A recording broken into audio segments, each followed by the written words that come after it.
An endless prairie with grass swaying in the wind, blades of varying heights, the tallest towering over a man. Staring too long dissolves details, transforming the view into a boundless green ocean. Apart from the wind, there was the faint sound of flowing water. In such an environment, one could not tell how wide the stream was without drawing near. The sun had half set, leaving a faint reddish glow in the sky. Li Chang'an hid deep in the grass, his body submerged in mud, the icy stream flowing past him. The temperature was dropping slowly. He did not know how much longer he could hold on. But thankfully the target arrived within the expected time. A burly man parted the grass, standing as still as a statue. After a full half-minute, he took a step forward and looked around. Confirming there was no danger, the man crouched by the stream, cupped water, and washed his blood-stained body. The moment the water splashed onto his face, Li Chang'an opened his eyes, sprang up, and drove a dagger, made of human bone, toward the man's waist. In this era of rampant superpowers, metal control was common, but controlling bone was rarely heard of, and bone was more convenient everywhere in this trial space. The burly man reacted extremely quickly, rising and retreating at lightning speed. Li Chang'an crawled close to the ground, aiming originally for the carotid artery, but due to the man's movement, the bone knife pierced his waist instead. Taking advantage of the man's grab, Li Chang'an gritted his teeth, stepped forward, pushed his wrist, and slashed a nearly 30-centimeter gash in the man's side. Damn it! The man roared, finally grabbing Li Chang'an's left shoulder, and with his free left hand, he struck at Li Chang'an's temple. As the shoulder was seized, Li Chang'an sank his left shoulder, deliberately dislocating his arm, slipping away from the man's grip like a fish. I have one punch left, Li Chang'an thought to himself, bending his knees and sinking his shoulder, flinging the bone dagger at the man's eyes while his right fist drove straight into the open wound on the man's side. Missing the grab, the man finally came to his senses. He dodged the bone dagger and uttered a single word with a trembling voice: "Die." Though the voice was not loud, it exploded like thunder in Li Chang'an's ears. He knew it was the man's power at work, but under the stimulation his mind went blank for an instant. Years of close combat training allowed his body to keep moving even as his mind went blank. His fist plunged into the wound, shattering the already vulnerable kidney. At the same time, the man's fist landed on Li Chang'an's chest, causing a visible dent. Li Chang'an was sent flying backward, crashing into the grass. "What the hell is your power?" the man roared, clutching his wound and falling to one knee. Intense pain blurred his vision. He knew he had no chance left to kill Li Chang'an.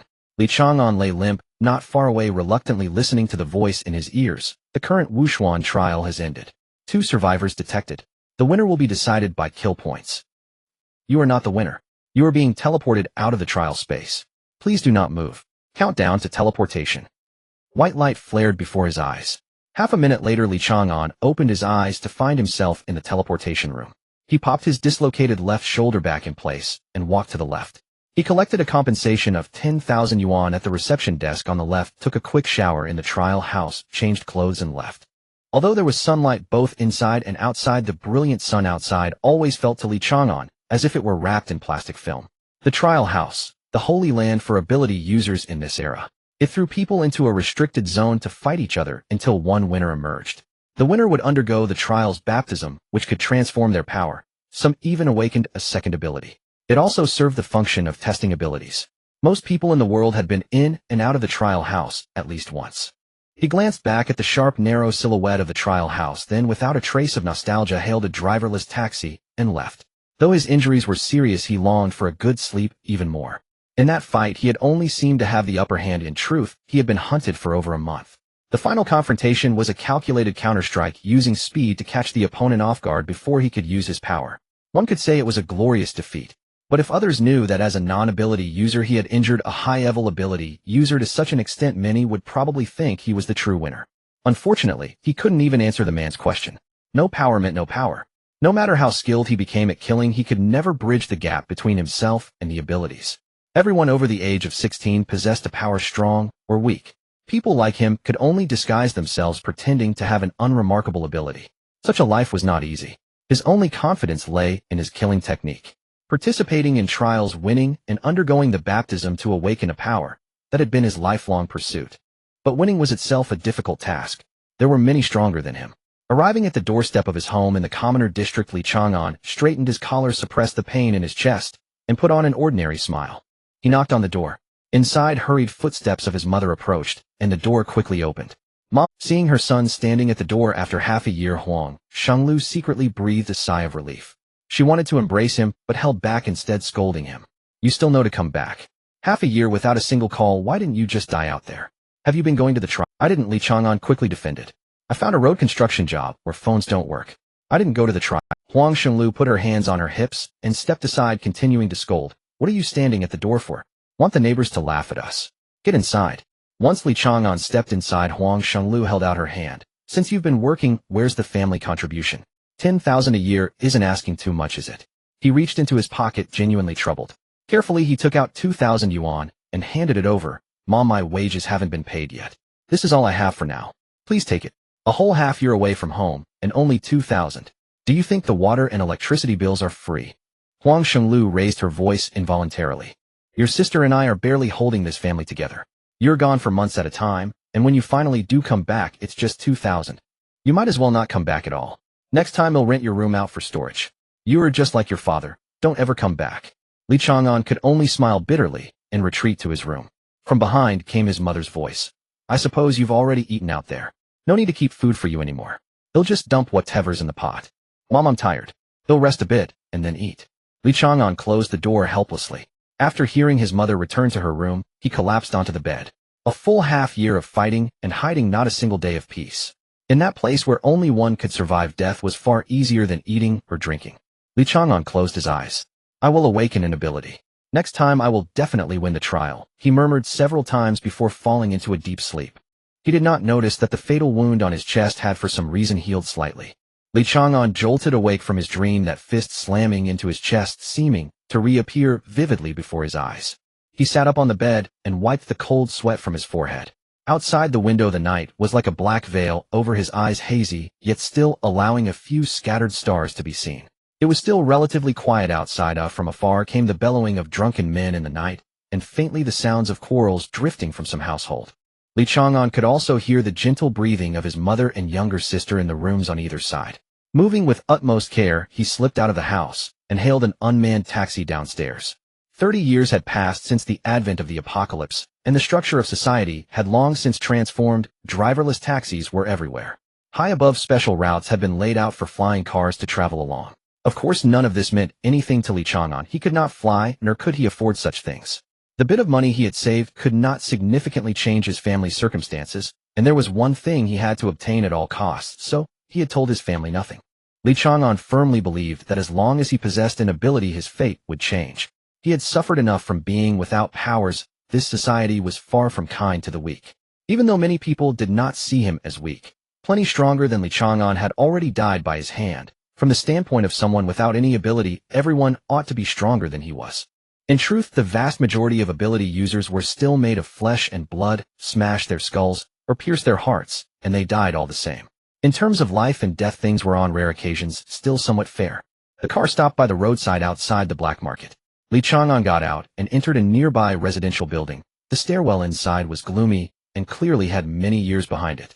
He knocked on the door at the end of the corridor, and it slid open automatically. Back again.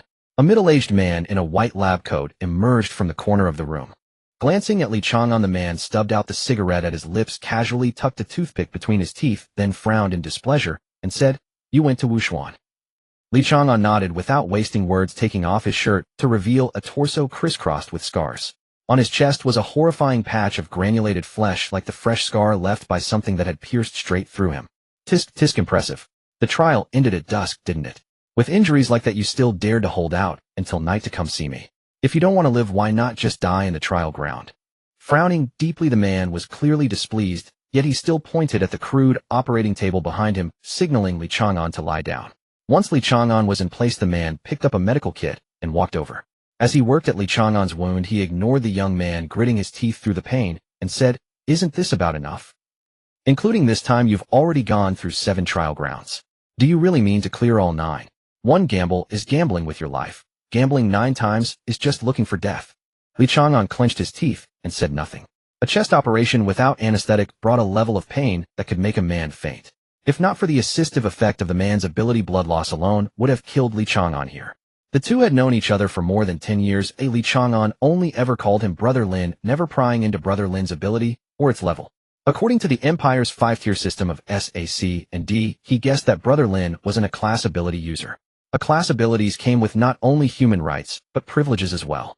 Running a shabby little clinic in the black market felt wholly unworthy of someone within a class status. Brother Lin had never asked about Li Chang'an's ability or level either. It was Li Chang'an who, in order to cover himself, pretended to casually mention that he was a class user of strength enhancement. A short while later, the wound on his chest was bandaged. Based on past experience, it would fully heal in about 2 days. The physical constitution of the populace had far surpassed that of the pre-apocalypse era, but his self-healing was markedly better than that of ordinary people. They'll pay your fee in a bit. I still have to rush to the next trial, and am worried I won't have enough money. Li Chang'an finished dressing and was ready to slip away before Brother Lin could explode. What are you running for? Did I say I decharge you? Can't I comp you once when I'm in a good mood? Brother Lin tidied up his tools at his own pace, spitting out the toothpick with a bad temper. The next time? How many next times does a man have? Go again, and it might well be your last. Startled, Li Chang'an dropped any pretense. Since he no longer had to sneak away, he was in no hurry to leave. Taking advantage of Brother Lin's good mood, he planned to stay for a couple of cups of tea. As if seeing through Li Chang'an's little thought, Brother Lin poured 2 cups of tea on the table, handed one to him, then sat down on the nearby sofa, his gaze drifting far away. After a brief silence, Brother Lin spoke as though to himself. How did it feel this time? Not so, Li Chang'an said, shaking his head as he raised the tea to his lips. There were even more powerhouses this time. An class expert has already appeared among the participants. He hunted me down for over a month. I fought tooth and nail for over a month, and in the end I wanted to try killing him instead. I still failed and nearly died in that trial. And you still want to continue? Brother Lin rolled his eyes, his concern outweighing his blame. Li Chang'an drew a deep breath, his expression grave. Brother Lin, this city is tens of millions of people, but how many are strong and how many are weak? By weak, he did not mean only low-level ability users. Ability wielders were divided into 2 broad types. One was the 4 levels he had just mentioned, and the other was the producers. Producers were not graded because there was no need. Their abilities were far too feeble. If a class ability user could be compared to a furnace, then a producer was at best a matchstick. They formed the very bottom of the world. Their powers amounted to little more than lighting a cigarette, and the only work they could do was physical labor.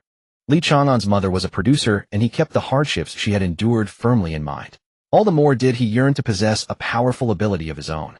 If even producers were treated like grass beneath one's feet, then someone like him with no ability at all would have as his best possible outcome being locked in a laboratory for others to study.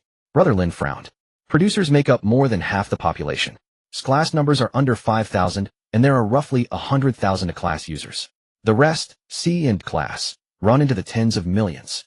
Choosing his words with care, Li Chang'an went on, my talent is limited.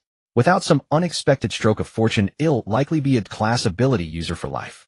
If there were another way to change my aptitude, I would never have chosen this most dangerous path. As a weakling, if you don't even dare to gamble, you might as well die early. Stop talking about dying all the time. Brother Lin snapped, rapping him on the forehead. Li Chang'an took no offense, grinning foolishly. The world had treated him harshly, but some people had treated him very well, and he knew the difference. It's actually fine. We're all made of flesh anyway. It's not like you'll fight them heathen. Oh, when it comes to ambushes, I'm still quite good, Li Chang'an replied solemnly. Brother Lin said nothing. He was fully aware of Li Chang'an's combat prowess. If a man practiced day in and day out for 10 years weaving killing techniques into his daily life, then once he closed in on you, it was practically equivalent to a death sentence. Li Chang'an was that sort of man. Others saw only his focus, but to him, without abilities, these techniques were his sole means of survival. Because he had no ability, he had no intuitive sense of what level his strength belonged to. As long as the opponent had no time to react, anyone could be killed. Brother Lin lit another cigarette for himself. If there's nothing else, get lost. Keep running your mouth, and next time you can forget about me treating your wounds. All right, you're the boss. It'll go all right. Li Chang'an stood up and pushed the door open. Just before stepping out, he suddenly turned back with a radiant smile. Brother Lin, thanks. Get out. Turning away and closing the door behind him, Li Chang'an let his smile vanish. Even though Brother Lin was one of his only 2 friends, he still could not bring himself to reveal the secret that he had no ability. That secret had weighed on his heart for over a decade. Each day was a torment, and only by gaining an ability could he finally be at peace. From the time he had been a powerless brat, he had clawed his way through countless brushes with death, step by step reaching this point. Killing had become as ordinary to him as eating or drinking. In his eyes, any ability user was stronger than he was. Thus, whenever he sensed malice from someone, his habit was to strike first. After all, once the other party activated their ability, he might have no chance at all. The scars crawling over his entire body were his medals. Those who knew Li Chang'an well understood that beneath his caution lurked a mad soul. The 8th trial, huh? Shaking his head helplessly, Li Chang'an left the building. One had to fill their stomach before getting down to business. No one remembers when the trial grounds appeared. Some say it was a divine creation suddenly emerging one day after a beam of light from the heavens devastated most of the region. Others claim it was built by the Empire, but those who have actually been to the trials would disagree. Participants wait within the trial grounds, and when the trials begin, everyone is transported to the trial space. Chang'an has participated 7 times, and he believes it to be a real space. Sometimes it is in desolate wilderness, other times in urban settings, though no two venues are ever the same. The only constant is that every trial space is substantial, providing ample room for one to showcase their abilities. Yet this does not change the fact that the trial space is akin to a purgatory filled with the cruelest aspects of human nature. Being able to die swiftly is considered fortunate. If one encounters an opponent with peculiar preferences, they may not know what kind of torment awaits them. For the weak, anywhere is hell. The difference here is that at least you have wine to drink.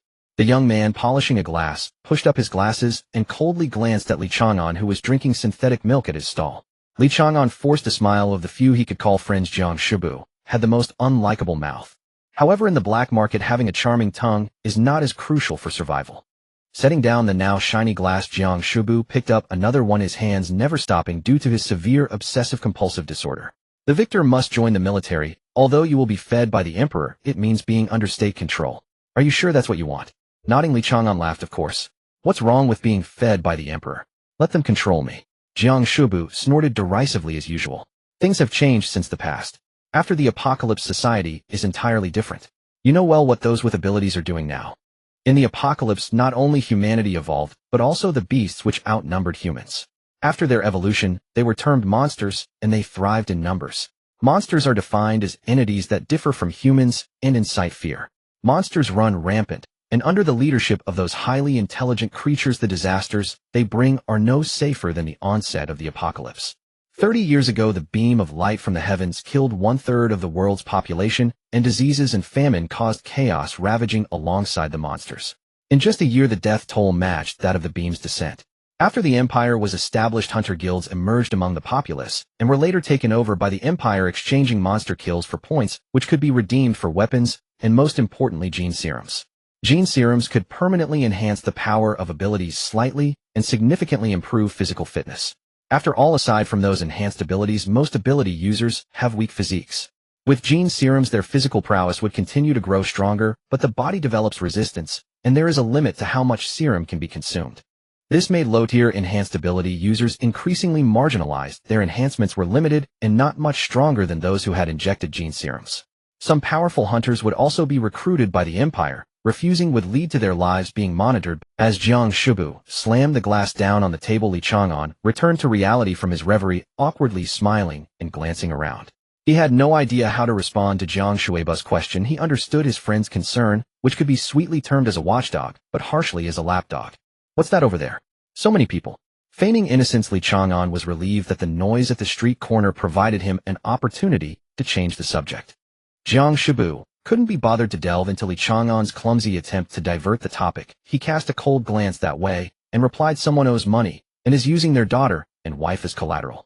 That woman was heartless, committing suicide and leaving behind a daughter in her teens who had yet to awaken any abilities. With such a body, she would likely suffer greatly and die young. Don't be so cold. In reality, after shedding pride and face, even the weak can live quite well." Chang'an chuckled, earning an unfiltered roll of the eyes from Jiang Shibu. He couldn't help but wonder, the later one awakens, the poorer their talent. Awakening close to adulthood often means they are producers. For instance, humans born before the apocalypse are 99 likely to be producers, which is why older individuals fare the worst in today's society. What's the difference between abandoning pride and face and dying? Tossing the rag into the trash, Jiang Shibu took out a pristine new towel and started to wipe his glass from the top. "If you want to see, then go see. Don't dawdle." Chang'an awkwardly smiled and directly walked over, pushing through the crowd to the center. In the center of the crowd stood several tall men, one of whom held a chain, the other end of which was fastened around the neck of a small girl kneeling on the ground. The girl was frail, her dirty, torn clothes barely covering her body, and her hanging hair obscured her face. "Skinny dog, you're seriously pushing it. You're asking for 10,000 for this kind of merchandise. Even if she were a virgin, she wouldn't be worth that much. 3,000 flat. I can take her home and cover her face." A man in the crowd was haggling with the one holding the girl. The man called Skinny Dog was actually a giant of a man who at that moment was not paying attention to the man trying to haggle. His focus was entirely on Chang'an, who had suddenly appeared. The more he looked, the more familiar it felt. It seemed he had seen Li Chang'an's face somewhere before. Look at me. Li Chang'an crouched down and lifted the girl's chin to make her look at him. A terrifying reddish-brown birthmark covered most of her face. Perhaps her features were originally delicate, but under the birthmark, they only appeared frightening. The most unsettling was her pair of dull, colorless eyes devoid of any light, revealing no sign of life. Yet in those eyes Li Chang'an could see himself. Do you need my help? As soon as Li Chang'an finished speaking, the nearby skinny dog frowned. The girl remained silent, only offering a smile. The birthmark on her face, which resembled a tentacle, became even more terrifying as her lips curled. Li Chang'an nodded slightly, and calmly said, "It seems you don't want to live. However, compared to suffering various torments and dying here, dying with me would be much simpler and quicker. Would you like to reconsider?" This time the girl did not smile again. Her eyes seemed to gain a bit of color, and after a moment of hesitation, she gently asked, "Is it troublesome?" Li Chang'an finally smiled, shaking his head as he stood up, and said to Skinny Dog, "I want to take her. Name your price." After some deliberation, Skinny Dog gritted his teeth and said, "Brother, you seem familiar. You should know our rules. We only sell, but do not sell. But to give you face, as long as you offer 30,000, she is yours. You can do whatever you want with her, and after that we have no further dealings." "That's fine." Li Chang'an nodded, tearing the iron chain off the girl's neck and helping her up. He pointed to Jiang Shui's bus stall and said, "Go sit over there and let that big brother make you something to eat." "Is 30,000 a lot?" "It's far too much.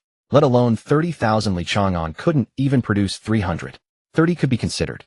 Watching Li Chang'an effortlessly tear off the thick iron chain, the crowd parted automatically to let the girl leave, and Skinny Dog was relieved he hadn't set the price too high. "I have no money. How about a tab?" Li Chang'an spread his hands, looking like a rogue. Skinny Dog was furious, yet silent. "You're messing with our dog, brother. Do you have a death wish?" One of the younger brothers shouted, while putting all his strength into a punch. "This punch is worth 30,000. As he said this, Li Chang'an leaned slightly and took the punch on his shoulder, and no one noticed his right hand extending from the shadows. His right hand palm, like a knife, stabbed into the throat of the young brother, breaking through flesh and grabbing his windpipe to pull it out. Seeing his comrade falter, the remaining four rushed in together, but fell to their knees even faster. Li Chang'an moved like a swimming fish, weaving through the four men, always keeping his back against one, striking ruthlessly without a hint of compassion. Though the four on the ground were not dead, the one with the least injuries had his arm twisted, the broken bone protruding through the skin, blood gushing out. Skinny Dog was astonished. By the time he thought to call his men to stop, it was already too late. In the end, Li Chang'an grabbed Skinny Dog by the head and lifted him up. Third Master. Having barely uttered a word, Skinny Dog felt the pressure on his skull tighten suddenly, and he shouted loudly in his last breath before feeling his body lighten and drop to the ground. "If I had known, I wouldn't have been recognized for the first kill." Li Chang'an sighed, helplessly loosening his grip. Being recognized before killing lost all meaning. After all, the way the opponent called him was very clear. In this street, one must uphold certain rules to survive.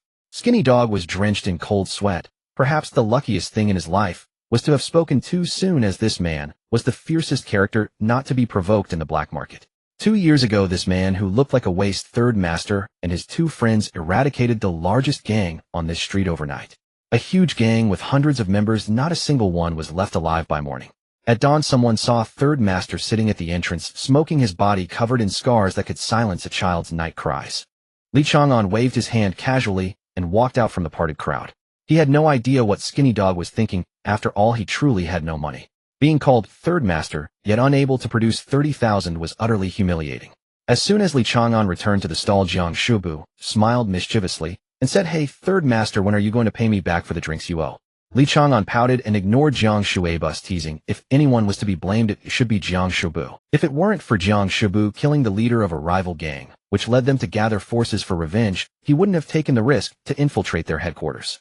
After a whole night of killing, he was exhausted, and it was only when Lin Gu and Jiang Shubu arrived to deal with the remaining stragglers that he became famous. "I won't talk to you anymore. I have something to do. I'll leave the little girl with you for now. I'll take care of her for a few days." Li Chang'an stood up, and just as he was about to leave, met those gray-white eyes. Li Chang'an didn't know when he would die, or perhaps it would be during the next trial. He wanted to leave some instructions, but it was just a sudden impulse that might not even be necessary. Gently ruffling the girl's hair, Li Chang'an smiled and said, "You can stay with this uncle for now and help me with some tasks in the future. It's very easy to die. Oh, by the way, what's your name?" "Wu Lu Yan." The girl replied expressionlessly. "Your surname is Wu. My name is Li Chang'an. You can call me whatever you like." After a pause, Li Chang'an continued, "If you wish to abandon this name, how about taking my surname?" "My surname is Li." The girl hesitated and then resolutely shook her head. Li Chang'an had to give up, leaving swiftly. That call of uncle had already caused Jiang Shuiba's forehead to bulge with veins. If he didn't leave soon, who knew what would happen? You're called Man Shun. Yes. Inside the room, the youth replied crisply. Though called a youth, his towering frame, nearly brushing the ceiling, betrayed the description. An old man with graying hair dressed in a crisp military uniform sat by the table. In his hand was the resume of the youth before him, far more chilling than an ordinary one. Are you sure you want me to register this name instead of your real one? You should know that even if you're a genius, this place has no shortage of them. That character Shun is practically a provocation. The old man glanced up at the youth. Even standing, he only reached the youth's chest. Tilting his head was too tiring, so he simply avoided looking at that defiant face. Yes. The same curt reply. The youth grinned, revealing a mouth full of sharp teeth, like a wild beast. I intend to provoke. The old man chuckled and waved a hand. Go on. If you break anything, it'll be deducted from your... The youth paid no heed, walking toward the door with blazing eyes. Beyond it were the madmen who represented the Federation's highest combat prowess. Another troublemaker. The middle-aged man who had remained silent beside the old man smiled, handing a cup of tea to the elder. The old man took the tea and laughed. Who here isn't? But this kid does have the credentials. Take a look. With that, he handed over the youth's resume. The middle-aged man had only glanced at it twice before exclaiming in awe. This trial had 150 participants, and he killed 103 on his own. He's more than a troublemaker. He's a ticking time bomb. Time bomb. Ha ha ha, indeed. But such people are better, actually. Times have changed. As long as he's a bomb, we'll take him. The old man's expression grew grave. Time is running short. The middle-aged man nodded, flipping through the resume. Suddenly his eyes widened. This guy wasn't the only victor. There's another kid who survived. Wait, Man Shun was injured when he teleported out.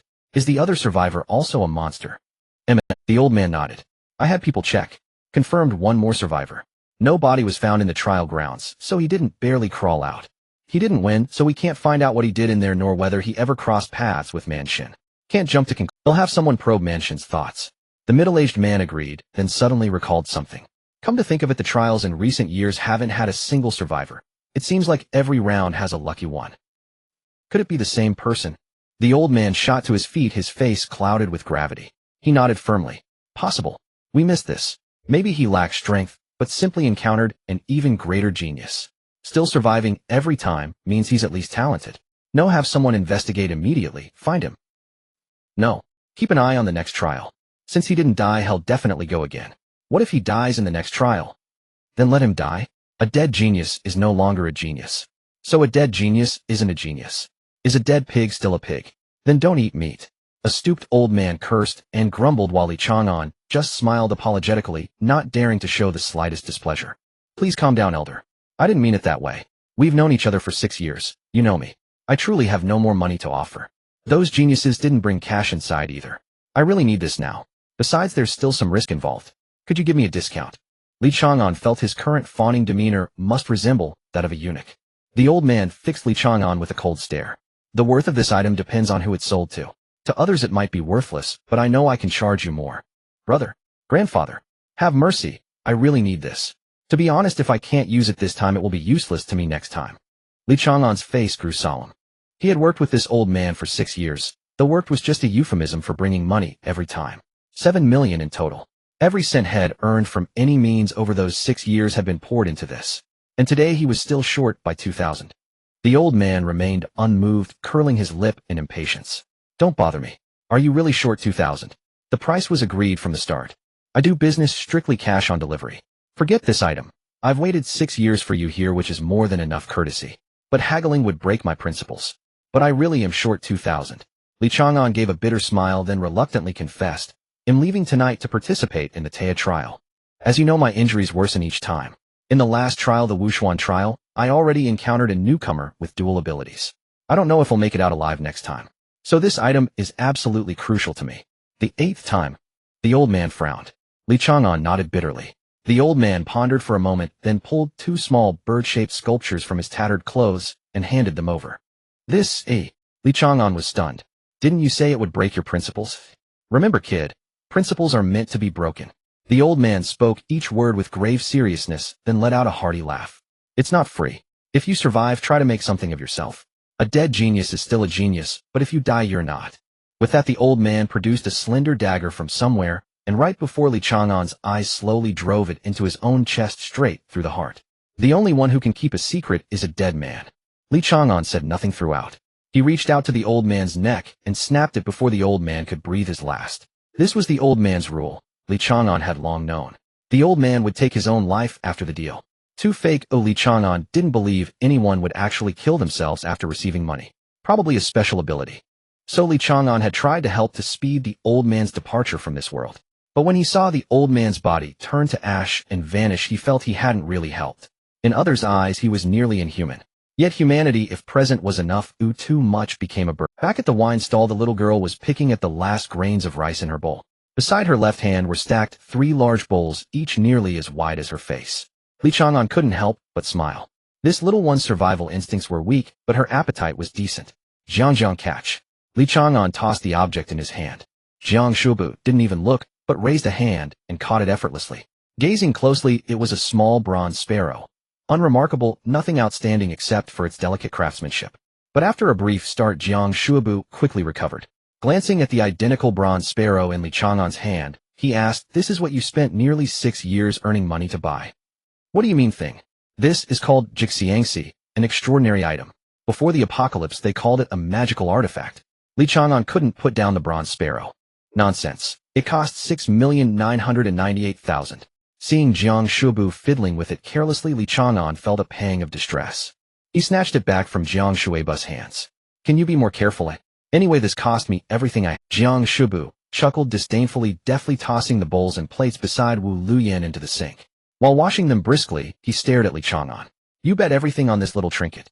What if you lose?" "Lose? Then lose. When the time comes to lose what uses money, leave it to you as inheritance. You're not my son." The words had barely left his mouth when Li Chang'an tilted his head and caught a flying plate by his ear. Jiang Shubu snatched the plate from Li Chang'an's hand and silently scrubbed it several extra times. "Xiao Wu." Li Chang'an pulled the little girl who had been watching the whole time, lifted her onto the chair beside him, and smiled at her. Her face cleaned, but a grain of rice still clinging to the corner of her mouth. He removed the grain and said, "I'm a man with no great prospects. Maybe I have some talent, but I discovered it too late. Now I'm trying to catch up. You're definitely more gifted than me, but I don't have much time to give you. They'll be leaving soon. You'll stay with this." "Hey, I never agreed to take her in." Jiang Shubu was highly displeased, but Li Chang'an, who had known him for years, ignored him. Li Chang'an continued, "They'll give you a year to learn skills here. If I don't come back in a year, you'll go to the trial. You're not allowed to win the first 8 times. Only struggle to survive. The last time you can choose to win or just survive.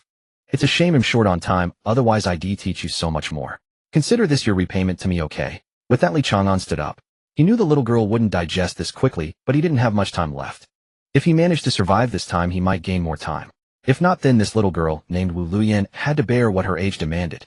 "Though you were a spuro-femid decision, I still look forward to the surprises you'll bring me. If I die, I hope you'll live brilliantly in my place." He tossed the bronze sparrow to Jiang Shubu, turned with a smile, and walked away, leaving Wu Luyan with only his retreating silhouette. Only when Li Chang'an's figure had completely vanished did Wu Luyan turn to Jiang Shubu. She had always been afraid of this person whose beauty made gender indistinguishable. "He left you with me, but I'm not taking you in. I don't need a waste." For the first time today, Jiang Shubu, Wu Luyan said nothing, just nodded. "Working with me is exhausting. Far more than this frail body can. He'll eat more. Working with me can get you killed. Are you afraid of death?" Wu Luyan glanced in the direction where Li Chang'an had disappeared, then turned to Jiang Shubu and nodded emphatically. "Yes." "Then stay. Go upstairs, take a shower. You can wear my clothes." Jiang Shubu resumed wiping the cups and tables, though his movements became a little gentler. "Only those who fear death won't rush toward it. Turn that fear into motivation, then you might have a chance." Jiang Shubu let out a self-deprecating laugh. In this world, how could anyone ever match Chang'an's footsteps? "I was overthinking." The initial pillar of light took the lives of billions, causing certain small nations to vanish from the world map and large tracts of land to sink into the ocean. When the supernatural abilities emerged, social order was already on the brink of collapse, and with the arrival of monsters, humanity found itself in an unprecedented crisis. Thus, the remaining powers in the world united, setting aside past grievances to consolidate their technologies and military strength. After achieving victory in the war, this alliance became the current empire. The northern city where Li Chang'an resided belonged to the eastern continent, while the next trial location was in the 12 cities of the western continent, which should have been known as Europe before the apocalypse. Without the barriers between nations, human technological advancement accelerated rapidly, though it may not be particularly evident in daily life. For instance, transportation merely became more convenient and faster. In reality, only 30 years had passed since the apocalypse. In the context of any civilization, 30 years is but a fleeting moment, hardly noticeable in the long river of history. Yet over these 30 years, people's identification with the empire felt as if it had existed for hundreds of years. Everyone spoke the same language and wrote in the same script. With the absence of entertainment and the scarcity of pre-apocalypse books, people seemed accustomed to this reality. It felt as though the time before the apocalypse had long since passed. All of this seemed somewhat abnormal, yet no one had ever pondered deeply about it. Due to the attacks from avian monsters, airplanes had become a true luxury. Only the wealthy could afford them, as a single trip required an escort team. However, the new trains powered by electromagnetism were not slow. There was no fear of derailment, capable of traveling at 900 km/h. The troublesome part lay in road construction and routine maintenance. Each train was accompanied by 7 supernatural beings, including 6 class and 1 class, sufficient to ensure safety on the road. Moreover, among the 6 class, there was always a precious information seeker akin to the abilities of distant sight or keen hearing. "Excuse me, please make way." Peanuts, sunflower seeds, 8 treasure porridge. A stewardess pushing a cart walked by. Chang'an silently leaned against the window with an earbud clipped to his earlobe, eliminating the need to insert it into his ear. A device the size of a fingernail could play sound. Civilian technology had limited development compared to military items, yet it was still quite pricey. His first phone and earphones were a gift from Jiang Shubu on his birthday, the year he first passed the trial. At such high speeds, only a blur remained outside the window. No one would waste energy on such trivialities. What concerned Chang'an was the person lying on the roof. After stopping at the previous station, a person appeared on the roof. Although the sound was faint, it did not escape his ears. The music playing in his earbud had long since stopped, all to clearly hear what the person above intended to do. In the current world, there were still extreme individuals attempting to prove meaningless things through harming others. These individuals were far more dangerous than the monsters outside the city, having learned to use their brains. Inside the train, over 1,000 passengers were mostly ordinary producers, with some being C and D class. Without special abilities, a mere explosion could kill everyone aboard. "I wonder what kind of ability the seeker on this train possesses," Chang'an muttered with a frown. If it were an ability like distant sight, it would be normal not to detect the person on the roof. He just hoped nothing would go wrong on this journey. He had ways to protect himself, but wasting time would mean missing this trial and having to wait for the next round, which could be at least a month or as long as 6 months. A young man reading beside him unexpectedly perked up his ears and interjected with a smile. "I happen to know what that is. It's the precognition ability. I heard it's a newcomer, but very reliable." Precognition, then that's reassuring." Chang'an quietly nodded and turned to smile. "So that's how it is, then I can relax." Precognition belongs to the mysterious category of abilities capable of detecting impending dangers. Depending on the grade of the ability, the time of danger perception varies. It is said that class precognition users can sense danger a day in advance. With such an ability user present, this journey would at least ensure safety. Indeed, precognition abilities are rare. I've been fortunate to have seen a few. Where is this young brother headed? The man smiled widely as he set down his book. "I'm heading to the Western continent. I heard the environment in Luo City is quite nice, just looking to earn a living." Chang'an, not wanting to be rude, did not push the man away because he knew this guy would soon turn hostile. The man nodded and smiled. "Yes, Luo City is the most suitable place for humans to live among the 12 cities. Here's my business card. I have a small company in Luo City specializing in connecting ability users looking to earn some extra money with job opportunities. You young brother are quite impressive. We might have frequent dealings in the future." "Sorry, I'm just a producer." Chang'an smiled slightly, narrowing his eyes. In the blink of an eye, he snatched back the business card while the man picked up his book, shaking his head and mumbling, "I feel a bit drowsy." Chang'an smiled wryly. This society was such that upon hearing the word producer, some people wouldn't even waste a second, nor would they doubt the truthfulness of what was said. After all, who would want to be described as the lowest of the low? Just as he turned his head to look out the window, Chang'an noticed that the person above seemed to have gone silent. While he was chatting with the man, the individual on the roof appeared to have left. Never mind. After more than 2 hours, the train arrived in Luo City. Chang'an stepped off with his small backpack, needing only to scan his identity card at the entrance before exiting.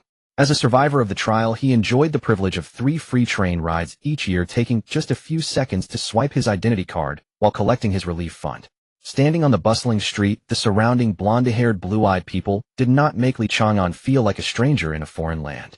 The towering spire of the trial location was the most prominent landmark of the city, visible from afar, guiding him in that direction. I should eat first. The food on the train was too expensive. Li Chang'an suddenly realized while holding he had given 2,000 to his mother, and the remaining 8,000 to the old man. He had used his free rides for the journey. So how much do I have left? I have no money for food. The normally large-eating Li Chang'an finally felt the strangeness of being in a foreign land. Nearby, a restaurant exuding the aroma of meat resembled an overtly dressed woman twisting her waist as thick as a palm, waving a handkerchief and calling out in a soft tone, "Dear guest, come here." And Li Chang'an felt like a eunuch who had cleaned themselves, full of desire, yet powerless. "Help me." This sudden voice made him turn his head immediately. Several strong men were dragging a girl towards an alley from dozens of meters away, each wearing different colored vests with matching tattoos on their shoulders. Perfect, organized, and disciplined criminal behavior. They must be very wealthy. Joy filled his brow as Li Chang'an hurriedly quickened his pace. The passers-by ignored the strongman's actions, confirming Li Chang'an's suspicions. "What are you calling for? If you don't tell me where your husband is, I'll take care of you right here in the street." "Stop, let go of that woman." The voice did not come from Li Chang'an, but from a girl with pink hair. Just as Li Chang'an was about to enter the alley, this short-haired girl in her 20s with pink hair charged in first. Li Chang'an was taken aback. Was she trying to steal his business? He quickly poked his head out to look. At that moment, Li Chang'an felt the old saying held true: the pinker the hair, the fiercer the hand. Before he could even hear what the girl said, they launched into action upon meeting. 3 burly men, 2 with enhancement type abilities, and 1 presumably an elemental type, though the flames barely wrapping his fists lacked any intimidation. By the time all 3 were on the ground, the pink-haired woman hadn't even used her own ability, relying solely on a nunchuck. "Ada." The pink-haired woman stylishly tucked the nunchuck into her waist, then helped the pale-faced young woman up from the ground. As she walked out of the alley, she cast an extra glance at Li Chang'an, who was squatting by the roadside smoking. Such keen perception. Li Chang'an chuckled, stood up, crushed out his cigarette, but turned and walked into the alley. Though the pink-haired woman had struck hard, the 2 enhancement-type ability users, one with strength enhancement, the other with body hardening, only suffered superficial injuries. Only the elemental-type flame ability user seemed to have a bone fracture, clutching his shin and wailing. "Hey brothers, I'm out here without any cash and a bit strapped for funds. Mind helping me out?" Li Chang'an stood before the 3 men. Though his frame was not imposing, he seemed to block out the sunlight streaming into the alley. The hardening ability user, whose skin was pitch black, saw it wasn't the pink-haired woman and immediately cursed, "Screw you, trying to extort me." Before he could finish, blood sprayed as his head tilted. He hadn't even seen how Li Chang'an struck before half his teeth were shattered. "Are you with that bleep just now?" The strength-enhanced ability user stood up, cautiously stepping back 2 paces. He was certain the other was the same type of ability user as himself, but far stronger. Unfortunately, strength enhancement had no future, which made it hard to inspire fear. Being a strength enhancer himself, he knew all too well the current predicament of such abilities. "Don't misunderstand. She just beat me to it. Fortunately, she was after people while I'm after money. Otherwise, I'd have had to fight her, and that would have been a headache." As he spoke, Li Chang'an extended his hand, the smile on his face having vanished. Watching the hand reach out, clearly seeing every detail, the poor wretch found himself unable to dodge no matter what. His elbow was seized, and then he watched helplessly as it was twisted into a pretzel. A howl of agony rose from his throat, only to be cut short by his shattered jaw. Li Chang'an's smile faded, his expression ferocious and ruthless. "I've left you 1 hand to transfer the money. You understand?" The man pulled out his identity card with his remaining hand and extended it toward Li Chang'an, trembling. To transfer funds face-to-face, one only needed to overlap 2 identity cards with the receivers on top. In seconds, any amount, no matter how huge, could be completed. "Good boy. Now for the next one." The smile returned to Li Chang'an's face, making his fists seem somewhat gentle. In less than a minute, all the money in the 3 men's accounts had flowed into Li Chang'an's hands. But they were merely bottom feeders. The total came to less than 100,000, leaving Li Chang'an somewhat disappointed. The 3 burly men huddled together, pathetically staring at this demon, hoping he would leave soon. "All right, got the money." Li Chang'an pocketed his identity card and smiled faintly. "Since I've taken your money, I won't take your lives." All 3 breathed a sigh of relief. "I just need to make sure you won't come after me later. I don't like trouble." "No, we definitely won't take revenge." The same thought surfaced in all 3 minds. Even if just to survive, they couldn't admit future retaliation. However, even as he finished speaking, Li Chang'an had already acted. Not one of them had time to utter a pained scream before they collapsed unconscious from the extreme agony. As he left the alley, Li Chang'an used a white vest had stripped from one of the men to wipe the thick blood from his hands. But even as the white vest turned completely red, some traces of crimson remained stubbornly stuck in the lines of his palms and between his fingers. If I awakened a water-type ability later, it'd be convenient for washing my hands. He tossed the vest into a roadside trash can and turned into a nearby restaurant looking like a harmless uncle. Boss, 5 servings of fried noodles, 2 bowls of mixed pork organ soup, and 1 pork knuckle. Dine-in. The boss, who was cutting meat, poked his head out and frowned slightly. Fat consumption or devouring? Not that. Li Chang'an shook his head with a smile. Strength enhancement. Oh, we'll give you a large portion at a small portion's price. Eat more so you have strength to work. Despite his ferocious appearance, the boss was unexpectedly gentle. Li Chang'an felt a bit awkward and barely managed to murmur a thank you after a long pause. If the boss had said, "Get out of here, I don't serve lowlifes," Li Chang'an would have felt more at ease. At the lowest rung, besides producers, were only strength-type ability users, all brawn, no finesse. In the past, they could at least haul bags at construction sites, but now a few earth-type users were enough for the job, and high-end buildings would invite users from the mystery branch to reinforce the structure, somewhat like the pre-apocalypse ritual of blessing. A bowl of mixed pork organ soup was served first, its rim as wide as a basketball. The flavor wasn't outstanding, but it was hefty and paired well with rice. Interesting. Li Chang'an chuckled and lifted the bowl. After finishing the bowl of soup, a melodious bell tolled outside, sounding 3 times before falling silent. The restaurant owner carried a large plate of fried noodles, till Li Chang'an gazed at the door and frowned. The bell of the trial, like a death knell. Who knows how many will die this time? It's fine. Only 3 tolls so far. When it reaches 12, that'll really be the death knell. Li Chang'an picked up his chopsticks and noisily devoured the noodles. Eat slowly. My food may not be the best, but there's plenty to go around. The boss shook his head with a smile and turned back into the kitchen. This small shop had only him, not even a single waiter. And indeed, the taste was average. Both the fried noodles and the soup had a distinct meshal flavor. The military pay was certainly better than running a restaurant, so this boss must have a story. Soon a stack of plates piled up to half a person's height. Li Chang'an put down his chopsticks with satisfaction. Nothing made him happier than a full stomach and incomparable comfort. There was a sensor on the table corner, a tap with the identity card sufficed for payment. Yet Li Chang'an nodded toward the kitchen and said with a smile, "Thanks. You're here for the trial, aren't you?" The boss emerged from the kitchen, a cigarette dangling from his mouth. Watching Li Chang'an pause, he slowly said, "If you don't mind, sit a while, and he'll tell you about the opponents you'll face." "Oh." Li Chang'an turned back, smiling slightly. "Why, The burly boss patted the table beside him. "You just taught those 3 thugs a lesson, didn't you? I just want someone like you to live on." Li Chang'an remained expressionless. He nodded and sat down at the table, though his mind was racing. He saw it. Should I silence him? A genius from the Mage City in the 12 cities, with red hair and blue eyes, possessing lightning abilities within the elemental category, his strength rated above a level, but below S-level. Perhaps this trial will allow him to break through to S-level, and he has the highest winning odds on the black market. The second is a girl from Sakura City in the eastern continent, who carries a noticeable knife with her. She crossed the ocean alone to get here, and as you know, the dangers of the ocean are significant. Her abilities are unknown, placing her winning odds in second. The third is a guy from the eastern continent, just like you. He awakened his abilities at 13, only knowing that his powers belong to the combat category, but specifics remain unknown. He hails from the slums, and is ruthless, leaving no survivors. Li Chang'an listened silently, well aware of the third person's background, since they were both from the eastern continent.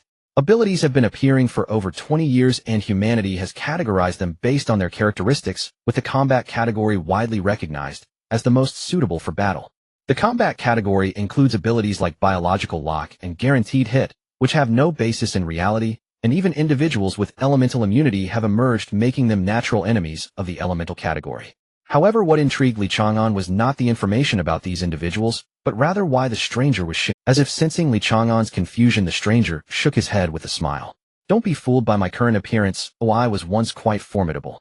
You should have noticed that I used to be a soldier. During a mission, I encountered a second evolution beast, and I was the only one from my team to survive. Since then, I've never been able to engage in combat again." As he spoke, the stranger rolled up his sleeves, revealing a pair of mechanical arms. "You're also a strength enhancer." Li Chang'an realized, having lost his arms, his once unremarkable strength enhancement had become utterly useless. "That's right," the stranger said with a hearty laugh, lowering his sleeves. "That's why I find you particularly likable. So what if you're a strength enhancer?" "I'm just a clever, yet I've personally killed an evolved beast." Suddenly serious, the somewhat portly stranger patted Li Chang'an on the shoulder. "You're not bad, kid. Don't die in there. Although I want to advise you that the future is long, and there's no need to take risks now. The trial may be your best opportunity." There are no useless abilities, they simply belong to a time that has not yet arrived. So survive and wait or go and unlock it yourself. Haha, I'm just joking. He continued, though you kid are as handsome as I was when I was young, how could you possibly usher in a new era? After a long moment of looking up at the man's hand on his shoulder, Li Chang'an finally stood up, nodded, and turned to walk out the door. After 2 steps he inexplicably felt the urge to stop, and said nonchalantly, "My name is Li Chang'an." As he stared blankly at Li Chang'an's departing figure, the stranger suddenly shook his head with a wry smile. "Is this to ensure I remember your name, so I can witness you usher in a new era? Are young people nowadays so arrogant? Being young is wonderful." After a satisfying meal according to habit, Li Chang'an should visit the underground market. The city is a mix of all kinds with people from all walks of life coming and going, but no one can escape the watchful eyes of the information brokers. The trial does not require participants to enter naked. Capable families will surely bring better equipment. However, the trial has its own set of rules, and excessive reliance on external forces has been proven to affect the final intensity of the baptism. But preparations targeting weaknesses are not included here. Collecting information on opponents and preparing countermeasures before entering the trial site are all part of one's strength. There is no absolute fairness in the world, only relative fairness. In the underground market, there are betting odds.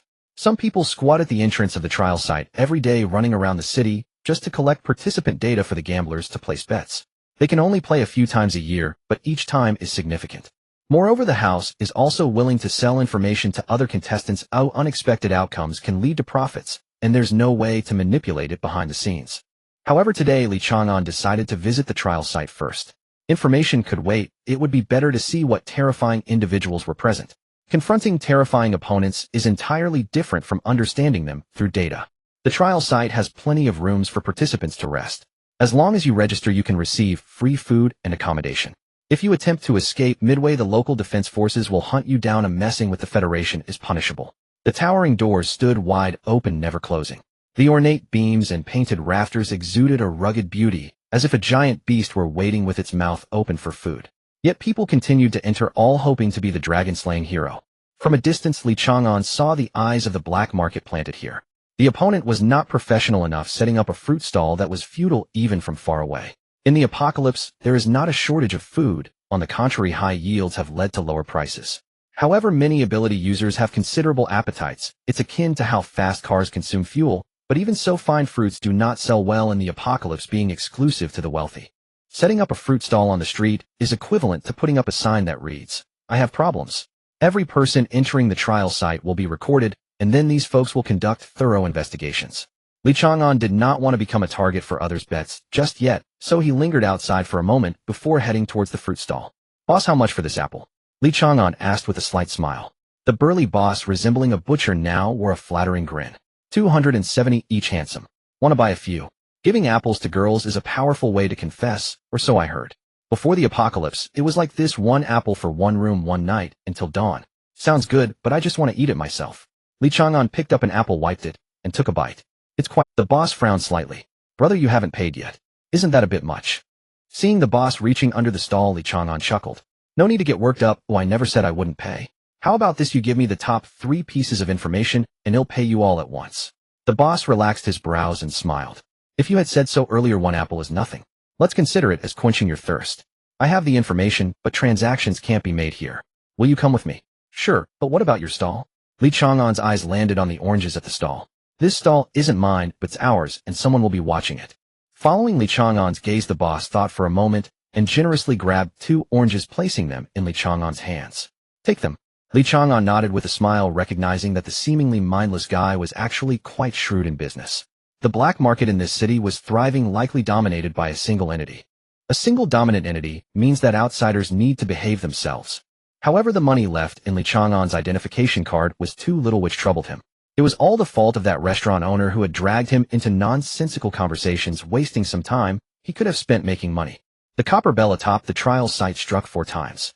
Li Chang'an had not expected that the so-called safe place was actually so close to the trial site. The Federation, formed after the apocalypse, once struggled with which country's laws to adopt, but ultimately decided to streamline the essence through voting, integrating the laws of various nations. Information protection was prioritized as personal strength became a crucial bargaining chip in political affairs, leading everyone to prefer to keep their strengths hidden, especially the big shots. Information trading is illegal and explicitly prohibited. once discovered one can be captured without a warrant. Yet these individuals were brazenly near the heavily guarded trial site, raising suspicions. Having entered a relatively hidden room, the self-proclaimed boss of Longda closed the door, and the noise from the street instantly vanished.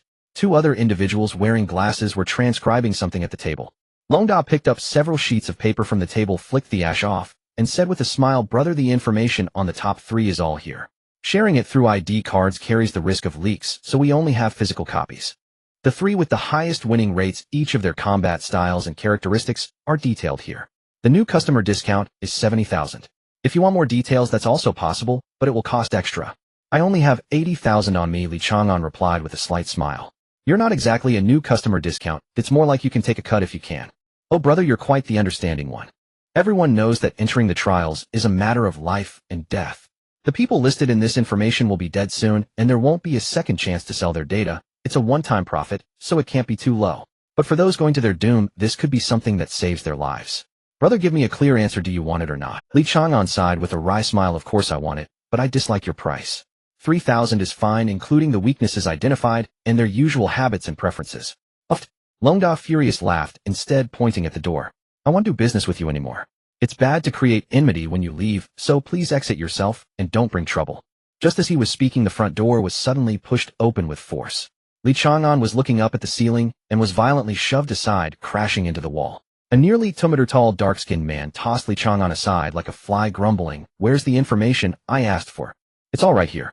Longda immediately changed his demeanor, handing over a thick stack of documents with a flattering smile. "All the information on the top 3, including their birth dates, preferences, combat habits, and their identifiable weaknesses, is listed here. In total it's 1 million, and after deducting the deposit, you still owe me 300,000. The man flipped through the documents he received, nodded, and tossed an inconspicuous black bag over. Longda opened it to find 300,000 in cash protected by special abilities, making it impossible to counterfeit. "Please take care." Longda grinned, finding it easy to do business with such people who pay promptly. The man remained silent, about to leave, when he frowned and looked down, noticing that the young man he had previously tossed aside was now blocking his path. "Don't be in such a hurry to leave." Li Chang'an flexed his shoulders. "You just bumped into me, shouldn't you apologize and offer some compensation?" What kind of compensation do you want?" The big man sneered coldly, but then instantly struck his fist the size of a human, head crashing down. Li Chang'an stepped forward half a step, his finger pointing like a sword. The punch landed on Li Chang'an's right shoulder, the sound of bones cracking distinctly audible. Seizing the opportunity, Li Chang'an closed in on the big man, his left hand piercing through the gap in the man's ribs, his fingers gripping one of his left ribs, yanking it sharply outward. With a crisp sound of breaking bone, Li Chang'an held a severed rib in his hand, gripping it like a dagger. With a muffled groan, the big man's face twisted in agony as he clapped both hands towards Li Chang'an's head. If landed, it would undoubtedly create a scene akin to a watermelon exploding. At the same time, a layer of earthy armor slowly formed around the big man's body. Earth armor, but too slow. Li Chang'an crouched down and sidestepped while holding the rib. The rib pierced into the big man's armpit, accurately penetrating the brachial artery. Before the big man could counter, Li Chang'an withdrew the rib, dodging the gushing blood, and with a bent knee leaped, driving the rib through the big man's jaw, continuing straight to the brain. An Earth-type ability user fighting should have prioritized protecting their head and heart. How weak. As the battle concluded in an instant, Li Chang'an rubbed his slightly pained shoulder, silently watching the big man fall backward. Blood sprayed like a fountain, staining half the wall. Bending down, Li Chang'an snatched the documents from the still-breathing big man, wiping the blood splatter with his sleeve. He casually flipped through them, ensuring that the blood wouldn't obstruct his view, then turned to leave, starting to take off his coat as he closed the door. A killing machine. Without even revealing any abilities, he killed an A-level ability user solely with physical prowess, and that too the strongest in defense, the Earth type. Fear surged uncontrollably in Longda's heart. Having been in the black market for many years, he now felt his hands and feet growing cold. Investigate, hurry up, and check. This kid is definitely this year's dark horse. Longda seemed to see the god of wealth beckoning him. Looking down at the corpse on the ground, he frowned and said, "We can't stay here, let's set this on fire and burn it. We need to change locations and bring along the identity card of the gravedigger. Find a way to transfer the money." The subordinates began to get busy while Longda stepped out of the room and carefully dialed a phone number. "Boss, I've found a dark horse so we can make a huge profit." On the other side, Li Chang'an tossed his coat into a roadside trash can, which was connected to the city's garbage decomposition channel. Unless it was special garbage, it would directly enter the decomposition channel. The information in his hands was worth 1 million, and he had memorized it all. Plus it was in his phone's photo album. Relying solely on memory wasn't efficient, and he wouldn't waste the documents. While others charge 1 million, it'll take 500,000, there's no way I can't sell it. With his small backpack on, Chang'an walked into the trial site and stopped at the registration desk. Are you here to register for the trial? The young girl at the registration desk looked up briefly, then quickly lowered her head. This person looks so fierce. Yes. Chang'an nodded. The process was always the same. Name: Chang'an, as in the long-lasting. Age: 29 years old. Do you want to disclose your type and rank? Strengthening system ability, nothing else is needed. Okay, do you need accommodation and meals? Yes, no smoking rooms, windows not facing the street, and I avoid spicy food, cilantro, celery, and carrots. Alright, you think this is a hotel? However, the poor girl only dared to voice her thoughts internally. This person looked too fierce, so she just wanted to finish the paperwork and let him leave.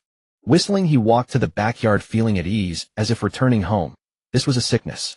The vast trial ground was mainly divided into 3 areas: the cathedral-like facade, the living quarters tucked away in the northwest corner, and the main body in the northeast, the true trial ground itself. Having entered and exited many times, Chang'an's greatest impression was that the facade and living quarters were probably built by humans, constructed around the trial ground's main body. After all, apart from the external appearance, the interior styles differed.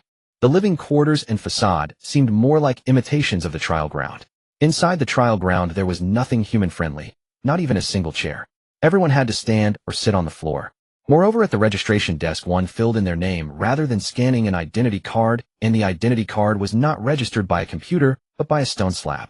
When a trial began at the door of the trial room, there would be a stone screen displaying numbers, but not names. Only when a person with that number died would the number turn into a name. Chang'an was not worried about having his information retrieved because he was certain the Empire had no control over the trial ground. He had tried using a pseudonym at registration and had not been discovered, which proved the point.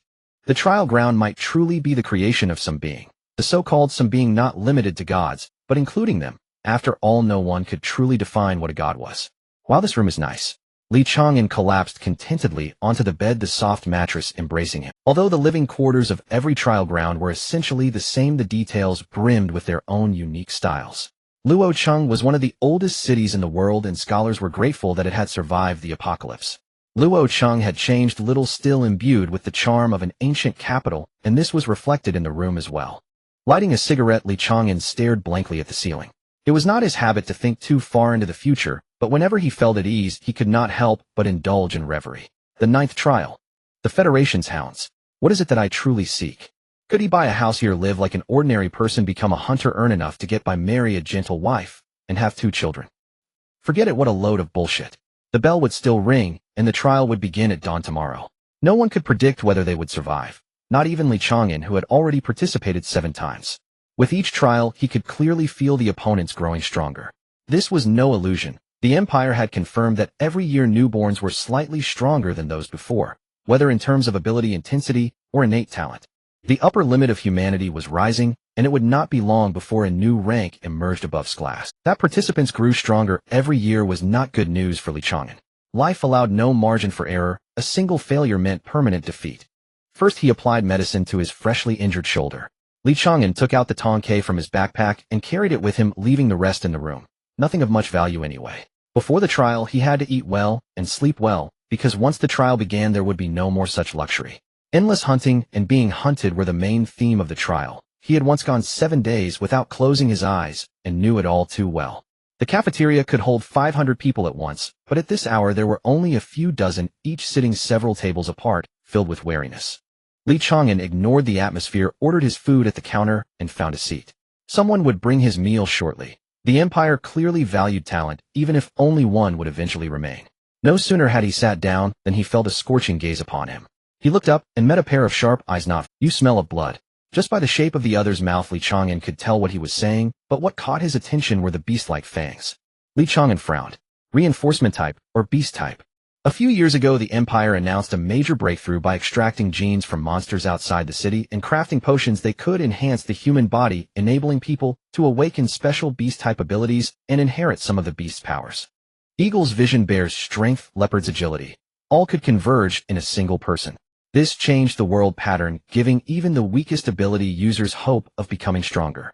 However, the method still had flaws, so it had not been widely implemented, and was only used within the military. In other words, if this guy was a beast type, it meant he was actually a soldier.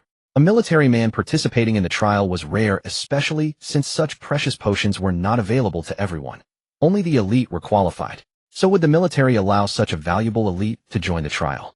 Sure enough, the difficulty had increased. Li Chang'an sighed and took the rice bucket handed over by the attendant. Eating Li Chang'an still felt a pang of heartache. He had planned to save the Tongkai for the 9th trial, but now it seemed he had to use it this time. It was all money. Speaking of which, he had earned 80,000 today. Should he throw away his face and go robbing? 10 days would be 800,000, 100 days, 8 million.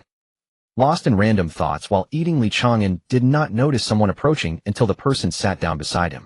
Instinctively, he thrust his chopsticks at the other's throat. Hold on. The newcomer narrowly dodged and quickly raised his hands to show he meant no harm. What do you want? Li Chang'an frowned. Even though he had been distracted, not everyone could get close. This guy was dangerous. His eyes swept over the other's face, and Li Chang'an understood. Indeed, a dangerous person. The third ranked on the win rate list, a young man from Dongzhou. Eating alone is too lonely.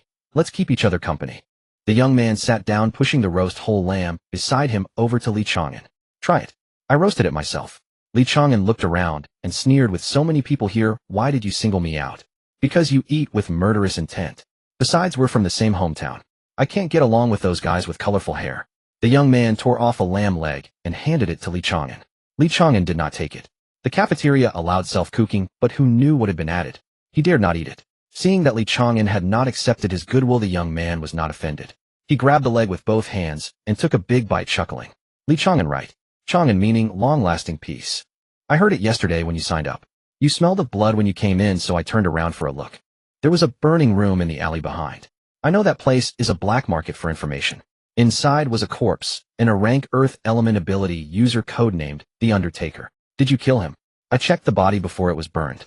Clean and efficient strikes, all aimed at lethal points. Doesn't match your outward disguise as a crank reinforcement type ability user. Also, you should have guessed who I am since you bought the intel. Or maybe you stole it. Yet you're still on guard. If I were you, Li Chang'an put down his chopsticks. The most troublesome were those you couldn't defeat. Hey, I mean no harm to you. Don't think about killing me, alright? The boy said innocently, yet he moved even closer to Li Chang'an. Li Chang'an frowned and said, When Anren, 19 years old, born.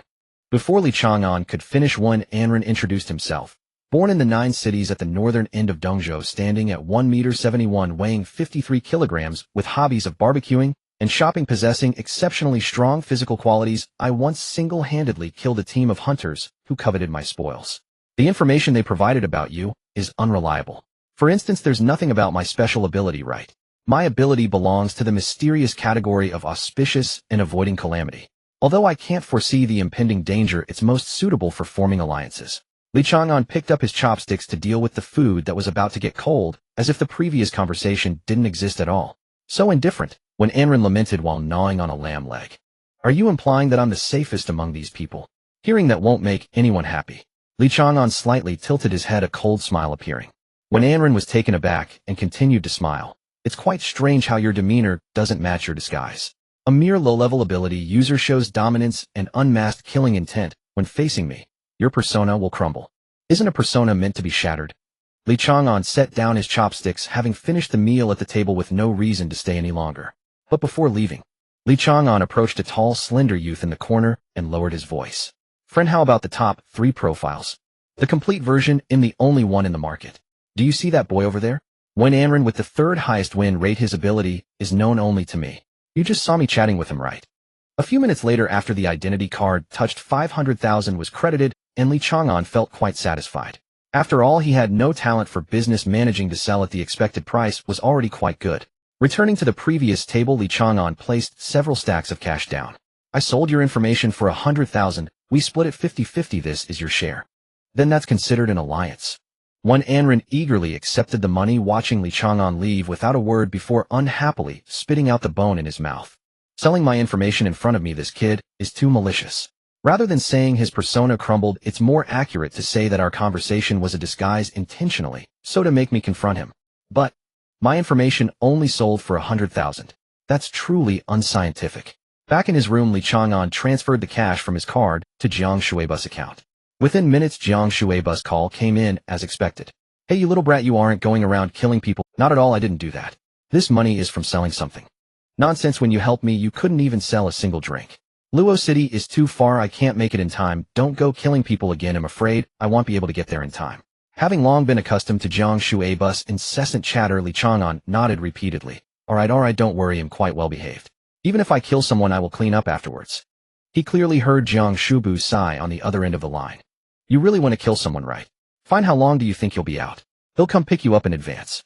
Calculating in his mind, Li Chang'an continued, there are quite a few experts since entering I've already seen for a class once. Unless the trial area is too large, I should be able to come out in over a month, at most 2 months. That's good, you'll take the girl you left here to see the world too. Jiang Shubu never doubted Li Chang'an's judgment. If he said it would take no more than 2 months, it definitely wouldn't exceed even a day. Alright. Upon mentioning this, Li Chang'an sat up straight. Is it Xiao Wu or Xiao Lu? Is she doing well? You better remember her name if you're leaving her to me. Though she seems to have real talent, what I taught her she picked up quickly. In just 1 day, she can already make an omelet. For a moment, Li Chang'an didn't know whether to be moved or to complain. Alright then, if you have the time, teach her something else too. Remind her to eat more, she's too thin, that copper sparrow. I'll bring it with me, don't worry. Jiang Shubu replied in tacit understanding. After chatting for a bit, Li Chang'an hung up the phone and sat cross-legged on the ground, letting the sunlight outside pour over him. In the Trial Institute, there are no real alliances. What they call alliances are still individual actions. When 2 people meet, they can exchange information and trade supplies, but they won't team up even if one party is on the brink of death. The best outcome is to send them a clean end. There were those who thought about gathering a bunch of subordinates to severely injure other participants, then finish them off themselves to earn points. However, such victories result in a baptism equivalent to a bath. Besides making the body a bit cleaner, it serves no real purpose, and it will attract a simultaneous siege from all participants.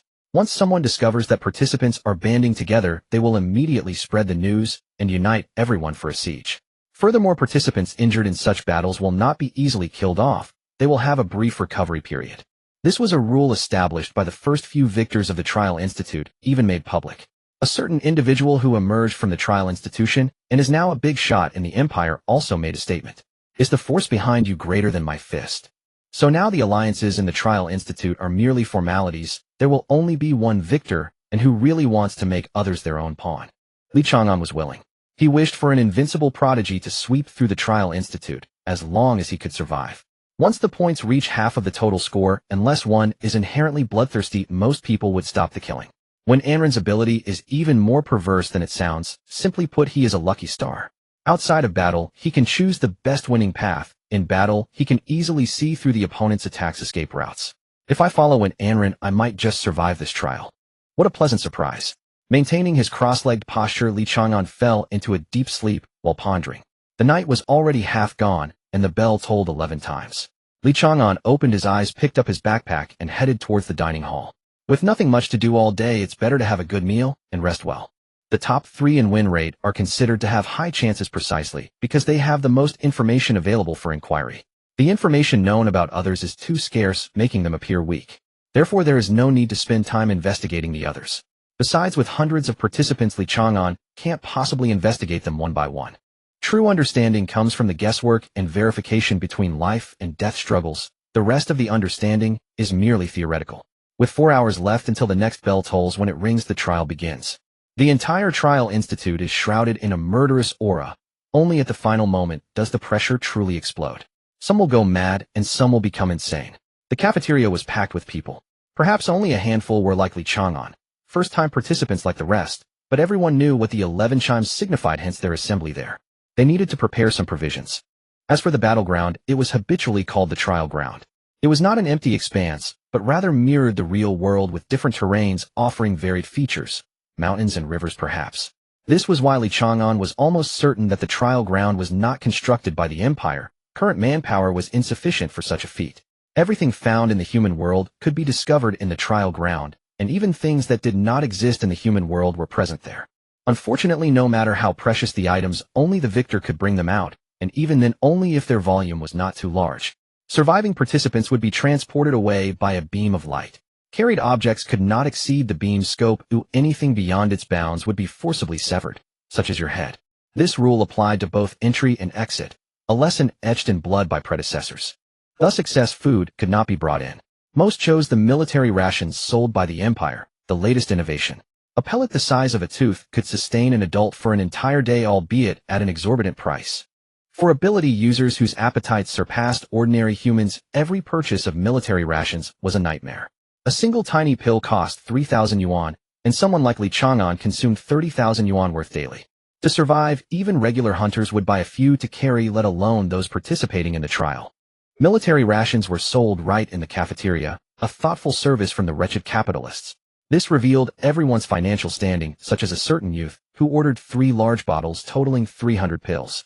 Should have given him only 10,000, not 50,000, muttered Chang'an, clicking his tongue as he bought 20 pills at the counter. In truth, even those 20 pills were unnecessary. He still had a large bottle of military rations in his small backpack. But if he didn't buy a few, it would attract undue attention. In a corner sat several individuals who hadn't bothered to purchase any rations at all, a blatant display of arrogance. Their gazes swept over every participant, and they occasionally licked their lips like perverts eyeing their prey. One Anran was targeted. Anyone would target him, young, frail, and wealthy. Wasn't he a fat sheep? Chang'an could only shake his head helplessly. He really couldn't compete with the boy's intellect. By deliberately flaunting his allure to draw attention with his ability to evade disaster, those fellows would only become his prey in turn. The game hadn't even started, and someone was already poised for a 10-kill opening. The second floor of the trial ground resembled a train station waiting hall. Chairs were spaced half a meter apart with nothing else, just a large stone screen on the front wall. Counting both floors, Chang'an estimated about 500 seats, meaning at most 500 participants could join this time. And this time the first floor wasn't even full. Choosing a chair at random, Chang'an leaned back, planning to doze off. Just before closing his eyes, something flickered before him. He blinked and looked, then smiled. The pink-haired girl he had seen yesterday was here too. She probably hadn't stayed in the trial ground, so he only noticed her now. None of my business. Chang'an smiled, and closed his eyes, waiting for the chime to wake him. Many like Chang'an closed their eyes for a nap, while others observed their surroundings, taking this time to study their potential opponents. When the chime rang, Chang'an slowly opened his eyes. The familiar beam of light fell upon him, yet there was no lamp overhead, and he wondered where the light came from. Taya trial begins. Participants do not step out of the light column. 5, 4, 3. The same familiar weightlessness washed over him. Chang'an stretched. Time to go home. The door to the trial ground swung open. The young woman at the front desk, holding a tablet as thin as a fingernail, walked in, followed by a middle-aged man in a dark green uniform. From today until the end, don't miss a single name. This place can't connect to the Empire's network, so rely on you to register them one by one. The middle-aged man looked up at the screen. The once dark stone screen was now covered with dense names. The names each person had registered, be they pseudonyms or real. As long as they died in the trial ground, their green names would turn red, revealing their true identities. The only thing the defeated could leave behind was their name. The young woman nodded repeatedly, daring not to slack. The middle-aged man's gaze swept over the names, then halted abruptly. He smiled. Chang'an. Is he the one you mentioned? Yes. The young woman replied hastily, nearly hiccuping from nervousness. Swallowing with difficulty, she said urgently, his appearance is very similar to the photo you gave me, but the photo is a bit blurry. I'm not sure. It's fine. This is probably an alias too, we won't find anything. If he's still alive when only 10 people remain, remember to notify me first. The middle-aged man turned and left. Bowing deeply to see him off, the young woman turned back, and suddenly her expression changed dramatically. She frantically began registering on the tablet. 197 green names turned red in an instant. Feeling solid ground beneath his feet, Chang'an opened his eyes and instinctively rolled aside, then hid behind the nearest cement pillar. After waiting a few seconds, he began to survey his surroundings. All participants were randomly assigned within a designated area, the size of which related to the total size of this trial ground. This meant it was possible for several people to land in the same spot. This time he was fortunate. No one was nearby, at least within eyesight. But he had to be careful to avoid perception type abilities. He couldn't stay in one place for long. The location this time is a city. After several observations, Chang'an confirmed he was not among ruins, but in the wreckage of an entire city. In the distance stood some buildings that had not completely collapsed like a metropolis after war, but the vegetation climbing over them told him this place had been destroyed long ago. A city yet. Chang'an cheerfully stepped into the shadows. A city meant water and food. Most food would certainly be expired, but foraging would be easier. If nothing else, he could eat leaves. His steps made no sound, every muscle in his body moved, as if they were his fingers, as agile and eerie as a feline. Since everyone was gathered within a range, he didn't need to escape. Just avoid the first wave of combat, and the others would naturally leave the area. It was the classic darkness under the lamp. But after a few steps, Chang'an stopped with a strange expression, muttering to himself as he looked at the corner ahead. There should be a deli after turning right. 2 steps ahead is a monument left before the apocalypse. To the left is a road, and on the other side of that road is a residential area. After finishing his solemn murmurs, Li Chang'an peeked around the corner and froze. It wasn't that he could foresee the future, rather he had been here before. Not only had he been here, but he had lived here for 20 years. This was Dongzhou Beiqing. How could it be North City? Glancing around, Li Chang'an couldn't deceive himself. Even though most places had collapsed into ruins, the sense of familiarity was undeniable. That should have been a stationery shop, a welfare store under the empire's jurisdiction that provided free supplies. Standing before the toppled building, Li Chang'an raised his hand to brush the dust off the signboard and frowned. The signboard read, "Grocery Store," which was different from his memory. Upon closer inspection, there were numerous subtle discrepancies around. "I see this is." A sudden alert flared. Without any hesitation, Li Chang'an leaped upward. An arrow pierced through his calf.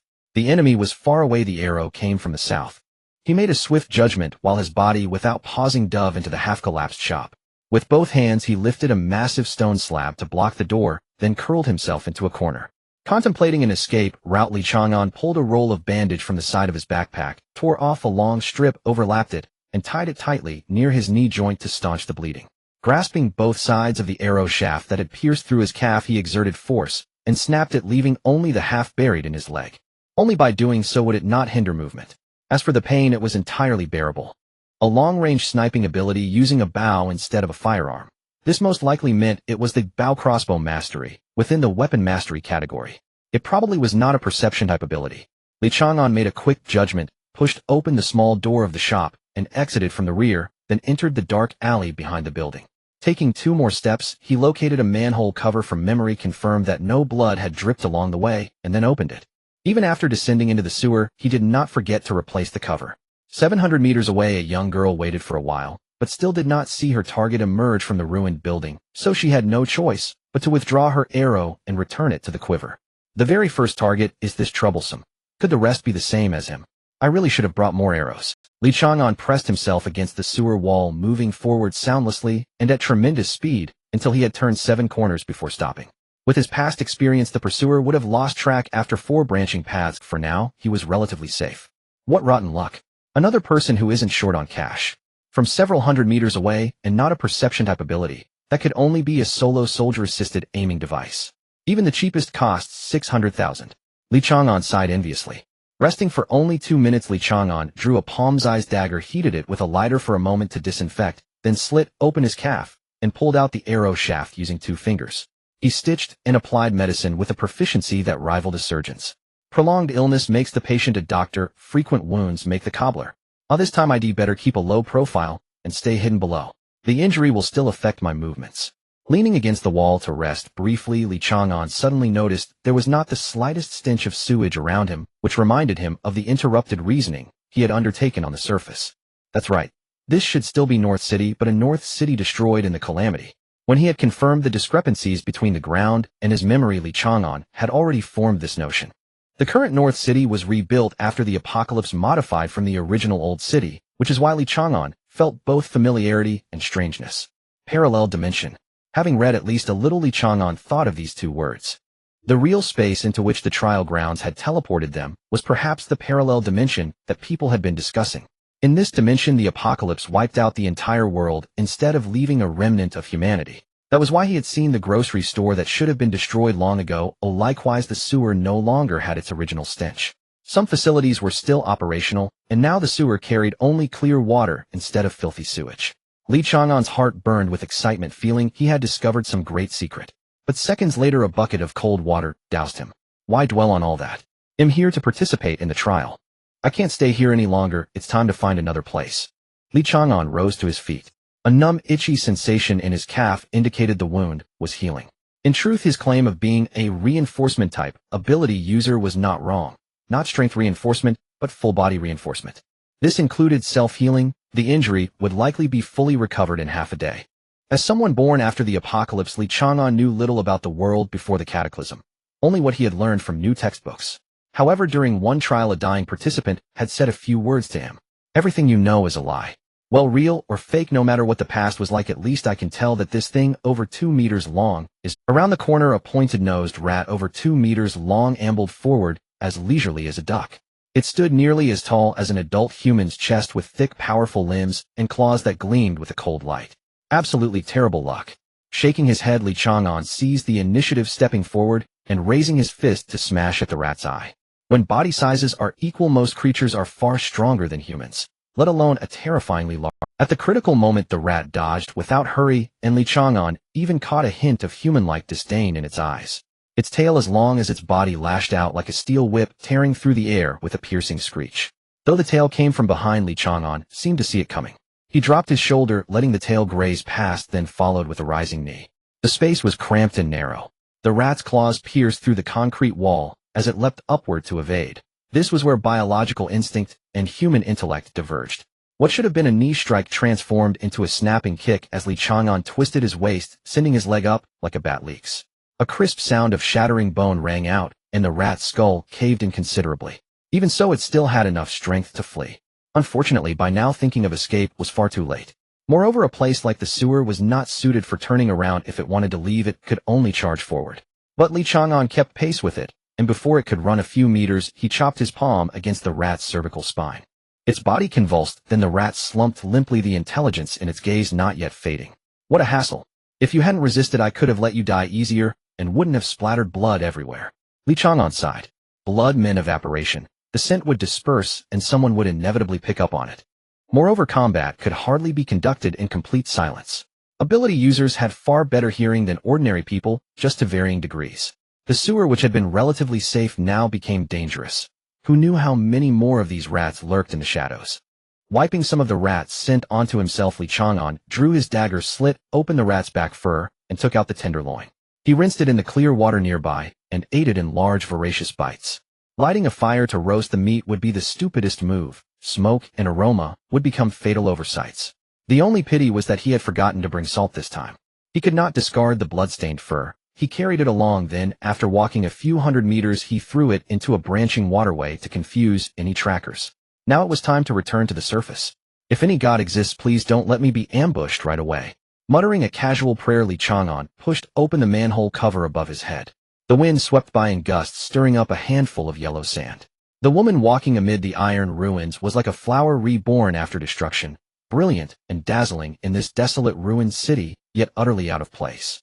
She strolled gracefully and unhurriedly through the streets, one hand resting on her saber, the other brushing against the broken walls around her. In her eyes, everything here was the sediment of history. The human world should have been like this as well. The woman halted. A step away from her stood a sign, the dust on which had been wiped away by a hand, faintly revealing even the lines of a palm. She took a step forward and noticed a few drops of relatively fresh red blood. Turning her gaze southward, she murmured, an arrow hit her calf, and then she entered the shop.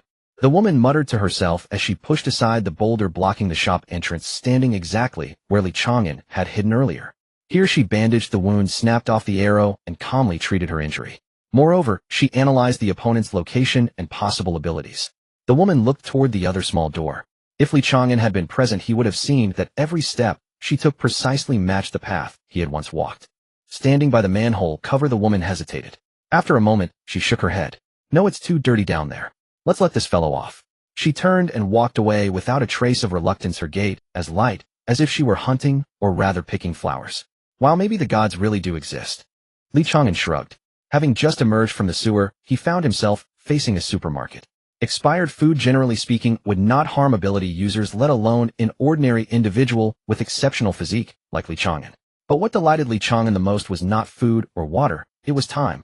By the dates on the food packages, he could infer when this place had been destroyed, and also, no, I'm here for the trial. Keep a tight leash on my curiosity, grab some water, and get out. Chang'an smiled bitterly and shook his head, then cautiously entered the supermarket. First get water, distilled water. What's this? Isn't it sterile water? Forget it, grab a can, braised pork can. Was pre-apocalyptic human cuisine really this good? Even in the process of shopping, Chang'an did not let down his guard. He still made no sound. His small backpack couldn't hold much, so he carefully selected what was usable. However, many things here had already gone extinct in the present world, so he needed a little time to sort through them. Driving my beloved little donkey, gently peeling off its skin, it's tender and white, with a faint fragrance. Someone was humming a tune as they entered the supermarket, apparently dragging something heavy. The sound of fabric scraping against the floor could be heard. Chang'an flattened himself and crawled like a spider, silent and invisible, moving along the ground. He tilted his ear to track the shifting direction of the sound, then climbed up the wall, where the other couldn't see him, hiding among the crisscrossing iron pipes on the ceiling. The voice sounded like a young boy, but not when Anren. Li Chang'an could not stare directly at the newcomer for fear of being detected. He only cast a sidelong glance. Strange, it felt like someone looked at me. The voice was that of an innocent youth, but it came from a hideous-faced dwarf about 1.30 meters tall, with crisscrossing scars all over his face barely revealing the outlines of his features. The dwarf was dragging an unconscious girl. He looked around, but didn't notice anyone taking it as just a hallucination. It wasn't the first time. Sharp perception, but it can't be a perception-type ability. Li Chang'an squeezed his body completely behind the steel pipe, and since the target was a dwarf, it was even harder for him to be seen. He had seen these two in the hall earlier. The dwarf had been wearing a mask then, while the girl had been reading a book appearing quite gentle. He really wondered why someone like her would join this trial. Did she think this was a game? The dwarf hummed his song, dragging the girl to the kitchenware cabinet. The stainless steel utensils there in a nearly sealed environment had not rusted and were still brand new. Wake up, wake up. The dwarf, presumably smiling, patted the girl awake. The just awakened girl twisted in panic, but her hands, feet, and mouth were all bound. The dwarf grinned. This time it was clear he was smiling. I want to untie you, but I'm afraid you'll scream too loud and attract others. That wouldn't be good, so bear with it. Don't think of asking for help. This is a trial. Killing you earns 1 point. Who do you think would spare you? Just endure it. At least I'll leave you with a clean body, though I don't know if you're still pure. I'll check that myself later. After saying that, the dwarf browsed through the kitchenware, finally, selecting a bone cleaver. He tore off the packaging, weighed it in his hand, and grinned with satisfaction. Alright, let's begin. Living is painful. I'll help you shorten that pain. You don't need to thank me, but you should experience. The blade rose and fell, chopping into the girl's knee. She didn't even have time to think before feeling extreme agony. Her screams were muffled by the rag in her mouth. Only quickened breathing and a rolling throat could be heard. The knife got stuck in the bone. The dwarf placed one foot on the girl's shin and forced the knife back and forth. Blood splattered everywhere. He yanked the blade out and brought it down heavily again, severing the girl's lower leg from her body. Even at this moment, the girl had not given up hope of survival, perhaps longing for a swift death. She struggled, dragging her body forward. The dwarf, cleaver in hand, followed beside her with his short legs. He was savoring everything. The warm blood on his face, the groveling prey before him. The only pity was that he couldn't hear her screams. A long trail of blood was left on the floor.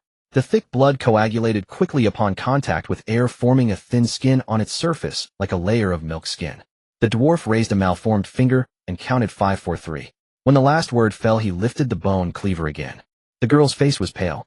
The sudden pain made her arch her body backward, then crawl forward even faster, but without her legs, all her struggles were futile. After you die, I'll wash your body clean with fresh water. Don't worry, no blood will remain. I know you hate me, so I'll take your eyeballs with me. You can watch me forever, just like now. The dwarf took a pointed knife and thrust it into the girl's back. The sharp blade cut through the skin, revealing the spine beneath. Now, Li Chang'an flipped down from the ceiling, twisting his waist and hips in midair. Unfortunately, the dwarf was too short. His kick was slightly off, only hitting the dwarf's shoulder. Nevertheless, the small body was sent flying like a cannonball, crashing into 7 or 8 shelves. Only when it landed did a muffled grunt escape. Pity didn't get the head. Li Chang'an shook his head helplessly. The kick had only shattered the dwarf's shoulder. A missed strike meant he had to start moving. Ha ha ha. A joyful laugh came from among the shelves. The dwarf pushed aside the scattered goods, struggled to his feet, one arm dangling limp at his side. Do you know why that woman didn't resist? Even the lowest level ability user should have some ability to fight. Because I am the protagonist of this world. I suppress all abilities. I suppresses all abilities. Li Chang'an was stunned. You are the protagonist of the world. Then what am I? The dwarf coughed, spitting out some blood, swallowing the rest that hadn't yet left his throat, and walked step by step toward Li Chang'an. No matter what favored son of heaven you are, as long as you touch me, you will lose everything. From now on, you will begin to feel your limbs grow weak. The ability you pride yourself on will become unusable. Soon you will be no different from the pig on the ground. Saving the beauty in distress will have to wait for your next life. Li Chang'an clapped his hands and chuckled. If you hadn't mentioned it, I would have forgotten. He looked down, locking eyes with the girl on the ground. The girl hid behind Li Chang'an, pressing tightly against his heels, tears streaming down her cheeks like a broken dam. Hope flickered in her eyes. She yearned for him to be her savior, yet feared he would end up just like her. Don't cry, don't cry. It's over now. You won't suffer anymore. Li Chang'an crouched down, cupped the girl's face in both hands, and gently twisted her neck, breaking it. The dwarf halted, staring in shock at the scene. Not only did Li Chang'an show no sign of expected panic, but he even had the leisure to snatch the points. Wasn't this guy here to play hero and rescue the damsel? Thank you for the point you gave me. No, it should be 2 points. Li Chang'an crouched, stamped his feet against the ground, and shot forward like a bullet from a chamber. The dwarf intended to sidestep, but caught off guard, and slowed. He took a solid punch to the abdomen, soaring half a meter into the air. Not only were his innards shattered, but his spine emitted a crack of unbearable strain. How? How is it possible? Shouldn't your ability have been sealed away? Blood could no longer be swallowed back. The dwarf vomited blood, his face ashen, as he stared at Li Chang'an's face. He wanted to see panic, wanted to see weakness behind bravado, wanted to see a glimmer of hope for his own survival. Li Chang'an tilted his head, grabbed the dwarf by the calf, and slammed his 1.3 meter frame viciously onto the ground. With a thunderous crash, floor tiles shattered and flew, and the dwarf's body was equally torn apart. Certain the dwarf was dead beyond doubt, Li Chang'an smiled faintly. Sorry, I never had any ability to begin with. Still, he was a terrifying fellow. Whether temporary or permanent, the dwarf's ability was on par with strategic weaponry. What a pity. Li Chang'an bent down with a smile, scavenging his spoils from the dwarf's corpse. In 10 seconds, he looted one body. Half a minute later, his figure flickered at the supermarket entrance, then vanished once more. Unless one understood the dwarf's ability, most people would inevitably come into contact with him. After all, Li Chang'an's attack also went through clothing, yet the dwarf still believed it would work, meaning contact was literal, not requiring skin-to-skin collision. If the weapon were long enough, it might also work. Half a minute after Li Chang'an left, 3 ability users appeared at the supermarket entrance, entering from 3 different directions. Moments later, one struck by surprise, and the 2 engaged in battle, while the remaining 1 continued tracking along Li Chang'an's path. No wonder people say it's a new world. So many bizarre abilities. A red-haired, green-eyed youth stood by the dwarf's corpse, electricity crackling at his fingertips. With a flick of his finger, a silver current fell upon the body, not even sparing the girl's corpse. Truly a scumbag. The youth clasped his hands behind his back and strode outward, as if the growing chaos outside the door had nothing to do with him, leaving only 2 charred corpses behind. Li Chang'an moved like an ape, agilely navigating the steel and concrete jungle. Within minutes, he had put several kilometers between himself and the crime scene, landing without a trace of labored breathing. What a pity, none of them carried weapons. Li Chang'an shook his head. In this era, a good weapon was more important than anything else, but not everyone could afford one. The girl was probably broke, but that dwarf, ruthless and a bit twisted, shouldn't have been poor. Likely he stashed all his money, and thus carried no weapon. Lacking an ability himself, Li Chang'an's fighting style relied on close-quarters combat. Against ranged snipers, he was at a serious disadvantage. He could only thank his luck that the battle took place in an urban environment with plenty of hiding spots. Still, most ability users would opt for long-range sniping. A high-quality sniper rifle combined with long-term training was enough to handle most ability users. After all, except for reinforcement types, most users' bodies still couldn't withstand a single bullet. Or maybe 2 shots. Caliber determines justice. Especially perception types. Under their gun barrels, there was no place to hide. There were many ways to counter bullets.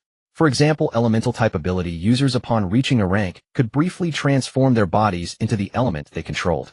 Bullets couldn't kill fire, but this method was extremely draining and couldn't be sustained indefinitely. The measure of an A-rank elementalist lay in their mastery of this technique. A-rank hardening type users could withstand a 20mm anti-material sniper rifle at a certain range. Avoiding misfortune and seeking fortune, type users were practically impossible to hit. A point-blank shotgun blast might have some chance. Li Chang'an couldn't withstand that. He could only dodge sub-10 mm slingshots from beyond 2 meters. A thunderous boom echoed from afar. Li Chang'an's hair stood on end as he swiftly retreated in the opposite direction. That sound came from an anti-material sniper rifle likely over 1,200 meters away, and his position was within its kill zone. No wonder that area was completely silent. It had been cordoned off. Shaking his head, Li Chang'an began descending, weaving through the high-rises. Only cramped spaces were his battlefield. In all other situations, he had to think only of escape. The sky gradually darkened as the sun set. The city had long lost its power supply. Night descended, leaving only boundless darkness around. Under the silvery moonlight, one could still faintly make out the road ahead. In a completely collapsed building, Li Chang'an huddled amid the rubble covered with broken stones and steel-reinforced concrete. Even his heartbeat slowed. Even if someone stepped on him, they wouldn't notice his presence. Perception type ability users were an exception, for they were the nightmare of all assassins. I see you. Come out. Someone approached with a teasing grin. Li Chang'an didn't move. After a pause, receiving no expected reaction, the person said again, "Seriously, I really saw you. Stop hiding." Li Chang'an still didn't stir. "Alright, if you don't come out, I'll just have to drag you out." The person made as if to start, yet after a moment, there was still no movement. After waiting a while longer, he finally heard someone crouching in front of Li Chang'an muttering to himself, "That's not right. I clearly tracked him to this spot. How could he have disappeared? Make a move." No, something was off. Having just opened his eyes, Li Chang'an closed them again. A flash of cold light seemed to streak by, followed by the sound of a body falling. Blood seeped through the cracks into the ground, trickling drop by drop onto Li Chang'an's face, then sliding down his cheek. Above him, the rustle of clothing came and went. Not long after, someone stepped on the rubble over his head and gradually walked away. Li Chang'an kept his eyes closed all the while. Though Li Chang'an often jokingly referred to Jiang Shui's establishment as a stall, it was actually quite a sizable tavern. Despite the exorbitant prices of the drinks, it never lacked for generous patrons, as it was considered the safest place in North City. The tavern's walls bore the words "No loud talking" or "Fighting," a rule that none dared to disobey. After all, this place once belonged to the largest gang in North City, but it became desolate overnight because of those three individuals. Now, one of the three had gone to the trial, leaving the other two sitting face to face, their expressions more akin to enemies than friends. "How dare you come here to drink for free?" Jiang Shubu rolled his eyes lazily, leaning back against his chair, his legs propped up and swaying. The man opposite him, Lin Gu, still looked like a weary old man. He shook a bottle of alcohol in his hand, glancing at the busy Wu Liuyan behind the counter. Jiang Shubu, displeased, tapped the table. "Is this the little girl that Chang'an picked up? If you can't teach her, just give her to me." Lin Gu's words made Jiang Shui's anger rise uncontrollably. "You think I can't teach?" Jiang Shubu leaned on the table, his gaze icy. Lin Gu calmly nodded. "With your temper, I fear you might mislead her. You were the one who taught Chang'an how to interact with others, and what was the result?" Mentioning this, Jiang Shui's fiery demeanor dissipated, and he lowered his head, unable to speak. He muttered defiantly, "You always bring this up, you're so dull. If you hadn't taken out the other gang leader, would Chang'an have sneaked into another gang to wipe them out? It's also my fault for trusting you would really teach him how to get along with people, which led him to only choose to kill or leave when facing strangers, leaving him unable to make friends." Lin Gu continued, unrelenting, clearly holding back a lot of frustration. "Stop scolding, I know I was wrong. I'm trying to make amends now. Besides, there's nothing wrong with that. The hearts of men are treacherous, you know that well enough." Jiang Shui's defense was weak and powerless. After a long silence, Lin Gu sighed. "When the three of us first met, he had just completed his third trial. Now it's already the 8th, and so many years have passed in the blink of an eye. Don't suddenly reminisce about the past, it's not a good omen. I've opened this tavern in a place where so many have died, it's already unlucky enough, so don't jinx it further." As Lin Gu downed a glass of wine, Jiang Shubu pretended to get up to leave. But Lin Gu rose first, pressing Jiang Shubu back down and shaking his head. "I'm not joking with you, I plan to go back for a while." "I disagree," Jiang Shubu bluntly interrupted. "Don't say anything. Let's wait until Chang'an returns to discuss it. While he's away, I disagree with whatever you say. You brat, am I asking for your opinion? Regardless, I still want to go back and take a look. Consider today my farewell." Patting Jiang Shubu on the shoulder, Lin Gu lit a cigarette and walked out the door, not looking back. "At least leave me the cup." As dawn broke, Li Chang'an crawled out from the rubble, next to a headless corpse, the head lying 10 steps away, with a shocked expression still etched on its face, along with a footprint. "Talking at this hour, you really fear nothing." Li Chang'an shook his head, rummaging through the body, only finding an empty water bottle, likely already looted by the murderer. After consuming a few military rations, Li Chang'an was about to leave, when he suddenly stopped, taking out the copper sparrow from his pocket. The sparrow's tail was slightly trembling. With a gentle flick, Jiang Shui's voice came from its beak. "Calling Chang'an, can you hear me?" "I can't hear you." Lowering his voice, Li Chang'an smiled slightly. This thing was indeed useful. The trial grounds were isolated from the outside world, and no means of communication could transmit messages. This copper sparrow was the only effective method known to Li Chang'an. Of course, this copper sparrow, which drained all his savings, had functions beyond just transmitting messages. "As long as you heard me, that's good. Lin Gu plans to go home. You should be aware of his situation, right? I can't stop him now. How long until you can come out? Can you speed it up? Lin Gu is going home. Has he lost his mind?" Li Chang'an frowned. "I'll do my best. There are nearly 200 people this time, and a few tough characters among them. You should find a way to delay." "All right, then you hurry up." Li Chang'an put away the copper sparrow, stretched lazily, and his body crackled like popping beans. With no other choice, he could only speed up. This time, he must take the initiative. For the first time, Li Chang'an was anxious to get out. Navigating through the concrete jungle, he focused, listening for any suspicious sounds. Li Chang'an twisted his waist, charging northward without any pause. Just then, a sound of something slicing through the air echoed from that direction, resembling the sound of an arrowhead. If there were no archers in this trial ground, then it would be a case of narrow roads for enemies. With both hands digging into the concrete wall, Li Chang'an climbed upwards, lying on the rooftop like a dog, or a rat, slightly tilting his head to sniff the air for scents. No doubt no other ability user could be more sensitive to the smell of blood than him. Jiang Shubu once joked that Li Chang'an was a blood control ability user. Li Chang'an shook his head. There was no smell of blood nearby, at least not within 500 meters.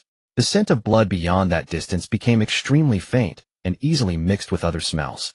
Just as he was about to get up, Li Chang'an suddenly rolled on the spot, as the place where he was lying was shattered by tremendous force. Found a little mouse. A coarse male voice called from below. Li Chang'an swept his leg, kicking the debris next to him into the hole in the ground. He backflipped to the ground, smashing both fists down. The already battered ground supported by the concrete and steel fractured further under the impact of his punches. A wave of scorching heat, a clevel or above flame control ability user. In just a moment, Li Chang'an concluded that only a clevel or stronger fire user could compress flames to the point of explosion. With the term above used by common sense, one should assume an increase of one level, meaning this opponent was likely an A-level ability user. Thinking of running, the man below spoke, accompanied by a surge of crimson flames. Li Chang'an stomped his foot hard, causing the ground to cave in, and the stones fell, suppressing the flames. Ignoring the stones crashing down on him, Li Chang'an lowered his body and charged towards the source of the sound. Ahead, flames surged, and the violent heat pushed the smaller stones aside, but the larger ones could only be avoided by themselves. In the chaos, the man sneered, trying to sneak attack me. Just as he avoided a boulder, Li Chang'an saw a flaming fist rushing towards him. He bent his knees, dropping down neatly. The flames grazed past his scalp, leaving the smell of singed hair. The man clearly did not expect Li Chang'an to evade in this manner. Caught off guard, he allowed Li Chang'an to close in, but in an instant the orange-red flames engulfed him completely. If you want to get close to me, then burn to death first. Just as this thought crossed the man's mind, he saw the kneeling Li Chang'an pounce forward, grabbing his leg, causing him to lose his balance and fall backward. Is this kid not afraid of death?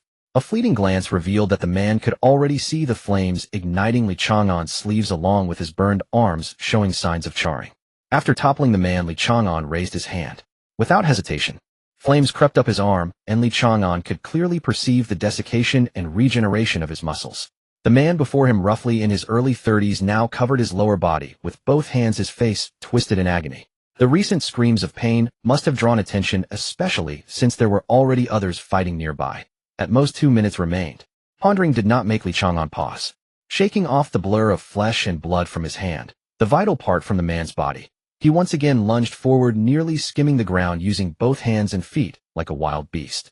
"He'll kill you," the man roared, sweeping his hand in front of him. Flames formed a wall of fire 2 steps away while he quickly retreated until his back pressed against the wall. Those who dared enter the trial either had sufficient confidence in their own strength or were prepared to fight to the death. Few regarded it as a convenient place to commit suicide. Catching a glimpse of Li Chang'an's figure approaching from the left, in the corner of his eye, the man moved swiftly, concealing himself within the flames. Then, clenching his fist, he engulfed his left shoulder and upper body in fire. Elementalization, the ultimate self-defense measure for elemental ability users upon reaching a rank, transforming their bodies into the element they control, thereby neutralizing all physical attacks. Though unable to discern the opponent's ability, the man understood that an adversary willing to trade injury for injury likely possessed an ability unsuited for the current fight. Yet several seconds passed, and Li Chang'an did not appear as the man expected. The flames still blazed. If this continued, perhaps the man would be the first to lose combat capability, as the unparalleled defense of elementalization came at the cost of immense energy drain. Where is he? Did he flee? The man constantly turned his head to scan his surroundings, but unfortunately the wall of fire obstructed his view, preventing him from keeping his eyes on Li Chang'an every moment. When the man finally sensed something amiss, a fierce wind descended upon his head. He had no time to look up, instinctively shifting the elementalization region to the top of his head. A crisp sound, the impact of an elbow against the skull. In haste, the head's elementalization was only half complete, while the elbow merely needed to change direction slightly. Stars flickered before his eyes, the scene spun, everything blurred, even his bodily reactions grew sluggish. But as an rank ability user, he instinctively poured all his power into an explosion, flames bursting outward from his chest. Within the confined space of the walls, the explosion's might was unleashed to its fullest. With a resounding boom, endless flames filled the entire area. The tremendous impact collapsed the surrounding walls. The already precarious building began to cave in, debris flying and dust billowing. The man curled up, covering his head with both hands, eyes shut, feeling himself buried under various heavy objects. Only when the shaking stopped did he wave his hand using the thrust of flames to push aside the debris atop him. Wiping the blood and grime from his mouth and forehead, the severely injured man barely managed to struggle to his feet. That kid must be dead. What a loss, I need to quickly. I've been waiting for you. The voice in his ear was like an alarm bell of doom. Crack. Twisted 180 degrees, his neck revealed the young man behind him, whose smile was utterly detestable. Taking off the man's coat and wrapping it around himself, Chang'an did not linger. He leaped straight down from the dozen-meter-high ruins, landing on a nearby rooftop, rolling to absorb the impact. Then, with several bounds, he vanished completely from the scene. In a different section of the same sewer, Chang'an crouched in a corner, washing the wounds on his body. His hands from fingertips to mid-forearm were severely burned. The original skin had turned to charcoal, which he tore off and tossed aside, spraying on skin like foam. A new product released for civilian use after the Empire's medical technology advances, effective for all skin conditions. Within seconds of spraying, it solidifies to replace the skin, preventing muscles and blood vessels from being exposed to the air. It contains ingredients that stimulate the growth of new skin. The trouble was the burn on his lower left jaw, causing water to leak out when he drank. A bit wasteful. That guy hid his supplies elsewhere, killing him gained me nothing. Sighing, Chang'an felt the airflow through his damaged cheek and couldn't help but smile again. Tap, tap, tap, tap, tap, tap. In the darkness, footsteps drew nearer. Chang'an stood up. Though he knew who was coming, he could not let down his guard. There were far too few people he could trust. No need to be so wary of me. I barely managed to find you. Came a voice from the darkness as an oil lamp lit up, illuminating Anren's youthful face. Chang'an replied with a cold smile. Anren could overlook Chang'an's coldness, but he could not ignore his wariness. Having grown up in the lower strata, Anren knew better. Every beast has its own safe zone. Once invaded, it could lead to a fight to the death. Stopping 2 meters away from Chang'an, this was the optimal distance chosen by Anren's ability. What are you here for? Chang'an finally spoke. I thought you'd had your vocal cords smashed just now. Anren smiled slightly, taking a spray bottle from his pocket and tossing it over. This is military-grade skin-like foam, more effective than the one you have. The spray was brand new and sealed. Chang'an glanced at it, but did not pick it up immediately. Come on, I have no reason to deceive you. Anren stepped back 2 paces, raising both hands to show he meant no ambush. After a slight hesitation, Chang'an bent down and picked up the spray, frowning. Don't come within 2 steps of me. Thanks, I'll always remember that advice. Anren nodded, satisfied to have finally gained a bit of trust. Only after Chang'an had finished spraying the foam did Anren speak again. How many points have you earned? 3 points. I ran into a flame manipulation ability user. It cost me quite some time. Chang'an was not lying, nor did he need to. 3 points could earn the other's trust without provoking hostility. Anren nodded. I saw it. That a rank flame manipulation. I can't believe you killed him. I'm really curious about what ability you have. How many points do you have? Unwilling to waste time on this topic, Chang'an changed the subject. 17 points. Anren shrugged. You know my ability. Oh, I only pick fights I can win. But from today on, my options have narrowed a lot. Narrowed a lot. Chang'an frowned almost imperceptibly, then quickly resumed his usual cold demeanor as if nothing had happened. Don't pretend you've already figured it out, haven't you? Anren leaned in a bit, lowering his voice. I checked past records. The participants are dying off too fast, unnaturally fast. I'm afraid you and I are both someone's prey. Hunters. Prey. Everyone here embodies both identities, but if one person's strength is too outstanding. Chang'an shook his head and said, not necessarily. The first day doesn't mean much. The city's area is only so big, and many will be eliminated on the first day. Those with low strength, little combat experience, and those who intend to score on the first day without a clear position will meet their demise in a very short time, just like you have already scored 17 points.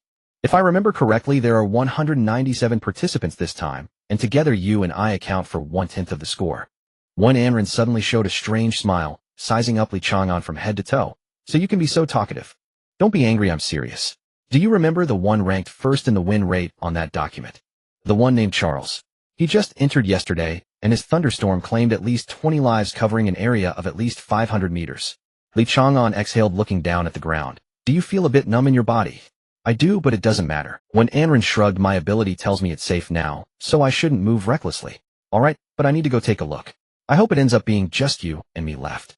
Chang'an stood up, turned around with his small backpack, and left. What a pity. Anren shook her head, suddenly changing her expression. No, it wasn't safe here. The safe place was moving with him. Was he safe beside him? Could his ability be rubber insulating him? A strange sense of déjà vu. To avoid the danger above, Chang'an took a few more steps, taking a different street. He had already noticed the traces of people passing through the sewer while bandaging earlier. Now, even the sewer would no longer be safe. Abilities can enhance the environment, for example, with the water element mastery. Near rivers or lakes, the sewer would also be a stronghold for some. Surrounded by stillness, Chang'an carefully proceeded through the gaps between the tall buildings. This time he could see the silvery flashes of lightning in the distance, without climbing high, still shimmering in the bright daylight.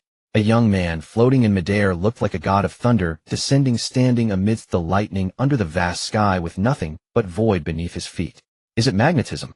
Chang'an frowned and retreated, having heard that the ability of lightning element mastery, at a certain level, can sense magnetic fields. But making oneself fly seems a bit unscientific. Metal clothing and shoes. Chang'an had no intention of making a move that would be courting death. He merely wanted to witness a battle at this level to prepare for potential future pursuits. After glancing a few times to gauge the opponent's combat power, he multiplied that number by 3 before. He didn't know who Charles' opponent was, but he estimated there would be no escape. The towering buildings were the best hunting ground for Chang'an, with complex locations facilitating his approach to opponents. Now he just hoped Charles could attract more unaware challengers. There would surely be many thinking of ambushing. Perhaps he wouldn't even need to think of a way this trial would end quickly. Ahead, a 3-story building collapsed, causing Chang'an to halt. Watching the dust rise, Chang'an quickly retreated to hide behind the collapsed wall, peering through the gap to assess the situation ahead. Perhaps there would be an opportunity to collect heads. A woman tumbled out of the dust, rolling twice on the ground, landing on the street not far from Chang'an, with pink hair and her form-fitting sportswear torn in several places, stained with blood. Pink hair. I've seen her. Chang'an smiled. She's quite a cute girl and a bit fierce too. Would she curse me if she dies at my hands? Very curious. Right after the woman, a figure in green rushed out, clearly a man wearing a tight green suit. With his slender figure, he resembled a spirit of aloe. Don't run. The man, evidently in no hurry to kill, approached step by step with a dagger. My ability is poison. Once you're injured, you can't escape. Give up. How reckless, can't he see the thunder god over there demonstrating power? Chang'an shook his head, planning to leave. If he lingered, he might attract Charles' attention, and who knows, another thunderstorm might come. But just before leaving, Chang'an noticed out of the corner of his eye and decided to stay temporarily. It's not that he had any heroic desires. He simply saw that the pink-haired girl was quietly gripping a handful of sand with her right hand on the ground. Just as Chang'an expected, when the aloe man took a couple more steps forward, the pink-haired woman suddenly flung the sand from her hand and then dashed unhesitatingly towards the building where Chang'an was. Caught off guard, the aloe man was hit squarely in the face by the sand, momentarily blinded. Even though he rubbed his eyes and chased after her quickly, he was still a step slower than the woman, watching her rush into the building, cursing loudly as he leaped several meters high into the upper floor. The pink-haired woman was already injured, her movements hampered. The ground below was filled with obstacles while the rooftop was empty. As long as she wasn't afraid of heights, the arc distance was faster.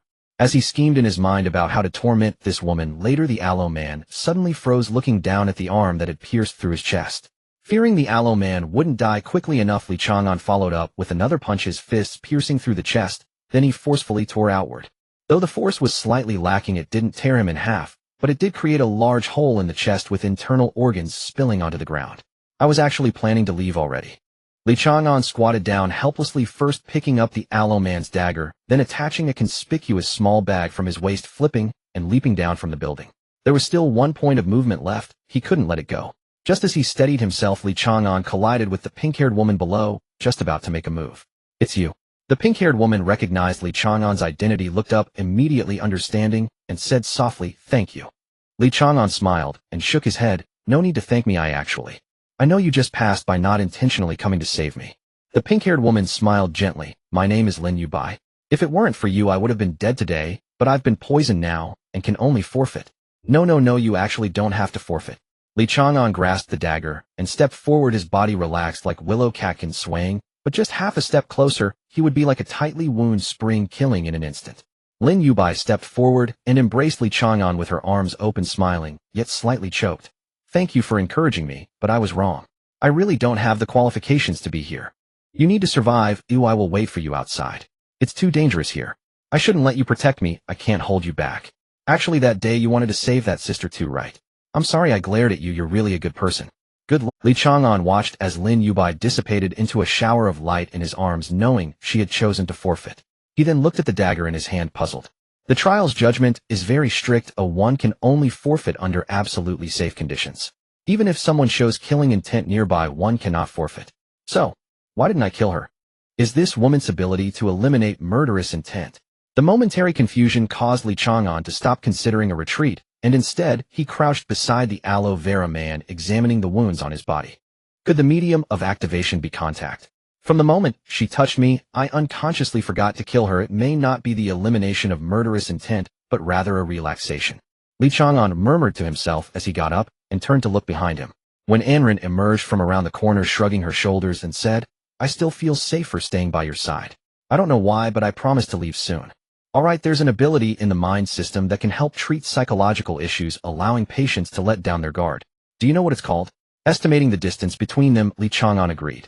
There is indeed such an ability called mental soothing, which is quite rare. When Anren hesitated for a moment, but couldn't resist her youthful curiosity, and said, "I feel that her ability has nothing to do with mental soothing. By the way, have you ever been in contact with girls before?" Li Chang'an frowned and nodded. "Of course I have." "Well, maybe I was overthinking it." When Anren stopped talking and took 2 steps back, hiding among the ruins. After this casual chat, Li Chang'an no longer felt troubled. After all, the person had already escaped, and when Anren made a valid point. Meanwhile, the thunderstorm continued, and the thick smell of blood had already wafted through Li Chang'an's nostrils. He could imagine how many people wanted to take advantage of the situation to launch sneak attacks, only to meet their doom. This was no ordinary battle that an average ability user could intervene in. Charles was too powerful, and the raging thunder turned that area into a sea of lightning. However, Charles' opponent was not weak either. A giant dragon over 100 meters long spread its wings and swooped down, its claws repeatedly grazing over Charles' head, but each time, they were blocked by a barrier of lightning. "Fantasy manifestation," Li Chang'an exclaimed, referring to the ability with the highest potential, which also had the most restrictions on its use among all abilities currently. To manifest imagination into reality is practically a divine ability, but the combat power and details of the manifested objects depend on the user's imagination. Judging by the dragon's combat power, its owner must be someone with a rich imagination. Unfortunately, one can only manifest one thing at a time, otherwise the world would belong to them. While this is not my concern, Li Chang'an chose to leave. When gods fight, anyone who dares to intervene is simply asking for trouble, and from time to time, he could see someone being blasted into the sky by the thunder. There are too many reckless people around. Li Chang'an shook his head, stopping in his tracks as a woman with a sword approached from across the street. "This is troublesome." Li Chang'an turned his head and said helplessly, "Do you still think it's safe to stay by my side?" There was no response. The unreliable guy actually ran away at a time like this. Li Chang'an frowned and turned to flee. The opponent was the second most formidable user from Yingxing City, a terrifying human capable of sailing a small boat, even more daunting to Li Chang'an than the godlike Charles. Li Chang'an did not like those who carried knives. He excelled in close combat, and so did Sanjingha. Li Chang'an wouldn't waste time looking back. As long as the other party was still pursuing him, that murderous intent was like a bone-deep pest. Even an ordinary person could detect it. Sometimes he crawled like a reptile beneath the towering buildings, other times swinging like a monkey over the debris and stone pillars.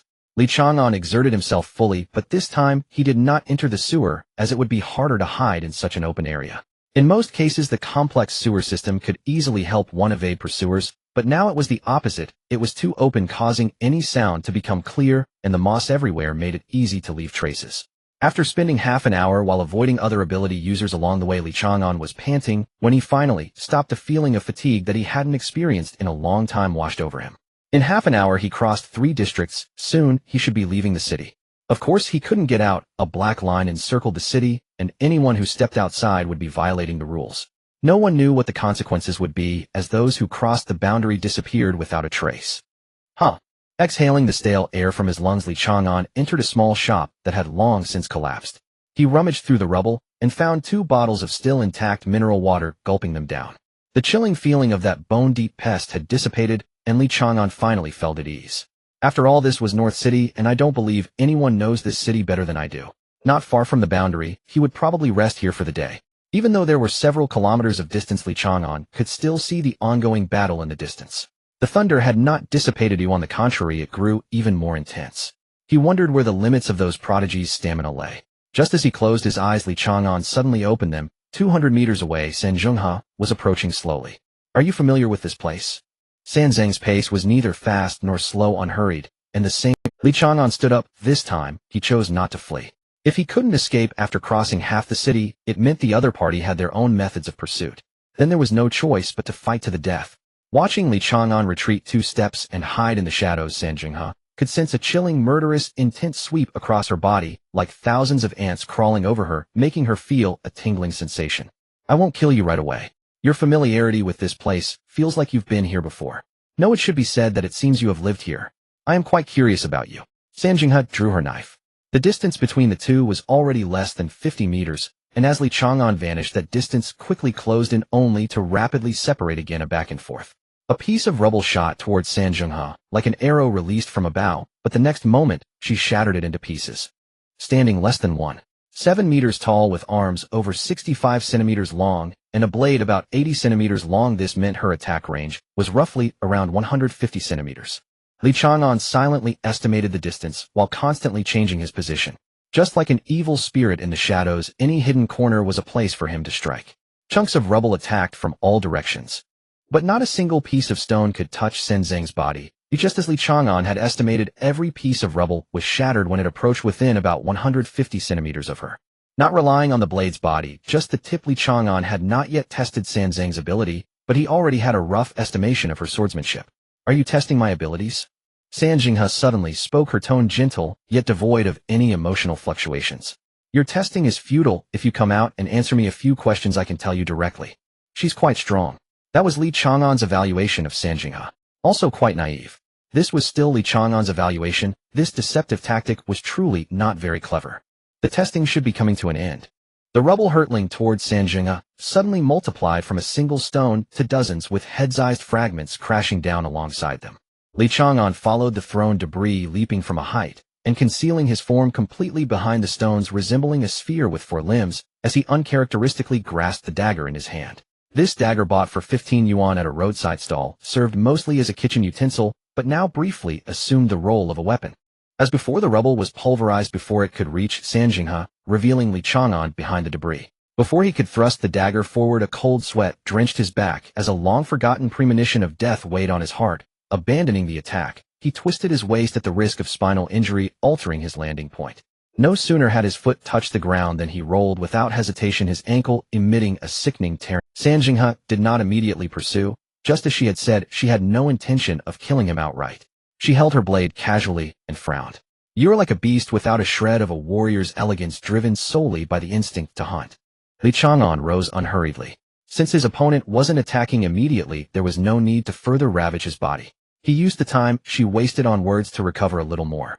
Before blood could seep out, he already understood what he had endured in that instant, like being sliced by a thin sheet of A4 paper. When he stood up, the wounds all over his body split open and blood instantly soaked his tattered clothes. As pain surged from his ankle, Li Chang'an slowly retreated. His assessment might not be entirely accurate, but he had already formed a judgment. It wasn't a blade. No matter how fast a sword moves, there is always a trace of its swing. Yet in that moment it felt as though he had collided with the blade himself. So, is your ability to leave behind sword aura when you swing? Li Chang'an finally spoke, though his defensive stance never changed. San Jinghe was somewhat surprised. You really aren't like a human figuring out part of it after just one injury. So I haven't fully guessed it. Li Chang'an gently twisted his ankle to confirm it was fine, then quickly jumped. San Zheng's blade arrived after being released, but struck first, grazing Li Chang'an's chest. His already ruined clothes were completely shredded. The wind from the blade swept across his chest, chilling his heart. Having escaped San Zheng's attack range, Li Chang'an darted into the nearby ruins. After a few leaps, he climbed through a window that had long lost its glass and stood against the wall waiting. He was certain that his path of movement had entered from her blind spot, making it impossible for her to follow directly. A few seconds later, San Zheng's figure leaped in through the window. Seeing Li Chang'an standing in the room, she was clearly surprised, but soon revealed a smile. Are you testing me? Yes. Li Chang'an slammed his elbow against the wall behind him and took 2 steps back. You can see the traces I left when I fled, can't you? You followed my footsteps to find me. And the injury I sustained was also from the trace you left when you swung your blade. Not only can you see traces, but you can also turn the ones you leave into damage. So no matter how I flee, you can always find me. San Jinghe nodded, the admiration in her eyes growing. She spoke seriously, to discern my ability in such a short time. You're more outstanding than I imagined. I won't hold back any longer. A strong opponent deserves a dignified death. Slightly crouching like a spring compressed to its limit, San Jinghe shot forward like an arrow. She thrust her blade straight ahead. The concrete wall was pierced as easily as tofu, and only after the tip passed through did the wind catch up, stirring up dust. But behind the wall there was no trace of Li Chang'an. He escaped by crawling along the wall. San Jinghe frowned. On the wall were traces visible only to her. Li Chang'an climbed along the outer wall toward the rooftop. This fight was impossible. In a confined space, the traces left by sword swings would restrict his range of movement, while San Jinghe didn't even need to move. Those traces alone would gradually corner him to death. And ranged combat was out of the question unless he had a decisive weapon, like that 20mm anti-material sniper rifle, which might be able to kill San Jinghe. Are you just going to run? San Zheng's voice came from behind. Li Chang'an didn't turn around. Yes, he could only flee.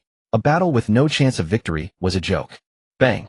Though he sensed the danger coming and twisted his body as much as he could, a bullet still tore through his San Jinghe held a blade in one hand and a large caliber pistol in the other, staring coldly at Li Chang'an ahead. You forced my hand. Li Chang'an cursed. He never imagined San Jinghe could pull out a gun. Apart from long-range large-caliber sniper rifles, most firearms were ineffective against him. Moreover, firearms were still under imperial control. Purchasing a gun required tedious procedures, and every bullet used had to be registered. The price of black market firearms was horrifyingly high beyond most people's means. Yet the trial itself was a desperate gamble, and some would stake everything. It wasn't surprising that a gun appeared. But even with years of combat experience, Li Chang'an couldn't have predicted San Jinghe pulling out a firearm. If you don't run, I promise not to use the gun. It's an external tool, and I don't actually like it. To show sincerity, San Jinghe holstered the pistol. I've received 7 years of firearms training. At this distance, you can't escape. Li Chang'an covered his wound and sneered coldly. I've always wondered if talented people like you are all this. No, it's because we have talent and strength that we're allowed to be naive. San Jinghe raised her sword with both hands to head level, assuming the opening stance of some school. Cough! Li Chang'an curled his lip, then suddenly charged at San Jinghe, keeping low to the ground as he flung his dagger in a backhand throw. San Jinghe parried the dagger with her blade and countered with a diagonal slash. Li Chang'an, who had been hugging the ground, leaped up to avoid the strike, caught the ricocheting dagger in midair, and gripped it in his right hand. San Zheng's momentum didn't pause. Each stroke came faster than the last. This was a true close-quarters deathmatch. With her ability, each cut she made forced her to retreat half a step, and every trace she left sealed off her opponent's path of retreat. Whether advancing or retreating, no one could evade her blade. This was her domain. Li Chang'an brought his dagger down, clashing with San Zheng's upward slash. A sizable notch appeared on the dagger, but he used the recoil to hover in the air for half a breath. Got you.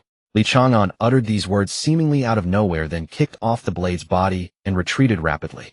San Jinghe steadied herself after one step back and charged again with her sword. Behind Li Chang'an lay the traces she had left. He had no way out. Either collide with the traces or face her blade heating. What? San Jinghe was startled. Li Chang'an had chosen to collide with the traces behind him, flesh instantly separating from his shoulder. Are you planning to escape, even if it means serious injury? No. San Zheng's eyes turned crimson. She twisted her body and slashed heavily behind her, cleaving an arrow that came at incredible speed in two. The arrow halves grazed her cheek, but a second arrow followed closely behind the first. She couldn't swing her blade again. She had to tilt her head to dodge. The arrowhead pierced her earlobe, tearing off half her ear before flying away. Is this a cooperation? No, he used himself as bait, betting his life that the opponent would first attack me, the one with the lower chance of victory. You beast, I will kill you. With no time to consider that the blood would betray his trail, Li Chang'an sprinted without pause. To maintain speed, he hastily bent a needle into a hook, pulling the wound together with it, while relying on his self-healing ability to catch a breath. He was certain that the archer must be at a high vantage point and would have witnessed the fight. That was why he moved the battlefield to the rooftop, believing his danger-sensing instincts could evade any threat in advance. However, San Jinghe, drawing his pistol, became the first variable. Unable to determine if he could escape the gunfire, Li Chang'an was forced to engage. With the two entangled in combat, it was unknown which target the distant enemy would prioritize. He could only hope the treacherous ranged fighter would fixate on San Jinghe first. After all, San Jinghe ranked second in win rate for this trial, while Li Chang'an was a nobody. Anyone who had purchased intelligence from the black market would make the same choice. Still, it was possible the other party was a fool who wanted to harvest points first, so the seemingly weaker target might become the primary goal. And before the archer struck, whether Li Chang'an could survive San Zheng's attacks remained another variable. In short, this was a desperate gamble, one that staked Li Chang'an's very life. Past battles had demanded his all before, but never like this. This time he was betting his life on someone else's intelligence. But I won the bet. A faint smile curled Li Chang'an's lips as he stuffed military ration pills into his mouth. He had lost too much blood. An ordinary person would have lost mobility by now, but he endured through sheer physical resilience. There was no hospital blood transfusion in the trial ground. He could only depend on his Bodis hematopoietic ability. Fortunately, it was decent. The sewer was no longer an option. The thick smell of blood would attract rats and any concealed predators lurking in the shadows. Relying on memory, Chang'an slipped into a nearby building. Once a hotel, it was now mostly collapsed with only 3 floors remaining. That detail mattered little. He found a random room, pushed the door open, and rushed straight to the bathroom. Turning on the faucet, a murky torrent gushed out after a few seconds. Still works. Chang'an turned and left the room. From the packaging on supermarket goods, he had deduced that this place had been destroyed about 3 years ago, so some facilities might still be functional. As the bathtub filled, Chang'an gathered all nearby combustible materials, set them alight, and spread them. With the help of grease and dry timber, a roaring fire engulfed the path he had taken. Chang'an returned to the room.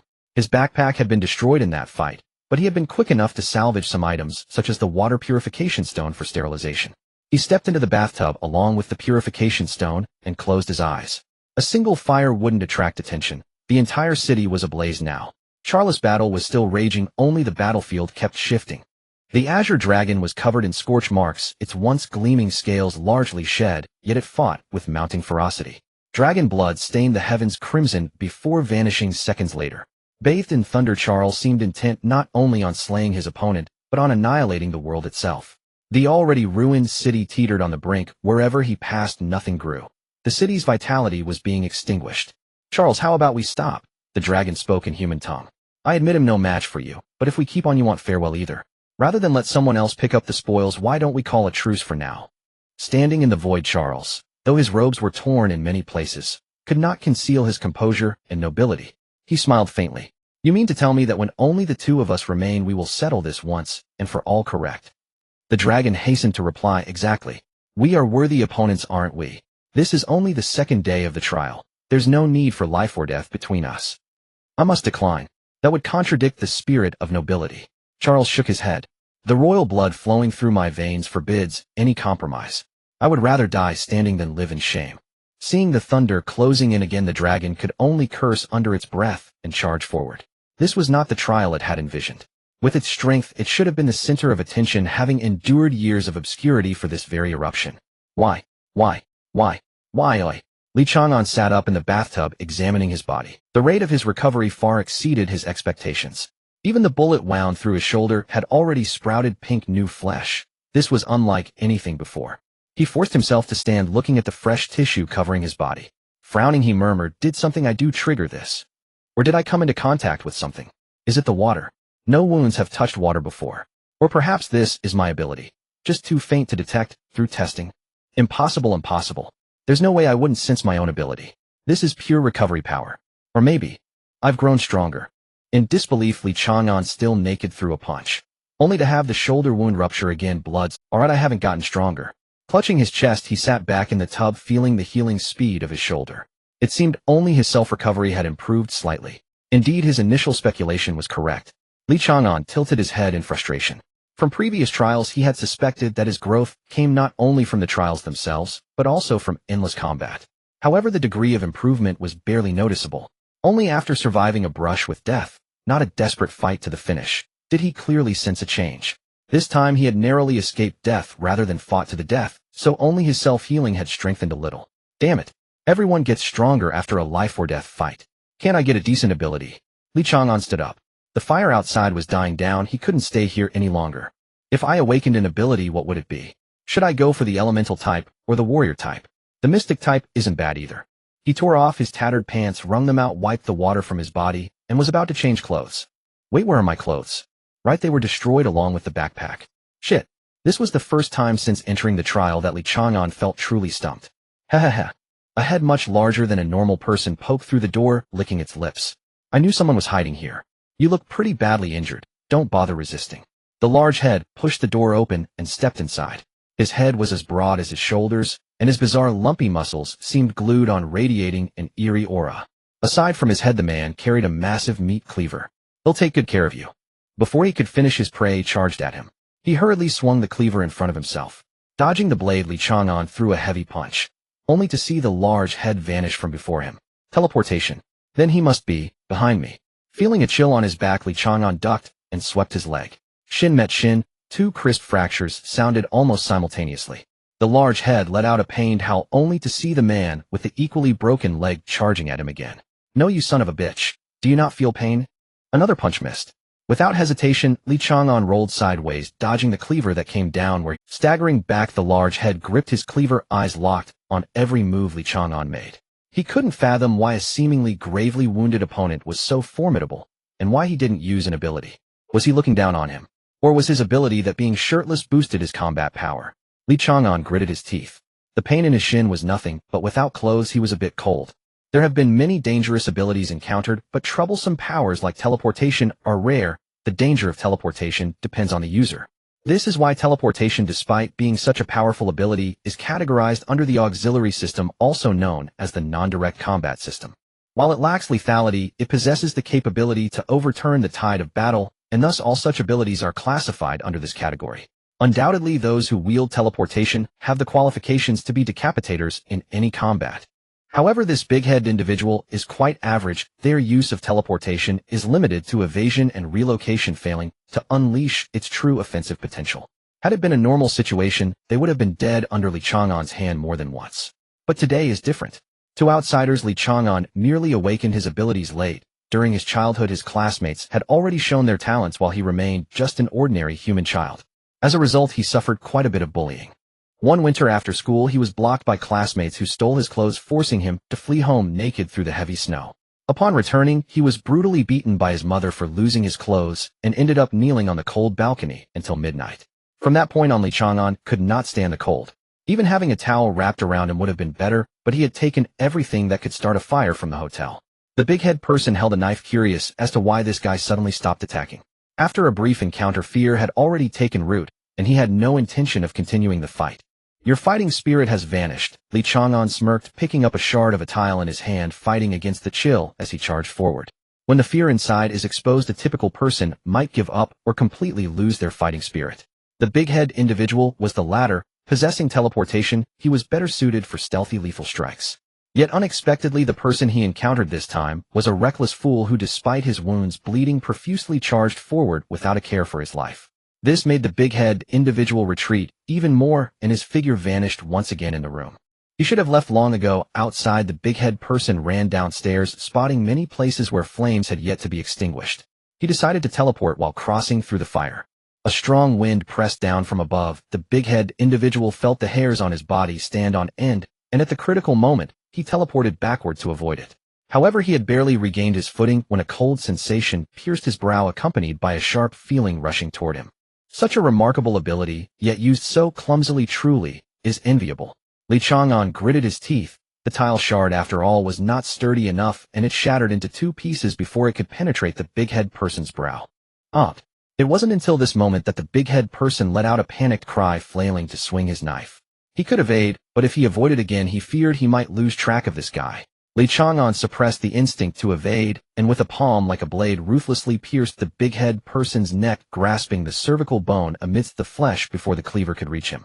Moments later, panting heavily, Li Chang'an squatted beside the corpse, tearing off the big-head person's clothes. The cleaver was embedded in his thigh, penetrating half an inch into the bone. Wrapping himself in the clothes, feeling a slight reduction in the chill on his body, Li Chang'an grit his teeth and pulled out the cleaver. "I am truly envious to the point of having goosebumps. Even trash like you can possess abilities." After hastily bandaging himself, Li Chang'an left without looking back.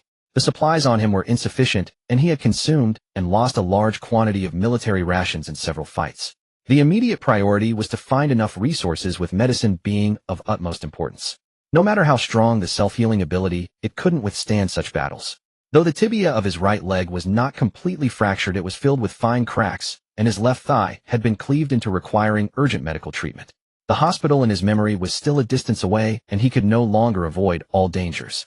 His injuries would reduce his agility, and rushing forward recklessly would be tantamount to seeking death. He could only hope to endure until he reached the hospital. He also hoped that the medicines at the hospital were still usable. The battle between Thunder and Dragon was far from over, as blocks of high-rise buildings collapsed, fresh dust covering the ruins. No matter what kind of genius one was, they would also fade under such might. However, compared to Charles, Li Chang'an was even less inclined to face Chang'an. Oh no, Li Chang'an's legs buckled. The world before him began to sway, and he staggered a few steps, barely managing to hide in a corner by the roadside. His body temperature was rising and the wound on his thigh radiated a burning heat. The rusty cleaver had been contaminated by countless bacteria, and in less than an hour signs of inflammation had already appeared in his body. Am I running a fever? Feeling the cold sweat beginning to flow from his forehead, Li Chang'an smiled helplessly. With severe injuries and a fever, this was probably the true dead end. If there were enough food, perhaps he could rely on metabolism to accelerate recovery, but only a pitiful few military rations remained.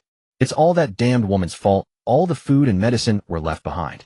There were no supermarkets or convenience stores nearby in his memory. He tossed all the military rations into his mouth and drank the last of the clean water in large gulps, propping himself up to continue walking toward the hospital. Perhaps it was an illusion or maybe a moment of clarity, but his body seemed to gain a bit of strength.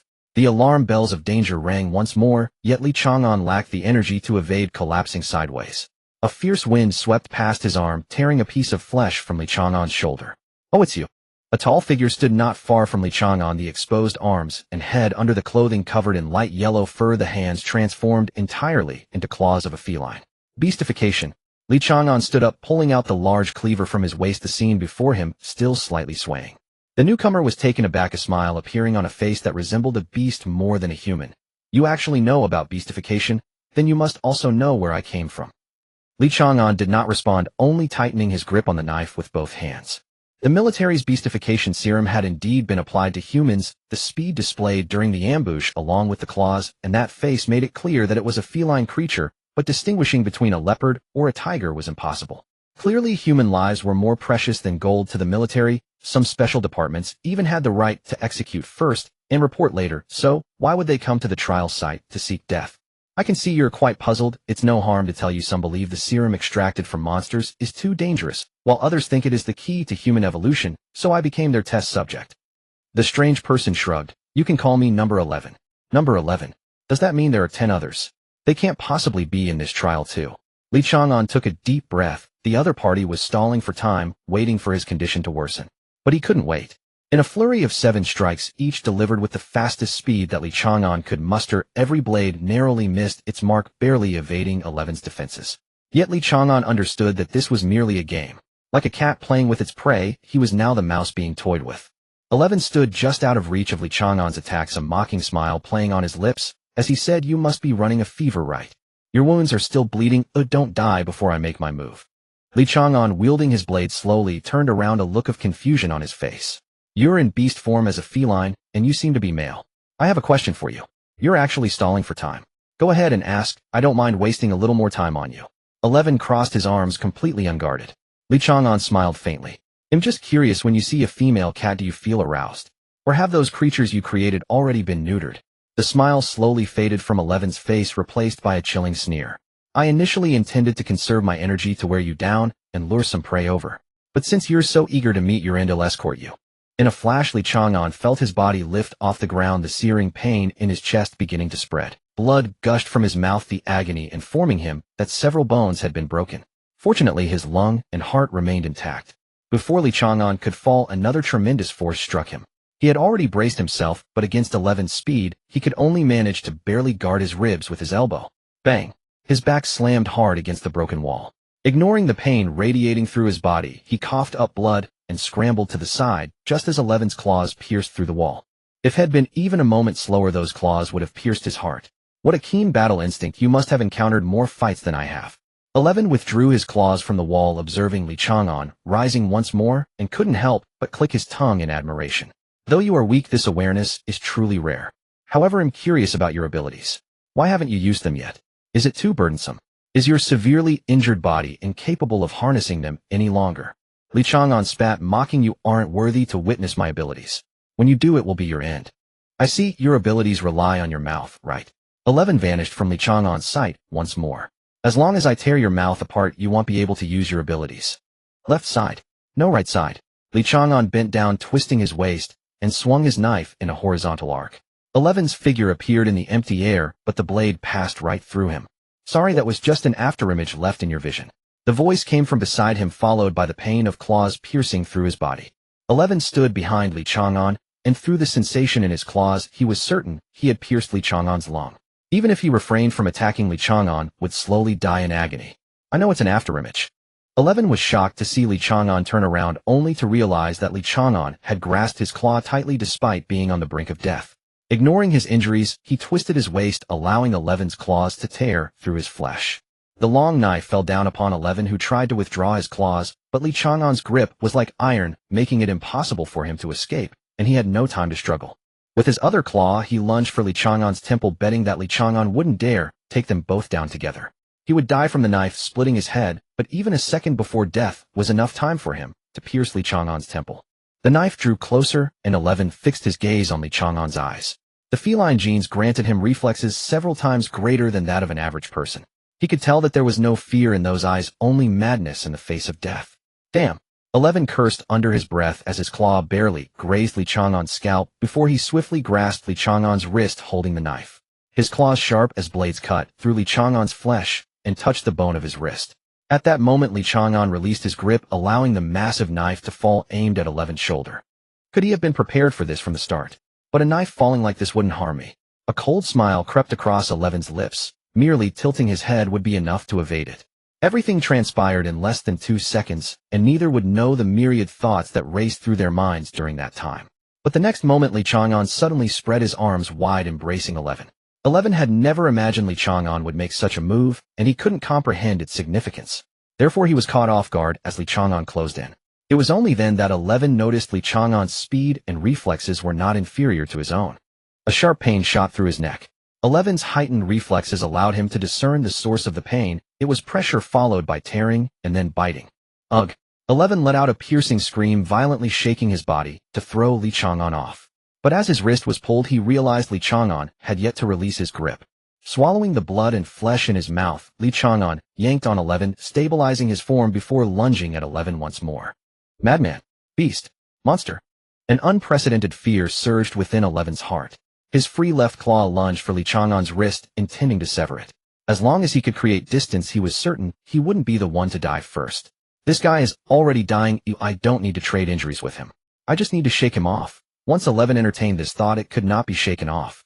The desire to escape Li Chang'an filled his mind. You're afraid of me. Li Chang'an's voice whispered in 11's ear, laced with weakness and hunger. Before releasing 11's wrist, Li Chang'an used the force to draw closer to him again. Then he let go of 11's wrist, climbing upward and wrapping his arms around 11's shoulders, then around his neck. The two embraced like lovers, yet filled with boundless malice. 11 felt his claws pierce through Li Chang'an's chest, but the pain in his neck intensified once more. Li Chang'an held on to 11 tightly, not allowing his claws any chance to withdraw. Blood sprayed from 11's neck, splattering all over Li Chang'an's body and face, as if he were tireless in gnawing at 11's flesh. I didn't expect to perish alongside you without even witnessing your abilities. 11 gave up, struggling, vitality draining from his body. He knew he couldn't survive. The heavy blood loss was unstoppable, and in 2 minutes he would succumb to it.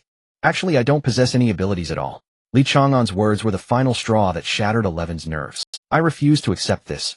What? Must I perish with you? This kind of waste. Chang'an, as the eldest son, you must shoulder the responsibility of this family if something ever happens to me. Do you understand? Father, why would you be gone? Everyone has their day. Mine may come sooner than most. You are my only son, the sole hope of our entire... I might not be able to do it. You must. Even if you cannot, you still must. I spent my whole life fighting. When I fell, I rose again. Oh, when my bones broke, I crawled forward. And if your time comes to die, you will die standing. Gazing up at the azure sky, Li Chang'an gave a bitter smile. Forgive me, Father. I can no longer stand. He strained his eyes wide open, yet darkness descended nonetheless. His heart beat, feebly, growing weaker by the second. Yet still desperately it tried to beat once more. Xiao Jiangjiang. I'm sorry I couldn't say goodbye in person. I couldn't stop Lin Ge from returning home. I'm truly sorry. Xiao Wu. I wonder how far you'll go. Will you complete the 9 trials, something even I failed to achieve? Mother, I'm sorry. You may rent out my room now. I hope the insurance payout can serve as my younger sister's dowry. I've forgotten what she looks like. I'm truly a wretched elder brother. So, there'll be no more fighting. In that final moment before closing his eyes, Li Chang'an's mind drifted to a face faintly unfamiliar. Ah yes, the restaurant owner. He spoke like a fool, spouting absurd, overwrought phrases no one could decipher. And I still don't know why in the end I told him my name. My entire life has been filled with inexplicable choices. Since arriving at Jiang Shuibu's restaurant, Wu Lu Yin had scarcely a spare moment, except for sleeping and eating. Yet within just a few days she had already settled into the rhythm of life there. Wiping glasses absently, she asked, Uncle Jiang, when will Chang'an return? Probably a few more. What did you just call me? Jiang Shuibu turned wine cup in hand. You call me uncle, but refer to him by his given name. Wu Luyan nodded. No longer the timid girl she once was. As for timidity, she'd never possessed it at all. Carefully stacking the rinsed glasses, she continued calmly. I intend to marry him. So calling him by name now is perfectly acceptable. What a... Jiang Shuibu shot upright, his expression flickering between shock, disdain, and jealousy. I'm female, Chang'an is male. Is marrying him truly so strange? I know my appearance is unremarkable, even unsettling, but I ask only for the title of wife. After all, monogamy is no longer the rule. Should he take other wives, I won't object. Wu Lu Yin delivered this earth-shattering declaration with serene nonchalance. Jiang Shuibu opened his mouth, then closed it again, speechless. Such a humble, almost pitiful request seemed beyond reproach, yet it rankled him deeply. Uncle Jiang, you love Chang'an too, don't you? The kind of love that seeks romance. Wu Lu Yan's words struck like lightning. A breeze stirred. Jiang Shuibu vanished from his spot, leaving behind only a fading afterimage. His true form already gripping Wu Lu Yan's throat, lifting her off the ground, his face twisted with fury. What did you say? Did I speak falsely? Since childhood, I've always sensed others' affection or aversion in their eyes. Uncle Jiang, please ease your grip. My neck is about to snap. Wu Lu Yan gripped his wrist, not with the panic of someone whose life hung in the balance, but with quiet. Jiang Shuibu slowly lowered her, stunned into silence. Though this truth wasn't exactly a secret to him, hearing it voiced so plainly by Wu Lu Yan unsettled him profoundly. Rubbing her throat, Wu Lu Yan picked up the half-washed glass and continued, if you teach me properly, not just cooking and dishwashing, perhaps someday I could truly assist you. Stop saying such odd things. Never mention this again. I hold no romantic feelings for Chang'an. Put the glass aside. I'll teach you some self-defense techniques instead. They say the dead journey to the underworld. But why does the underworld smell of antiseptic? Li Chang'an slowly opened his eyes. Darkness enveloped him. Beneath him lay softness. In his nostrils lingered a pungent, dissonant blend of medicinal odors. So the underworld doesn't smell of antiseptic after all, he murmured wryly, and already sensed the gaze of someone nearby. One Ran yawned, removing the damp towel from Li Chang'an's forehead. You're heavier than you look, a mere 1.76 meters tall, yet surely 80 kilograms. A monstrous body fat ratio. Thank you, Li Chang'an said, looking at Ran. That simple gratitude lacked its usual sharp edge. Gone was the cold aloofness that kept others at arm's length. When Ran, clearly unaccustomed to this gentler tone, flinched, her freshly wrung towel slipping back into the basin. Ahem, don't thank me. I saved you only to save myself. My ability compelled me. I didn't want to eat. For reasons unknown, Li Chang'an felt an irrepressible urge to smile. And smiled he did, saying warmly, I thought I was certain to die this time. I even revisited my past. I owe you a tremendous debt. You may ask me for anything in return. Would that include pledging your life to me, eh? When Ran offered the quip lightly, he knew full well Li Chang'an would refuse, and only meant to signal he expected no repayment. To when Ran's astonishment, Li Chang'an nodded. Yes, if it isn't utterly suicidal, and even if survival hangs by the slenderest thread, I will help you. But only once. By instinct alone, when Ran knew Li Chang'an spoke truth. That promise weighed like mountain stone. Once spoken, it would never be withdrawn. After a long silence, when Ran lifted his head, voice steady and resolute. I want to win, not merely survive. With my abilities, I could shine brilliantly within the military. I could become legendary. But first, I must win. Agreed. Li Chang'an accepted without hesitation. Do you truly believe this offers any chance? When Ran's composure faltered, Li Chang'an nodded. Charles will eradicate the illusion manifestation. Most elite fighters will be hunted down and eliminated one by one. With your ability, we will survive until the end. Fewer rivals remain. Only a handful of top-tier survivors. We still have a chance. But first, we need weapons. When Ran stared blankly at Li Chang'an and asked woodenly, and you, don't you wish to win? Without you, I couldn't win either. So I yield that chance to you. At the final moment, I will withdraw. Go fulfill your dream. I will seek my own path. Li Chang'an raised his fist toward Ran. Shall we bump fists? After the firm clasp, when Ran bowed his head and whispered, why did you choose to trust me? Just moments ago, I considered killing you. Should it come down to just us two at the end, to prevent you from turning on me at the last instant. That's perfectly normal. Li Chang'an struggled upright. I also considered recovering quickly, then twisting your head off while thanking you. But I can't keep living like that. Living how?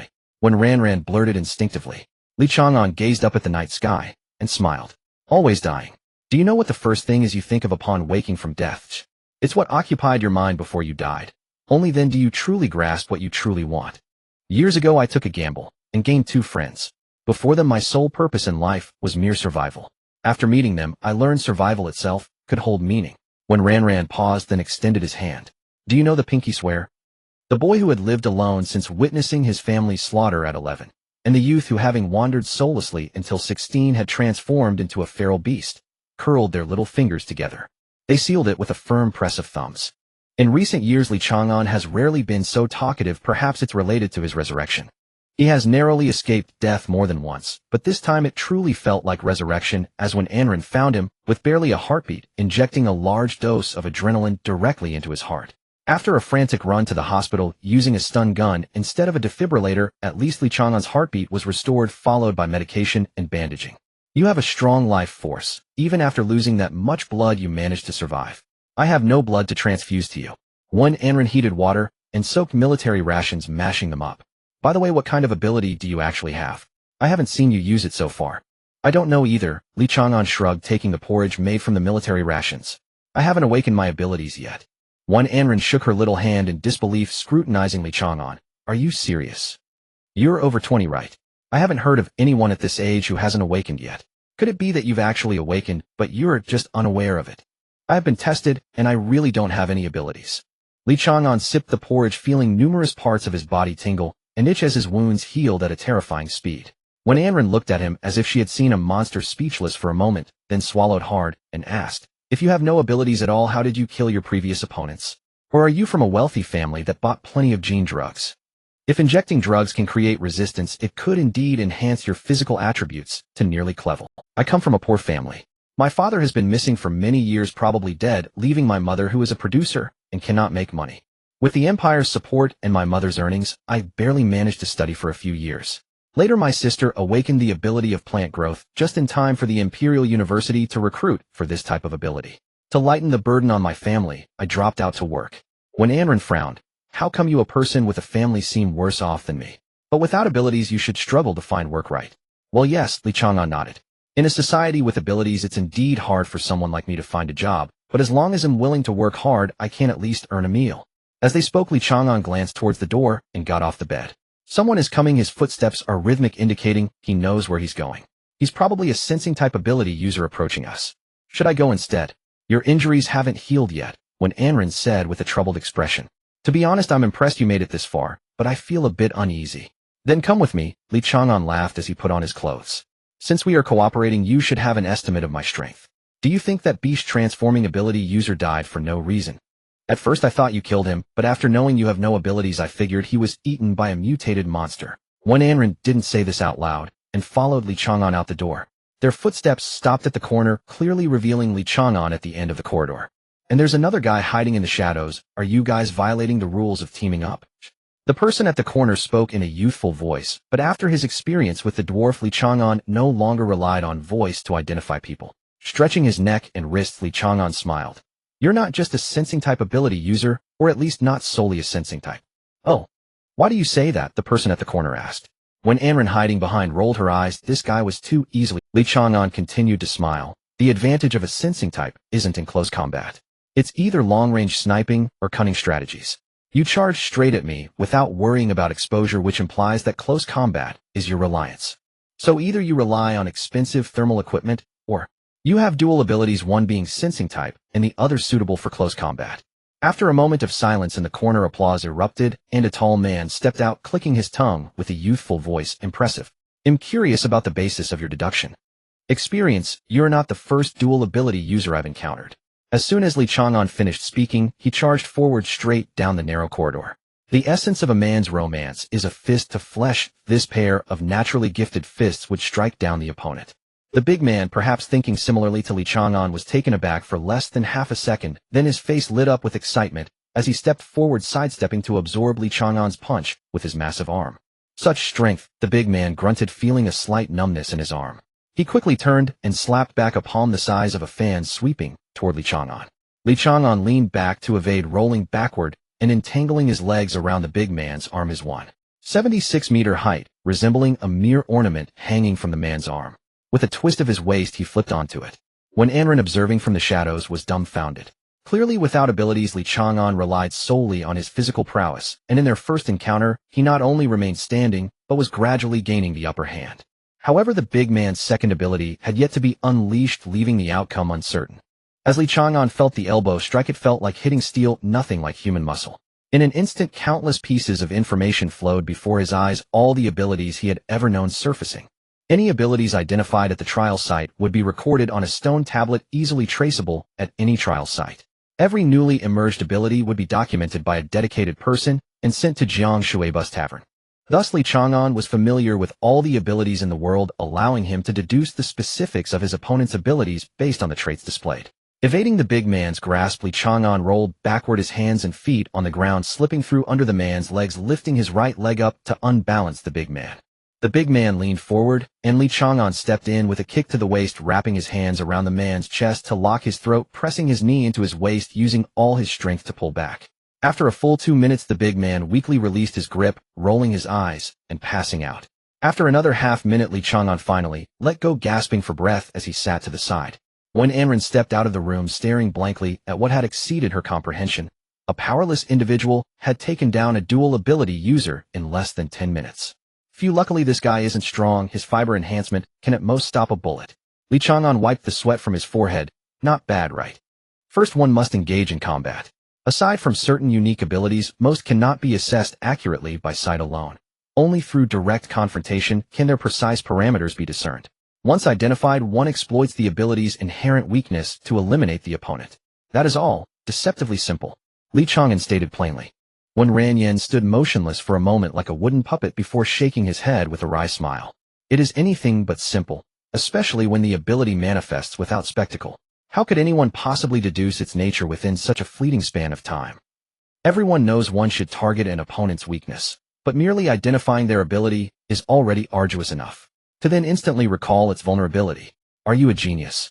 Or do you possess photographic memory? Li Chang'an furrowed his brow, puzzled. If you cannot remember, then fight until you do. With sufficient experience, it becomes instinctive. Take for instance fiber reinforcement. Hardened fibers rival steel, impervious to bullets, yet remain vulnerable to blunt force trauma, which also severely restricts joint mobility. Conversely, softened fibers render the body immune to blunt impact, while rendering slashing attacks nearly ineffective. They enhance muscular vitality, enabling rapid hemostasis and tissue regeneration, yet offer zero resistance against strangulation. Thus, to resist my chokehold, he must soften the musculature of his waist and thorax to avoid visceral compression, while simultaneously hardening the muscles around his neck to prevent asphyxiation. When Ranyan sighed and continued where Li Chang'an left off, so his waist loses all leverage, rendering escape impossible. Yet hardened muscle fatigues rapidly under sustained pressure, inevitably leading to unconsciousness at your hands. Li Chang'an nodded. Isn't it simple, eh? It was not. When Ranyan had no retort. Spoken by Li Chang'an, it sounded effortless, yet its real-world application demanded extraordinary mental fortitude and accumulated wisdom. This victory belonged not to power, but to perception and discipline. Li Chang'an had proven through sheer capability that one need not wield an ability to be formidable. Yet society's entrenched hierarchy venerates abilities above all, rendering the abilityless by default second-rate. But there are limits. This physique, no, not merely human, already rivals the baseline strength of a Class C strength enhancement user in ordinary state. Depending on rank, even unawakened ability users retain latent physiological advantages. Take pyrokinetic mastery. Upon awakening, one gains innate resistance to moderate heat, a threshold that rises steadily with advancement. Rumors claim that at S rank one may walk unscathed across molten lava, even without activating the ability. Li Chang'an's physical prowess had already reached that benchmark, and served as the linchpin of his entire strategy. When Ranyan sipped water, mind adrift. For nearly 3 decades since abilities first emerged, over 3,000 distinct variants have been documented. Even baseline humans now surpass pre-collapse physiology, a quiet, unheralded evolution. Yet no one has ever regarded physical conditioning as anything more than incidental benefit, not as a discipline to cultivate alongside ability development. Nor has anyone contemplated what might unfold if human physiology were pushed to its absolute apex. Thought itself was Li Chang'an's weapon, and no one had ever wielded it this way. Perhaps Li Chang'an's existence heralded a paradigm shift, yet he could never stand openly in the light. Were his anomaly revealed, he would either vanish into laboratories, or become fodder for ridicule. When Ranyan stiffened, only then realizing he had just become one of the few who knew the truth. Should he disclose that Li Chang'an possessed no ability? You've barely eaten, let's go? With this man's points added, you're still ahead. A counter appears in the sky once half the participants have fallen. It hasn't appeared yet, so mortality remains below 50%. Li Chang'an finished his portion. Oh right. When Ranyan nodded distracted. In his brief life, trust had never been so casually earned, nor so effortlessly granted. Combat raged ceaselessly across the city. From the moment participants entered the trial, survival was the sole imperative. If conflict dragged, without resolution, retreat followed swiftly. The clash between Charles and the illusion manifestation user resembled a fuel tanker igniting inside a gas station. The resulting storm of lightning transformed the entire trial ground into a forbidden zone, forcing other ability users into unavoidable confrontations. Thus, shortly after Li Chang'an and when Ranyan departed the hospital, they beheld the counter Li Chang'an had for. The heavens themselves had become a screen, upon which glowed the words survivors 88, the number decrementing slowly, roughly one every 30 minutes. 197 participants began. When half remain, the counter displays survivor count. When only a quarter remain, it reveals the top 3 highest scoring individuals. Li Chang'an murmured the explanation for when Ranyan's benefit. When Ranyan nodded. This information was publicly accessible, virtually every participant knew it. But Li Chang'an was not reciting trivia. He continued, most know this, but few know the hidden clause. When your name appears among the top 3, you may expend a small cost to learn the location of one randomly selected opponent. What? When Ranyan frowned. He truly had not known. Yet how had Li Chang'an? Had he participated? Instinct offered the first answer, and instinct more often than not whispered closest to truth. Unaware of when Ranyan's shifting expression, Li Chang'an pressed on. So our priority is securing your place among the top 3. Then when only a quarter remain, we strike. Charles will certainly rank among them. His ability is unremarkable, but his stamina is extraordinary.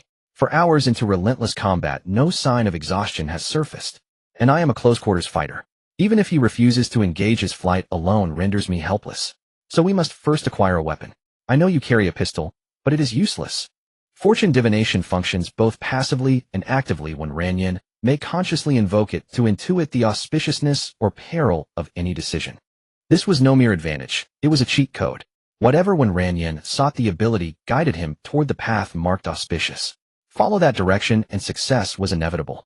What Li Chang'an sought was the 20mm anti-material rifle. Its owner still unseen, its barrel silent save for rare precise shots. A consummate sniper, and the trial's greatest wildcard. Eliminating him would yield both armament and certainty. Why hesitate? Without when Ranyan, Li Chang'an would never have targeted him. His route through the city had deliberately avoided the sniper's vantage points. Now everything had changed. For the first time, Li Chang'an wished not to evade, but to hunt. Releasing the trigger, Zhao Yi shifted his gaze away from the scope and rubbed his slightly strained eyes. He picked up a pebble and etched a mark onto the floor beside him, completing the final stroke of the Chinese character zheng, a tally for his kills. It was time to leave. Over the past 3 days, 5 people had fallen to his rifle, one an afterthought, the other 4 far more troublesome. After all, bullets were precious, and his ability was merely penetration, not the legendary long-range talent inevitable hit. Penetration lacked the infallible precision of inevitable hit, which guaranteed a hit on any visible target. But its strength lay in universality. No matter an opponent's ability or defensive power, Zhao Yi's shots would always pierce through. Charles hovered midair, encased in a shimmering aura of lightning. But Zhao Yi knew that if he so chose, a single shot would suffice. Neither intangible nor physical barriers could withstand his strike. Yet Charles could not die yet. He still had a role to play, clearing the remaining participants. Only when it came down to just the 2 of them would Zhao Yi's barrel finally align with Charles's head, and at that moment he would emerge as the sole victor. With practiced efficiency, he disassembled the sniper rifle and stowed it carefully into its case, each motion deliberate. This weapon had consumed his entire fortune, 50 million credits for the rifle alone and 150,000 per round. Nor had bribes been cheap. Born into an ordinary family, he had married into wealth. Though ensuring that his in-laws' demise raised no suspicion had required meticulous effort. Before departing, Zhao Yi cast one last glance at the spot where he'd lain concealed. The building's top floor had been cleanly sheared off. Yet the cut was unervingly smooth, as though cleaved by an impossibly sharp blade. At 34, Zhao Yi had witnessed the apocalypse firsthand. He understood power's absolute necessity. Years of relentless training forged him into a master marksman, and drained every credit he possessed. Gene enhancement serums, combat, drills, anything that promised greater strength, nothing was spared. Descending a 60-story tower felt like walking across level ground. To him, physical prowess was foundational. The gun was inert, the human body the true weapon. Thus on the fourth floor he halted, dropped the case, and drew twin pistols. With a thunderous blast the door before him exploded inward, its splintered panel wielded as a shield by someone charging straight at him. Zhao Yi remained unruffled. Twin barrels flashed, each shot deliberately aimed at the same point. Judging from the height of the figure concealed behind the door, a single penetration would guarantee a fatal chest wound. Nothing resisted his ability. The assailant closed the distance with terrifying speed. Within a meter before Zhao, he even fired his second round. He rolled sideways, pivoted, and brought both guns back to bear. Yet the attacker turned as if sightless eyes could see, still facing Zhao Yi squarely behind the door despite having no line of sight. Through the bullet holes in the wood, Zhao Yi glimpsed faint streaks of crimson.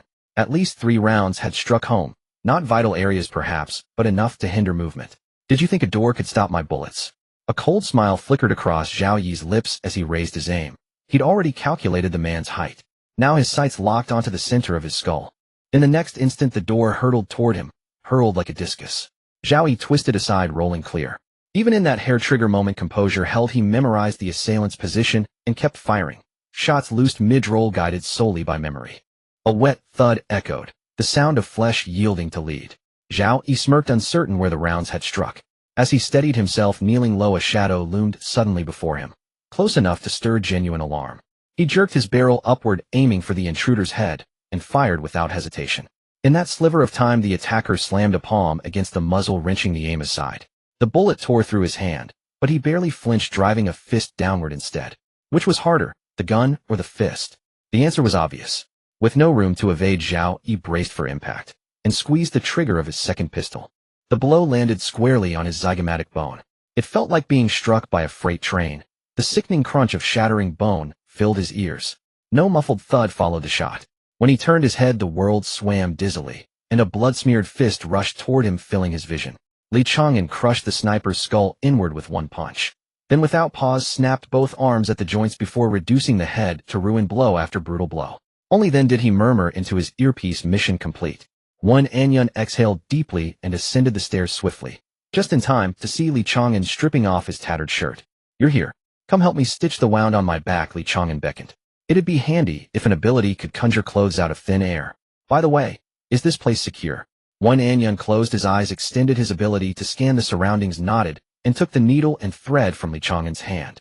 Snapping his neck would have been cleaner than pulping his skull, Anyun remarked, glancing at the headless corpse with a faint grimace. He bore no qualms about killing, but visceral gore still unsettled him. Chang'an glanced over, pondered briefly, then nodded. "Right, I'll keep that in mind." Anyun's hand jerked. The needle nearly pierced Chang'an's back muscle. Damn it. Does he actually think we're friends? Does he have any sense? After sealing the wound, Chang'an donned a spare shirt scavenged from the street and handed the wooden case containing the sniper rifle to Anyun. "Your ability is extraordinary," Chang'an said, marveling, even though he'd voiced it many times before. "Just lock onto your target, let your ability guide the perfect moment to fire. Once you win, you'll become someone truly formidable." Anyun accepted the wooden case in silence. From Chang'an's praise, he sensed no malice, no envy, no veiled barbs. Only sincere, unguarded delight in his success. Chang'an draped an arm over Anyun's shoulders. "Let's go. From now on it's your turn to lead. Besides pulling the trigger, you'll need to point me towards safe paths. Pity this radio only works within 100 meters. That puts you at greater risk. Be grateful we found batteries at all." Anyun rolled his eyes, then hesitated before adding, "But don't rely on my guidance blindly. It's not foolproof. Sometimes I sense danger where none exists, and your instincts may prove sharper. Relax, I know. Like when you told me to duck earlier. Spoton. That bullet would have taken my head clean off." Chang'an grinned, flashing teeth dazzlingly white. "He's utterly transformed." Anyun sighed inwardly. Compared to their first tense encounter, it was as if a battle-hardened soldier had stepped out of his armored vehicle and removed his bulletproof vest. Could he be acting? He had been shot 3 times with one bullet hitting his palm, yet in less than 2 hours the wound on his palm left only a pink scar, and he could not feel any abnormality at all. Chang'an was well aware that after narrowly escaping death, he had become significantly stronger. His reflexes and hearing had greatly improved, allowing him to dodge as much as possible when facing the gunman. Not a single bullet struck a vital spot. As for strength, there was no significant change. It remained roughly the same as before. Speed had also increased slightly, though not noticeably. The greatest change was in his self-healing ability. Now the healing of wounds could be seen with the naked eye. "Perhaps I need to die a few more times to become stronger." Once the thought arose, he could no longer free himself from it. Li Chang'an recalled every battle he had fought in the past, and he couldn't help feeling that his conjecture seemed correct. The closer to death, the greater the growth. Why not give it a try? What a dangerous thought, yet why couldn't he stop himself? Try it once, just once. If he failed, there would be no next time, but what if he succeeded? What are you thinking about? The voice of Wen Anren came from nearby, interrupting Li Chang'an's thoughts. He gave a helpless smile and said, "It's nothing. Khaleesi is about to win. Keep your focus and see if his threat level has dropped." 90 meters away, Wen Anren crouched inside a metal box, peering through the scope of a sniper rifle at Khaleesi in the distance. The feedback from his ability told him that Khaleesi was one of the most dangerous people here. Given the power Khaleesi had displayed so far, there were still 3 others in the city with a similar level of threat. The dragon that once soared across the sky had lost all its majesty. After a whole day and night, it was on its last legs, its wings barely able to spread. When it fell from the sky to the ground, that battle had already come to an end. All that remained was a desperate struggle. "Khaleesi, spare me. I cannot die here." The dragon spoke in human voice. Upon closer inspection, one could see a person standing inside the dragon's mouth. He was the real ability user, hiding himself within the dragon's belly to ensure his own safety. Khaleesi said nothing, merely hurling bolt after bolt of lightning from his hand, as if inexhaustible. This monstrous young man seemed never to tire from the start of the battle. Until now, he had shown no signs of fatigue. "Don't." The dragon raised its battered wing to block the strikes. "Please spare me. I can pledge allegiance to you. If you let me grow strong, I will surely become a powerful ally. I cannot die here, I beg you. I still have revenge to take. My parents and brothers were all killed by that person. They'll forfeit the match if I have to. Just spare me. I cannot die here." Hearing the frantic words, Khaleesi paused only for a moment before his lightning grew even thicker and stronger. He raised his hand. "What does that have to do with me?"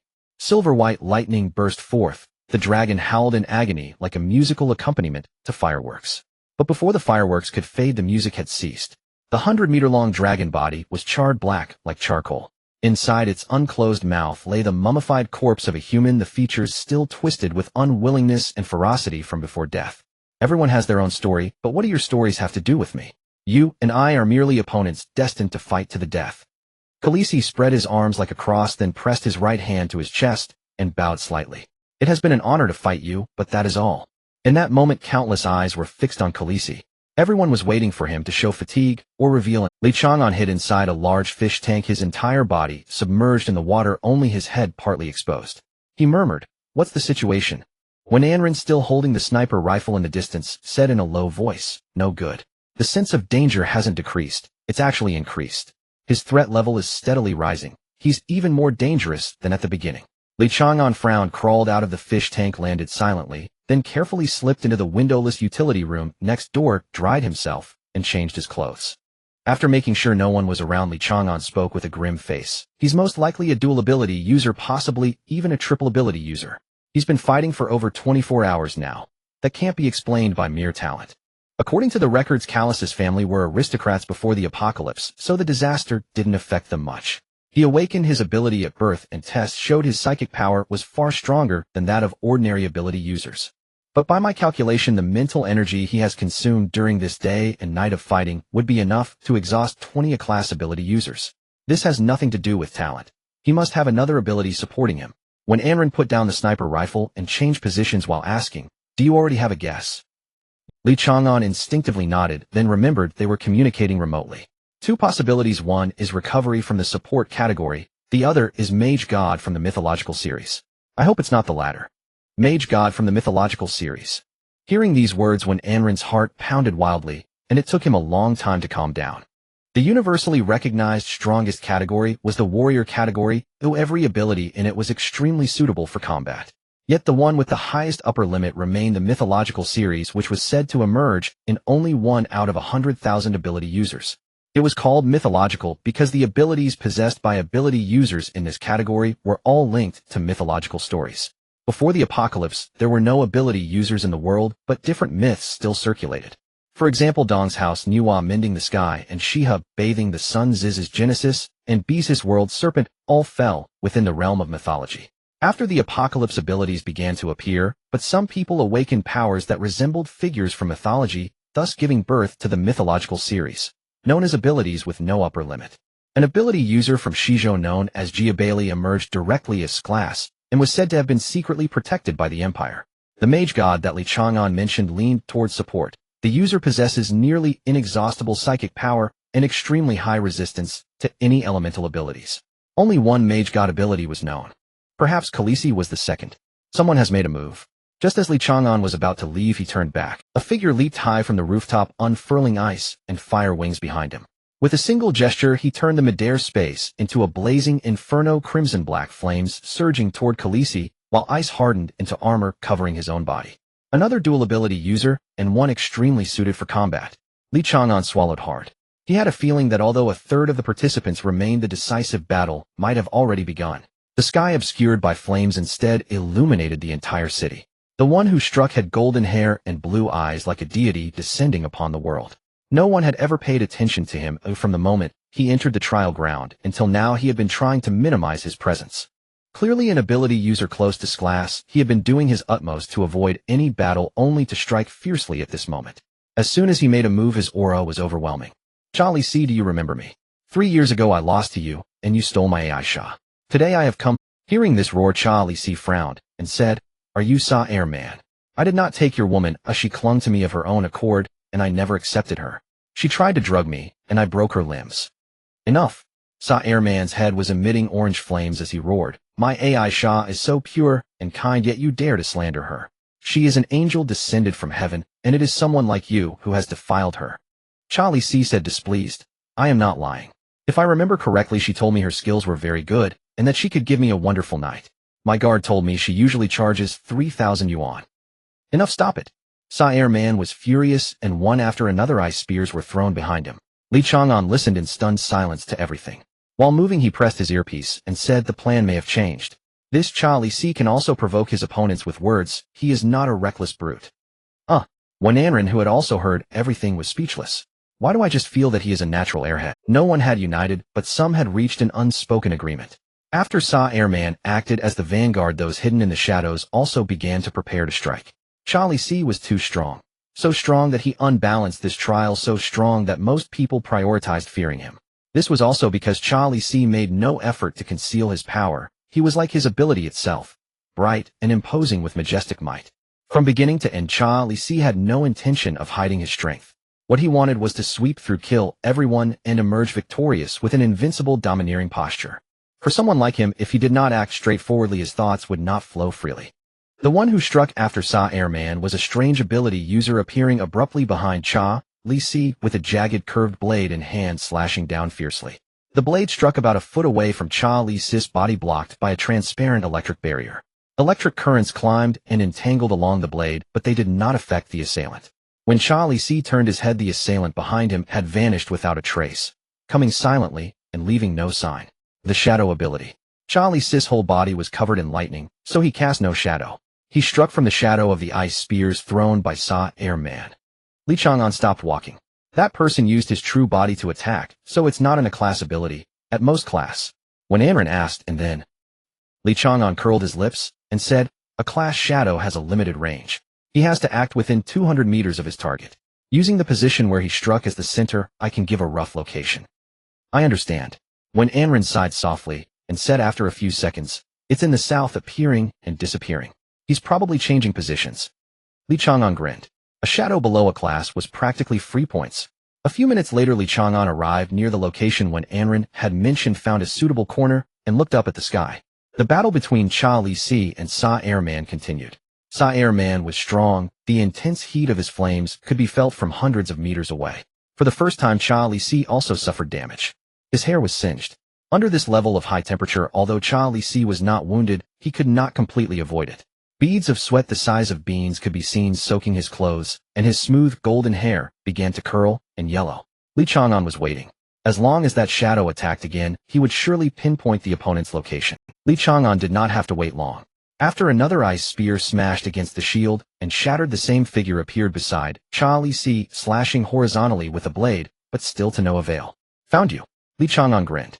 When the shadow ability is activated, the user's gaze must be directed toward the target, and since it is an instant cast ability, it is difficult to change one's posture at that moment. Therefore, by the direction the shadow faces when appearing, one can deduce where that fellow is hiding. Li Chang'an followed the direction. When the smell of burning hair filled the air, he knew he had succeeded. Not far ahead, the ability user who was changing positions turned around and saw Li Chang'an following him. Without any panic, he flickered and disappeared. Li Chang'an twisted his waist and delivered an elbow strike backward. He heard a muffled grunt as his elbow struck the enemy's ribs solidly. Without a moment's pause, he dashed forward. When the shadow deactivated his ability and reappeared at the original spot, Li Chang'an was exactly in front of him. After punching the opponent's chest so hard it collapsed, Li Chang'an said with a smile, "Goodbye." Too simple. So simple that it could make one feel extremely powerful. But Li Chang'an knew it was because the opponent was too weak. This ability user had a good mentality, but unfortunately his use of the ability was too monotonous.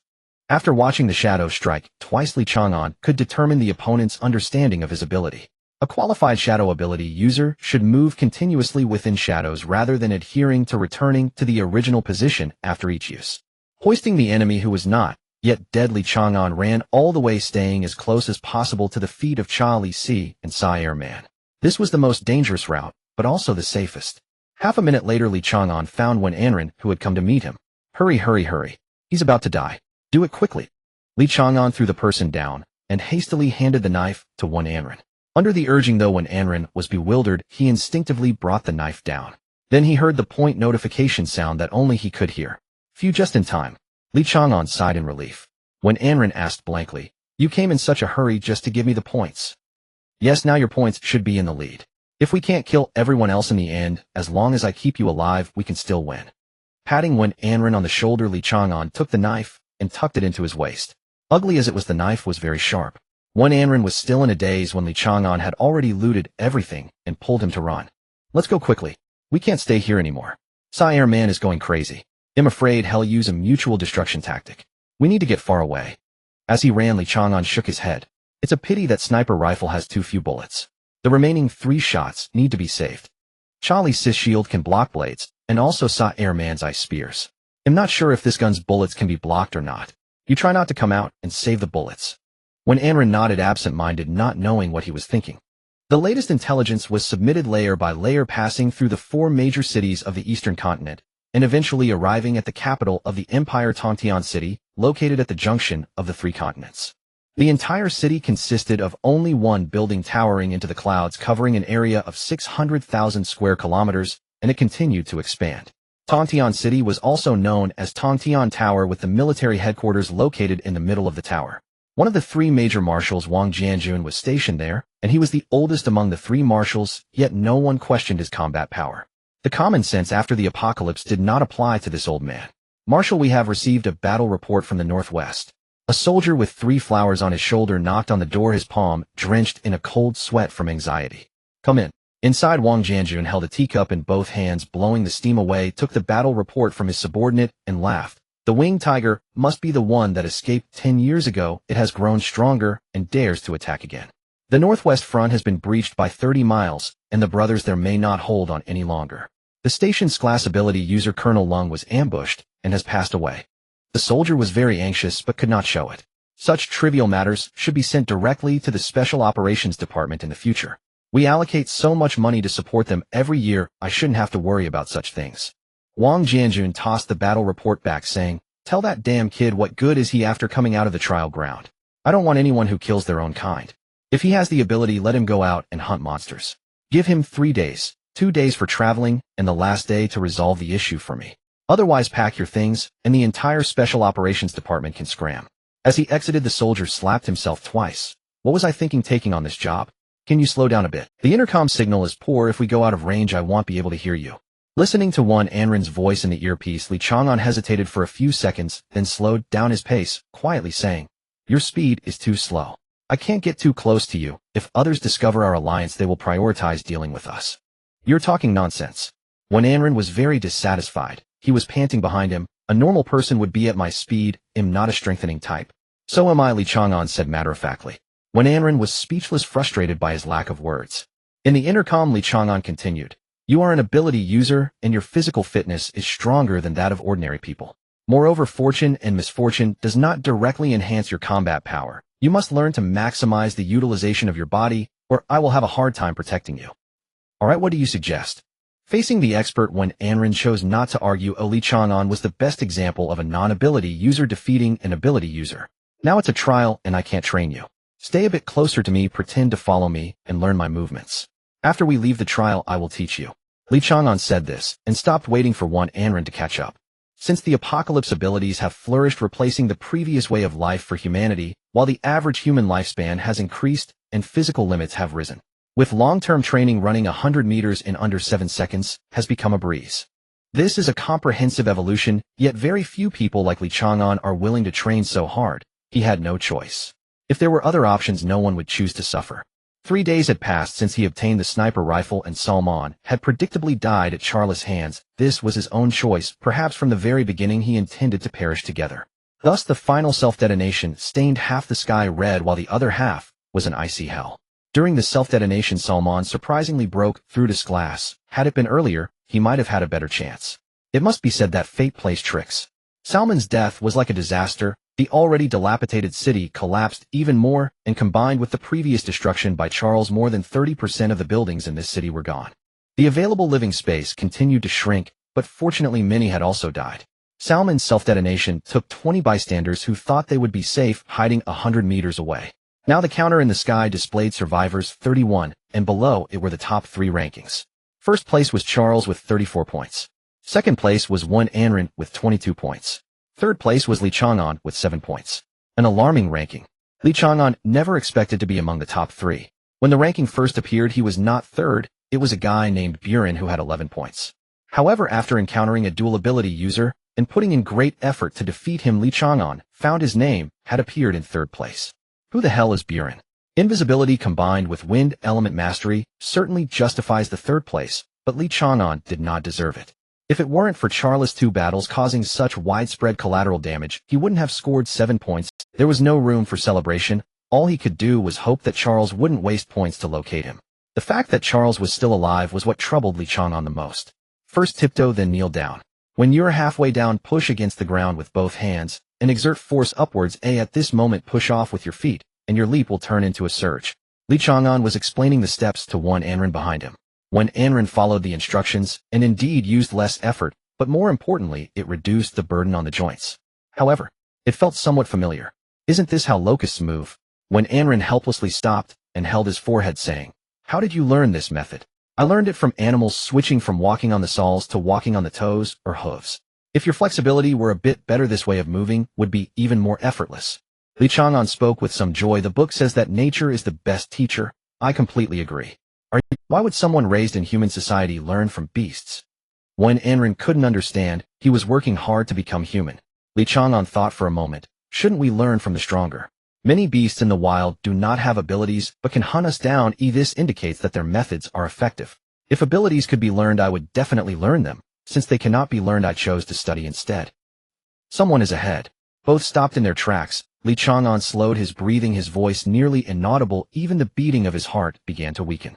About 50 meters ahead stood a woman with a knife, surrounded by several scattered corpses, but due to their fragmented condition, it was hard to tell how many there were. The ranking points in the sky remained unchanged. That was San Jinghe. The previous scheme had not placed her in danger, while the one with the bow had not made a sound for a long time. The woman with the second highest win rate, when Anren's voice came through. Li Chang'an gently replied. "I've encountered her. She is very strong with an ability I've never seen before related to traces, allowing her to see any marks left behind. The blade she strikes will also leave a scar." "This is the first time I've heard you say very strong." When Anren felt somewhat intimidated and lowered his voice to ask again, "Should we be cautious and withdraw?" Li Chang'an did not answer. He was hesitant. "Take a gamble." Finally, the two quietly retreated. Li Chang'an gave up on taking that gamble. When Anren didn't think much about it. He simply felt that since the opponent was extremely strong, they might as well leave. His ability didn't sense anything, yet he unconditionally trusted Li Chang'an's words. Over the past few days, Li Chang'an had proven himself. Even without any ability, his almost beast-like intuition had averted danger numerous times. Although he himself had killed more than a dozen people with his own hands, even more than Li Chang'an had, when Anren could not feel a sense of superiority. The calm and indifferent words Li Chang'an had spoken still came to his mind from time to time. "The first one I killed was a dwarf. His ability was formidable. It could seal others' powers, but it didn't work on me, so it was an easy kill. The second one was a flame controller. He ambushed me quite strong. The third one could teleport, but wasn't too smart. I dispatched him fairly easily. The fourth was that beast transformation ability. I was severely injured and running a fever at the time. He almost killed me. Not a single human word. One Anren even began to doubt Li Chang'an's luck. Except for the first dwarf, the next three were no easy opponents, especially for someone without any ability. Unaware of one Anren's wandering thoughts, Li Chang'an was thinking about Sanjinghe. Among the corpses on the ground, just now, there were roughly 3 left hands, meaning at least 3 people. But even with those 3 points, Sanjinghe had less than the third place's 7 points. In Li Chang'an's mind, the most threatening was Charles, followed by Sanjinghe. But if the two were to fight within 10 meters, Li Chang'an believed the latter had a higher chance of winning. It was intuition, an instinct that didn't require simulating the battle process. San Zheng's strength was beyond doubt. Those who first saw her might doubt it, but after personally crossing swords, Li Chang'an elevated her to the opponent he least wanted to encounter. There was no second. No matter what she held in her hand, the sword marks she left were indestructible. As long as she swung fast enough, the marks could form an impenetrable shield wall. What was such a powerful being doing if not killing? Could it be that she couldn't bear to kill? Impossible. That one move of crushing the corpse alone was enough to show her mental toughness. Can't figure it out, Li Chang'an, when Anren, who had held back the question for a long time, finally couldn't help but blurt out after these days, "Have you participated in more than one trial?" Li Chang'an, who was sprinting, paused for a moment. A few seconds of hesitation was already equivalent to giving an answer, so he directly responded, "Yes, more than once." "No wonder. You're really good at how to guard against people. If you were a hunter, you should be more familiar with monsters." When Anren had another sentence, he didn't say. Li Chang'an had no psychological burden when killing, not a trace of. Unless one has psychological issues, most people cannot help but feel some guilt inside. But Li Chang'an didn't. He never hesitated, never held back, like a monster. "Then tell me about the trials you've been in before. It's not like we're busy right now, and I can confirm there's no danger." The continuous running made one Anren too bored to the point of yawning. Hearing the yawn in the earphone, Li Chang'an sighed and said, "Last time was the Wushuan trial. The final winner was a big guy who called himself the Barbarian God. He caught a perception ability user, cut off his limbs, and used him as a pathfinder. In the end, over 100 people died by his hands. He's a madman. If you manage to win and go to the military department, you'll meet him." When Anren curled his lip, "I don't want to meet someone like that. But you managed to survive. You're pretty amazing." "Barely survived. At that time my chest was nearly pierced, but my heart was fine. He wasn't in good shape either. I broke 2 of his ribs and shattered his kidney. If you ever run into him, never mention you know me. I'm afraid he'll come after you." Li Chang'an, somewhat worried, gave a few more solemn instructions. When Anren grunted in agreement, seemingly not taking it to heart. The direction they took hugged the edge of the city with the black boundary right beside them. In one Anren's perception, there was no danger, making it the most suitable route. But no sooner had they stopped than they saw a figure stumble out of an alley covered in blood, clutching something unknown. He was crawling in agony, as if some great terror was pursuing him from behind. "Looks like your ability was wrong too. There's a fight here." Li Chang'an pressed against the wall, revealing only half his head to observe. When Anren was taken aback and immediately retorted, "No, my ability wouldn't make such a mistake. If it did, I'd be dead long ago. Even one error would have killed me." "Then what's this? Come up and take a look." Li Chang'an looked again. The man had stopped moving and seemed to have lost all signs of life. Bled to death. The imagined pursuer did not appear either. Half a minute later, one Anren stood beside Li Chang'an, completely exposed, standing right in the middle of the road. "Come, let me prove to you that my ability is fine. There's no danger right now." When Anren stood, their hands on it, Li Chang'an helplessly pulled him close and whispered, "You can't rely too much on your ability. Your ability is a weapon. You should separate the weapon from yourself. Let me go check it out. Wait here." Without further ado, he left when Anren behind by force. Li Chang'an grabbed the wall and vaulted up, crawling on the less than 5-meter-high rooftop like a gecko. From above, he saw a rat about 9 meters long, now dead. Its belly had been slit open by a sharp blade, its entrails spilled all over. The ground around it bore signs of corrosion. Looking closely, each mark contained blood. After confirming there was no danger, Li Chang'an let one Anren approach. He simulated the battle in his mind. First, the rat was attracted by something. Then the person dropped from a height. The first strike hit the rat's head, and the final strike was a blade that sliced open its belly. As a result, the gushing blood had a corrosive effect, leading to mutual destruction. There were no signs of a third person. Li Chang'an picked up a steel bar and walked toward the corpse. "What are you doing? This blood might be toxic. Don't touch it." One Anren quickly blocked him. "Think carefully." Li Chang'an didn't force his way. This is a trial. Killing monsters doesn't give points. If he was hungry, he could hunt smaller rats. Why would he go after this big one? It means this big one has value. Gently pushing one Anren aside, Li Chang'an walked to the corpse and poked at it with the steel bar, saying, "Occasionally in trials there are special items, like a star-destroying cannon that doesn't belong to this era. Some people have even found flying swords. If I'm not mistaken, what this guy was clutching is probably something similar. This is a treasure. If I give this to you after you win and join the military, you'll be more valued. This was the first time Li Chang'an had encountered a treasure in the trial ground. Excited, he didn't notice what when Anren raised his hand, pointing at Li Chang'an. Then at the last sentence he trembled slightly and finally lowered his hand. Li Chang'an broke the limbs and fingers of the corpse forcefully, seizing the object that the guy was tightly holding onto in his last moments. It was a glove. After a second glance, Li Chang'an helplessly discovered that there was indeed only one glove, a half-glove with a peculiar circular design on the back resembling a closed eye. He tugged at it forcefully, but surprisingly the glove was remarkably resilient. With his strength, he couldn't even deform it. How strange, this seems like a treasure, yet I can't see anything particularly special about it. Although it's very sturdy, ordinary gloves can reach this level too. Li Chang'an handed the glove to Wen Anren. She didn't accept it immediately, shaking her head. You need this treasure more than I do. No matter its function, it's better than relying solely on your fists. No way. Li Chang'an firmly shook his head, forcing it into Wen Anren's hands. You don't understand how fierce the competition in the military is. If you want better resources and greater power, you must demonstrate absolute strength. The ability of auspicious avoidance is good, but you are too weak. In the military you would easily be bullied, and someone might even set you up. We need to study this glove's capabilities further.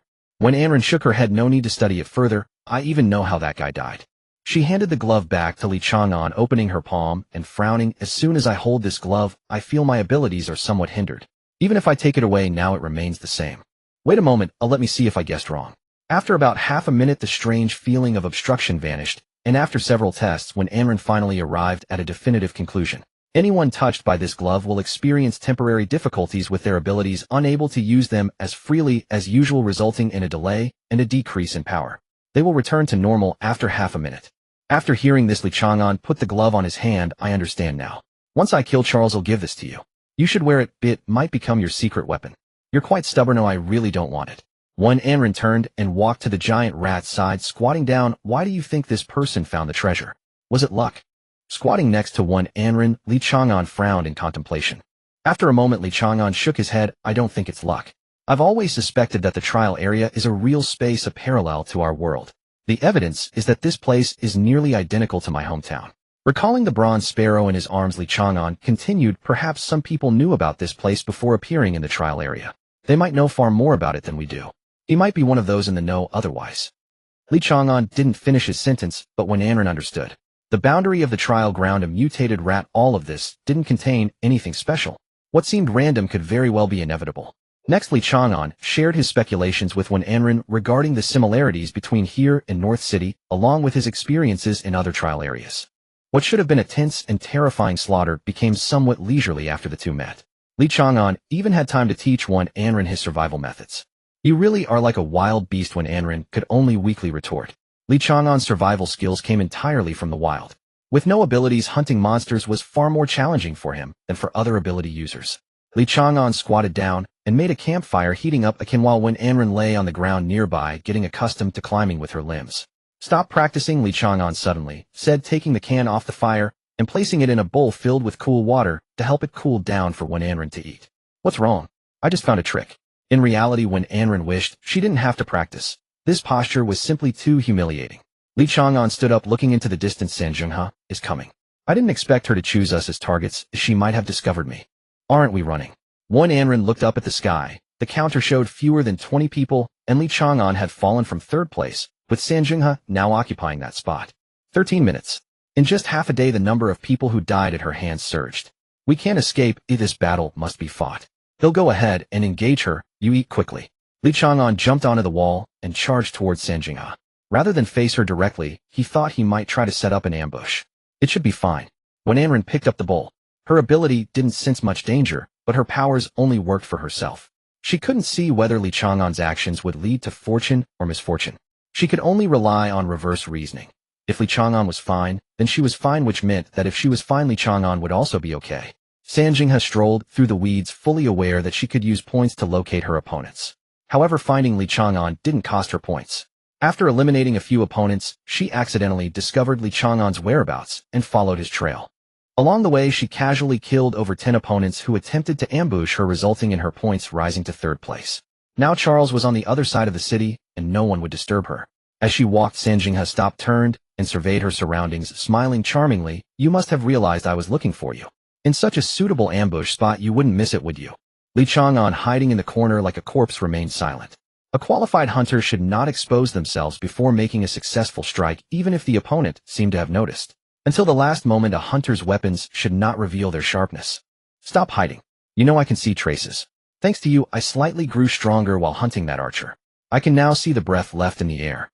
San Jinghe drew her knife, stepping closer to Li Chang'an's hiding place. "My limit distance is just 2 steps, or about 1 meter. Once this woman draws her knife and uses her reach, she will definitely attack me first, so I need to evade her first strike." Li Chang'an stopped, breathing, his heart racing.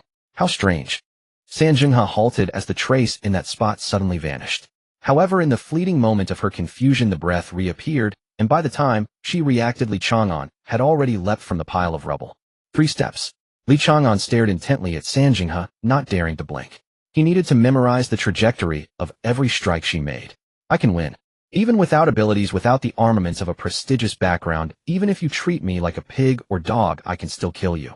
My blood felt like it was boiling. An unprecedented sensation surged within my heart. For the first time in his life, Li Chang'an felt what it meant to be a passionate youth. A figure crashed through the wall and fell into the dust. Since no skirt was worn, it could not be San Jinghe. Even as his body slid backward from the slashing force, Li Chang'an's mental faculties remained undisturbed. His fingers clawed into the ground, and when San Jinghe passed through the broken wall, he dug his 10 fingers deep into the earth, forcefully halting his momentum. Though this placed considerable strain on the muscles of his arms. Had San Jinghe not pursued immediately, Li Chang'an would have been willing to slide a little longer. But she had already closed in to deliver a finishing blow. He had no choice but to regain control of his body. An uncontrolled slide meant certain death. "You are truly formidable." Li Chang'an licked his cracked lip, the wound inflicted by San Zheng's counterattack with the flat of her blade. "So are you." San Jinghe gripped her sword with both hands, her expression carrying a wariness she showed no other opponent. A bloody gash marred her shoulder, the remnant of Li Chang'an's first ambush. A palm-sized fragment of rock had embedded 3 centimeters deep into her shoulder bone. Had she not deliberately collided with it in that split-second decision, the stone would have pierced her heart. Li Chang'an crouched low, arms hanging loose, his eyes cold and devoid of human emotion. In those eyes, San Jinghe could not even find her own reflection, only a singular consuming desire. "Why won't you talk to me? I only have some questions I wish to ask." San Jinghe sighed, helplessly positioning her sword horizontally before her in a defensive stance. Li Chang'an lowered his body, and in an instant San Zheng's hair stood on end. It appeared to be a posture of submission, yet she knew it was the stance of a beast about to pounce. "If I survive, you may ask." Li Chang'an's figure vanished before San Zheng's eyes. At that moment, San Jinghe finally confirmed that since their last encounter, Li Chang'an had grown stronger. His speed had increased to the point where she could barely keep up. Without the constraints of the terrain, she found herself at a disadvantage. Without needing to think, San Jinghe swung her blade again and again into the empty air around her.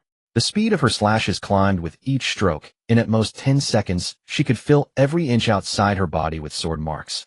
But she did not. Instead, she left a single gap, one that led directly to her heart. An invitation to enter the trap. Deliberately exposing a flaw surely meant a trick. Yet she was determined to force Li Chang'an to strike. Her ability was better suited for counterattacks than direct offense. Her style was to hold fast and kill step by step. "You want to kill me, but there is only one path to my death. Will you strike, or will you cower? A gambler risking his life, or a pathetic coward?" A pebble whistled toward San Zheng's chest. Even at the moment of the attack, Li Chang'an did not reveal himself. He was moving at incredible speed with no discernible pattern, and San Zheng's eyes could not keep up. "Can you not contain yourself?" She shattered the pebble with a single slash, a smile spreading across her face, the contempt of a superior. She had seen far too many like him to naturally mimic the expression. A raging beast loses its reason, and a beast without reason is no longer a threat. A barrage of gravel rained upon San Jinghe like a curtain. Unhurriedly, she raised her blade and cut. The same old trick. Li Chang'an had used it in their first encounter. Not only was it ineffective, it only left more sword marks. No. If it were truly useless, why would a desperado like him repeat it? Damn it. San Jinghe no longer fixated on the deliberate gap before her chest. She spun around and saw Li Chang'an standing silently behind her, his palm thrusting through the barrier of sword marks. "How could you possibly penetrate the sword marks?" San Jinghe exclaimed in shock, using the momentum of her turn to slash upward without any delay. "Because I remembered every place your blade fell." Li Chang'an ignored everything.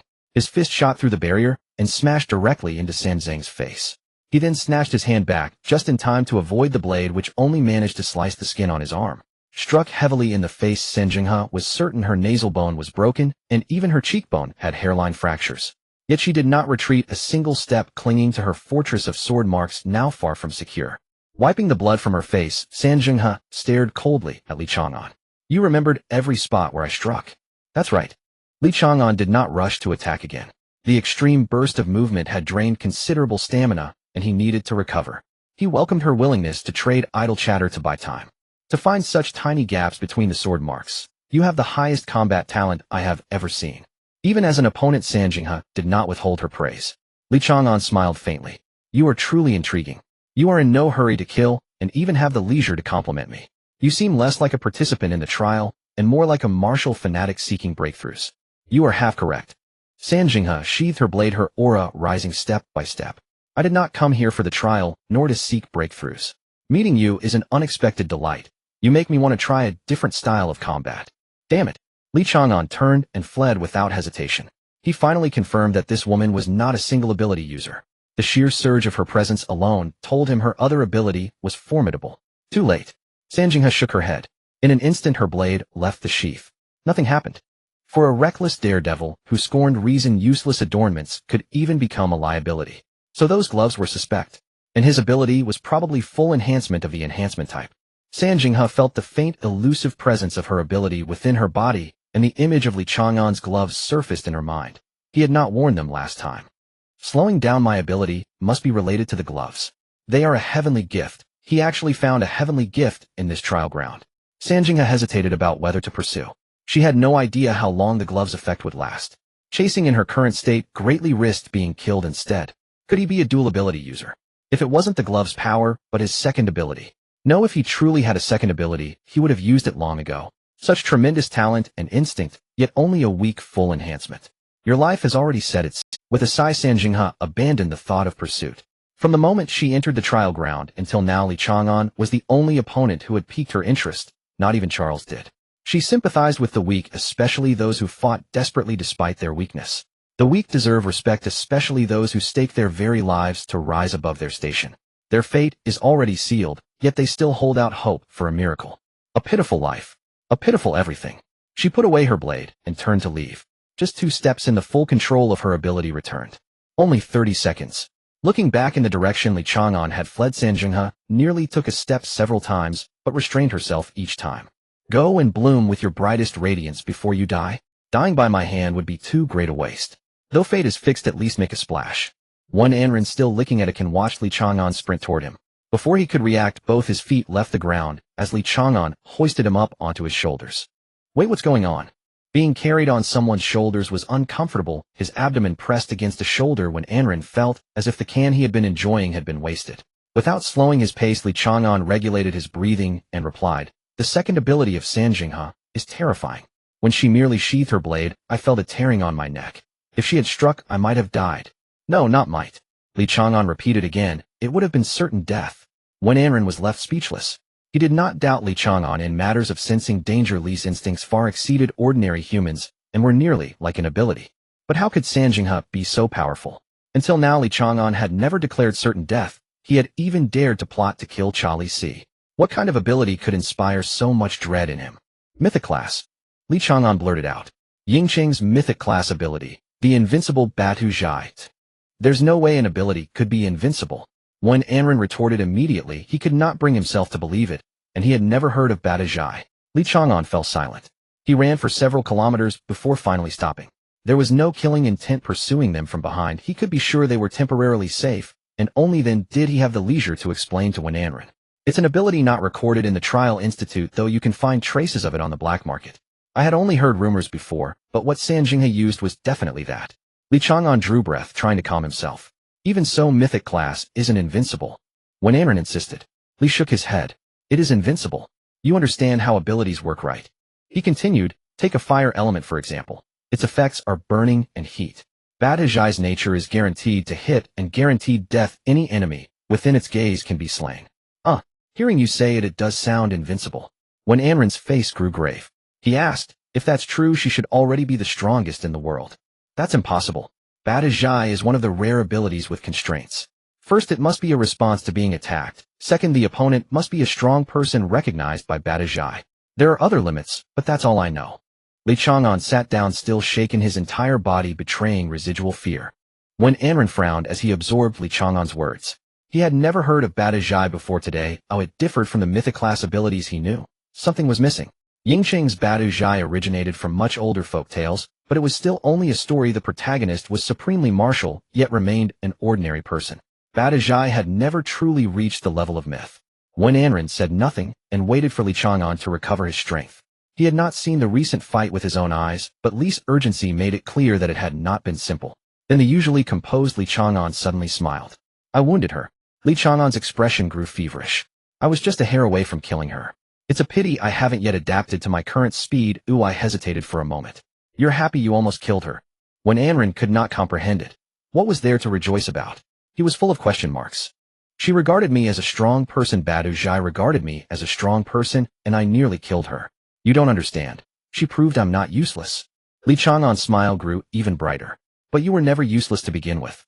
Wen Anren felt even less able to understand. He awkwardly tried to comfort him. You're already formidable. I also think you're strong. No one else could be like you. Without an ability, you hunted so many ability users. No. Li Chang'an shook his head, his expression verging on mania. I'm a worthless person without an ability. Everyone says so. Since childhood, I've known I was different. I have no ability. I'm not even as good as the producers. In the summer, they used ice and fire abilities to heat water and poured it on me. Li Chang'an stripped off his shirt and pointed to a broad burn that ran from his shoulder across his chest. In winter, they'd steal my coat and strip me, forcing me to run home through the snow. They stepped on my head. The teacher said that would help me awaken an ability, so no one intervened. My first job was on a construction site unloading cement. I tried to pretend to be a strength-type ability user, but the boss discovered I had no ability. He fired me and withheld 6 months' wages on the grounds that I wasn't an ability user. I went to arbitration to reclaim my wages, but because I couldn't register an ability, I had no social security. You can't easily understand a life like mine. It's not the worst life, but it's really hard. I love trials. Every opponent treats me as an equal and gives their all to kill me. But only she acknowledged that I was strong. No, it's already very bitter. Wen Anren lightly patted Li Chang'an's shoulder. He didn't know how to comfort him. Perhaps Li Chang'an had no blood feud to avenge, but he faced the purest human malice. It was precisely that pure malice that made escape impossible. With no way to retaliate, he turned all the suffering back onto himself. Actually, you are very strong, stronger than you imagine. Many ability users are not as capable as you, Wen Anren said softly. To shoulder the equal of gods with a mortal body, you are the only one of your kind in this age. Isn't being abilityless in itself the most extraordinary thing? Li Chang'an looked up. His expression was calm, and he offered a faint smile. Isn't being special just being an... Wen Anren was speechless and could not refute him. He sensed a deep-seated inferiority hidden within Li Chang'an, an emotion one would never imagine in such a ruthless man. All right. Li Chang'an stood bent down and gestured for Wen Anren to climb up. They'll take you to hunt others. We can't kill Sanjinghe. I quite like her. This time Wen Anren understood Li Chang'an's liking was never a simple thing. He smiled helplessly and let Li Chang'an carry him through the city. Li Chang'an still carried Wen Anren's backpack, from which the occasional clink of bottles could be heard. Why do you carry so many ointments for external wounds? And you never use them? Just in case. I'm not like you. If you put those injuries on me, I couldn't hold up. Don't worry, I won't let you get hurt. My self-healing is strong. If there's a fight, I'll take the lead. Then consider those medicines prepared for you. Don't speak such unlucky words. The thunderbolt, sharp as a blade, effortlessly severed the mortal's head, leaving the wound exuding a scorched aroma and heat. Charles looked up. He held the first place with 41 points, while the second, named Wen Anren, had only 27, and the third, Sanjinghe, had less than 20. Yet only 7 survivors remained. Regardless, no one could catch up to him in points, so the remaining contenders could only win by killing him. Who will come first? Charles glanced at the bracelet in his palm and chuckled bitterly. Can this really let me leave the trial grounds directly? If he placed his hopes on this, he would never become the strongest. Thunder gathered in Charles' palm like a storm of lightning as he intended to destroy the bracelet. The thunder came and went, dissipating quickly. Charles eventually put the bracelet back into his pocket. It'd be a pity to destroy it. Stop running. The stench of blood on you is strong. Even if you jump into the river, I can find you. Li Chang'an leaned against the doorframe, holding a dagger in his hand. The city had everything, and this dagger was an unexpected fortune, perhaps made by some company before the apocalypse. Except for being too light, it had almost no flaws. For Li Chang'an, lightness was a flaw. The man cornered against the wall bore over 10 wounds, each struck precisely at vital points. Damn it. How can you have such an ability? If I hadn't been ambushed, you'd be dead for sure. The man gritted his teeth, his speech somewhat slurred. Upon closer look, most of his teeth were gone. Whatever you say. Li Chang'an shrugged and walked slowly closer. When he was about 3 steps away, he abruptly sidestepped to avoid the man's final desperate strike. In less than a second, the dagger thrust twice, disabling the man's arms. Before the man could scream in pain, Li Chang'an covered his mouth and swiftly stabbed the dagger into his thigh, thus immobilizing all 4 limbs. All right. Li Chang'an took out the earphone from his pocket. Come over. Shortly after, the number of survivors in the sky dropped to 6, and when Anren's score rose to 28. By the campfire, the two sat facing each other. Li Chang'an was wiping blood off the dagger. Weapon maintenance was crucial, even though he had spares. So now there are 6 left. Besides you and me, there's Charles and Sanjingha. Only 2 others remain. Do we still need to act? Idly stirring the campfire, when Anren felt that this trial was nothing like he had imagined. It should have been about pursuit, evasion, thrilling, and perilous. Perhaps a narrow escape or certain death, but he would never regret it. Teaming up with Li Chang'an was only for safety. Yet now he could only hide like a salted fish, waiting for Li Chang'an to wear down the opponent before delivering the final blow. This is not the life I want. Li Chang'an shook his head and said seriously, we cannot act. The remaining 2 are either very strong or skilled at evasion. Your name is already on the list. We cannot become a target. What we need to do now is find a place to kill Charles. After 7 days of relentless battle, the city was utterly destroyed. There would be no more rooftop fights, but Charles could still take to the air. Li Chang'an's goal was to keep him as close to the ground as possible. In the end, when Anren would finish the fight, those 3 bullets had remained unused until now, all prepared. Li Chang'an's caution led him to avoid engaging the remaining 2. After days of fighting, he needed rest. Once, when Anren chose a safe spot, Li Chang'an leaned against the crumbling wall and closed his eyes. When Anren set up the sniper rifle in the distance between them was enough to keep anyone from guessing they were allied. He really fell asleep. Observing Li Chang'an through the scope, Anren smiled faintly. Given the current situation, my final baptism might be somewhat weak, since more than half the points weren't earned by me. So the final kill on Charles must be mine alone, and I can't wait until Charles is weak. But even so, might it still be insufficient. Yet I might not be able to get points from the other 2. The ability gives a feeling of good fortune. Should I try? He glanced at Li Chang'an through the scope again and frowned. If he left now, Li Chang'an might be ambushed. Forget it. Since I promised to keep watch, I can't break my word. Those 2 points can wait. For hours later, Li Chang'an woke up exactly as he had said. He didn't snore, and even maintained the same sleeping posture throughout. When Anren even suspected he hadn't really slept, merely closed his eyes in a light doze. He got up, poured water, and splashed his face. Looking up, he saw the number of survivors had decreased by 1 overnight. Time to get to work. Li Chang'an smiled and opened the earphone. Do you want to sleep a bit? We still have time. No need. I slept on your back yesterday, so I'm quite refreshed now. Let's go then. In the sky above, when Anren's score dropped by 3. The 3 points corresponded to the positions of the remaining 3. Charles was a bit farther away, while Sanjingha and the last person were closer, seemingly about to meet. The last one could be left to Sanjingha. Li Chang'an hoisted Anren onto his back and dashed toward Charles' location. Spell God was arguably the greatest power-up for elemental ability users. Near limitless mental energy, amplified ability power, and a special spiritual perception that could sense any creature with mental energy within a certain range. Thus, Li Chang'an didn't approach Charles, immediately stopping about 200 meters away, close enough to see Charles' figure. This would be when Anren's battlefield, while Li Chang'an's was within 3 steps of Charles. Don't waste those 3 bullets. If I really can't get close, fire 1 to help me close the distance. Otherwise, only shoot when you're sure you can kill him. Li Chang'an cautioned repeatedly. Anren nodded solemnly. This was the final showdown. Li Chang'an discarded his original dagger and replaced it with a rubber baton. In essence, he wasn't going to kill Charles, but to create an opportunity for Anren. On the other side of the city, Sanjingha looked at his opponent standing before him. More precisely, an opponent shrouded in endless light. Light elemental mastery. They say your speed can approach light speed. Sanjingha sheathed his blade. I wonder whether my blade is faster or the light itself. Putting away the knife, Sanjingha found a clean stone to sit on. He unfastened the small water flask at his waist and sipped the clean water in small mouthfuls, while not far away lay a corpse with unclosed eyes. Having endured from the very beginning for the sake of a magnificent finale, his brilliance flickered away in an instant, and he never understood how there could be a knife fast enough to catch up with light before his death. Setting the small water flask beside him, Sanjingha took out a small paper package from his inner pocket and opened it to reveal exquisite pastries emitting a peach fragrance. Finally I can eat. With a joyful expression, Sanjinghe picked up the pastry and placed it in his mouth, revealing a sweet smile like that of a young girl, turning his head towards the direction where Li Chang'an and the others were fighting. There were still 3 pastries left which Sanjinghe reluctantly put away. He retied the water flask and stood up, walking towards that direction. "Do you want to get close to me?" Charles said with a half-smile, watching the young man rushing towards him from 50 meters away. "When I was fighting Salman, you dealt with a despicable ambusher for me. You can forfeit, or I can spare your life." Li Chang'an did not respond. Dodging the relentless thunder was exhausting. Sheets of lightning wove into a web, blocking his path forward. He needed to find a way out among them.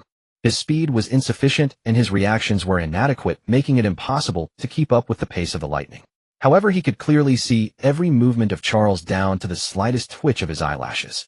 It was certain that Charles had broken through to Chang'an in the trial ground, yet he still could not master that terrifying power skillfully. Whenever he unleashed thunder, his gaze would involuntarily dart to the place he intended to attack. This was Li Chang'an's only chance. When he sensed the gaze upon him, he made a dodging move in the midst of only the slightest evasive action would not affect his speed of advance. From being detected at about 70 meters away, he was now less than 50 meters from Charles. Charles frowned. Among all the opponents he had encountered, he had never seen anyone face lightning in such a manner. This was lightning after all, not something easy to evade. Since when did close combat abilities become so courageous? Charge! Charge! The only thought left in Li Chang'an's mind was to get close to Charles to create an opportunity for when Anren. "Stop!" Charles raised his hand, and currents interwove into a dense net descending upon Li Chang'an. Li Chang'an did not slow down. Seeing the electric net approaching, he tore off his outer jacket and threw it forward. The inside was wrapped in rubber commonly used for insulation, but against thunder, it was still inadequate. The powerful current would turn rubber into a conductor. But all Li Chang'an needed was that moment of resistance. Following the gap created by his clothes, he leaped through, landing and continuing to charge forward without pause, feeling fortunate that Charles did not take advantage of this time to strike. In that leap, he lost sight of Charles, unable to see his movements. That should have been the perfect moment for Charles. "You seem to be quite adapted to my way of attacking." Charles retreated, marking the first time he had stepped back since entering the trial ground.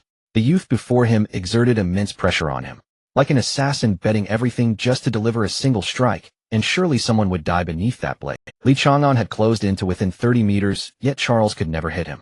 Rather, the original advantage of being a ranged fighter had become a weakness when facing Li Chang'an.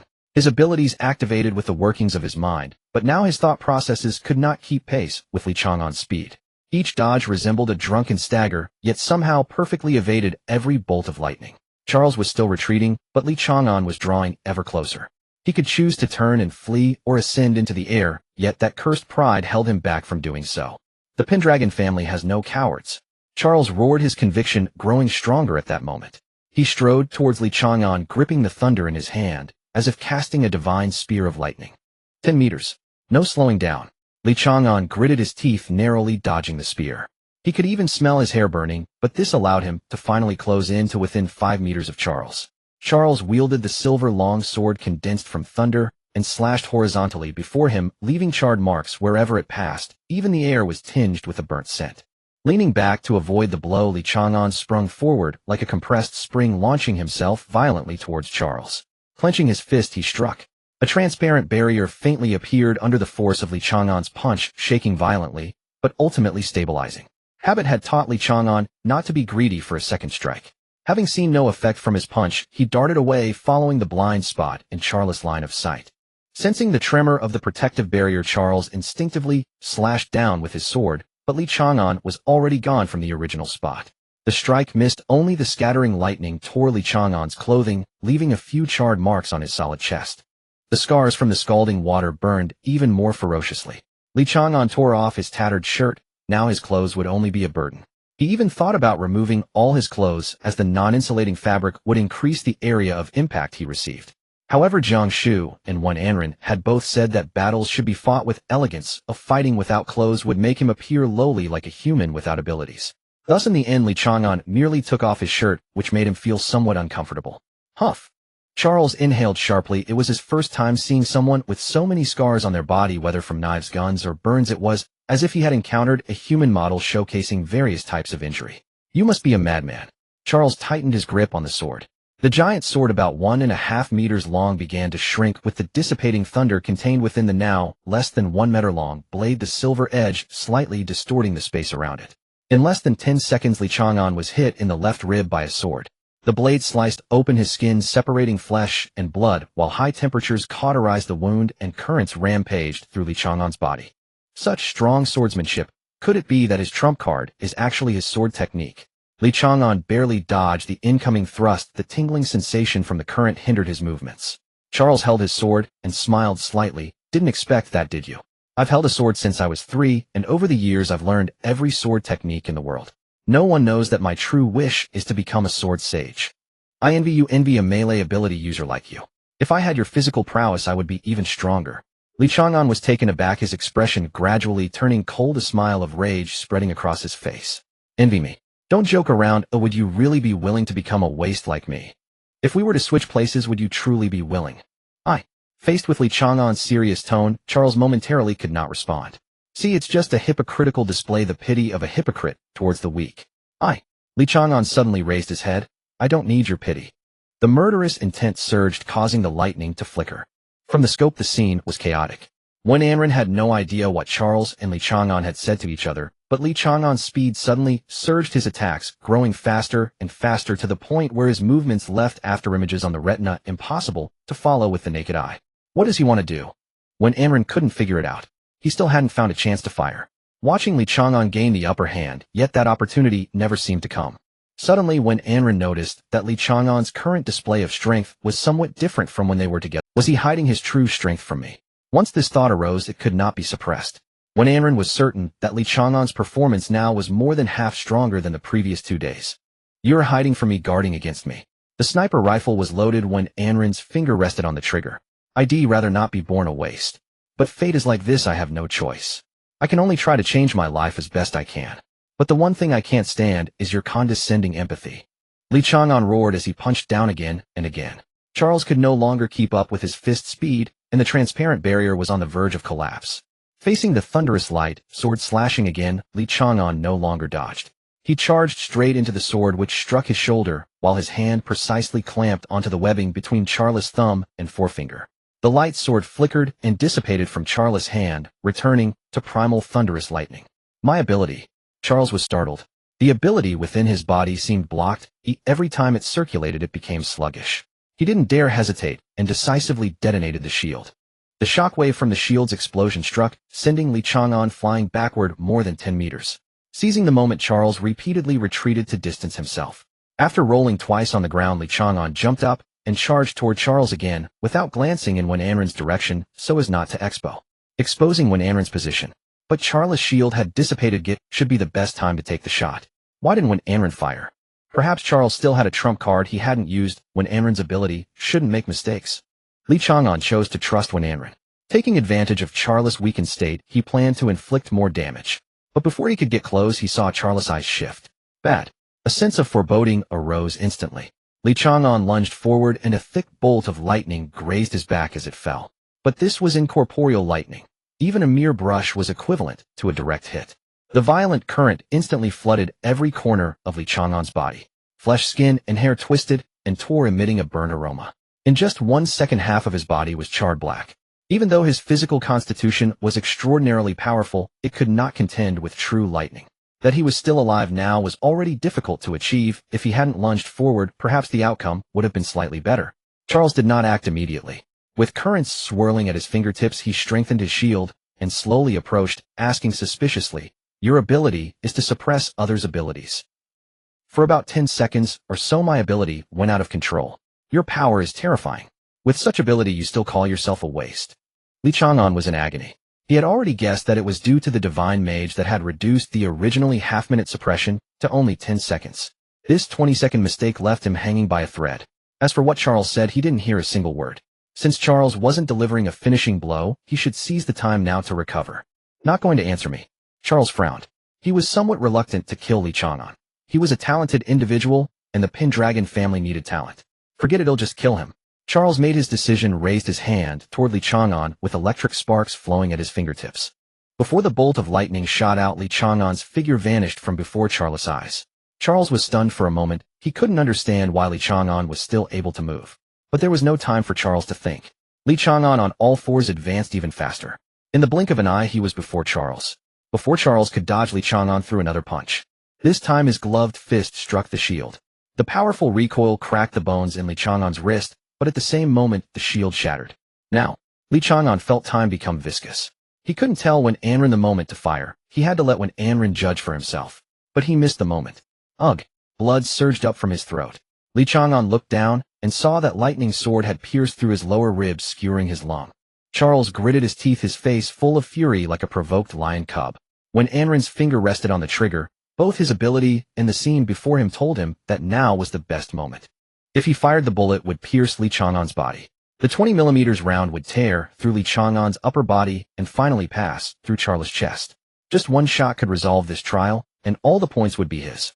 Given Li Chang'an's performance in this battle, killing him would earn me the highest evaluation, and I would receive the highest level of baptism. I should fire. Fire! Li Chang'an's voice came through the earpiece. When Anren's finger trembled, almost pulling the trigger.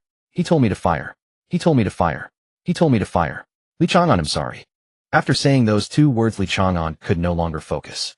Charles was twisting the sword hilt, lightning wreaking havoc inside his body. Just speaking those two words had nearly exhausted all his strength. You keep provoking me over and over. Charles grabbed Li Chang'an by the throat and lifted him up. You are nothing like an ability user. You have none of the bearing of a strong man. You lowly beast. Li Chang'an sneered and pressed two fingers together against Charles' forehead. Bang! Damn it! Charles pulled out the lightning sword and stabbed it fiercely at Li Chang'an's chest, but the next moment a sharp pain shot through his eyes. Rage clouded Charles' mind. Although his ability was suppressed, he could abandon his shield and focus on attack. Only one aspect could be suppressed. However, allowing Li Chang'an to raise his hand was Charles' biggest mistake. The two fingers pressed against his forehead thrust into his eye sockets. Even though due to the electric current, Li Chang'an could hardly exert much force. The pain in his eyes made Charles howl, causing a momentary pause in his actions. The next instant, Li Chang'an used all his remaining strength to deliver a knee strike. The excruciating pain from his fifth limb cleared all thoughts from Charles' mind. He even suspected he had lost his ability. Amid the boundless agony, it seemed a switch was flipped and Charles instinctively swung his sword. This strike split open Li Chang'an's chest, revealing his beating heart. The gun finally fired. The game is over. When Anren carried his gun and walked toward that battlefield, the gun still loaded, his fingers still on the trigger. Li Chang'an leaned against the broken wall, holding his ribs, breathing heavily with caution like a man nearly drowned, but his exposed lungs could not withstand any irritation, and his greed had to be cautious. The bullet grazed his ribs. Despite his strong physique, it tore off a large chunk of flesh, leaving his internal organs fully exposed to the air. Had he not covered the wound in time, there would be a pool of blood by now. As Li Chang'an had guessed, Charles' head exploded into a splendid firework, but before the headless body even hit the ground, it dissolved into a rain of light. Some people in the world truly grasped the situation within the trial, and Charles was evidently one of them. His family behind him probably had prepared something for him. Even now, with his head shattered, Li Chang'an felt that he had not truly died. Hey, come help me bandage this. I can't reach my back. Li Chang'an weakly waved at when Anren turned sideways and presented his back to when Anren. Bandage. When Anren's expression was complicated, several times he wanted to raise his gun. Hurry up, Li Chang'an urged weakly. I'm too badly hurt. I might die. When Anren froze, then hurriedly ran over, tossed his gun aside, and took out his medicine. Li Chang'an, pale-faced, smiled wryly. Holding back Charles was still a bit tough. He's much stronger than we initially imagined. But I didn't expect his close combat to be so strong. I thought I could create a better opportunity for you. Sorry. When Anren snapped impatiently, with such a serious injury, talk less. But, Li Chang'an turned his head with difficulty. I'm afraid if I don't talk you'll fall asleep. Please. His shoulders trembled.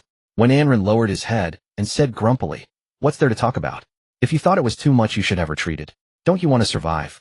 When I was 13, I managed to escape death with my ability, but I could only watch helplessly as my parents were. After 3 days of hunger, I rummaged through garbage bins on the street looking for food. A man said he could give me food, so I followed him. I thought heaven never seals off all exits, but he only intended to sell me to a brothel. I killed him, took his money, and ran away. Right after killing, I only felt like vomiting, but without eating I couldn't survive, so I vomited, then ate, then vomited again. Disgusting, isn't it? My ability can guide me, but it can also tell me whether a person has goodwill or malice toward me. I have seen too many people using kind words to disguise malice. Yet I always see through them. Only you. Around you I only feel safe. I have never sensed any malice from you. Why does someone like you exist in this world? Words kept tumbling out of his mouth when Anren didn't even know what he was saying. It was just a breath stuck in his throat that he had to expel. Until the wound was bandaged, Li Chang'an fell silent. Hey! When Anren's eyes widened. Holding his breath, he gently pushed Li Chang'an. Are you okay? Don't sleep. No response.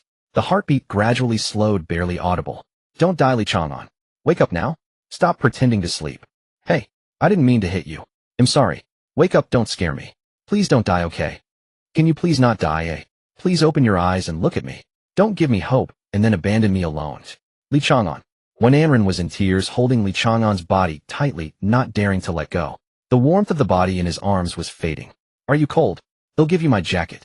When Anren hastily took off his coat and wrapped it around Li Chang'an, then took out a chocolate bar he had found carefully, pried open Li Chang'an's mouth and stuffed it in. Eat this. When you're full, you won't be cold. Really eat up. Are you trying to choke me? Li Chang'an slowly opened his eyes and smiled wryly. At least give me a drink of water first.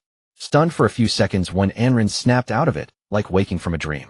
Flustered, he unscrewed a bottle and brought it to Li Chang'an's lips. Li Chang'an pushed himself up to sit, took the water bottle, and sipped it slowly. After finishing the whole bottle, his complexion became noticeably rosier. You're not dead. Anren quietly wiped the tears from his face and punched Li Chang'an with irritation. You seemed disappointed that I'm not dead. Putting the coat back on Anren, Li Chang'an stood up against the wall and looked into the distance. Sanjinghe is coming. Stay away. Anren shook his head, firmly picked up the sniper rifle and stood beside Li Chang'an. Li Chang'an did not insist. Although he didn't know why he had come back to life, his physical condition was not good. But as long as Sanjinghe did not use Batuzi, he still dared to fight. The two did not have to wait long. San Zheng's figure appeared dozens of meters away, as if oblivious to their caution, still walking with light steps. Li Chang'an. Sanjinghe suddenly raised a hand and waved. Li Chang'an smiled slightly. Sanjinghe, are you planning to harvest me? No. Sanjinghe shook her head and stopped about 3 meters away. I've come to say goodbye. The trial is ending. Maybe we'll never meet again. The trial is ending. You're going to forfeit. Li Chang'an frowned. Though he had guessed Sanjinghe wasn't fighting for victory, hearing it from her still seemed unbelievable. Sanjinghe didn't answer. She took out a handkerchief-wrapped pastry from her inner lining, opened it, took a piece for herself, put it in her mouth, and then placed the handkerchief and the remaining pastries on the ground. I'm treating you to peach blossom cake. This is very expensive. Don't throw it away. If we meet again in the future, you must treat me to this. Li Chang'an was bewildered. He couldn't muster any killing intent towards Sanjinghe. After all, she was an invincible opponent. But treating him to cake. What was this about? Was there poison in the cake? Just as Li Chang'an was puzzled, San Zheng's figure gradually became translucent. You don't actually have any ability, do you? So you are a strong one who can gain the recognition of Batuzi. I look forward to the day of your awakening. San Zheng's figure vanished completely. She actually saw that I have no ability. Li Chang'an was dumbfounded. His biggest secret had been discovered. It would be a lie to say he wasn't afraid. He even wanted to forfeit immediately and go kill Sanjinghe in reality. But that was just a thought. Who would kill whom was still uncertain. Moreover, Sanjinghe didn't seem like the type to spread this news, though Li Chang'an thought Sanjinghe was too foolish. Is this woman crazy? When Anren pouted in displeasure, glanced at the pastry on the ground, and was about to step forward and crush it. No. Li Chang'an quickly stopped him. She said it's expensive. I haven't tasted it yet. When Anren fumed, can you have some backbone? She's an enemy. You eat what the enemy gives you. Aren't you afraid she poisoned it? It's not poisoned, Li Chang'an shook his head. It's obvious she really likes this pastry. She wouldn't poison it. Picking up the pastry with the handkerchief, Li Chang'an put the peach blossom-scented cake into his mouth and immediately broke into a delighted smile. This is really delicious. There's one piece left for you. I don't want it. When Anren turned his head away, unwilling to see Li Chang'an's pathetic look. Li Chang'an thought about it, wrapped up the remaining pastry, and put it in his pocket. He could take it back for Xiao Wu to eat. Girls should like this. Then I'm leaving too. Waving at when Anren, Li Chang'an looked up at the sky. The moment he chose to forfeit, a pillar of light descended from the sky and landed on him. Taya trial ended. Contestant Li Chang'an is confirmed as a survivor, not the final winner. All gains from this trial will be cleared. Teleportation will begin shortly. Contestant, please remain still. 5-4. Wait. As when Anren watched Li Chang'an's disappearing figure, she murmured softly. Then the world spun around her, and when she opened her eyes again, she had already left the trial ground. But what lay before her was not the Taya trial site, but a bright expanse devoid of anything but light. Having killed 19 opponents across different levels, she was about to undergo the highest level of baptism. The victors were 3 extraordinary ability users initiating potential evolution. Dozens of colorful light beams descended upon when Anren from various corners as her minor wounds began to heal and all her fatigue vanished. When Anren comfortably closed her eyes, feeling as if she were immersed in warm water akin to a child in its mother's womb. Uncertain how much time passed, the warmth enveloping her body dissipated. When Anrin opened her eyes to find herself standing in a small room furnished with a chair, a bathroom, and a small bed. On the chair lay a set of clothes. Knowing they were prepared by the military one, Anrin directly entered the bathroom and turned on the shower. After more than half an hour, she cleaned herself up, changed into the prepared clothes, and exited the room. Outside the door stood a middle-aged man in military uniform accompanied by 4 bodyguards. Although there is only one answer, I still need to ask you according to protocol. When Anrin, do you wish to join the Imperial military? I do. When Anrin calmly nodded. She had expected to be overly happy on this day, but when faced with the moment, she realized it wasn't as joyful as she thought. The middle-aged man nodded and smiled. I am Brigadier General Jin Xinghai of the Imperial Special Forces. I am currently the highest officer in the Special Forces, and I will be your superior from now on. However, generally speaking, victors of the trial are taken to Tongtian City, where they meet high-ranking military. True, but this time is different. Jin Xinghai shrugged and pulled out a photograph from his chest pocket. In addition to this trial's victor, I am also looking for this person. Did you come into contact with him during the trial? Receiving the photo, when Anrin smiled as it depicted Li Chang'an's likeness. From your expression, you know him. Yes, not only do I know him, but the last 3 remaining contestants all know him as well. What do you want him for? When Anrin asked, returning the photo with a smile. Jin Xinghai tucked the photo away and replied, honestly, he is very special. He has participated in the trials more than once and survived each time. The previous victor was injured at his hands, and there is a mission regarding him. If possible, it would be best to recruit him into the Special Forces. Then you might have made a fruitless trip. When Anrin shook her head. He won't be able to join the military for the time being. He has something he must do. However, there should be opportunities in the future. Is it the mutual respect of the strong? Jin Xinghai looked at Wen Anrin in confusion, not understanding how she could make such a statement. However, Wen Anrin was of greater significance. The victor of the Taya trial turned out to be a trio of extraordinary ability users, which was an unexpectedly great gain. The most important task now was to safely escort Wen Anrin back to the military. That Li Chang'an was being watched, so there was no fear of losing track of him. Once again on the same path, Li Chang'an could navigate with his eyes closed. He adeptly collected his compensation and his valuable items, including his phone, and left the trial site without hesitation. After 11 days, he had ultimately survived. It feels like the sunlight outside the trial site is dimmer. Li Chang'an smiled faintly, wrapping himself in a long coat as he hailed an empty taxi. He needed to go to the hospital. However, he couldn't receive treatment at the hospital. His current injuries could not wait until he returned to Beijing to find Lin Ge. He needed to buy some medication at the hospital first and then seek treatment in the black market. If he directly used black market drugs, the tens of thousands he had on him would be insufficient. With the proof of being a trial survivor, he could buy medicine at the hospital and save a considerable amount. An hour later, Li Chang'an stepped out of the black clinic, unable to resist glancing back, feeling a surge of indignation. It was too shady. The cost of treating external wounds was nearly 100,000. I really want to kill all of you. Sighing, Li Chang'an merely thought about it. For Lin Ge's sake, he needed to hurry back. The time taken for the Taya trial was even shorter than Li Chang'an had anticipated. The subsequent trials would be similar. As humanity's starting point rises, the new generation will grow stronger, and there may soon be trials that commence with a massacre, killing off half the participants. There was no need to rush for the final trial. The remaining trial site was still ongoing. Upon reaching the station, Li Chang'an realized that it wasn't yet time for the end. The next train would not depart for another 4 hours. He had no choice but to buy a ticket first. In these 4 hours, he could still enjoy a meal and take a short rest. By some twist of fate, Li Chang'an found himself back on the street where he first arrived. He inexplicably wanted to see that retired soldier again, eat 10 portions of fried noodles, and enjoy a bowl of hearty pork offal soup. Perhaps more so, he wanted to tell the other party that he had survived. If I remember correctly, it should be around here. Li Chang'an halted his steps, but beside him was not that small shop which, despite being clean, could not hide its desolation. The shop had clearly been renovated, and it was now a butcher's. Stepping inside the shop, Li Chang'an squinted slightly. The owner behind the counter, despite being a hefty man, was different from what he remembered. Unless he had severe face blindness, it indicated a change of ownership. Boss, how much for 2 pigs trotters? Li Chang'an asked, examining the half-man-high trotters on display. The boss, with a cigarette in his mouth, frowned and said, "Are you blind? Can't you see the prices written next to them?" "I don't read well," Li Chang'an replied, awkwardly with a smile. "This place used to be a meat stall, right? Have it, are you here to buy meat, or to cause trouble?" The boss picked up a cleaver, and from the way Li Chang'an was dressed, he could tell he wasn't a big shot, otherwise his attitude wouldn't be so poor. Passers-by heard a loud crash and instinctively turned to look in the direction of the sound, only to see a plump figure being thrown out of the shop. Li Chang'an stepped out slowly from the door, holding the bone-cutting knife. Before the fat boss could rise, he stepped on his head, and coldly said, "From now on I will ask, and you will answer. No more unnecessary chatter. You bread are you looking for?" Oh. Before he could finish his sentence, it turned into a cry of pain. The tip of the knife pierced into the fatty's shoulder. With a slight exertion, Chang'an scraped away a large chunk of flesh along the fatty's arm bone, asking expressionlessly, "I will say it again, where is the original owner of this shop?"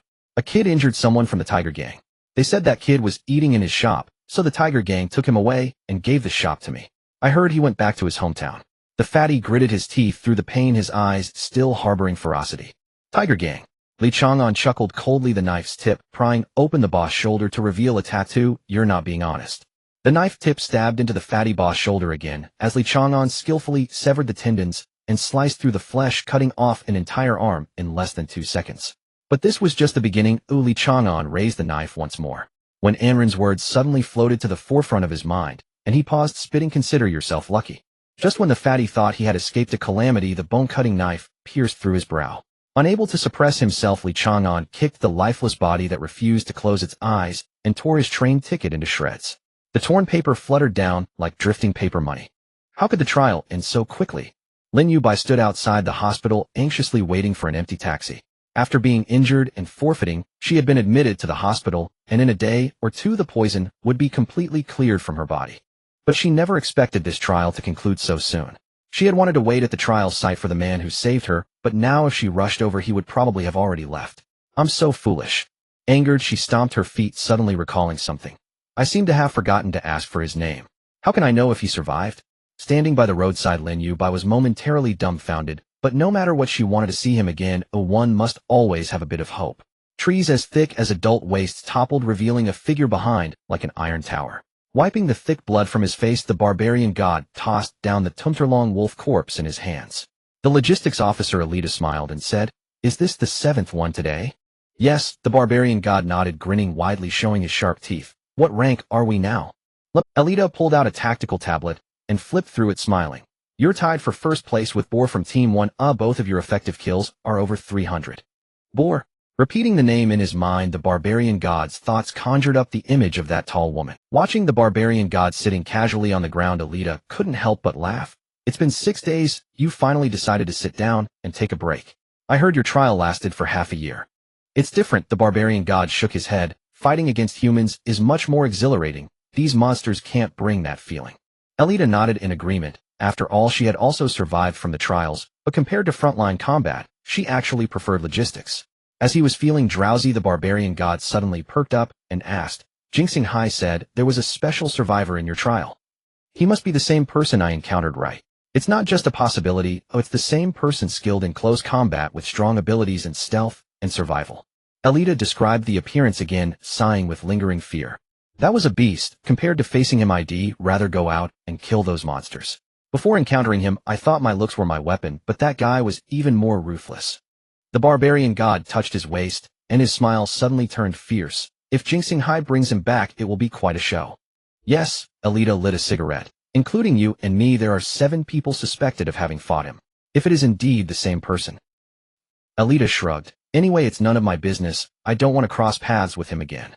"But I do." The barbarian god stood up, full of vigor. "Just thinking about that guy suddenly energizes me." Watching the barbarian god exit the tent, Alita blew a smoke ring, smiling slightly, the image of that nearly severing knife flashing in her mind. "If I can see you again, I must ask why you ultimately forfeited. Was it out of pity for me? Or do people also like me?" Before nightfall, the bar was already bustling with bare-chested, strong men everywhere. Some used flames from their fingertips to heat their drinks, while others conjured rounded ice cubes in their palms to toss into their drinks. This was each person's preference, and the establishment did not intervene. "Damn it, I've had too much to drink. I'm heading to the bathroom." The strong man set down his glass, removed his tank top, and tossed it onto his seat. The people along the way carefully made way, glancing at the tattoos on his shoulder. The Luo City Tiger Gang, once known as the Daige family, changed leaders after the world unified and became a homophonic tiger. In a worker-cooperative manner, they controlled most of the producers and lower-level ability users in Luo City, even influencing the Hunters Guild. Now it is one of the top powers in Luo City, and no one dares to provoke the Tiger Gang. Chang'an followed the strong man into the restroom, approaching him as the strong man unzipped his pants. One hand locked around his throat, while the other hand's dagger pierced upward from his lower back. In pain, the strong man couldn't utter a sound. He couldn't call for help nor groan in agony. I have a few questions to ask you. Li Chang'an's voice was like a devil's whisper devoid of any emotion. Just that one sentence made the strong man stop struggling. Having spent years on the streets, he could tell someone's profession just by their voice. The speed and accuracy of the attack based on the sound indicated that the visitor was definitely a professional killer. Even though he didn't know who he had offended, he knew it was not the time to resist. Recently you sought revenge and took away a restaurant owner. Where is he now? Li Chang'an exerted slight pressure on the knife handle.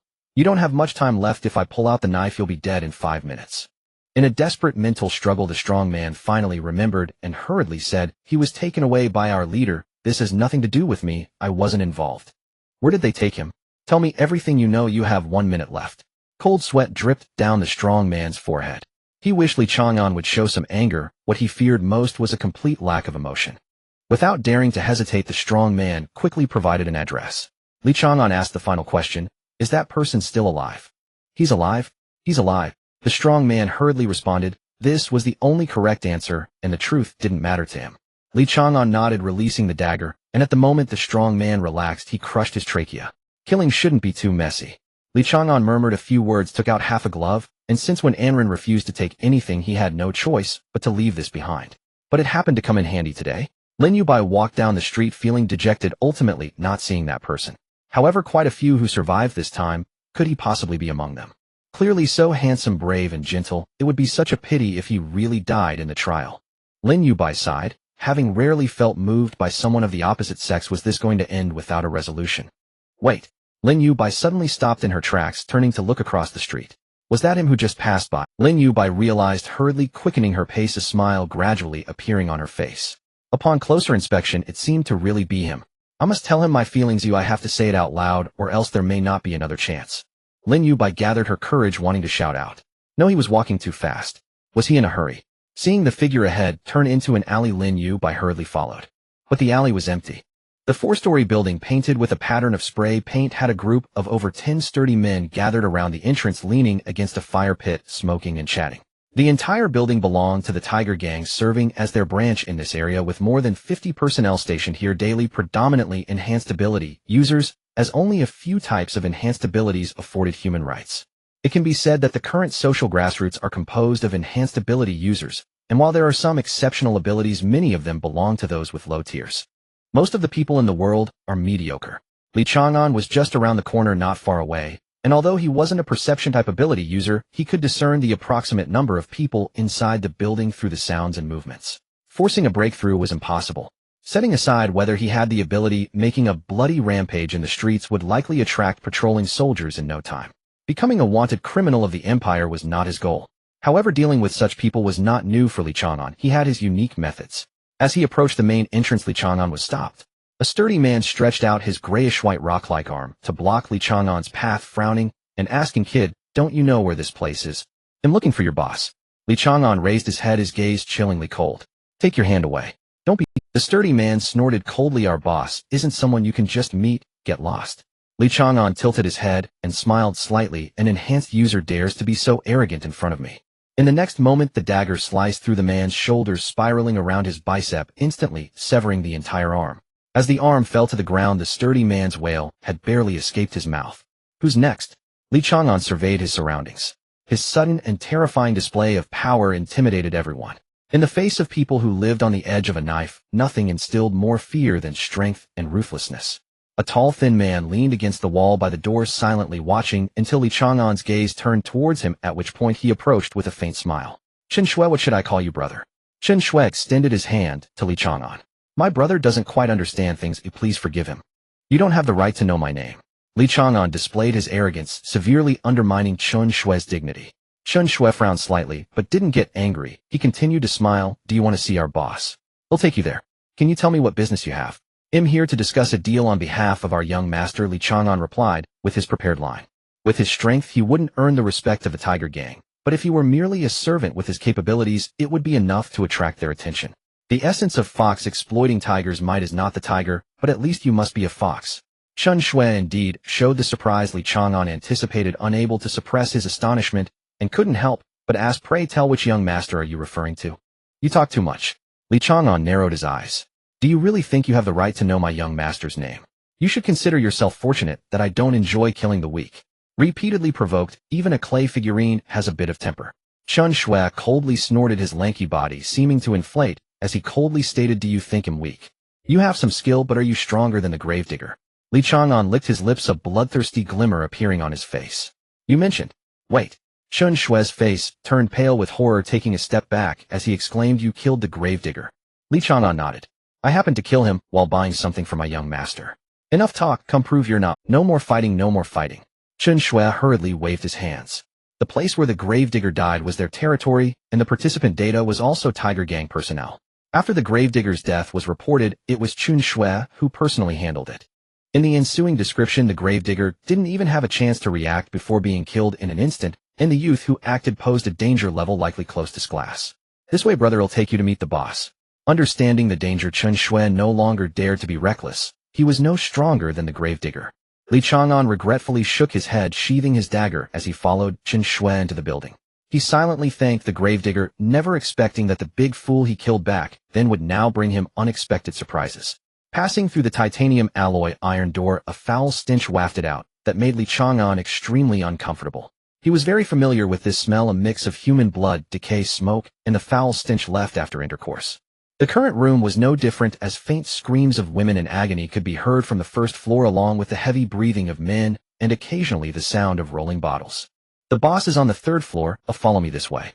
Chun Shui led the way, kicking aside a drunken subordinate. Li Chang'an halted his steps. "No rush. I think I see a woman who piques my interest. You wouldn't mind if I took a few more glances, would you?" "Is he a pervert?" "That makes things easier." Chun Shui chuckled. "Of course, if you don't mind, I can have my subordinates take her to wash up, and you can take her with you when you leave later. All the women here are sold to us by the Tiger Gang. You're free to choose a few." "That's wonderful." Li Chang'an smiled, patting Chun Shui's shoulder. "Thank you in advance, but can I have that one?" Following the direction Li Chang'an pointed, Chun Shui turned to look, and in the next moment a murderous intent enveloped him. He instinctively wanted to unleash his ability, but suddenly felt it was uncontrollable. In that split second of hesitation, a sharp dagger pierced through Chun Shui's neck, entering through the intervertebral foramen of his cervical spine. Thud! The head fell to the ground, yet Chun Shui's consciousness had not yet dispersed, as everything settled into silence. First one. Li Chang'an flicked the dagger, and in the dim light no one noticed what had happened here, while life had already been extinguished without a sound. In the dim light, Li Chang'an resembled a hunting beast choosing his prey to devour. Even those women pressed beneath others could not escape their fate. Outside someone was watching, and with so few people on the first floor, blood had already soaked the floor in less than 10 minutes. The number is a bit less than I imagined. Li Chang'an removed his soaked shirt and reached out to turn off the power switch. The entire building was immediately plunged into darkness. Stepping through the thick blood, Li Chang'an ascended the stairs. This world had never shown him kindness since his birth, and throughout his life apart from his family, he had only faced disdain and humiliation. Regardless of his excellent grades, without abilities, he was merely a waste. From a young age, he understood he was unworthy of kindness. As he grew older, even the kindness from his family gradually faded away until Jiang Shui Bu and Lin Gu appeared, pulling him back from the brink of degradation. Had he not met these two, Li Chang'an wasn't sure what he would have become, perhaps a murderous maniac or a deviant psychopath. It was only after meeting these two that Li Chang'an realized there might be people in the world who would treat him well, who would talk to him sincerely, and who would encourage him to face life. Perhaps these two were the only ones who would treat him well. Until he arrived in Luo City, first the restaurant owner, and then when Anren, Li Chang'an was beginning to believe that his luck was changing for the better. Maybe I am also worthy of being trusted and liked by others. For the first time in his life he had this thought, and even Li Chang'an himself did not realize the joy blossoming in his heart. But now that kindness had been destroyed, as if a certain shackle in Li Chang'an's heart had been shattered. Like a specter stalking through the darkness, each silent strike claimed a life. Some tried to illuminate the space with their abilities, but the moment a power flared, a blade had already slit their throat. The gurgling death rattle born of a severed trachea still lingered in the ears of the survivors. Others attempted to call out for the group to gather, but their fate was even more gruesome. A severed head thudded softly on the floor, while blood from the chest sprayed the ceiling and every face in the room. Warm blood like a mother's hand quelled the fervor and battle spirit of the crowd. Only fear remained. 3 minutes had passed, and no reinforcements from downstairs had arrived. Trapped in the second-floor room, they knew nothing of the enemy's ability, and half of their brothers were already dead. They should never have boarded up the windows. The entire building was sealed against light. Ventilation depended on machinery, soundproof coating on the ceiling, and soundproof carpets on the third floor. The boss disliked being disturbed, but now this very precaution would be their doom.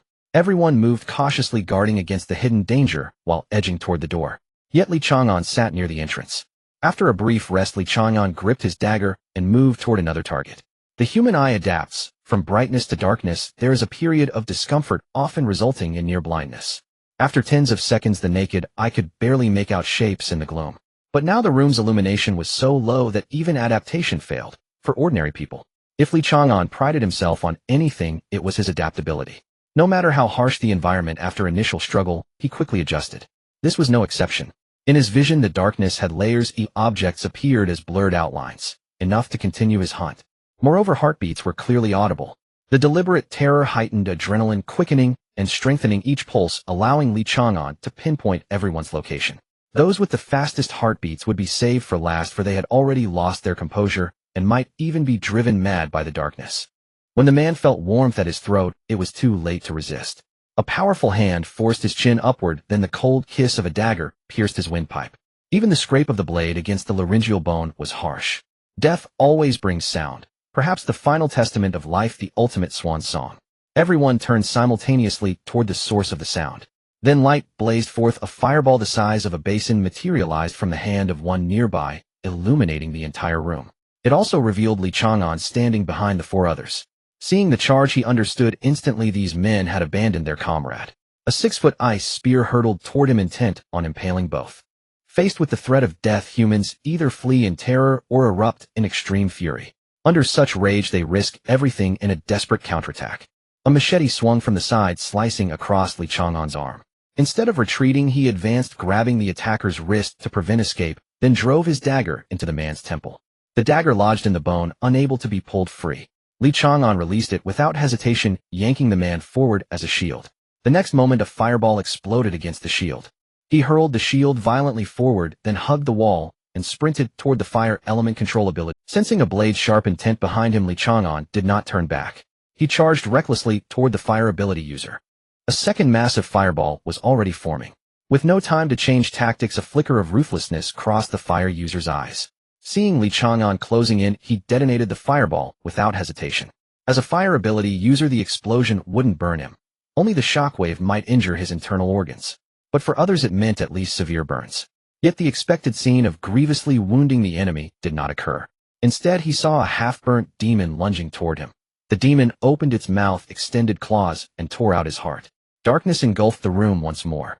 The desperate gamble had not killed the hidden assassin, but the attack had landed, a heartening sign. Everyone be careful. He's burned.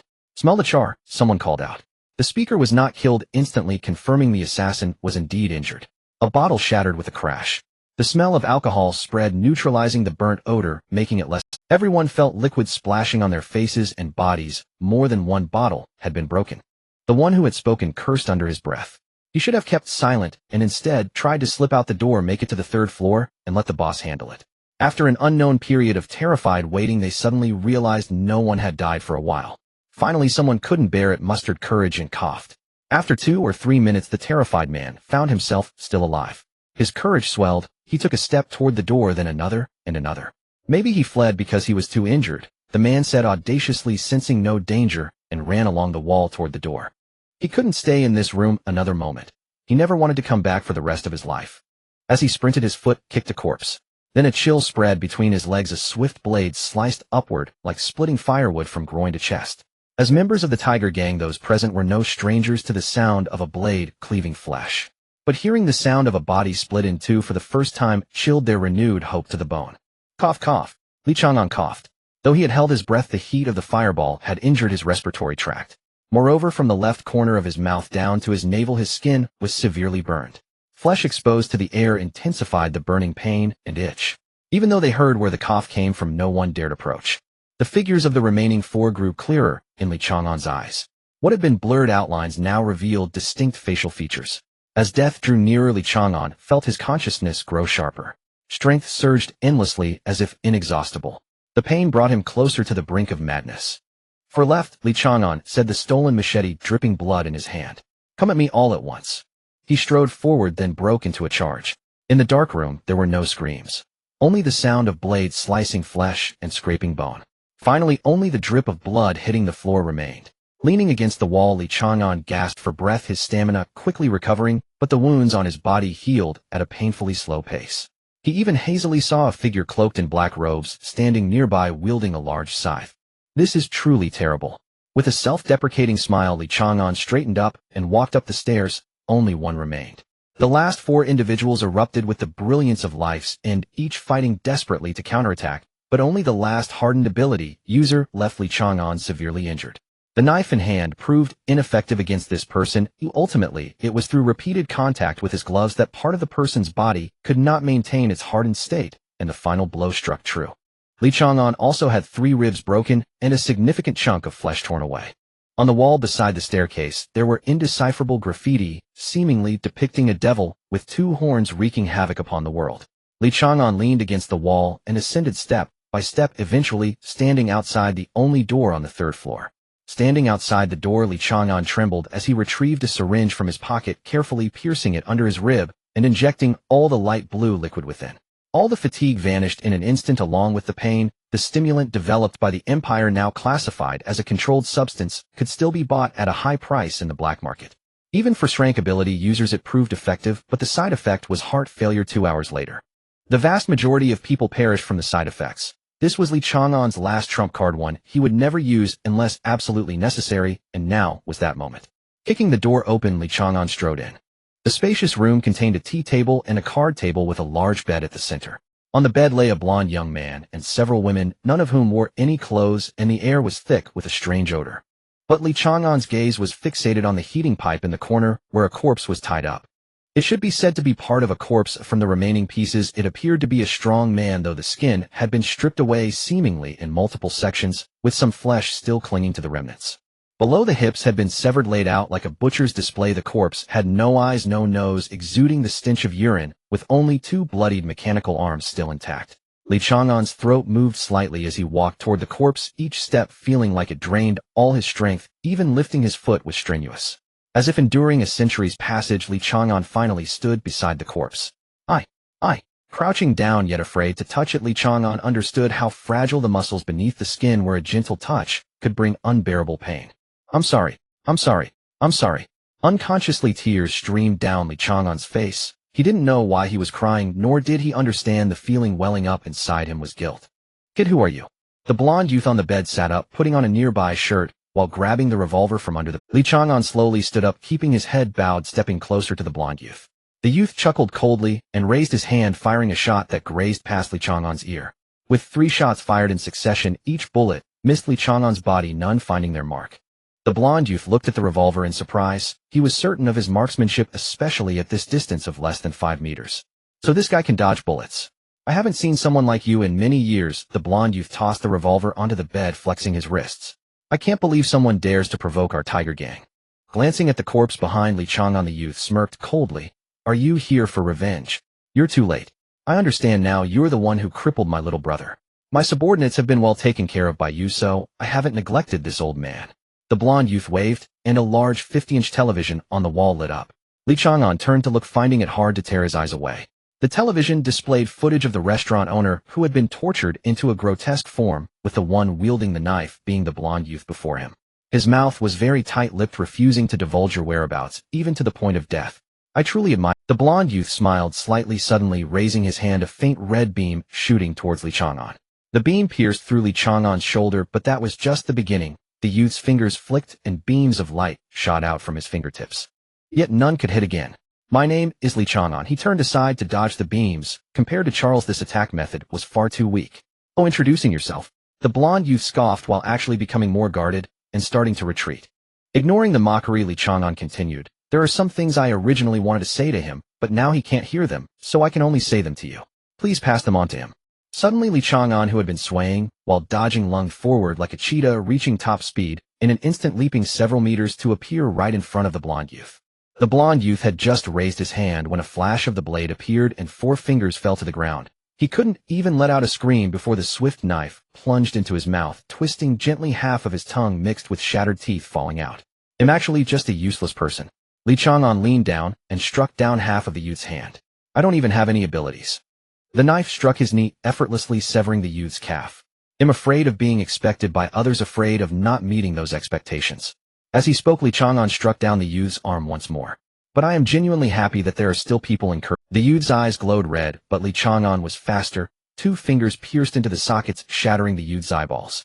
Thank you for letting me know that I too can do something. The youth could not emit a wail, and the final blow severed his head. Your fried noodles were too oily, but I've returned alive so you won't be lonely. Li Chang'an raised the knife and struck down repeatedly on the already deceased youth, the flesh and blood splattering across his face like an elegant makeup. Putting down the knife, Li Chang'an picked up the revolver from the bed. The several women who had already awakened huddled in the corner, trembling, with each gunshot resulting in one falling. I will send more people down to keep you company. Li Chang'an stood in front of the terrifying corpse, pouring high-proof vodka over it. Before I have the face to confront you, I will not die. I will live well, and prove that people like us can also instill fear in them. Flames erupted, spreading throughout the entire floor in an instant, then rushing downstairs. Li Chang'an walked step by step towards the end, and the Grim Reaper wielding the scythe was no longer in sight, but from now on he grasped the scythe. Noticing the thick smoke billowing from the rooftop, the gang members still outside rushed into the building only to be met by a blood-soaked young man. You? The leader hadn't even opened his mouth before feeling the world spin around him. The last thing he saw was his own decapitated body. Just right, I don't need a second fire. Li Chang'an nodded and walked forward. Despite taking many detours, Lin Yubai ultimately found the person she had been longing for, only to see him step into the Tiger Gang's territory, leaving her stunned. He wouldn't have any ties to the Tiger Gang, would he? The moment this thought arose, Lin Yubai immediately crushed it, as she couldn't believe Li Chang'an would be that kind of person, so she could only wait outside, wanting to ask for clarification. This wait lasted 3 hours, until black smoke began to rise from the rooftop, until the gang members outside surged into the building, followed by continuous screams. Finally, Lin Yubai could no longer contain her curiosity and dashed toward the small building. Just as she reached the doorway, she encountered a pair of cold, sharp eyes. Her blood seemed to freeze, and she felt a chill run down her neck. Is this the person who likes me? The ghastly figure made Lin Yubai doubt herself. It's you. As the killing intent dissipated, Li Chang'an smiled faintly, tilting his head before passing out. Hey. Lin Yubai instinctively stepped forward to support him, glancing into the room at the same time. If not for the beloved person in her arms, this scene would become a nightmare for Lin Yubai for the rest of her life. The television displayed a soccer match, the score still locked at 0, with no audience in the stands for this competition, where no supernatural abilities could be employed. Charles leaned on the sofa, folding origami cranes. Beside him sat a cute little girl whose pockets were stuffed full of paper cranes. Brother, hurry. If you fold 2 more, there will be 99. I can give them to George. The girl's eyes sparkled with excitement. Charles smiled gently, saying, All right, Vela, don't rush. Gifts for others should never be hurried. The girl named Vela could only wait patiently. Handing the last 2 cranes to Vela, Charles waved to the butler behind him, who quickly bowed and listened attentively. Change that, referee. I don't like his beard. Charles pointed at the referee on the television. The butler slightly bowed and turned to leave, and within a few minutes the bearded referee was replaced. This was a match meant for one person's viewing. Watching Vela leave joyfully, Charles retracted his indulgent smile, stood up to adjust his collar, and ordered, Let them rest first, I'll go meet my father. Upon reaching the top floor of the castle, Charles met his father in the attic. The current head of the Pendragon family, Coons, was in his prime, his eyes fierce like those of a tiger or leopard, yet he was actually a rather kind-hearted middle-aged man. My dear son. Coons stepped forward and embraced Charles. Are you ready to talk to your father about the stories from your trial? Who injured my precious son so badly?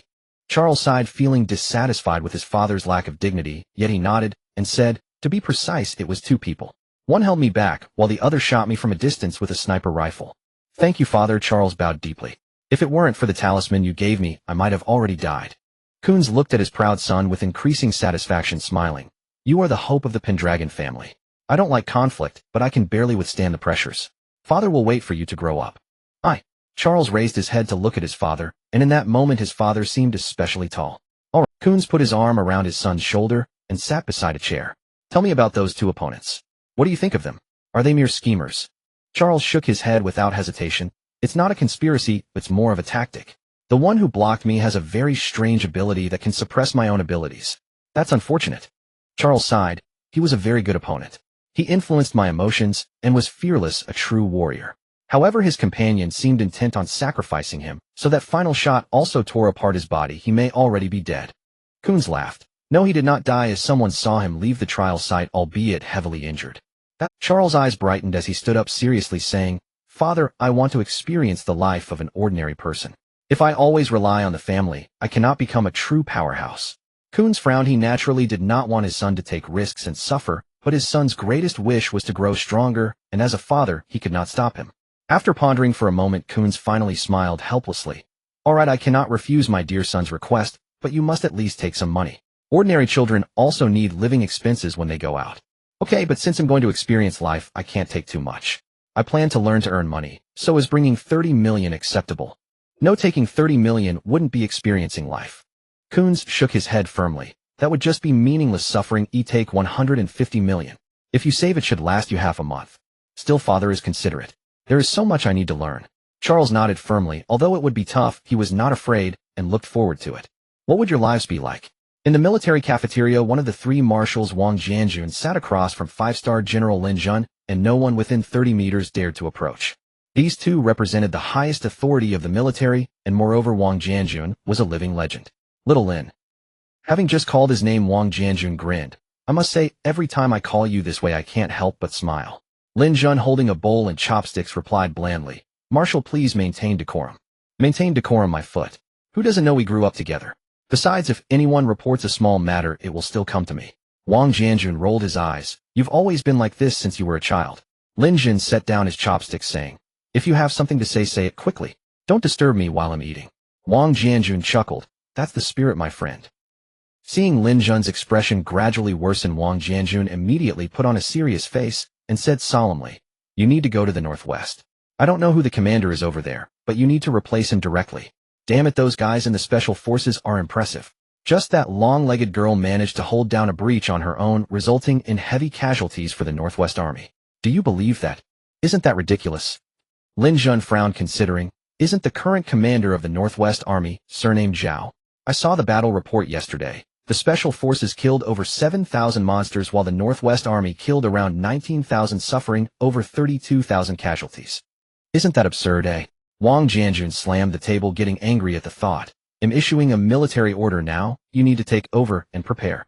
You have 1 month to drive the remaining monsters out of the border and hold the line until the walls are completed. Wang Jianjun lowered his voice, grinning slyly. The Northwest will definitely need to recruit troops. You should let your granddaughter enlist. Her achievements during this month will still be credited to you, right?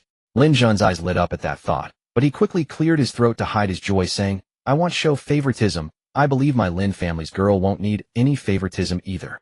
All right. Wang Jianjun waved dismissively, awkwardly changing the subject. How did the trials go this time? Recalling the report from the Golden Star Sea, Lin Jun couldn't help but smile. 3 with unique abilities. You absolutely won't believe what they are. Anyway, I've decided to cultivate one of them to take my place.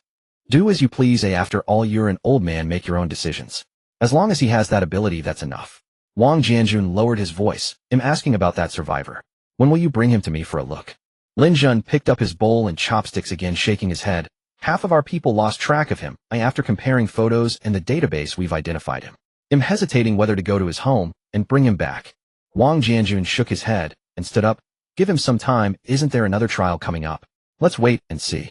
I'm heading back to rest. I've been feeling sore and tired lately. I can't deny I'm getting old. Watching Wang Jianjun leave, Lin Jun remained silent, the worry in his eyes deeply concealed. Is the pillar of the empire about to fall? The air was filled with the smell of disinfectant, and it felt like a needle was stuck into the back of his hand, cold and icy. Does that mean I am in a hospital? Li Chang'an opened his eyes, and what greeted him was a sea of white, with only a patch of pink beside the bed. Wasn't her name Lin Yubai? As he recalled the girl's name, Li Chang'an smiled, faintly realizing that the last scene in his memory was not an illusion. Indeed, she was just an acquaintance. It wouldn't make sense for her to be in his last illusion. Propping himself up on the bed, Li Chang'an leaned forward to reach for the water cup on the table. You're awake, Lin Yubai said, rubbing her sleepy eyes as she handed him the water cup from the table. Thank you. Li Chang'an reached out to take it, but after a moment's thought he felt it inappropriate and switched to using both hands. He felt a bit awkward. As Li Chang'an drank the water, Lin Yubai silently watched him, and the atmosphere was eerily quiet. After a few internal pep talks, Li Chang'an finally broke the awkwardness. You were the one who brought me to the hospital, right? Thank you. If it weren't for you, I might have died. Lin Yubai lowered her head and said softly, you injected yourself with a prohibited drug, and you were severely injured. By the time you were brought to the hospital, you were already in a state of exhaustion. It's a miracle that you survived. I see. Li Chang'an smiled again and fell silent. Once more it was Li Chang'an who spoke first. I have a question I've always been curious about regarding your ability. Is it the kind that erases a foe's intent to kill? This question had been hidden in Li Chang'an's heart for a long time. He always wanted to know whether he had refrained from making a move during the trial because of Lin Yubai's ability or some other reason. No, Lin Yubai shook her head. My ability is a combat type 1 called exemption. It can exempt attacks below a certain threshold, but it is ineffective against poisons and other chronic injuries. It wasn't just any threshold, it was below lethal levels, and both the upper and lower limits depended on the strength of the ability user. Li Chang'an understood this ability and began to roughly guess Lin Yubai's identity. "They'll go get your medicine for today and inform the doctor that you're awake," Lin Yubai said as she got up to leave. Li Chang'an glanced at the call button beside the bed and then at the medicine package on the table marked with today's date. Outside the door, Lin Yubai leaned against the wall, her expression forlorn and conflicted. During Li Chang'an's unconsciousness, she had looked at his face multiple times, asking herself, "Is this the person I like?" The horrific scene in the small building resurfaced before her eyes, a hellish sight, with dismembered limbs scattered on the ground, flesh and blood stuck to the walls and ceiling along with fragments of internal organs. Is this really the person I like? After witnessing the horrors of hell, can I still like him? The answer was no. Regardless of Li Chang'an's motives, whether righteous or evil, Lin Yubai could not persuade herself to continue liking him. Fleeting affection could not withstand the cruelty of reality. With a bitter smile, Lin Yubai shook her head. "My first love has ended before it even began. No matter what, I can't convince myself to like someone with such cruel methods." Li Chang'an did not wait for Lin Yubai. Instead, he was visited by the doctor. "You are recovering well. Your wounds have started to scab over." The doctor in the white coat looked a bit shocked. "It seems you are an ability user of physical enhancement. I didn't expect your recovery to be so good." Li Chang'an smiled slightly. "Thank you. What about the girl who brought me here?" The doctor continued to examine Li Chang'an's injuries without looking up. "She just left. Don't worry, she settled all your bills. You were in a coma for 3 days, and she took care of you without leaving your side for 3 days. Raising his head, the doctor spoke with a serious expression of someone who had been there before. "Young man, girls like her are hard to come by. If you miss her now, you might regret it later." Is he suggesting that I pursue Lin Yubai? Li Chang'an frowned slightly but quickly dismissed it. He didn't sense any malice in those words. But what does pursuing mean? Do I, someone without abilities, even have the right to pursue her? All right. The doctor finally finished his checkup, covered Li Chang'an with a blanket, and smiled. "Just rest a bit longer, and you can be discharged. If you have urgent matters, you can also discharge today since your physical condition is surprisingly good. But if you discharge early, you won't get a refund on the hospitalization fee." Li Chang'an chose to be discharged today. In front of the doctor, he changed into his clothes and went to collect the bill, folding it neatly to keep it safe for later reimbursement. He killed people in an entire building, yet no Imperial soldiers came to find trouble with him. The only explanation for this is that Lin Yubai cleaned up after him.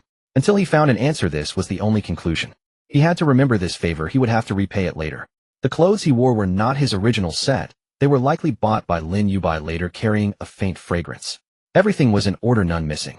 His phone contained only a single message from Jiang Shuabu, asking when he would return.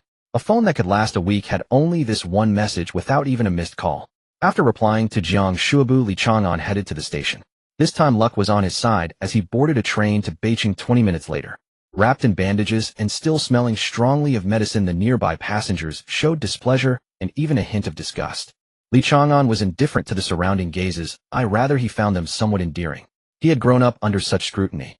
When the train arrived in Beijing after dark, Li Chang'an did not let Jiang Shubu come to pick him up. He flagged down a cab on the roadside. However, the empty cabs were rather rigid, and when multiple passengers waved at them, the cabs could not discern the order, only prioritizing the closest passenger. Thus, the cab Li Chang'an flagged down was snatched away. "Wait a moment." Just before the person stepped into the car, Li Chang'an grabbed him by the collar. "You just seemed to curse at me on the train, right?" The person, furious, cursed back. "What's wrong with cursing at you? Get lost." Unfortunately, he didn't finish his sentence before a punch landed squarely on his face, instantly knocking him out cold. Perhaps subconsciously, Li Chang'an regarded the bar as his refuge. Upon seeing the bar, he felt as though the fatigue of the past few days had dissipated. "Chang'an!" Wu Liuyan, who was cleaning the table, exclaimed in delight and rushed towards Li Chang'an. "What's this? Does Xiao Wu have such a good relationship with me? Could it be that Xiao Jiangjiang bullied her?" Despite some confusion, Li Chang'an affectionately patted Wu Li. "Hey, you girl, let go of Chang'an. Can't you see he is still injured?" Jiang Shubu approached with dissatisfaction, grabbing Wu Liuyan by the collar and tossing her aside. When she turned back to Li Chang'an, Jiang Shuebu's expression softened as she said gently, "It's good to be back."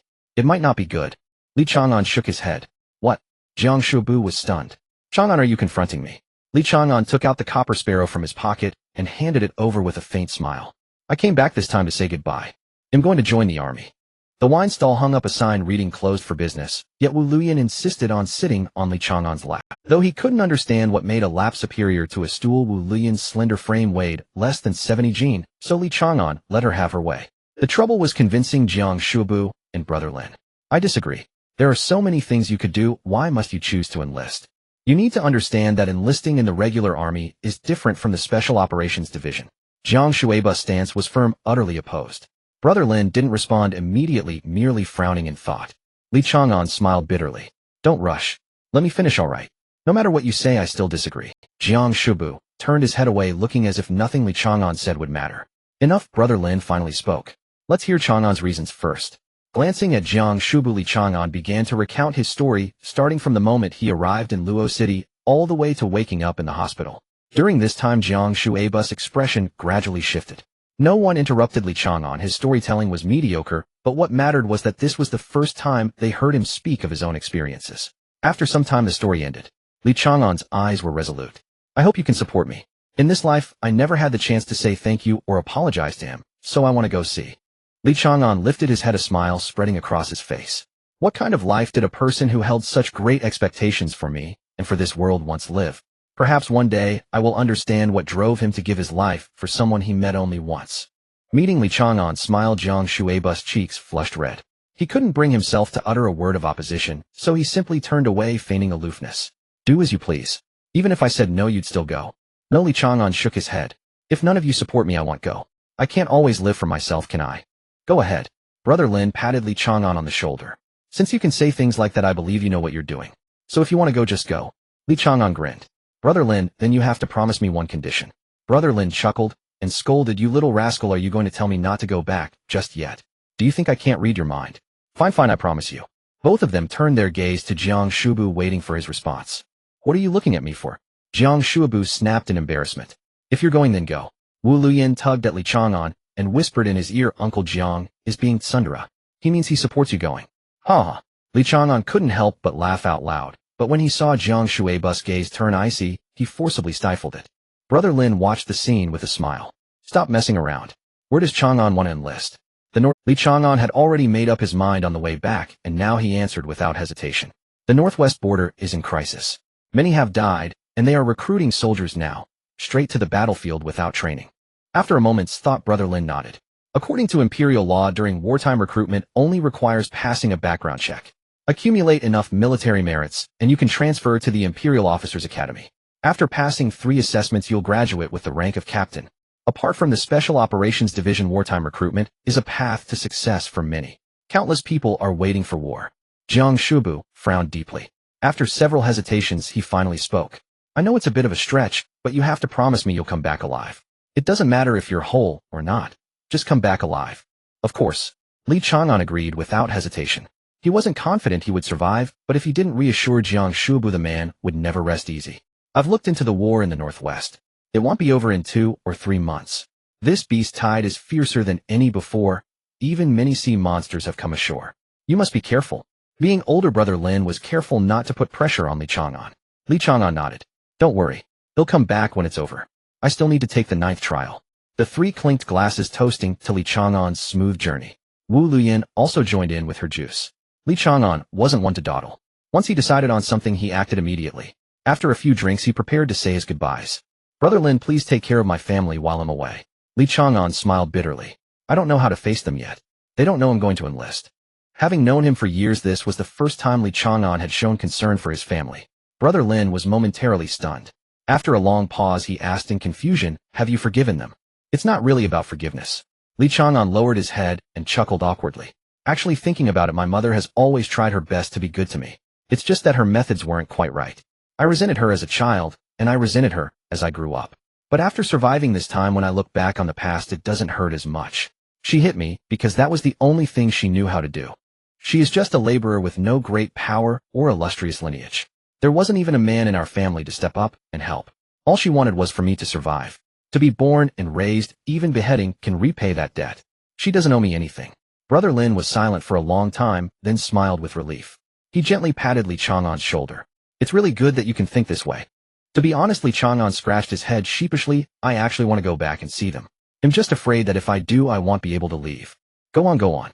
Brother Lin waved his hand with a smile. He'll take care of your family. But when you come back, you'd better bring at least a few medals. Personally, killing over 500 monsters of the same level can earn you a second-class medal. At least bring one back for me. Li Chang'an held up 2 fingers. At least 2. I want one too. Wu Luyan raised her hand high. Jiang Shubu wiped the glass and muttered, if you have extras, I wouldn't mind one either. All right, one for each of you. Li Chang'an took a few steps, then turned back to wave. No need to see me off. Brother Lin had never seen Li Chang'an so cheerful. For over a decade, he had tried to help Li Chang'an emerge from the shadows of his heart, and now Li Chang'an was exactly what he had always hoped for. May the road be long, and your martial fortune flourish. He won't stop at the northwest. Jiang Shubu shook his head and set down his cup. Wait and see. He'll bring back a huge surprise when he returns. Brother Lin chuckled. I don't care about surprises. Just seeing him improve bit by bit makes me happy from the bottom of my heart. He'll never forget the first time I met him. His eyes were full of disappointment with this world, but now he's happy. That's all that matters. Li Chang'an boarded the train heading northwest. He didn't know what lay ahead, but he feared nothing. He was still the same Li Chang'an. Unchanged from beginning to end, he had merely found something he had lost. If the mountain will not come to me, I will go to the mountain. Saibei City, one of the rare 3-character major cities within the empire, was situated in what was once the frontier region of Tibet Qinghai before the apocalypse. It served as the eastern frontier, standing guard in mutual vigilance with Shi City of the western continent.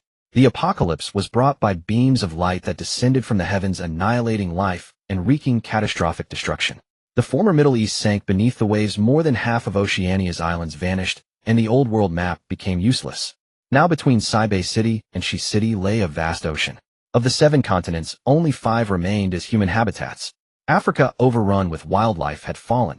It had become a paradise for monsters. Freshwater creatures adapted to salt water in less than 40 minutes when the apocalypse struck, turning the seas into the most dangerous place on Earth. People built defensive lines along the coast, erecting towering walls. But before that, there had been a period that could only be described as a nightmare. Animals evolved faster than humans. By the time humans had barely grasped their supernatural abilities, all manner of bizarre monsters had already begun their plunder. Their intelligence grew, and their combat prowess far surpassed that of humans, crushing the latter beneath their heels.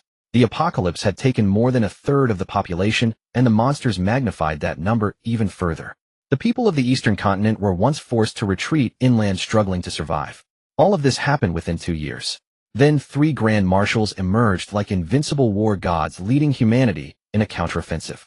For the people of the eastern continent, Marshal Wang Jianjun was not only a war god and an idol, but a faith. In those dark days, he was like an eternal torch guiding humanity's direction. They fought war with war. Monster carcasses became food, provisions, weapons, and material for technological development. War was brutal and unending. People living in inland cities could hardly imagine that even in the current fragile peace, border cities like Saibei remained on constant war footing. The people here were undoubtedly unfortunate. Upon arriving in Saibei City, Li Chang'an tightened his backpack.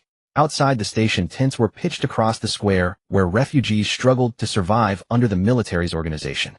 The city lacked sufficient housing, so public facilities were temporarily used. Outside the city, vast lands lay open, but stepping out meant certain death. Make way.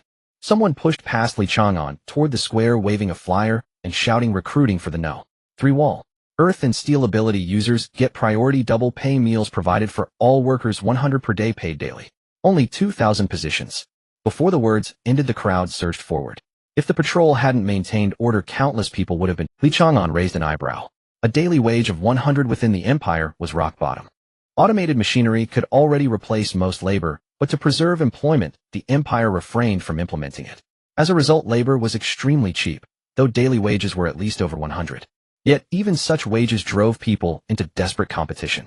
That indicated how grim the battle situation outside Saibei City truly was, likely far more brutal than what was broadcast on television. Hailing a taxi, Li Chang'an headed to the area outside the No. 2 wall, where the Legion was stationed and recruitment also took place. Border cities differed from inland ones, resembling ancient inner and outer cities with multiple walls. Saibei City's No. 1 wall had already fallen. The No. 2 wall was the current line of defense, while the still under construction No. 3 wall could never withstand a beast tide. Outside the No. 2 wall, a crowd had already gathered. More people than Li Chang'an had imagined were signing up. Some had even brought quilts to queue. Li Chang'an had nothing but his clothes. Half an hour later, Li Chang'an grew hungry. Maybe I should eat first. he muttered, eyeing the nearly 100 people ahead, but glancing back made him hesitate. Forget it, I'll eat first. And buy some food and a quilt. Once the decision was made, Li Chang'an unhesitatingly stepped out of the long queue. Hey, wait up. Someone called from behind. Was that for me? Li Chang'an turned in confusion only to see an exaggeratedly muscular chest.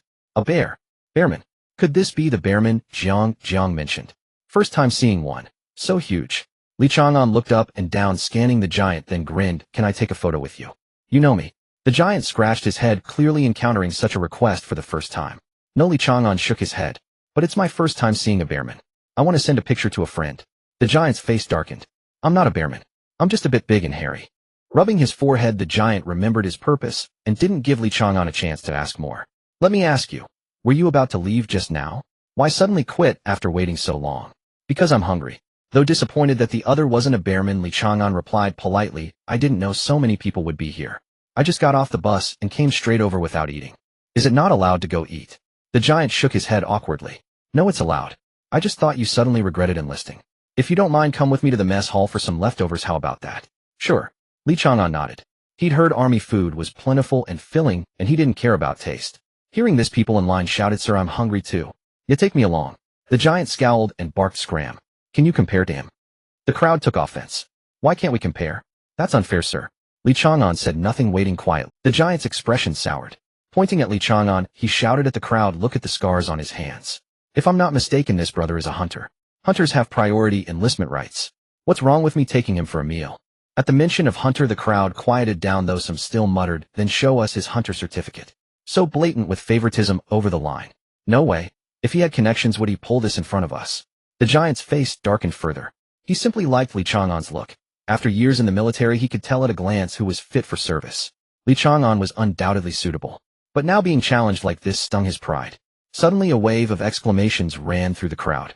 Following their gazes, the giant turned to Li Chang'an beside him and watched as the latter took off his shirt.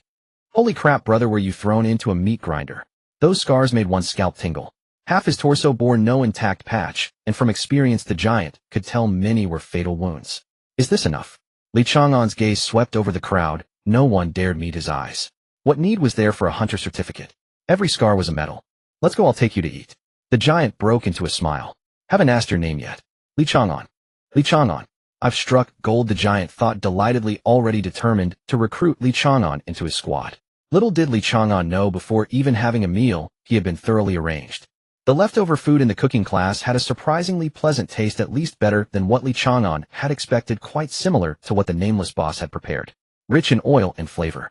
The tall and sturdy Zhang Xiangzhuang, having exchanged names with Li Chang'an, was more focused on observing him, growing increasingly satisfied. It was as if a mother-in-law was scrutinizing her son-in-law.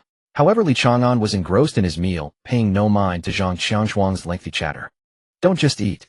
Have you thought about what I just said? Zhang Xiangzhuang urged, seeing that the 2 pots of rice were nearly finished, knowing that other teams would soon be coming to claim people. With his mouth full of food, Li Chang'an mumbled a vague what. Zhang Xiangzhuang was left speechless, taking a deep breath several times before patiently continuing to pitch. Look, we get along quite well. Since you're here to enlist, why not join my team? What are the benefits? This time Li Chang'an finally paid attention. Benefits? Zhang Xiangzhuang was taken aback. What benefits could there be to enlisting? Li Chang'an countered. If there are no benefits, why would you want me to join your team? To increase the chances of survival for the brothers? Zhang Xiangzhuang said it, as if it were a matter of course. The stronger you are, the higher the chances. Everyone has to survive, that's just normal. Picking up the empty plate, Li Chang'an dipped the last steamed bun into the sauce and tossed it into his mouth, then nodded, saying, all right. You agreed? Zhang Xiangzhuang exclaimed, lifting Li Chang'an off the ground and spinning him around joyfully like a child. Li Chang'an was puzzled. Was it really worth such excitement? Come on, let's go meet the others. Zhang Xiangzhuang sheepishly set Li Chang'an down and hurriedly grabbed his backpack, only to be momentarily taken aback by its weight. They'll carry it myself. Li Chang'an took back the backpack. Let's go. A few minutes later, they stopped in front of a barracks where 3 people were already seated inside. The one oiling the knife is Hu Chai.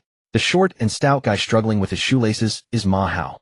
The one with heavy dark circles under his eyes is Haka. This one looks fierce is Li Chang'an. I look fierce. Li Chang'an frowned, but did not refute. He had always thought he appeared friendly. The 3 inside the tent stood up to greet Li Chang'an, but their lack of enthusiasm was evident. So each group has 5 members, right? Li Chang'an turned around. You only have 4 members. Did your original teammate die? The three exchanged glances and burst into laughter. The lanky Hu Chai stepped forward and patted Li Chang'an on the shoulder. I like someone who can talk like you.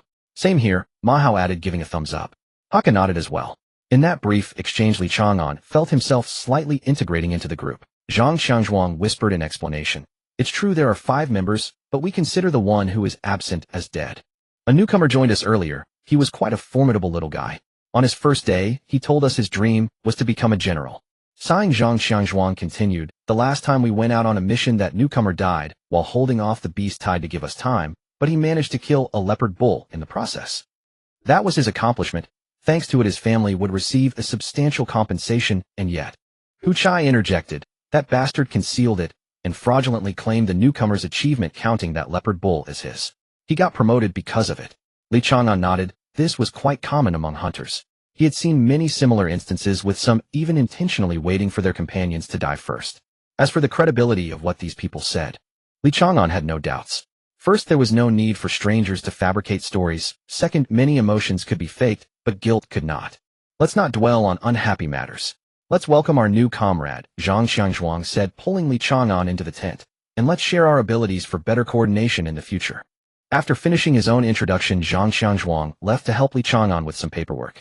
True to his name, Zhang Qiangzhuang's ability was called Strength, belonging to the combat category, primarily manifesting as recovery through breathing, significantly enhancing various qualities during battle.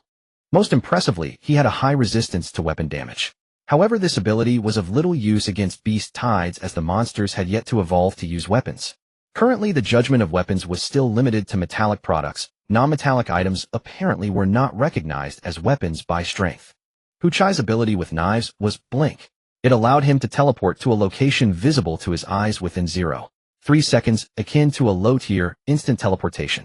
The destination of the teleportation must be within sight. He could not teleport through walls, and it had to be a straight line to a point where he could land, not into the air. Ma Hao's ability was surprisingly Firearm Enhancement, which was quite rare and exceeded Li Chang'an's expectations. Firearm Enhancement can be applied to firearms, cannons, and even tanks and planes, providing a certain degree of enhancement to any firearms he used. However, the effects were highly random and could not be fully controlled, which displeased Li Chang'an. Finally, Haka was the eyes and ears of the team, and his ability was the mental type, Mental Resonance, effective within a radius of 200 meters. Within this range, he could sense any sentient beings, thus it could be used as a perception type ability. The inherent offensive capability of the ability was quite weak. Currently, Haka could only sing in the minds of enemies. Li Chang'an was somewhat dumbfounded. This team's configuration was indeed luxurious. If each team had this kind of setup and still couldn't fend off the beast tide, how powerful must the tide be? That leopard bull. I seem to recall killing one, right? As Li Chang'an appeared lost in thought, Ma Hao cleared his throat twice to bring him back. Chang'an, what's your ability? Is it something inconvenient to share? Li Chang'an shook his head. I just spaced out for a moment. My ability is Stasis, which can slow down the operation speed of an opponent's ability, causing delays. That ability is quite powerful, but it doesn't mean much against monsters, as few of them can use abilities. Those capable of using abilities are classified as high-level monsters, which are handled by the Special Operations Unit and have nothing to do with us. Hu Chai's words were somewhat diplomatic. It was more accurate to say that Li Chang'an was practically useless. Li Chang'an smiled. It's fine, I understand what you mean. I'm decent in close combat and shouldn't hold. You're not joking, are you? Can I take that to mean that without using abilities you can hold your own solely based on your close combat skills? Hu Chai questioned. Li Chang'an nodded. His close combat skills had been acknowledged by Wen Anren with proof, including over 50 lives from Charles and the Tiger Gang. Hearing Li Chang'an's assertive tone, Ma Hao seemed thoughtful, but Hu Chai couldn't sit still. Since you say that, how about we lend you a hand? Don't worry, we'll be gentle, but fists and feet are unpredictable. If you get hurt, don't hold a grudge, okay? Li Chang'an readily nodded. Sure, I'll be careful not to hurt you. You still managed to talk big. Hu Chai, now a bit angry, tossed aside his dagger and pulled out 2 rubber training knives, tossing one to Li Chang'an. I must teach this clueless rookie a proper lesson. After completing all the paperwork, Li Chang'an officially became a member of the team. Zhang Xiangzhuang was overjoyed, knowing that no one could take him away now unless the general personally ordered it. Having an experienced hunter join would significantly increase the team's survival rate regardless of the type of. Back in the tent, Zhang Xiangzhuang blinked and stepped out, thought for a moment, then walked back and finally confirming he wasn't hallucinating. The battered figure lying on the ground was Hu Chai. Not only Hu Chai, but Ma Hao also had a few bruises, while Haka seemed relatively unscathed, though a closer look revealed that his dark circles had deepened. What happened to you guys? Did another team come to bully us? Zhang Xiangzhuang looked at the only unscathed. Li Chang'an shook his head. Hu Chai wanted to spar to see my close combat ability, so we had a little match. Why did you say again? Zhang Xiangzhuang replied, but you shouldn't have beaten him up like this. He swallowed hard, feeling that Li Chang'an seemed to be taking out his frustration on Hu Chai. Having his abilities questioned, it was natural to vent some frustration, but they were going to be teammates from now on, so it might not be good to go too hard. Li Chang'an bent down and pointed at a few of Hu Chai's injuries. These were from the first spar. Then he said he's not good with knives, so he wanted to go barehanded for another round. These are from the second match. Afterward, he claimed he wasn't good at unknown fights, so the three of them teamed up against me, and he got hit 3 times, hence the more injuries. Zhang Xiangzhuang stared dumbfounded at the other 2 companions, while Ma Hao silently nodded. 3 of them couldn't win against him. Zhang Xiangzhuang still found it hard to believe. Although the team had no achievements, it was because his orders prioritized survival. In reality, the team's strength was not weak. Hu Chai weakly opened his eyes, sighing. Captain, he could predict my position during blink, and he hit me 3 times in a row. I can't argue with that loss. Predicting the position of blink. Zhang Xiangzhuang initially thought it was nonsense, but upon further reflection, he still felt it was absurd, yet he had no intention of testing it himself. Besides, Hu Chai was already in bad shape. I wanted to help him up, but he said he wanted to lie down for a while, so I didn't go too hard on him. Li Chang'an was rather helpless regarding Hu Chai's stubbornness. We're not weak. Hakka finally spoke up, causing Li Chang'an to wonder if he was mute. Now we'll become even stronger. After saying that, Hakka closed his mouth again. The atmosphere was somewhat awkward. Ma Hao cleared his throat, specifically explaining to Li Chang'an. We are indeed strong, but at least you are stronger in close combat, and with your addition, we will become even stronger in the future. Does individual combat strength count towards team strength? Li Chang'an understood, nodding. He knew his weaknesses, but still had confidence in his close combat skills. Hu Chai looked miserable, but was not seriously injured. Even without treatment, he would recover within a few hours. Regardless of the ability, anyone reaching level C would possess similar recovery abilities. Humans were evolving day by day, and their lower limits were being raised through reproduction. Hu Chai stood up from the ground and leaned against the bed. Captain, why don't you spar with him too? You've always been the commander and the breakthrough, now you can take it easy. Zhang Xiangzhuang shot Li Chang'an a deep glance and firmly shook his head, rejecting Hu Chai's suggestion. He had seen Li Chang'an's bare torso. The scars were not from stray bullets or accidents. Nearly every scar was near a vital spot. Anyone who could leave such scars was far from an ordinary person. Having guarded the Empire's borders for so many years, Zhang Xiangzhuang felt that compared to Li Chang'an, he was merely soft-skinned and delicate, unable to imagine Li Chang'an's past experiences. The good news was that through this fight, it was evident that Li Chang'an had already blended into this group, and men's friendships half relied on mutual fights.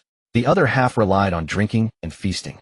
Just in time, a mission just came in. It's a small task for everyone to get to know each other better. Zhang Xiangzhuang patted Li Chang'an on the shoulder. Just a bit of hard work for you. Li Chang'an smiled and remained silent. He was rather looking forward to it. The paperwork could be handled by someone else, but he had to pick up his clothes himself. It was a strange rule. In any case, the logistics were already forming a long queue. A whole team accompanied Li Chang'an to collect his clothes, claiming it was out of concern. Li Chang'an did not expose their prideful expressions. They were proud to show off their powerful teammate. Being someone others could boast about made Li Chang'an somewhat happy, even if he didn't openly express it.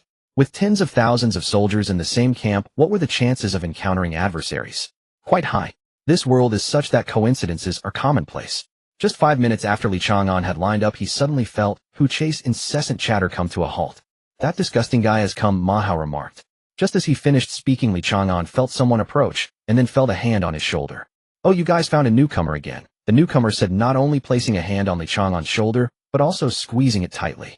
You look a bit weak. I hope you won't end up dead after just one mission with them. Zhang Xiangzhuang frowned and admonished. Zhou Mu, let go of your hand. Do you really want to embarrass yourself in public? Captain Zhang, are you threatening me? Zhou Mu smirked coldly and slapped Li Chang'an's shoulder again with force. A perfectly good newcomer dead after just one mission with you guys. What makes you qualified to take on new recruits? What gives you the right to be a leader? Little brother, how about coming to my team instead? Zhou Mu looked down at Li Chang'an, towering over him, his height nearly a head taller. With Li Chang'an constantly bowing his head, the size difference was even more pronounced. Take your hand off, Li Chang'an replied. Zhou Mu looked around as if unable to believe those words came from Li Chang'an's mouth. The hand on Li Chang'an's shoulder tightened, and he leaned in closer, grinning. What did you say?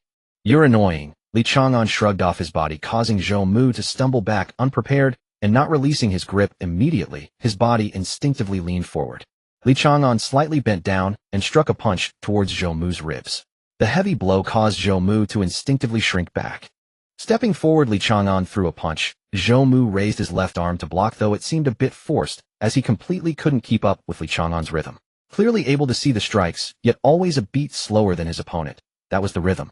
However, Li Chang'an altered his attack, retracting his fist and using his elbow. He wouldn't waste time on the opponent's defense. This elbow broke through Zhou Mu's guard and heavily struck his jaw. Zhou Mu stiffened like a wooden plank and fell to the ground. Li Chang'an rubbed his shoulder, looking displeased, but didn't hurt, just felt nauseating. Zhang Xiangzhuang attempted to speak several times, ultimately morphing into a bitter smile. You all wait here, I'll report to the squad leader first, so this guy doesn't twist the facts later. Before leaving, Zhang Xiangzhuang gave Li Chang'an a slight smile, intending to pat him on the shoulder, but after witnessing Zhou Mu's fate, he thought better of it. Hu Chai, being very familiar, completely lacked psychological barriers, draping his arm over Li Chang'an's shoulder and smiling. Don't feel pressured, he brought it on himself. We'll only give him a verbal warning at most. Pressure. Li Chang'an nodded. He indeed felt a bit pressured. If the roots of the grass are not removed, troubles will arise later. Zhou Mu, with his unvarnished spite, would surely find ways to trip him up. I need to find an opportunity to kill him. Zhou Mu brought this upon himself. Yes, it was just a beating, merely a verbal warning. The last sentence was spoken by Haka. The atmosphere on the way back was harmonious, with Li Chang'an sandwiched in the middle. Compared to the newcomers and other teams, this group felt more like longtime comrades. The military uniform combined the characteristics of several nations before the apocalypse, resulting in a design that lacked distinctiveness, reminiscent of the special military attire from the Eastern continent, yet entirely different. The fabric of the clothing was primarily made from mutated silk, along with some metals that Li Chang'an did not understand. The attire could withstand bullets from small-caliber firearms, ensuring warmth in winter and coolness in summer. There was no need to worry about fitting issues. After all, he was naturally well built for clothes. Zhang Xiangzhuang returned to the barracks shortly after, hurriedly packing his belongings as soon as he entered. The captain means that since we have a mission, we should go and carry it out now. Once the mission is completed, everything will be settled. The other three nodded, clearly accustomed to this. Zhang Xiangzhuang handed the packed backpack to Li Chang'an, saying, "This is yours. It contains water, military rations, and some other equipment that I will introduce to you on the way. Now I will take you to collect your weapons. After we finish with the weapons, we will set off." Li Chang'an remained silent, only nodding and following along. With his personality, he still wanted to find an opportunity to assassinate Zhou Mu, but for now he decided to go with the crowd.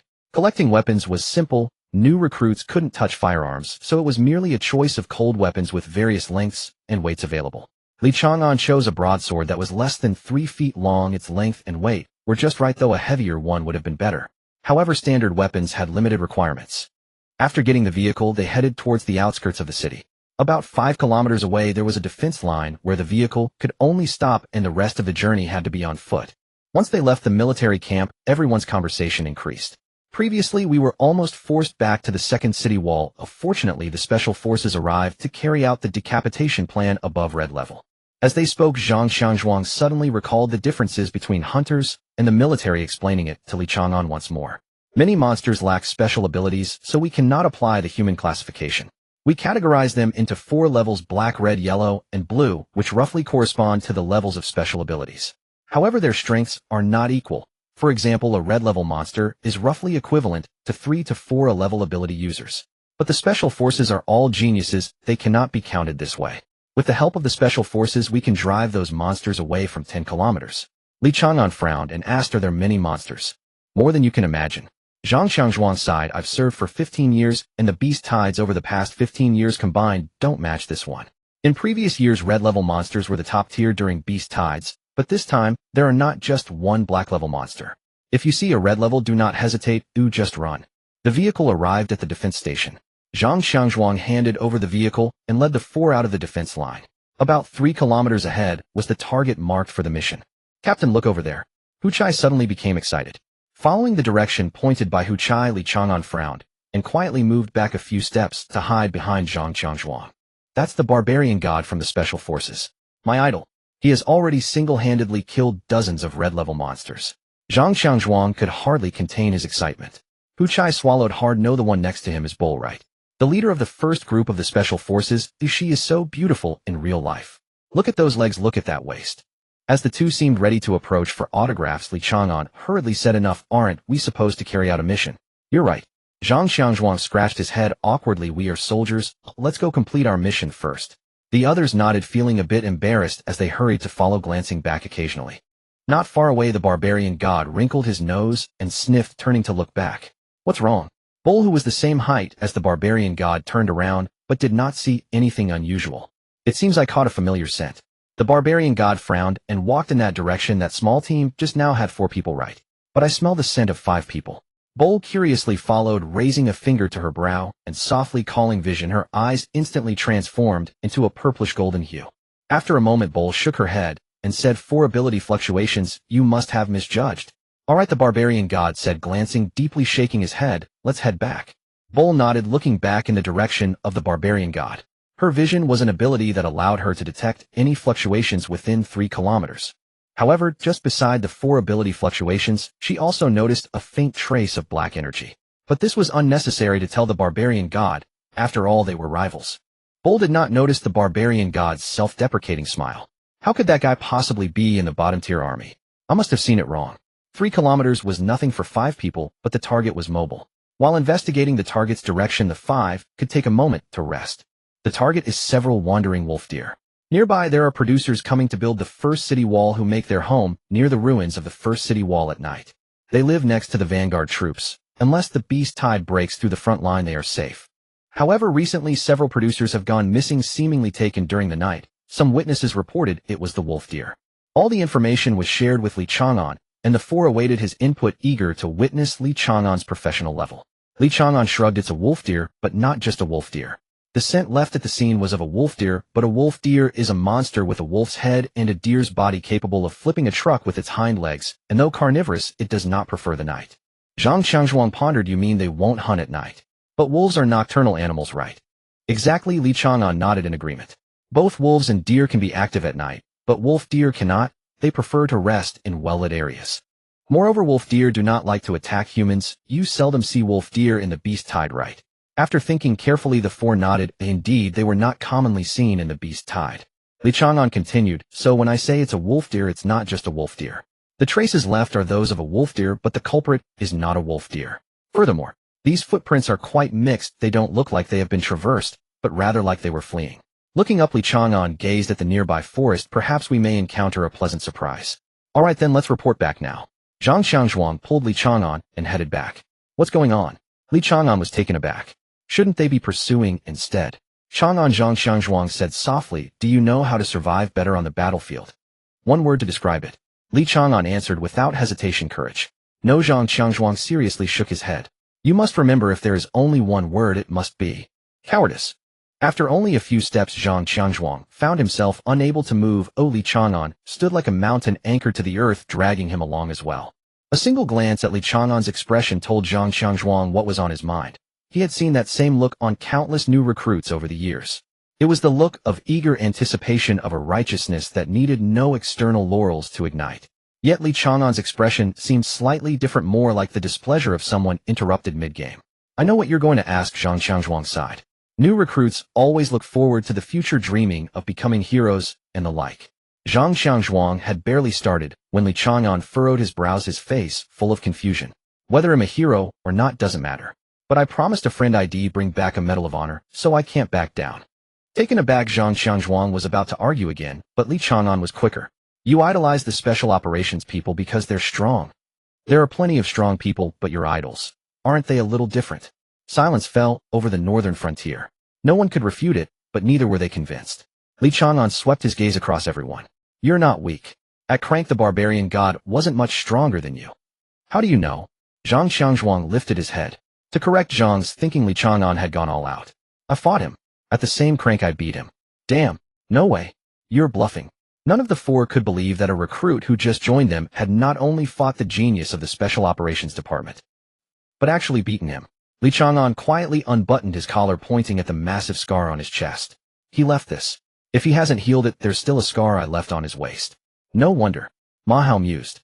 I thought your move earlier was strange. You were deliberately avoiding him, right? Li Chang'an smiled faintly. He was Crank back then. After he advanced to a rank, he even hunted me. Now he's Shrank. If he holds a grudge, I might not escape. Go check the scar on his waist. 6 pairs of eyes fell on Zhang Xiangzhuang. As a fan of the barbarian god, he had the right to speak on this. Zhang Xiangzhuang said thoughtfully, my idol does have a huge scar on his waist, and he admitted it was left by someone formidable. A collective gulp of saliva. When teammates were strong enough, it inevitably stirred one's fighting spirit. Hu Chai hesitated. Captain, how about we give it a try? We know you're looking out for us, but we want to try too. 3 years in the army, I don't have a single medal. Ma Hao sighed. Honestly, I feel guilty taking this salary. Hakka patted Zhang Qiangzhuang's shoulder.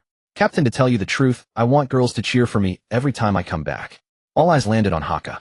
I'm only 26. Is it strange to have such thoughts? Hakka blushed and lowered his head. So it wasn't aloofness, it was hidden fire. Li Chang'an nodded to himself. Looking at his comrades, Zhang Xiangzhuang realized he had never asked for their opinions. He had chosen to play it safe for their sake. Is forced goodwill really goodwill? Then let's try. Zhang Xiangzhuang grinned, then immediately put on a stern face. But if there's danger, you must follow my order to retreat. Fine, Li Chang'an nodded.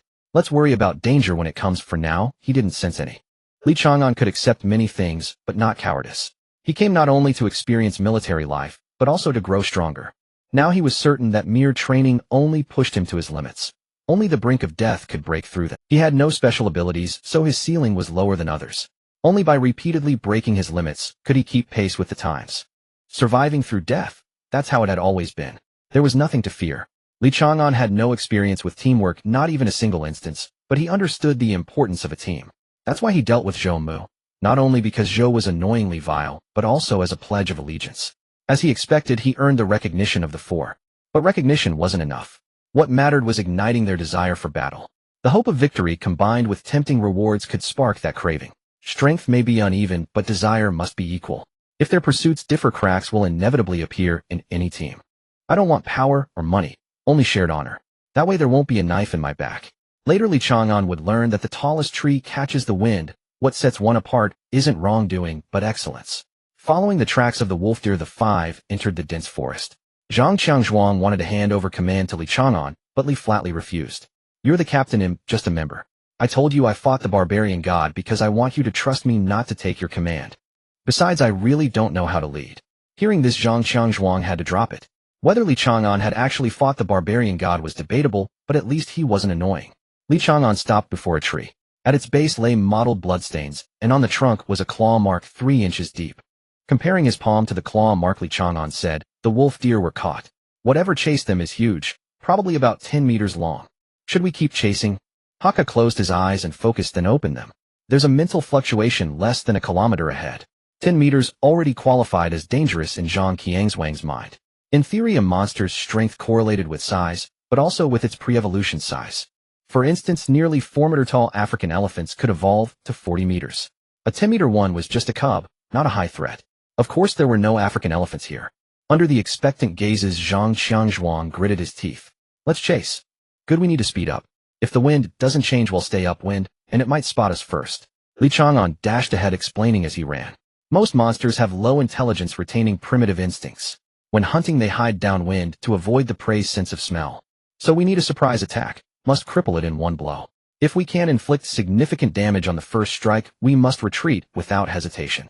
Zhang Xiangzhuang nodded in agreement. As they neared the target, a foul stench filled the air. The smell alone was enough for Li Chang'an to guess what it was. A centipede. 10 meters, actually nearly 11 meters long. He had to kill this insect before he puked from the disgust. As the crowd was shocked by the terrifying creature before them, Li Chang'an had already leaped into action. Just as he said, they were in the advantageous position. If the attack was not swift enough, the roles of hunter and prey would immediately reverse. Thus, without any hesitation, Li Chang'an's speed surged explosively, and within 5 meters, he seemed to flow like light crossing over to the top of the centipede. He raised his knife and struck down fiercely. The centipede's 2 antennae were severed with a single blow, but Li Chang'an's horizontal blade also broke into 2 pieces with the half he held, piercing cleanly into the densely packed single eye. Accompanied by the centipede's piercing scream, Li Chang'an rolled off and shouted angrily at his dazed companions, fire the cannon. Ma Hao, as if waking from a dream, hurriedly took down the semi-automatic grenade launcher from his waist and quickly pulled the trigger.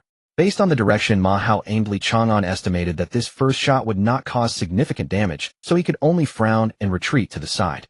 Sure enough, the hastily pulled trigger resulted in flames and explosions that merely caused cracks in the centipede's exoskeleton, and this shot did not inflict much harm.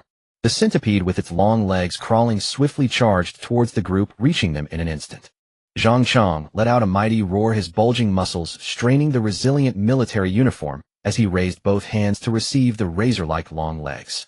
After a 3-second delay, Hu Chai stood atop the centipede, his dagger striking 3 times in a second, the sharp blade slicing through, and the gelatinous single eye was cleaved in two. With blood raining down, the centipede thrashed violently. Zhang Chang's tactical gloves had already been cut by the sharp legs, and he could feel the scratches left on his metacarpal. Hurry, I can't hold on much longer. With a gunshot from a sniper rifle, the centipede painfully threw its head back, flinging Hu Chai off. A bullet entered through the centipede's massive mouth, piercing its brain, yet it still did not die. 2 gigantic venomous fangs bit towards Zhang Chang's head, forcing him to let go of the long leg and roll away to evade the fangs. Before he could get back up, he felt a lightness at his waist. Li Chang'an had somehow passed behind him and snatched away Zhang Chang's short knife. "Maha, don't stop. Aim for the connection on its back." After saying this, Li Chang'an charged towards the centipede. Not far away, Haka had set up the sniper rifle. As the eyes and ears of the team, his ability had reached its limit, and now it was time to showcase his marksmanship.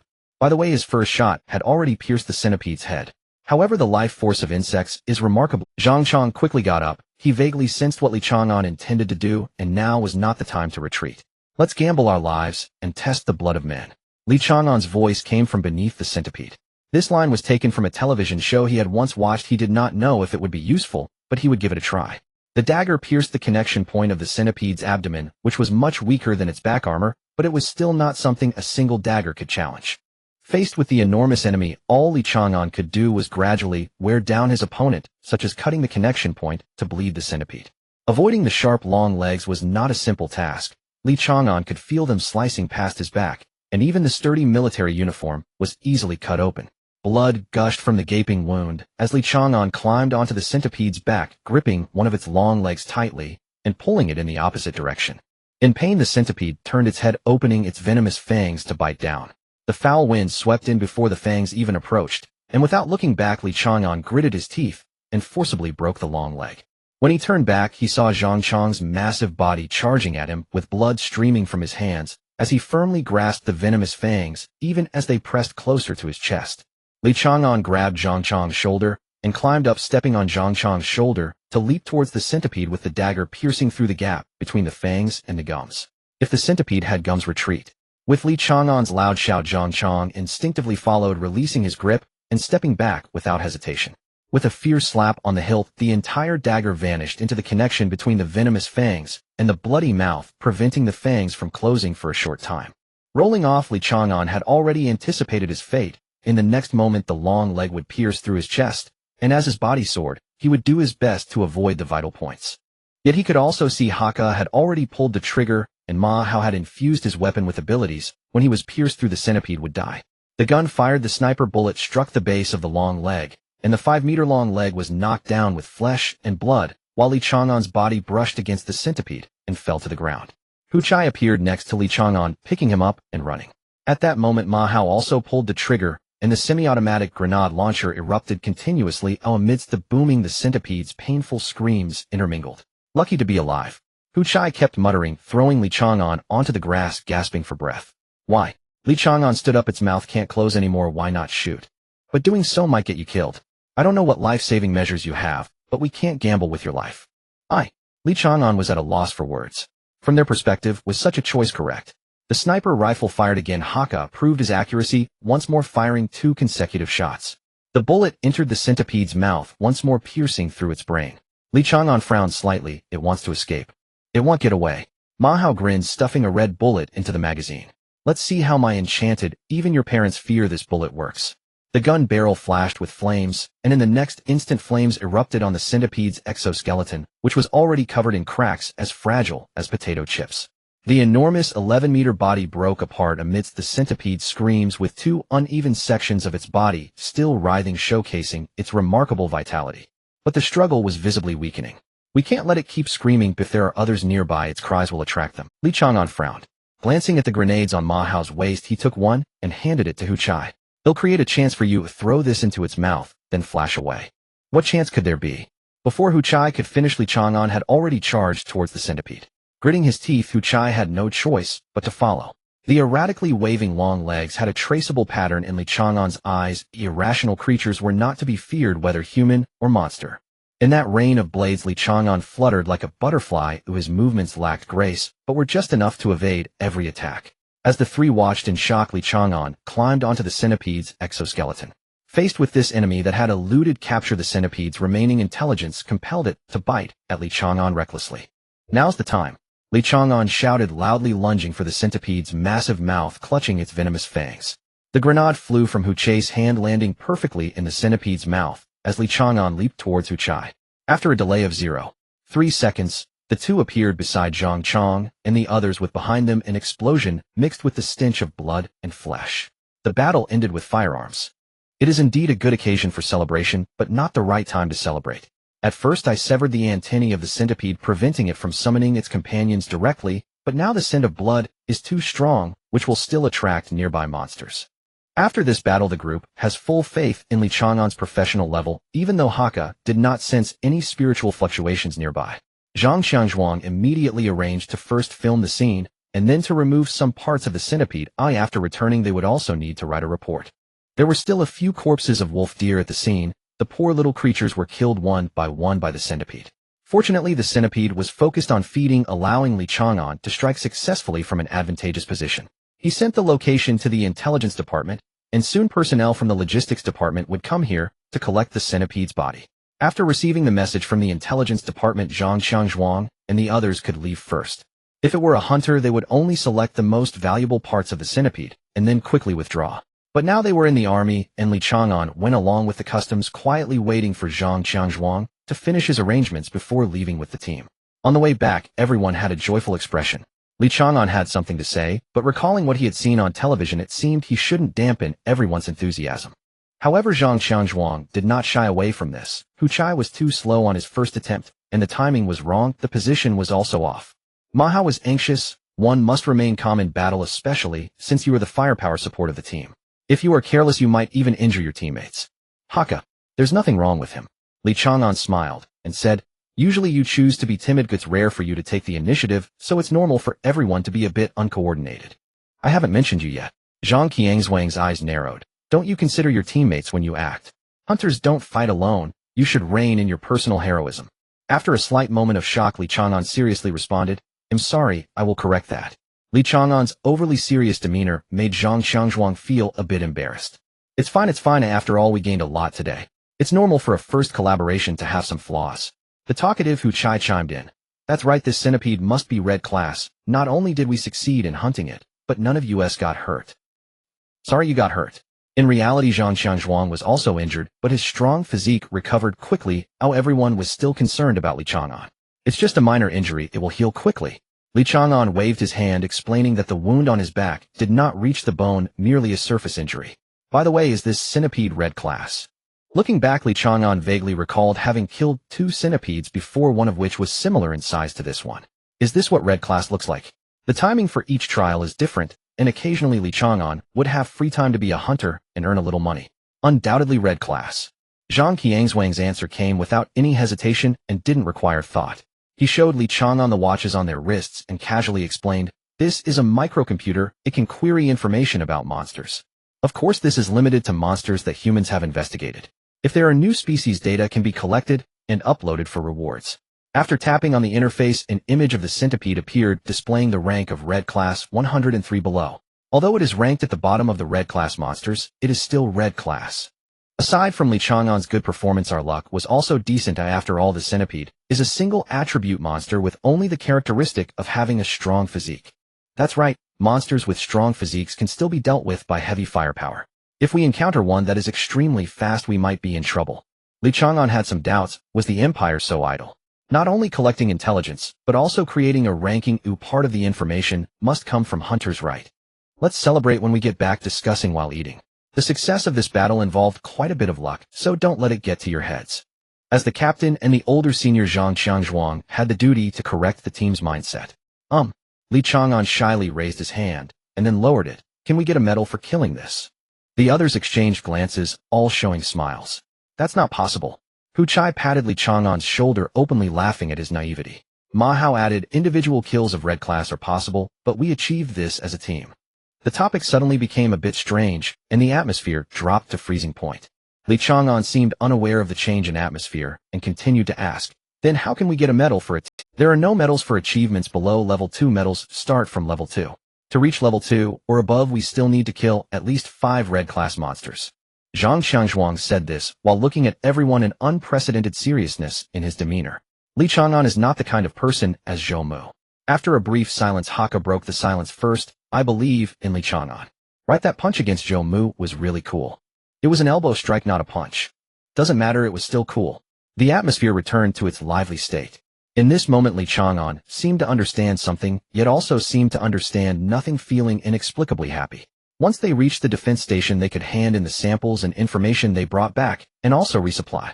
The unfortunate part was that Li Chang'an had no spare clothes. He had a total of 4 outfits, and aside from the one he was wearing, the rest were all in the tent. He did not have time to change clothes as a new mission was issued just as they arrived at the defense station. By the way, could you help Li Chang'an get his watch? New recruits receive theirs after completing their first mission. Hu Chai explained while munching on a biscuit. The rule is that it must be approved first before you can receive it, but since we have ongoing missions, it's fine to get it for you in advance. Li Chang'an nodded, waiting quietly. After a moment of silence, Hu Chai reminded, you need to go together to claim the watch. Oh. Li Chang'an seemed to wake from a dream, looking around. Who do I go with? They'll take you. The captain will be a while longer with the mission. Ma Hao laughed as he led the way. Following Ma Hao, Li Chang'an casually surveyed the surroundings, not expecting to receive so many things at the defense station. It seems the Empire intends to use this place as a boundary to create a new front line. The defense station should quickly be built into a new military camp in the near future. After all, the military camp outside Wall No. 2 is not well equipped and clearly not intended for long-term use. Upon arriving at the place to claim the watch, Li Chang'an understood why it was Ma Hao leading the way. That's my sister over there. Ma Hao pointed to a girl surrounded by 7 or 8 computers. She is my most important sister. Li Chang'an saw a look of pride on Ma Hao's face. Ma Hao quickened his pace, waving his hand and shouting, Zhenshi, I brought my comrade to collect things. Zhenshi. Li Chang'an couldn't help but chuckle. His brother is named Ma Hao and his sister is named Ma Zhenshi. Their parents really didn't put much thought into the names. But that's really nice. Hearing the voice, the girl turned around and waved her hand in surprise and delight. Bro. Ma Hao introduced with a beaming smile. This is our team's newcomer, Li Chang'an. Don't let his rookie status fool you. He's incredibly skilled. This is my younger sister, Ma Zhenshi. Li Chang'an nodded with a smile as a greeting. Hello, please take care of my... Ma Zhenshi bowed formally, which made Li Chang'an somewhat uneasy. Don't be so polite. Chang'an is one of us. Ma Hao grinned, lifting his chin. He's already done his first mission with the team. I brought him to get a watch. Ma Zhenshi handed Li Chang'an a tablet and smiled. Just record your fingerprint and iris. ITLL take about 15 minutes. Unless someone has higher clearance, no one can operate your watch. This is called a micro-tactical computer. Whatever it was called, Li Chang'an followed the instructions, recording his fingerprint and then his iris on a device. Then his personal information appeared on the tablet. Name Li Chang'an.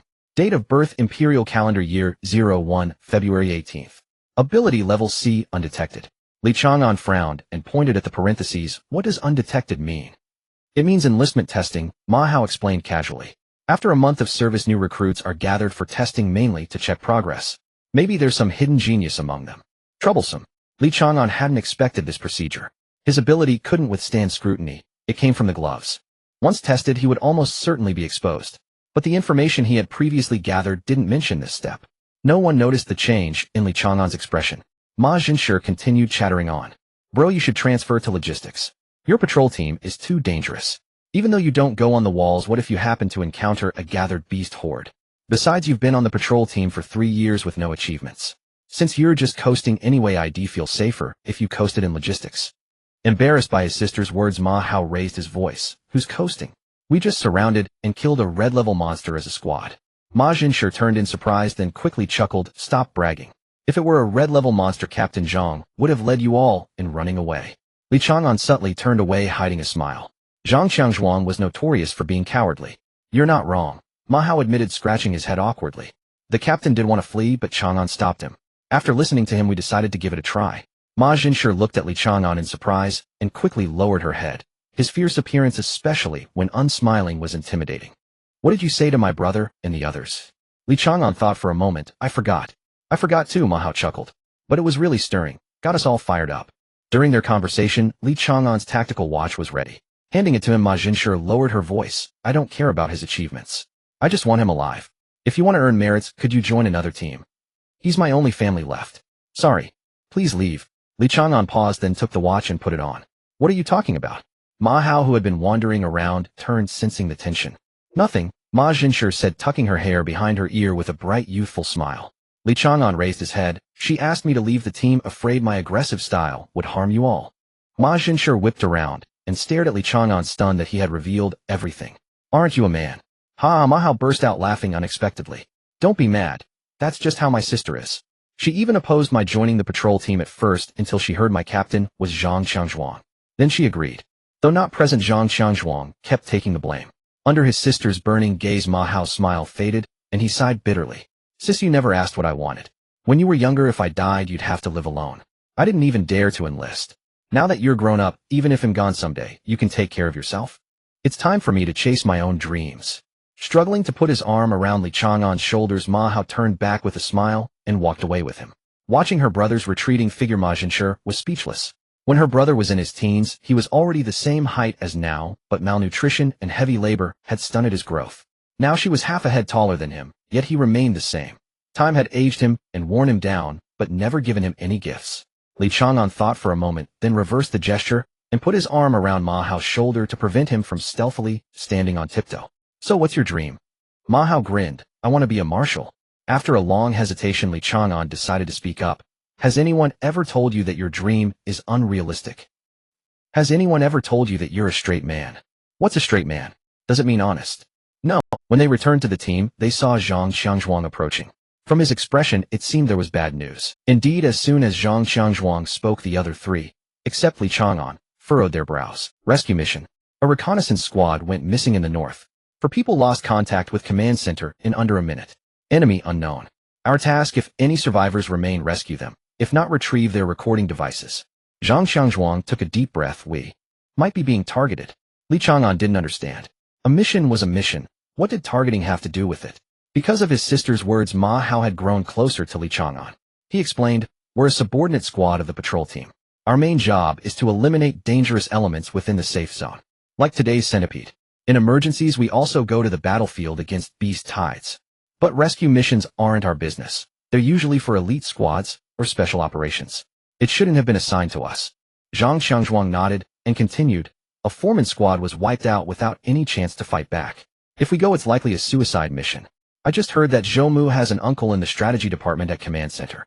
This mission was directly assigned by that department, citing that we're closest to the target location. Hu Chai cursed angrily, damn it, using connections to screw us over. What kind of skill is that? Li Chang'an bit his nails, hesitating. Chang'an, do you have any ideas? Zhang Qiangzhuang asked. The others all looked at Li Chang'an. Maybe. Li Chang'an hesitated, then trusting his teammates spoke. We pretend to set off, then I double back halfway and kill Zhou Mu. After a brief silence, the four realized Li Chang'an wasn't joking and panicked. No. That's going too far. They're right. Calm down. You can't say things like that in the army. Li Chang'an nodded. All right. Let's head out first and discuss it on the way. The four wiped cold sweat from their brows, finally, noticing Li Chang'an's abnormality. The guy had They continued on foot with no time, even for a night's rest, citing the urgency of the mission and forbidding the squad from lingering at the defensive station. Within a minute, all four were annihilated, leaving no useful intelligence. The enemy's species remained unknown, almost suggesting it was a suicide mission. The faces of the group were grim, with only Li Chang'an maintaining a semblance of composure as he pondered their way out. Unless Zhou Mu had connections that reached the heavens, a mission deemed certain death would not be entrusted to their squad. The military was not entirely devoid of intelligence. So there must be a way out. Li Chang'an's muttering caught the attention of a few. Feeling the gazes upon him, Li Chang'an stated bluntly, I believe the mission isn't as dangerous as described, otherwise it shouldn't have been assigned to us in the first place. After a long pause, Zhang Qiangzhuang nodded thoughtfully. Indeed, the intelligence department evaluates the danger level of missions. We must just meet the minimum requirement. Unless General Lin personally intervenes, no one can send a squad to their doom. The other three remained furrowed in concern. Hu Chai lamented, holding his forehead. Even if the captain says so, we still see no hope. Are we to gamble on luck? To hope we don't encounter that killer? Stop joking, encountering it simply means death. Li Chang'an halted, a glimmer of determination in his eyes. Let's camp near the target area, then I'll scout the vicinity of the mission site first. No way. Zhang Qiangzhuang shot back. You promised you would change. The personal heroism should not appear on the battlefield. Li Chang'an immediately retorted, This isn't personal heroism, my safety is higher alone than if we all go together. Since we are powerless against the enemy, it makes little difference whether I go alone or we all go together. Besides, I can perform better alone. My stealth skills are quite impressive, better than my close combat abilities. Trust me, just this once. His words rendered Zhang Xiangzhuang speechless, unable to argue against such reasoning, yet he still struggled with the idea of letting a teammate venture forth alone.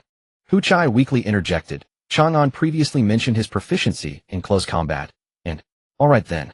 Zhang Xiangzhuang finally relented. But you must promise me if anything seems off you will escape immediately. Oh, we will prepare firepower to cover you.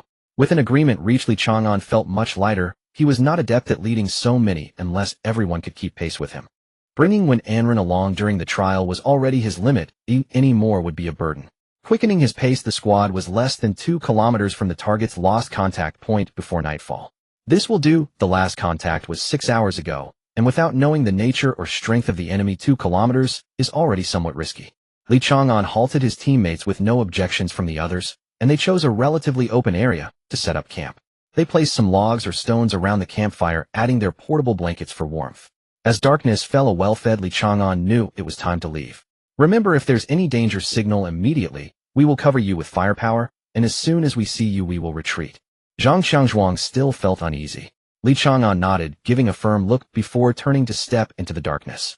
Haka maintained the activation of his abilities, keeping a 200-meter radius of awareness, primarily for vigilance. We might have underestimated Chang'an. Haka shrugged, speaking less after his character fell apart. His stealth is strong, even more so than his close combat. Can you imagine? A person can lower their mental waves. When he moves, he has no distracting thoughts. As long as there are no thoughts in his mind, even his spiritual waves can fluctuate, but a normal person cannot be devoid of distracting thoughts. This was perhaps the best news heard today, enough to uplift their spirits.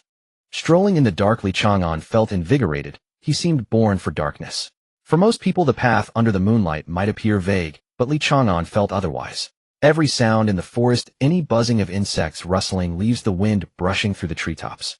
Every noise guided his way, and he savored the tranquility within the darkness. Revealing his fangs in the dark, the 2 kilometers were not long. Within minutes, Li Chang'an stopped beside a large tree. He sensed no danger, yet a strong smell of blood wafted from ahead. The scent of blood did not originate from one spot, but permeated the entire forest ahead. From the treetops to the ground, it was everywhere. It was unlikely that anyone would remain intact. Thinking this, Li Chang'an cautiously approached the target site, careful of every branch and dried leaf beneath his feet. After taking 10 steps, Li Chang'an halted. On a branch 2 steps away hung half a corpse, the lower half missing. From the clothing, it appeared to belong to the lost squad. The severed part of the body seemed to have been bitten off by some strange creature, with no sight of the other half. Half of the face still bore the terror from their last moments. Activating the camera on his shoulder, Li Chang'an continued forward. Within 30 steps, he saw a left hand, a right foot, some internal organs, and half a chewed head. The beast that did this appeared to be somewhat picky. After taking a few more steps, the area opened up before him. In a small clearing lay a blood-colored beast surrounded by scattered corpses. It seemed to have just eaten its fill and was now dozing off. Using the moonlight, Li Chang'an squinted to observe. From its appearance, it seemed to be a feline creature measuring about 5 meters long without the tail and standing around 2 meters tall, and it was currently snoring. Though it was labeled as a feline, it wasn't a wild guess who, despite its lack of fur, its massive cat-like face seemed made of flesh twisted into a rope, which was further intertwined to form its head. Between the gaps of the ropes, there seemed to be something resembling closed eyes. Yet what made Li Chang'an hold his breath were the 2 arms resting on the beast's shoulders. Human arms. They were not merely adhered, but clearly visible as human arms emerging from the flesh. Compared to the beast's massive body, the arms appeared as underdeveloped, deformed appendages. Li Chang'an checked his watch. He had never seen such a bizarre creature before. He hoped. Well, he found nothing on his watch either. Instinctively, Li Chang'an felt compelled to leave. The unknown is what is truly terrifying. This feline beast was no longer just frightening. He had never seen a creature with human bodies attached. Without making a sound, Li Chang'an stared at the beast as he gradually retreated. With a heavy breath, the beast flicked its tail, sending a waft of foul air that blew away the leaves on the ground.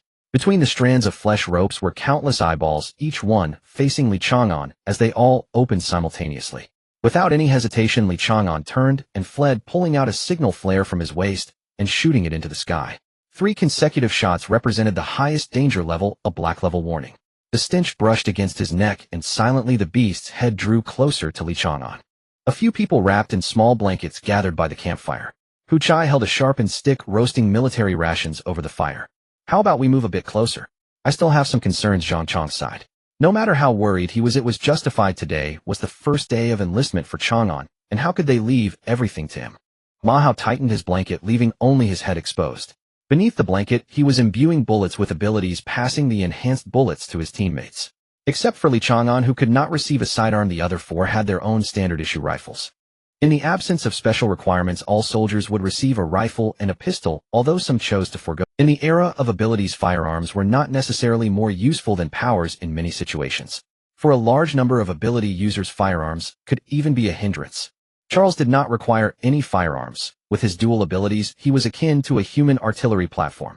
If there wasn't someone strong enough to block him, he could level a city within 10 hours. However, with Ma Hao in the squad, the bullets imbued with his abilities could maintain their potency for 3 to 4 hours, and the bullets could be used by teammates. Don't go. Chang'an said to trust him, and we can trust our comrades, Ma Hao said, polishing a grenade the size of his fist. Hakka mechanically nodded in agreement. Old Ma is right, let's be ready to support him. As Hu Chai tossed a roasted military ration into his mouth, he noticed fireworks, signaling a flare in the distant sky. 1 firework. That doesn't look too good. 3 fireworks. Black level danger alert. As the beast's breath brushed against his neck, Li Chang'an did not hesitate to spin around and kicked powerfully at the beast's body. Using the recoil, he leaped backward, and in the moment he turned his head before escaping, Li Chang'an clearly saw the beast raising its head to look at the fireworks in the sky. All eyes then fell on the signal flare at Li Chang'an's waist. Phototropic and highly intelligent. A fleeting glance garnered some information, and Li Chang'an continued to flee. His unfamiliarity with the watch caused him to take a few extra seconds to share his location with his comrades. Before receiving support, he had to survive. But it was not easy. A strong wind swept from behind, causing Li Chang'an to dive forward to evade it, while his military uniform, capable of resisting small-caliber bullets, was torn apart, proving to be no sturdier than tofu. His landing point was a large tree that he could embrace with one arm. Li Chang'an rolled behind the tree, evading the enemy's pursuit. In reality, the tree, over 30 centimeters thick, was nearly severed by the beast's claws, and the tree groaned under the strain, slowly toppling. Behind the tree, Li Chang'an's figure had vanished. As he fled ahead, he noted once more that the beast's hearing and sense of smell were not particularly keen. However, a quick glance back led to the beast locking onto him immediately. Li Chang'an was certain that the beast's perception was extraordinary. Perception is intangible, yet when a person is being watched, they experience an inexplicable sense. A claw severed half a tree trunk, demonstrating strength and attack power. Having caught up to Li Chang'an twice in succession, all were after the fact. This was speed. Except for a slight delay in reaction time. This unknown beast could easily annihilate the previous centipede. The two were incomparable. At this speed, Li Chang'an predicted he would be chased down again in less than 3 seconds, and he began to choose a hiding spot. As for counterattacking, was that even a dream? Without means of suppression, any counterattack would be suicidal. If facing a human, Li Chang'an could consider trading injury for injury. The powerful wind came as expected from the right. Li Chang'an was prepared this time, dodging to the left the same direction as the wind. The innocent forest would take the blow for him. However, wind pressure also came from the left. After just one failed attempt, the beast learned to attack in a more reliable manner, using Li Chang'an's experience against him. The initial assessment of high intelligence was an insult to this beast. There was no escaping.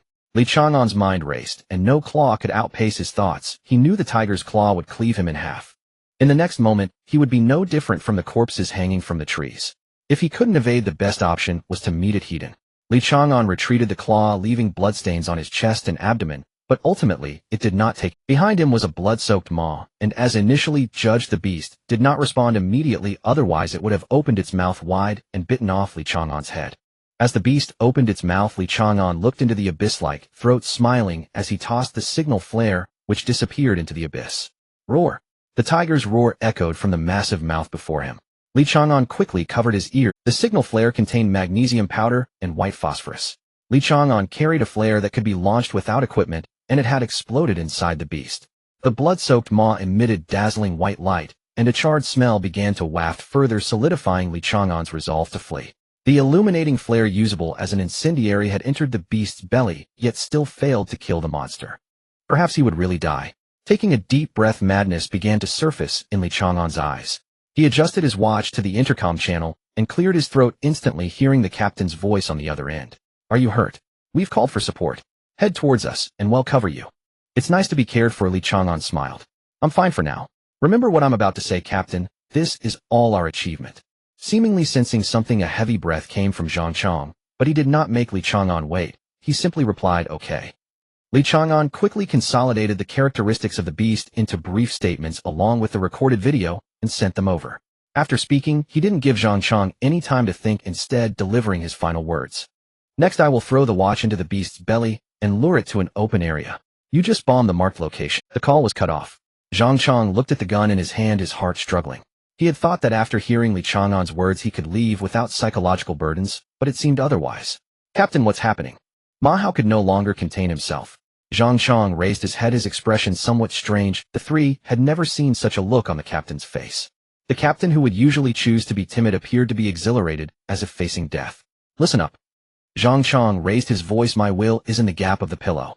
I have no family. Leave everything else to you little bastards. Now, as your captain, listen to my last order. Get the hell out of here as far as you can.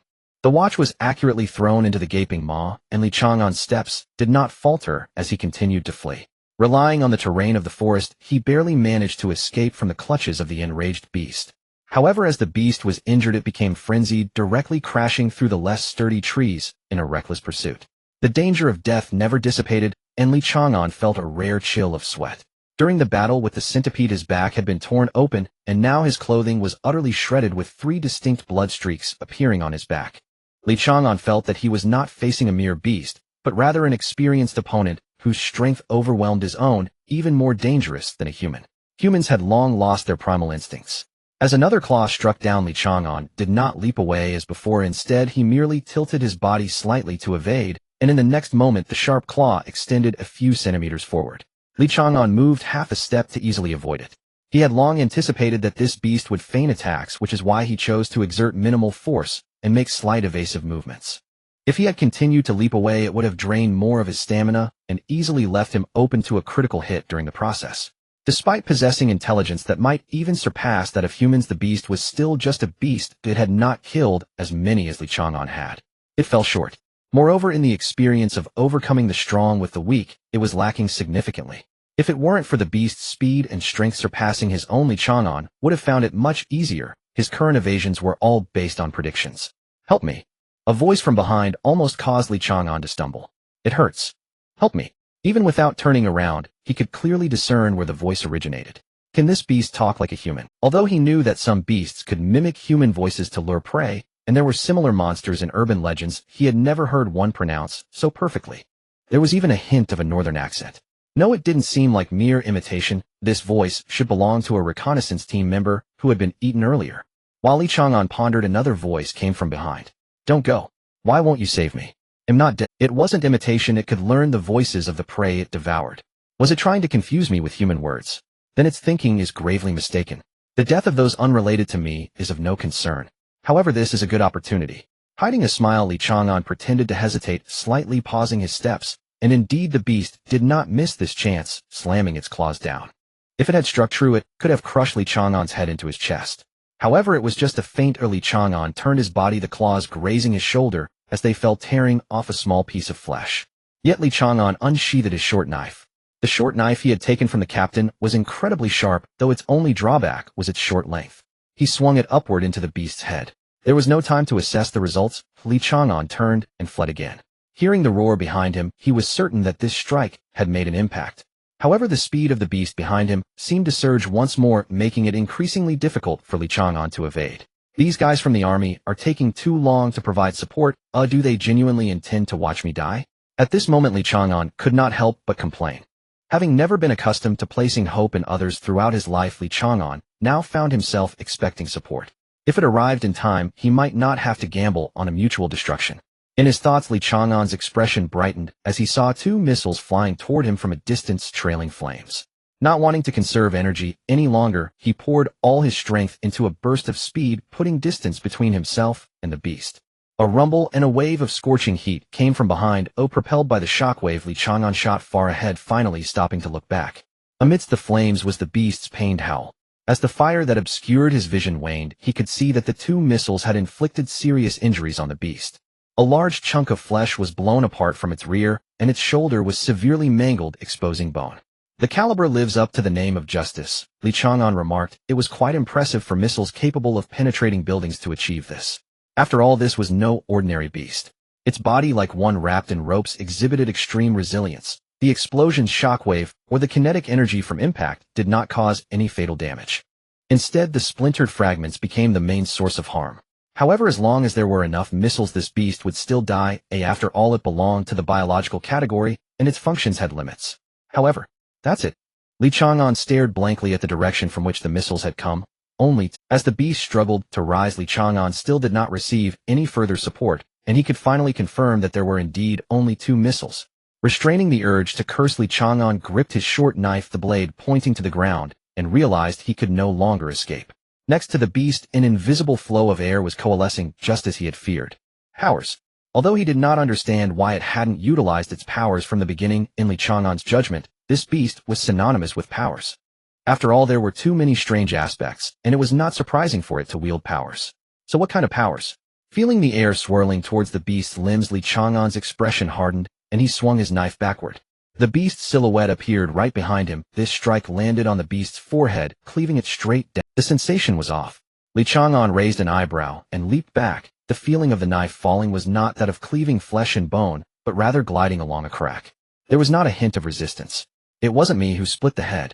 It opened up voluntarily. The bizarre head before him split apart, and a row of sharp teeth emerged from the fissure, resembling a blooming carnivorous flower. What caused Li Chang'an's pupils to constrict was the sight within the flower. Inside the split head was a human. No, it was 3 human faces oddly fused together. Each face was filled with agony, their dry visages resembling tree roots constantly howling. Help me. It hurts. It hurts so much. Why did you run away? I'm not dead. What on earth is this monster? Li Chang'an's scalp tingled. Humans often react with fear when faced with the unknown, often rendering their limbs paralyzed and immobile. Li Chang'an was not so incapacitated, but his original intent to resist dissipated entirely. He now only wished to escape. The beast shook again. Without needing to think, Li Chang'an instinctively raised his knife to block in front of him as the claw descended from above, shattering the blade and tearing away a large chunk of flesh from Li Chang'an's arm. His left hand, which held the knife, could no longer be raised, and Li Chang'an gritted his teeth and retreated. The speed had reached a despairing level. For safety, he had deliberately backed away 5 meters from the beast, yet in less than the blink of an eye it closed the distance. He was unable to escape, even that the beast did not give him a chance to leave, instantly appearing before him, its gaping maw lunging toward Li Chang'an. With no space to evade, Li Chang'an barely leaned back, narrowly avoiding the sharp teeth, but failed to dodge the tongue that shot out from the head. The tongue began to lick up his face from his chest. Pain surged through his face, followed closely by the disappearance of his left side vision. The threat of death was unprecedentedly intense. His body trembled, his insides echoed with desperate moans, and in the next moment it felt as if life was about to vanish. This is the feeling. Li Chang'an raised his head, his face horrifically disfigured where half the skin had been licked away. He punched the approaching gaping maw, closing in as power surged from within him, his mind extraordinarily clear. From now on, let us perish together. The recovery power of his body exceeded Li Chang'an's imagination as the flesh and blood of his arm grew back, and his stamina rapidly restored. Unless struck dead in one blow, nothing could bring him down. Unfortunately, this monster possessed the ability to strike him dead in a single blow. A thrilling battle was out of the question. Perhaps he would never engage in such a fight again in this lifetime, as every second was spent dodging and waiting for an opportunity. Escape had become a luxury. Within a few seconds, Li Chang'an had roughly figured out the monster's unique ability. It enhanced its speed by eliminating air resistance. Thus his speed could never surpass that of this monster. The watch had been thrown into the monster's belly, continuously transmitting location messages until digested. If it was confirmed that the location was still moving, the military would likely continue their support. I will survive. Li Chang'an shouted this loudly, merely trying to motivate himself. Negativity would diminish physiological functions. Dodging the tail that swept overhead, Li Chang'an stepped forward and punched, striking the monster under its ribcage, his fist penetrating the flesh all the way to the ribs. It felt as though his fist had struck thick rubber, and as he withdrew, his wrist throbbed painfully. The tough exterior was unfazed by Li Chang'an's punches. In fact, the recoil caused him greater injury. Not even missiles could penetrate it, only exploding the surface. If the short knife hadn't broken, Li Chang'an might have had a chance to maneuver with his outstanding reflexes, but now, without a weapon, he found it somewhat difficult.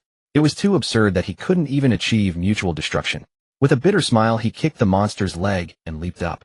The soft, bouncy sensation under his foot reminded him suddenly of his mistake. The monster's body was covered in disgusting green eyeballs while the rest of its body was incredibly resilient. However, the eyeballs were not. Before the monster could react, Chang'an extended 2 fingers and aimed for the nearest eyeball to the monster's spine. His fingers pierced effortlessly, no more difficult than stabbing into a human eyeball. The monster cried out in pain, lifting its head and roaring, its tail whipping through the air like a steel whip. Chang'an rolled to avoid it, but his hand gripped tighter, his wrist sinking into the socket of the eyeball, feeling slick and viscous. It was thick and revolting, yet he still managed to grasp the spine. However, it wouldn't budge. The monster's spine was sturdier than he had imagined, and despite pouring all his strength into it, he could not extract it. Chang'an suddenly felt a sense of foreboding, but he was a moment too late. Bone spurs sprouted instantaneously from the spine, leaving him no time to react, nor could he push them away with his palm. The bone spurs pierced through his palm, emerging from the back of his hand. At that moment, Chang'an seemed to glimpse a mocking smile on the monster's grotesque face. His left arm's flesh had been shredded by sharp claws and had not yet healed, while the bone spurs pierced through his right hand's palm, leaving Chang'an feeling as though he had reached the brink of despair. The massive head leaned closer, its gaping maw split open like a flower, revealing sharp teeth that resembled terraced fields. Chang'an had no doubt that this mouth could easily sever his neck. Swallowing a human head was no more difficult than a human eating a fishball. The monster was taken aback, sensing the hand on its spine suddenly gripping tighter even as it pierced through the palm. However, the next moment brought an even greater confusion. The young human opened his mouth and lunged at it, even more frantic than it was. The sudden turn of events caught the monster off guard. In its impression, humans should not behave this way. In that fleeting moment of distraction, Chang'an bit down on the eyeball at its neck, juices splattering the foul liquid filling his mouth. The rancid taste flowed down his throat, and Chang'an, ignoring everything, bit down again. His right hand gripped the spine tighter, while his left pressed against the monster's massive head. Chang'an resembled a mad dog, unwilling to release his prey. The arm on the monster's shoulder attempted to move, but found Chang'an just outside its attacking range. The closer arm was crushed beneath a missile. "You shall die. You shall die. You shall die," the 3 human faces uttered in unison. Chang'an hurriedly withdrew his hand, only to find the hole he had pierced was closing, nearly severing his arm. Never having encountered such a troublesome foe, Chang'an couldn't afford to fight back. His bloodied right hand slammed against the monster's back, propelling him backwards. Too late. A voice echoed in Chang'an's ear. He turned his head to see the massive head had closed, revealing a mocking look akin to a human's in its vertical pupils. Chang'an understood now. When the monster's head split open, its intelligence diminished, and the 3 human faces in its mind granted it the ability to use its powers while lowering its intelligence. So now he had fallen into a trap again. The blood-colored ropes that wound around his waist confirmed his suspicion, and before he could break free, the nearly 3-meter-long tail struck again. Flesh peeled off the tail, exposing a sharp spear-like tailbone that easily pierced through Chang'an's shoulder. With a bang, a gunshot rang out, and as the monster's head snapped back, blood splattered from its forehead. A deformed bullet was ejected from its forehead, and the monster's twin pupils turned to another direction. "Sorry we're late."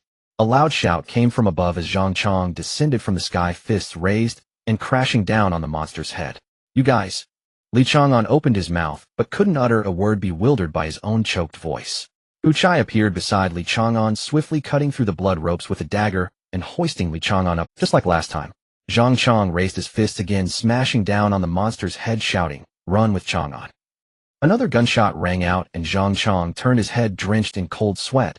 That tail had somehow appeared behind him. If it weren't for Haka firing on time. The monster raised its head and lunged at Zhang Chang with its massive maw. The military uniform ripped under the strain of muscle, and Zhang Chang exerted his strength, gripping the monster's upper and lower jaws to pry them open. Not good. Chang'an realized that Zhang Chang and the others were still unaware that the monster's head could open sideways. Wrapping his arms around Huchai, Chang'an twisted his waist and flung Huchai far away, then sprinted on all fours towards his captain. Zhang Chang felt a loosening in his hands, and the mouth he had pried open cracked wide, the monster's head splitting, revealing sharp teeth up close, and 3 terrifying human faces stared back. Another gunshot sounded, striking the human face in the monster's mouth, which let out a wail, causing the giant mouth to momentarily stall. However, it was merely a moment's pause, and the giant mouth continued to descend. "Am I going to die?" Staring at the gaping maw before him, Zhang Chang's lips gradually curled into a smile. Having survived all these years, he had lived enough. A figure suddenly appeared before Zhang Chang, kicking him several meters away, then raising an elbow to strike the monster's lower jaw. "Chang'an." The joy of surviving the ordeal had not yet washed over him when Zhang Chang's eyes widened. The tailbone pierced through Li Chang'an's body once again, this time giving him no chance to escape, brutally slamming his body into the ground. Li Chang'an's body was likely broken in countless places, yet he wore a smile. "Captain, run." As his consciousness began to fade, he vaguely saw someone descending from the sky, with a knife, the blade cutting through like a celestial being. Once again, a figure dressed in red emerged from the forest, walking gracefully along the treetops under the moonlight, only to transform into a fierce beast midway. "So cool." Li Chang'an closed his eyes. No one saw the envy in his gaze. "You came into this world, so gaze upon the sun. Chang'an, one day you'll realize take but a single step forward and darkness will no longer be all that lies before you. He is my brother Jiang Shuibuo. No matter what he has done, or how many lives he has taken, I believe he is right. Spare me your talk of morality, I judge only by the person. Please, open your eyes and look at me. Don't grant me hope only to abandon me again. Chang'an is nothing like Zhoumu. No need for such formality. Chang'an is family. Son, I've brewed some pear syrup for you. Come drink a little." It felt as though he had dreamed for an eternity, yet also as though he had dreamed of nothing at all. Voices crowded the dream, yet upon waking not a single word remained in his memory. Li Chang'an opened his eyes. Having lapsed into unconsciousness so frequently lately, he had grown almost accustomed to it. "You're awake," said the blonde woman beside him, her fingers brushing his forehead. She nodded. "Recovery is progressing well. You've broken your fever." His gaze flickered past her shoulder. He saw the emblem of the Special Operations Division. She smiled faintly and raised a finger before his eyes, swaying it gently. "How many fingers?" "One," Li Chang'an answered truthfully, though the question felt faintly absurd. "So your mind remains intact. Then do you remember me?" She leaned in, drawing near. A delicate fragrance enveloped him. Li Chang'an frowned slightly. "No, I don't remember." A soft chuckle escaped her lips. She smiled wryly. "Looks like memory loss. Best stay under observation a while longer." Li Chang'an strained to sit up, only to find his body utterly drained. Not from lingering anesthesia, but as if bound by some unseen restraint. The tent held no one else. With quiet resignation, Li Chang'an said, "Alita, may I rise now?" She turned, feigning surprise, hand covering her mouth. "Ah, you're dropping the act." Li Chang'an said nothing, only fixed his gaze steadily upon Alita. He could not forget her. After all, she had once emerged victorious from the same trial. What made Alita most extraordinary was her rare support class ability. Meeting his gaze, she intended to tease further, but her body moved of its own accord, her fingertip brushing his brow to dispel the ability. Strength flooded back into his limbs. Li Chang'an rose decisively, only to discover he stood bare, wrapped head to toe in bandages. "Don't even think about leaving." Alita pushed him gently back onto the bed. "Though your wounds are healing well, you're far from ready to stand. You likely have no idea just how grave your injuries were. Had it been left to medical devices and drugs alone, you would not have survived. So thank your savior properly." Li Chang'an tilted his head, frowning. "A life for a life. We're even." He meant, of course, sparing her life during the final trial. Alita shook her head. "I don't know what you're referring to.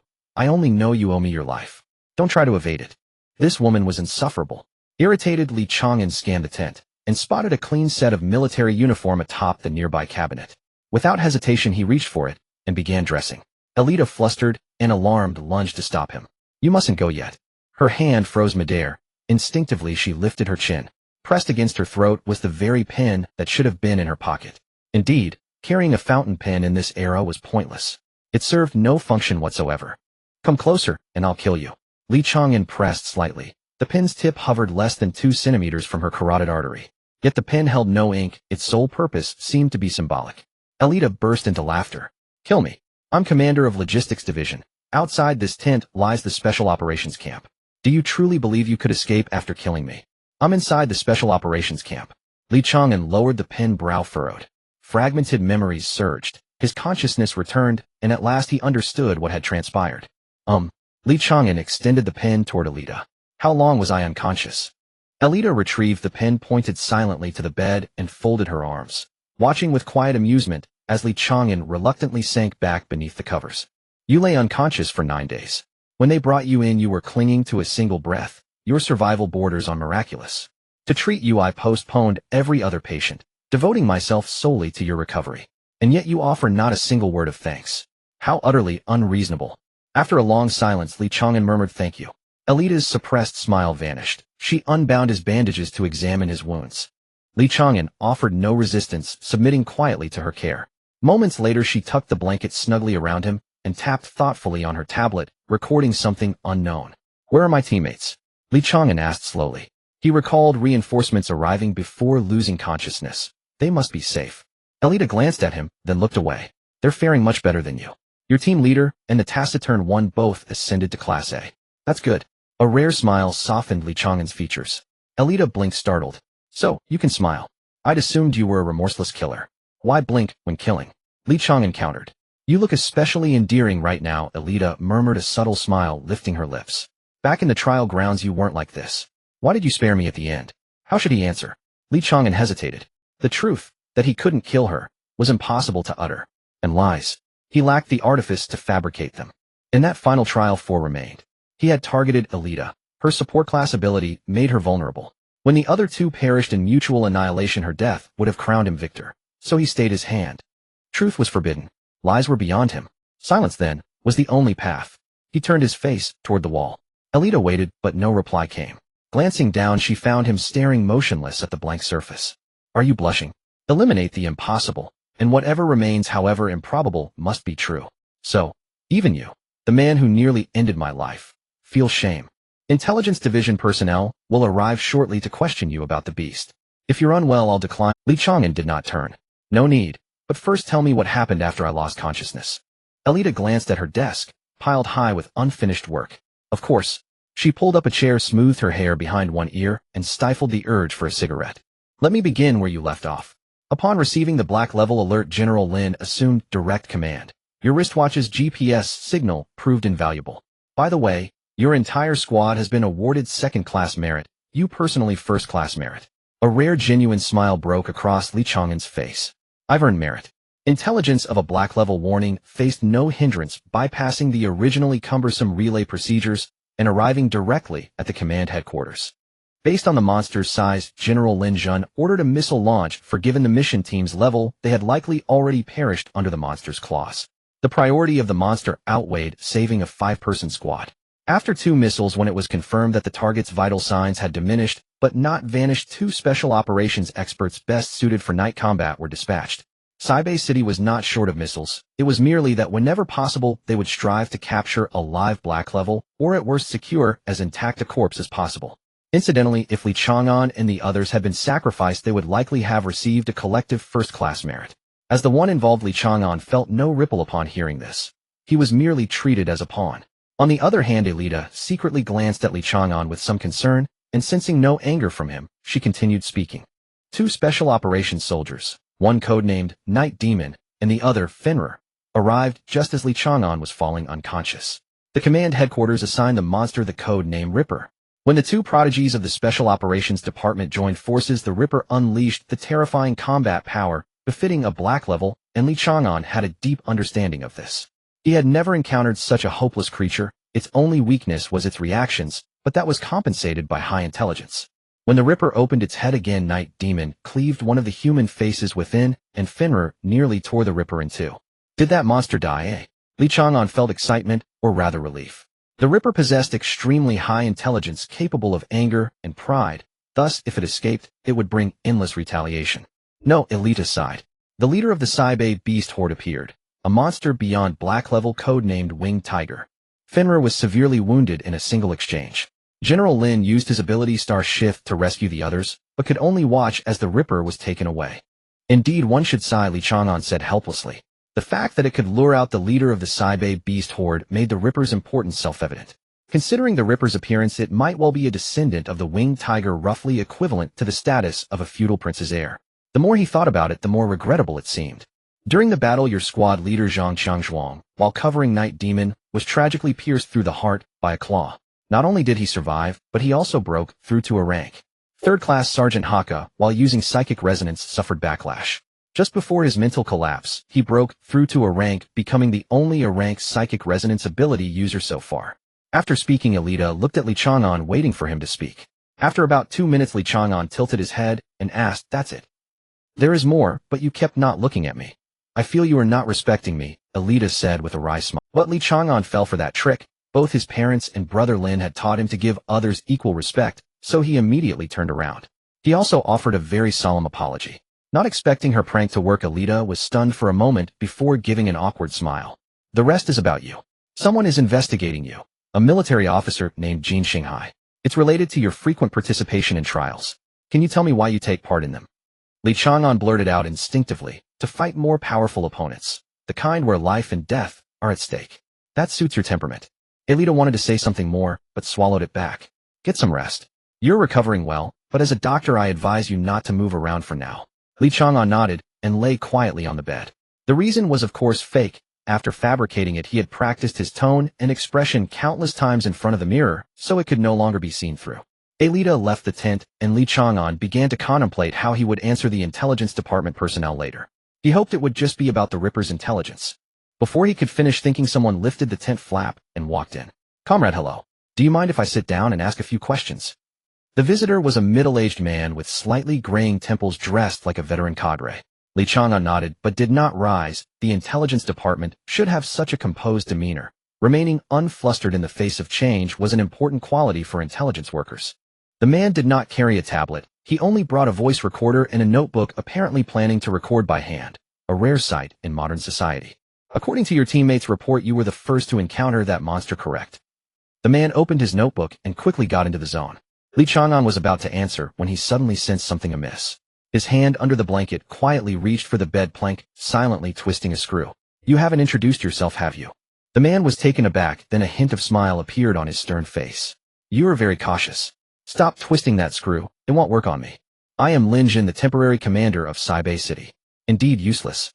Li Chang'an stopped his fiddling, but did not lower his guard.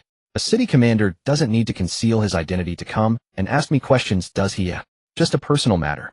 Lin Jun closed his notebook and turned off the voice recorder, his expression shifting. What is your relationship with my granddaughter? Granddaughter? Just about to answer that he didn't know her, a figure flashed through Li Chang'an's mind, and he asked doubtfully, Lin Yu Bai. As soon as Lin Jun nodded, he watched Li Chang'an get out of bed and bow solemnly. Miss Lin saved my life. I didn't have time to thank her before she left. I never expected to meet her elder. Oh, by the way, I still have the bill. Could you give me Miss Lin's payment number? I want to return the medical expenses to her. Lin Jun recited a string of numbers. Li Chang'an found his ID card in the clothes nearby and quickly transferred the medical expenses. Was he serious? Lin Jun was dumbfounded. He could see that Li Chang'an was not putting on an act. He genuinely wanted to repay his granddaughter. Unbelievable. Was his granddaughter not charming enough, or was his rank not high enough that Li Chang'an seemed so eager to distance himself from him? After transferring the money, Li Chang'an breathed a sigh of relief. The debt of gratitude could not be repaid for now, but at least the money was returned. Fortunately, the medical expenses were not high. He had been curious at the time why the Empire's medical fees were so low. Now that he knew Lin Yubai's identity, it immediately became clear. As a general's granddaughter, some discount was only natural. All right, General Lin, you may continue your questions. Li Chang'an sat on the edge of the bed, facing Lin Jun calmly. Though Lin Jun had some things to say after seeing Li Chang'an's actions, he decided to bring them up later. Tell me about your encounter with the Ripper. Then he began from the first sight. Li Chang'an narrated in a measured tone. As he listened, Lin Jun frowned, the Chuan character between his eyebrows deepening. When it comes to the scene where Li Chang'an fainted, the questioning comes to an end. Lin Jun closed the notebook, put away the recording pen, and softly said, do not mention this to anyone else besides me. I will issue an order to prevent anyone from the intelligence department from bothering you again. Do you understand what I mean? Li Chang'an nodded, knowing that the information must not leak, indicating that there were secrets he was not privy to, and it was better not to speak of them. Lin Jun, who had initially been serious, relaxed a bit and smiled slightly. The Golden Star C of the Special Operations Department lost track of you. I didn't expect you to come to the northern border. With your strength, you should be on a much larger battlefield. Are you interested in joining the Special Operations Department? Li Chang'an shook his head, feeling it inappropriate, and added, not at the moment. Lin Jun frowned slightly, looking displeased. Why? If you go to another battlefield, you could save more people. I joined the army not to save people. Li Chang'an lowered his head, intending to keep silent. Fortunately, Lin Jun did not pursue the matter further, putting on a pair of black-framed glasses as he walked out. Can the commander of the northern border city really go unrecognized just because he wears glasses?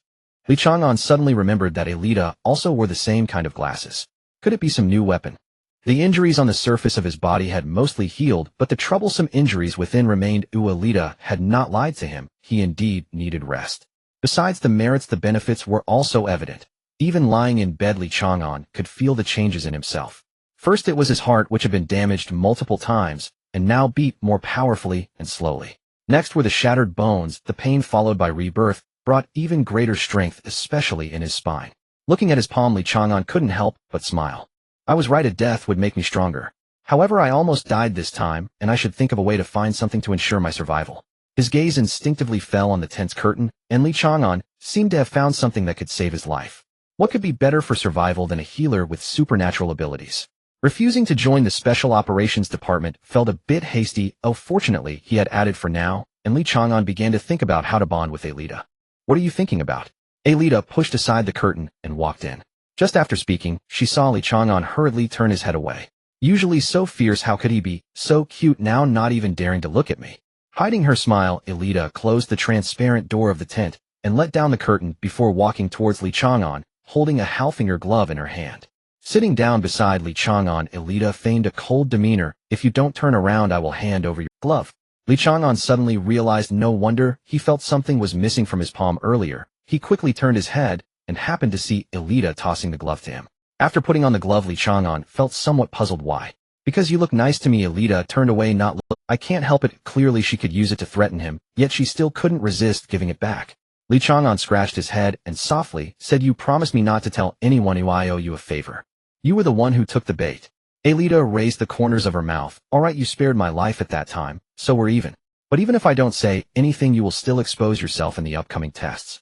The supernatural ability you registered is clearly that of this glove. You can't wear the glove during the test, so you will still have to reveal your original ability. Li Chang'an hesitated. He lacked common sense, but was not foolish. His education level was limited, so he didn't know the ins and outs of social interactions, but he understood how treacherous human hearts could be. If it were discovered that he had no supernatural ability, it would not only mean being ostracized as an outcast, but he might also be taken away for dissection and investigation. Powerful supernatural beings are considered normal regardless of their abilities, but he without any supernatural ability would become an experimental subject no matter how powerful he seemed.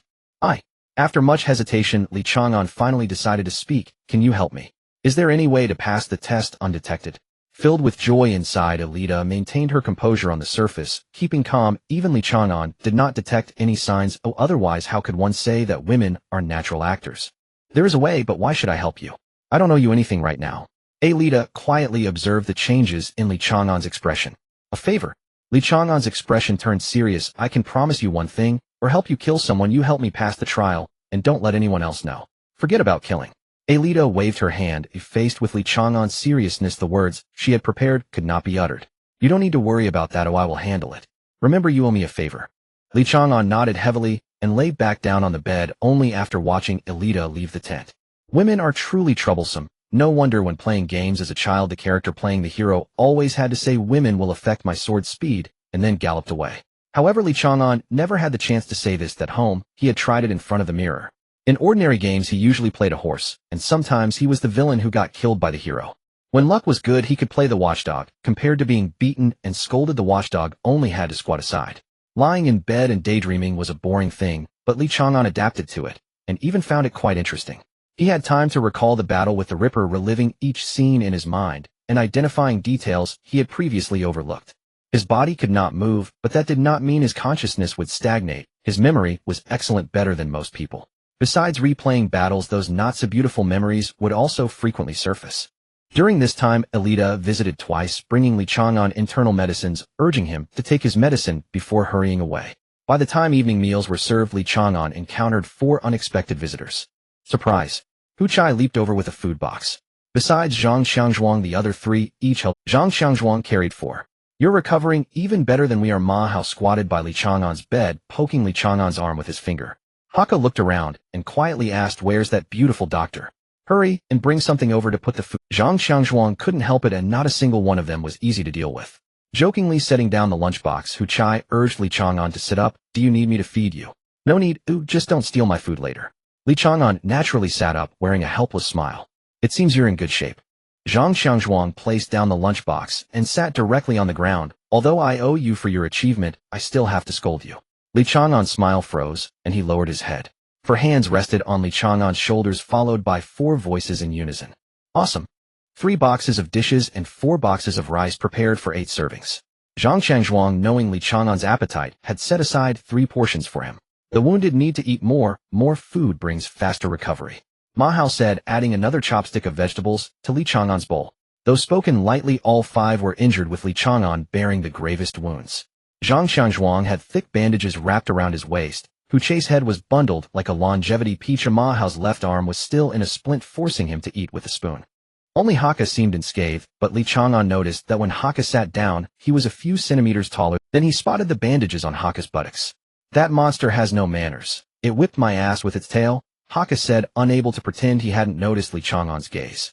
Li Chang'an couldn't suppress a grin. Actually, you got the worst of it. Hearing Li Chang'an's consolation, Hakka responded with a dismissive shrug. Forget him. Even with his head wrapped like a longevity peach, Hu Chai couldn't stop being mischievous. He's actually thrilled. This mission earned us great honor. A black level warning. We survived. A black level warning brought back crucial intel, and not a single person died. Zhang Xiangzhuang rapped the table, and Hu Chai quickly shut his mouth. Then Zhang Xiangzhuang shot a glance at Hakka, and after Hakka gave a slight nod, he continued in a low voice. You probably already know. After you fell unconscious, an even bigger monster appeared, right? That thing was likely above black level. The higher-ups ordered us not to breathe a word. Any intel regarding the code name Winged Tiger is top secret, accessible only to general-level officers. But we think you should know too, while there's no one else around. Li Chang'an picked up the thread. There's always been a rumor among the Rangers that S-level is just the beginning. The ultimate form of abilities might be becoming gods. Rumors are always nonsense. Hu Chai muttered with his mouth full of food, but the monster code-named Winged Tiger is pretty close to the mythical beasts in legends. Hakka spread his hands to gesture. Can you imagine? Its size exceeded the range of my psychic sense. One breath from it was like a force 8 gale. Li Chang'an put down his chopsticks and nodded. Yes, I've seen something similar. All eyes turned to him, waiting for his next words. Knowledge beyond their understanding inevitably sparked curiosity.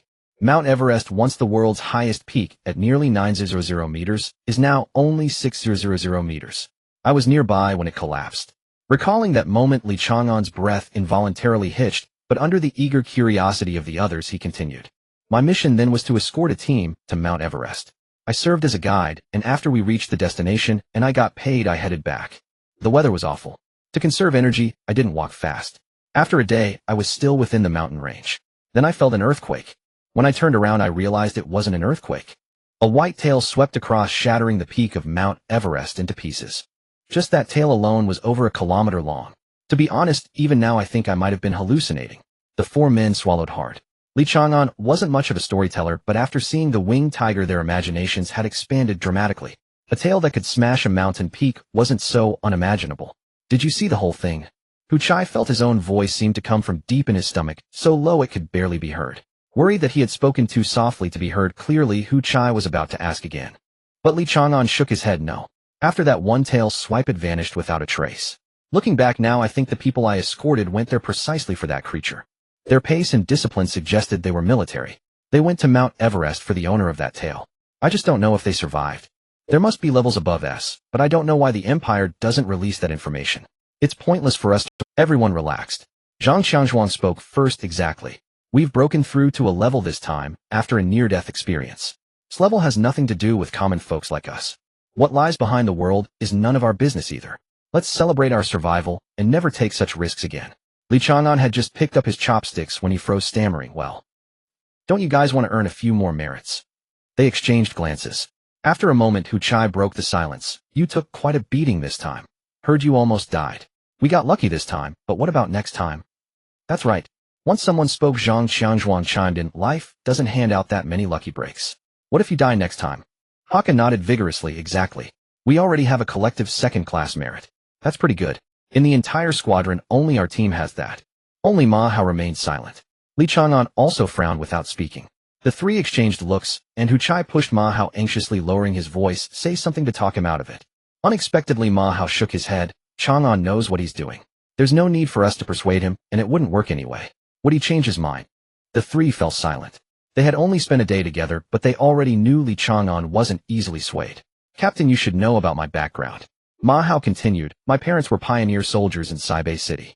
They were ordinary soldiers without outstanding abilities, so they died in the wilderness reclamation. I was 9 then, and my sister was only 7. I hated them a lot when I was little. How could they leave such young children behind? The compensation was pitifully low, barely enough for us 2 kids to survive. I lied about my age to work and earn money, thinking I was being clever. But everyone actually knew. They just never said a word. I was short and weak, couldn't do as much as others, yet my pay was always the same as everyone else's. Ma Hao gave a sudden smile, one of release. When my sister graduated from college, I bought lots of gifts to thank the neighbors who had helped us. But guess what they said? Ma Hao mimicked the neighbor's tone. How's your parents gave their lives for Saibei City? Helping you a little is not, it's not help. It's us repaying a debt. Everyone living in this city owes those soldiers who died. The next day I enlisted. I wanted to see the place where my parents served, to understand what was worth giving their lives. Zhang Xiangzhuang fished a pack of cigarettes from somewhere, lit one, and his expression shifted in the smoke. Li Chang'an picked at his plain rice, his head buried in the lunchbox, his voice muffled. I've been a useless waste all my life.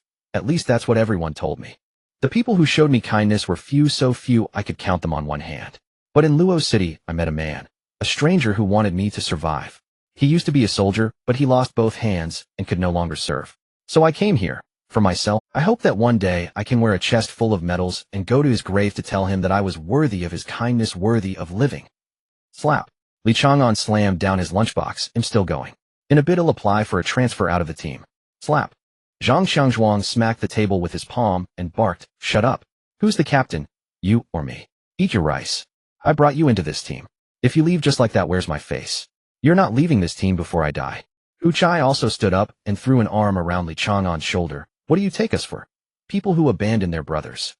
You're treating. That's right. Haka nodded. And remember to introduce me to a girlfriend. He couldn't remember when he had last cried, but now Li Chang'an felt his eyes burning. Dad, look. I have so many friends. The pleasant atmosphere was shattered by the arrival of Alita, who, under the pretext that patients should not be disturbed too much, hurried everyone out one by one. The four of them could only hasten to finish their meals, and before leaving they still wore playful smiles, with Hu Chai wildly winking at Li Chang'an. But Li Chang'an did not understand. Alita began to check Li Chang'an's recovery again. Haven't we already checked twice today? Li Chang'an said with some confusion. Carefully unwrapping the bandages on Li Chang'an, Alita said, without looking up, your recovery is quite good, more checks are for your benefit. In truth, this physique is too attractive. Standing at 1.76 meters, Li Chang'an weighed over 80 kilograms, yet there was no trace of bulkiness. His body fat percentage was astonishingly low for a human. Feeling satisfied, Alita covered Li Chang'an with a blanket and turned to leave, hoping not to hear the sound of her gradually quickening heartbeat. Li Chang'an continued to be lost in thought. The Ripper was undoubtedly a black-level threat equivalent to its class human, and faced with the Ripper, he was still too weak. The greatest problem was his inability to inflict sufficient damage. Aside from his fists and feet, he had nothing but his mouth left. Once a beast reached a certain size, ordinary firearms could not inflict effective damage, let alone cold weapons. Powers were indeed the strongest weapon after the end of humanity, but he had no powers, and there was no way to make up for his shortcomings.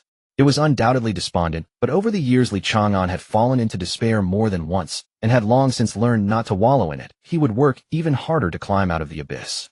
2 days later, no matter how reluctant Alita was, she had to let Li Chang'an out of the hospital. He showed no signs of injury, and all his physical indicators had long surpassed the healthy standard. The last bit of reluctance could only be compensated by watching Li Chang'an change clothes. Do you know when Anren? Li Chang'an turned back after putting on his jacket. Alita nodded. A new member of the Special Warfare Department, the winner of the Taya trial, a prodigy with 3 powers, but he is still undergoing training at the military headquarters. 3 powers. Li Chang'an was slightly taken aback, then felt joyous, thinking that Anren must have awakened during the baptism. He sincerely felt happy for one Anren. Knowing about one Anren's current situation was enough. Li Chang'an would not ask too many questions and planned to leave the tent with his belongings. Alita suddenly grabbed Li Chang'an, biting her lip and whispering, "Don't you have anything to say to me?" "Oh." Li Chang'an turned around. "Could you please give me your contact information?" He wasn't too foolish. Alita felt delighted. Li Chang'an added, "My teammate wants your contact information." Of using a teammate as a cover, clearly it was him who wanted it. "Here you go." She thought of being more reserved, but worried that Li Chang'an would feel shy, so Alita straightforwardly handed it over. "Thank you." Li Chang'an nodded slightly and turned to leave. Indeed, he was still shy. Watching Li Chang'an's back, Alita felt increasingly satisfied. Her power, Fallen Angel, could bring unparalleled charm. Charm is a kind of aura so powerful that it required military-developed, consciousness-obstructing glasses to suppress. No male creature could resist this charm. In other words, it was impossible for any male to harm her, including beasts and bugs, even gender-neutral beings, yet Li Chang'an managed to do so. That stunning blow made Alita begin to doubt her power, but seeing Li Chang'an's shyness restored her confidence. Leaving the Special Warfare Department, Li Chang'an tried to avoid everyone, not forgetting that the barbarian god was still around, and there were also 2 or 3 others who had exchanged blows with him in the trial grounds. Just as he reached the outside of the Special Warfare Department's camp, he saw Zhang Chang, and the other three laughing and linking arms looking at him. Welcome back to the Team Chang'an. With Hu Chase loud shout, the four pulled out firecrackers from behind. Bang! Streamers and confetti covered Li Chang'an. Why is the noise so loud? Zhang Chang frantically patted away the confetti on Li Chang'an. Hurry up, let's not disturb the geniuses of the Special Warfare Department. Just now the group was still smiling, but now they hurried away like thieves. The Special Warfare Department's uniqueness far surpassed that of other teams, and even most military rules did not need to be followed. They were both powerful and meritorious. Special signifies uniqueness. Having distanced themselves enough, Li Chang'an handed Elita's phone number to Haka. You said to help introduce you to a girlfriend. Looking at the number in his hand, Haka's eyes widened as he looked at Li Chang'an, voicing the thoughts of the four. Isn't she involved with you? The idea of being involved made Li Chang'an frown slightly. I nearly killed her during the trial. Does that count as being involved? It probably doesn't count. Haka swallowed nervously, daring not to ask further. Model of our generation. Ma Hao struggled to give a thumbs up. Elita is the goddess of the entire military. You actually dared to lay hands on her. I am impressed. Me too. So am I.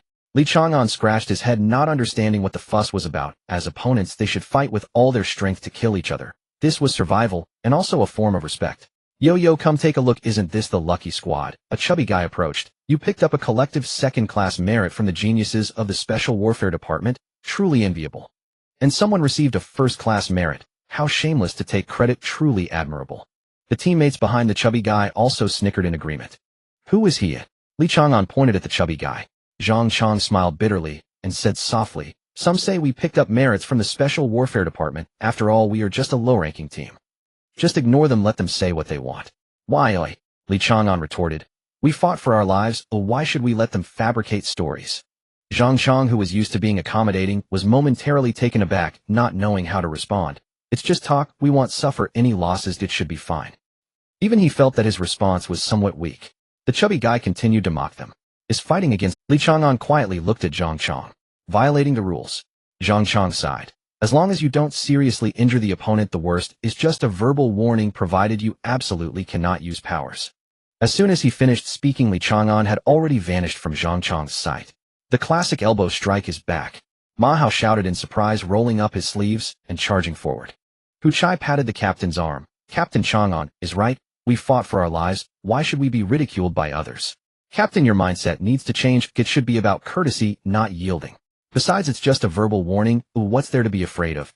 Even Hu Chai saw through it all. Zhang Chang was left speechless, turning to seek the opinion of the last person, Haka. But behind him, there was no one. Haka had already quietly followed Li Chang'an into the fray.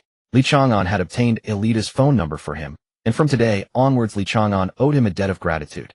Chang'an, take it easy, don't kill him. This little brat dares to sneak attack me. Just wait till I retaliate. Taste my iron fist as a class expert. Hearing the shouts of his teammates, Zhang Chang clenched his fists. Nearing 40, he should have lost his youthful fervor, yet he felt a surge of heroism rising within him. The chubby guy, knocked down by Li Chang'an's elbow, struggled as he shouted outside. Damn it, I've been hit, hurry, and come help. Someone who had a good relationship with the chubby guy rushed over to intervene. Damn it, don't touch my soldiers. Zhang Chang shouted loudly. Half an hour later, the five stood at the door of the confinement room. Through the one-way glass, Lin Jin found himself both amused and exasperated. How many did you fight? The officer behind him also wore a bitter smile. 32 and 19 of them were beaten by that Li Chang'an you mentioned. He seems more accustomed to fighting humans. His skills are quite eclectic, revealing shadows of many martial arts from before the apocalypse, yet they have been blended into his own style. Lin Jin turned his head. What kind of style? After a brief hesitation, the officer straightened his chest and responded solemnly. A killing style. Every move is meant to kill. I request a thorough investigation of his background. No need for that. Lin Jun waved his hand and turned back to the mirror. General Lin, the officer urged, he might be a killing machine, trained by those organizations. After a moment of contemplation, Lin Jun turned around. Someone who would risk their life to stop a Ripper cannot be that kind of killing machine. This reason wasn't entirely convincing, but the officer still fell silent. Talent is important, but a person willing to sacrifice themselves for others is even more valuable. Regaining his composure, the officer resumed his previous respectful demeanor. Then what punishment should we give them? 1 day of confinement. Punishment? Why give them punishment? Lin Jun smiled slightly. They are soldiers, and also young people are contributors. What's wrong with soldiers having a brawl? It's not the end of the world anymore. Powerful strength can inflate desires, and the old ways from before the apocalypse no longer apply. Rather than waiting for their desires to swell uncontrollably, we should grant them privileges and guide those desires. The Special Tactics Department's methods are applicable to all soldiers. Simply treat them differently. As long as they receive the rewards due to contributors, we need not worry about others feeling cold-hearted. They will only feel envy. Send out my orders except for their squad. Everyone else who fought should run 50 laps in the courtyard. Their squad gets a day off to play. The reasoning is understood, but the officer still hesitated. Isn't giving them a day off a bit inappropriate? What's wrong with that? They won't get a raise or a reward. Oh, what's wrong with letting them play for a day? Lin Jun responded as if it were obvious. Am I an old fogey? Are you too? The officer smiled helplessly. He dared not say you're not old-fashioned. You're simply overly progressive. General Lin was known for upholding the rules, but now he had forgotten that General Lin only adhered to the rules he set for himself. The 5 individuals in the confinement room were still whispering, showing no signs of remorse, only exchanging insights. When outnumbered, try to gain the high ground. Never allow yourself to be surrounded unless you are a large figure like the captain. Otherwise mobility is best. Li Chang'an was imparting his experiences. Ma Hao was utterly convinced, repeatedly praising. Impressive, Mina, you must have fought a lot as a child. I never fought, Li Chang'an replied earnestly. My first fight was when I was 16. Since then I've often been in fights. The 4 pondered, realizing that Li Chang'an's lack of common knowledge changed their understanding of his words. For instance, a little equals being very strong a lot. I only need a little to mean I'm very strong. Therefore often should equal every day, or even more. Through their exchanged glances, the 4 began to visualize. A poor boy grew up on the streets, struggling to survive through harsh winds and rains. At 16, he joined a street gang, thus beginning his bloody career. Such a script is very common. The empire's aid to the impoverished is limited and heavily regulated, excluding the street orphans. To survive, many joined gangs, with 16 being the most suitable age, and Li Chang'an met most of the criteria. He was ruthless and decisive in his actions, and he struggled to interact with others, behaving childishly, as if he were a specially trained thug. The only point that didn't quite fit was that he had no bad habits, at least not currently. Li Chang'an keenly noticed the distraction of the 4, guessing they must have diverged in their perceptions of his background. Since they were recognized teammates, he was willing to clarify. Let me clarify first, I am not a gang member, nor am I a street orphan. I'm not as pitiful as you think. Because I awakened my abilities relatively late and my father passed away early, my childhood was indeed not very good, and that's all there is to it. This was, to be honest, a disappointing answer, lacking in story and intrigue. Only Hu Chase's shoulder trembled imperceptibly, yet no one noticed. The confinement room door opened, and the 5 hurriedly stood up. In light of your squad's contributions in the battle against the Ripper, there will be no punishment for this brawl. Next, let me announce your rewards. The 5 listened in stunned silence. Not only was there no punishment, but there were also rewards. 10 minutes later, the 5 standing in the tent still found it somewhat surreal. By the way, where can we go with a day off? Hu Chai was unsure how to wear his t-shirt. Hao Ka quickly changed clothes, revealing a strange smile. I have a great suggestion. I know a fantastic... Stop right there, we won't go to any strange places. Zhang Xiangzhuang flipped through his casual clothes. Ma Hao is a local. Oh, let's listen to him. He'll wear my coat. I, the little genius of the north, will show you what northern flavor is today. We'll return before noon tomorrow, and in the evening we can try some local barbecue. I'll take you to sing afterward, and we'll rest well before coming back. Hu Chai tossed the t-shirt onto Ma Hao's head. Let's talk about the rest later. Didn't you notice that Chang'an has no clothes? Li Chang'an stood awkwardly. He only had a hoodie and a short-sleeve shirt, the same outfit he came in. Due to his insensitivity to temperature changes, Li Chang'an didn't prepare a lot of clothes for going out, especially since he had military uniforms now. What he didn't expect was the severe drop in temperature over the past few days. Nighttime temperatures had already reached below 0, and relying solely on a short-sleeve shirt and hoodie might be a bit tough. Our clothes won't fit Chang'an either. Let's go buy him some clothes right away, and don't forget to bring your ID card. Zhang Xiangzhuang took out his smallest coat and handed it over. First, bear with wearing mine. We'll buy a couple more later. The winter in the north is very cold, and military uniforms alone won't suffice. Even the smallest size was still quite large for Li Chang'an, considering Zhang Xiangzhuang's height of over 2 meters and weight of around 300 pounds. Ma Hao had called for a car in advance, but just as they finished registering and left the military camp, they spotted a taxi. We'll go to the city center first to buy clothes. I've already booked a hotel for us to relax and enjoy the day. Ma Hao snapped his fingers full of host-like flair. The city center had few refugees, allowing Li Chang'an to experience the scenery of the northern city, no longer the site of widespread sorrow. Neither the apocalypse nor the beast tide could hinder people's enjoyment. The streets were bustling with activity, still prosperous and hurried. Perhaps because they were away from the military camp, everyone seemed less serious, even competing to pick out clothes for Li Chang'an, seeing who could find the most satisfactory outfit for him.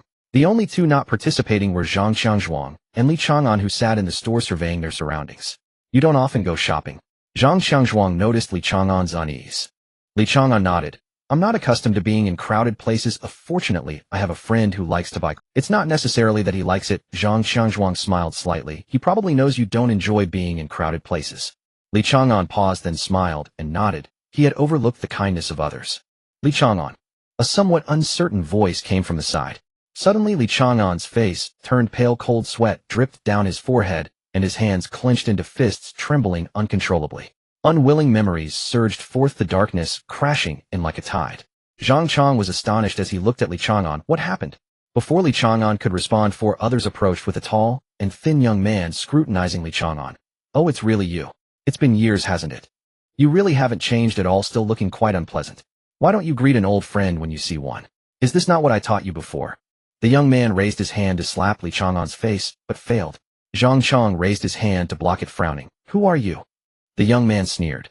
Is this how you treat an old friend, Li Chang'an? Aren't you going to introduce me? He is my middle school classmate, Chang'an. Li Chang'an lowered his head, making it hard to see his expression. However, his voice trembled with fear. Chang'an. Zhang Chang gently patted Li Chang'an's back, sensing something was off. What's wrong? If there's some— Li Chang'an slowly raised his head to look at the captain. Zhang Chang's heart sank as he saw a familiar yet strange emotion in Li Chang'an's eyes. That was a plea for help. Li Chang'an, you seem to be doing well after not seeing you for years. Shall we have a chat, old buddy? Chen Jin reached out again to grab Li Chang'an's shoulder. Get away. Zhang Chang forcefully swatted Chen Jin's hand away and stepped forward to block Li Chang'an. Although he didn't know what was happening, he realized Li Chang'an needed help. It seemed impossible that the fearless Li Chang'an was trembling before a few humans. No one would have believed this a day before. Chen Jin's muscular arms bulged, quickly surpassing the thickness of a thigh, glaring at Zhang Chang. What do you mean, brother? It means I want you to leave. Zhang Chang frowned. As a soldier, he couldn't use his abilities in public. If you want me to leave, it should be him who speaks up. Chen Jin stepped forward, pushing Zhang Chang aside with overwhelming force. A hand like a fan gripped Li Chang'an's shoulder, and pain was evident on Li Chang'an's face, yet he showed no intention of evading. Chen Jin draped an arm over Li Chang'an's shoulder. You've grown stronger. You dare pretend not to hear me when I speak to you. I didn't. Li Chang'an lowered his head again. Get your filthy hands off him. Hu Chai, filled with rage, flashed beside Chen Jin and swung a punch down. Chen Jin casually raised his hand to block it, swatting it away like a fly. A violent gust of wind swept across Hu Chai's face like a blade, and if it struck true, it might shatter his bones. Li Chang'an grabbed Hu Chai's arm and forcefully swung him behind himself. You've improved quite a bit. Chen Jin coldly smirked, somewhat surprised by Li Chang'an's actions, but mostly disdainful. Get down. With Chen Jin's loud shout, several were surprised to see Li Chang'an seemingly about to bend down. Hu Chai stepped forward to grab Li Chang'an, yelling, Why aren't you fighting back? Why should you let others bully you without fighting back? Hu Chai, Zhang Chang whispered urgently, Chang'an's not in a good state. Don't provoke him. What the hell? Hu Chai swore repeatedly. You're not the only one who awakened your abilities later. Many have been bullied because of it. You should fight back. Zhang Chang immediately understood that Li Chang'an's issues stemmed from shadows that could not be erased. One could only imagine the bullying he had suffered, to the point where he couldn't even entertain the thought of resisting when facing Chen Jin. Commonly known as post-traumatic stress disorder, when faced with past aggressors, the scenes of the past might resurface before his eyes. What the hell? Zhang Chang clenched his fists, wondering what kind of bullying could turn someone who was fearless before dark-level monsters into this kind of figure. Ma Hao and Hakka, who hadn't yet chosen their clothes, also walked over, having heard the commotion and Hu Chai's loud shout. The three companions behind Chen Jin approached with sneers. I can't do it. Li Chang'an's voice was barely audible, but Hu Chai heard it clearly, as if, damn it, then you just stand aside. Hu Chai released Li Chang'an and turned to face Chen Jin and the others. He'll teach you a lesson. No, Li Chang'an exclaimed.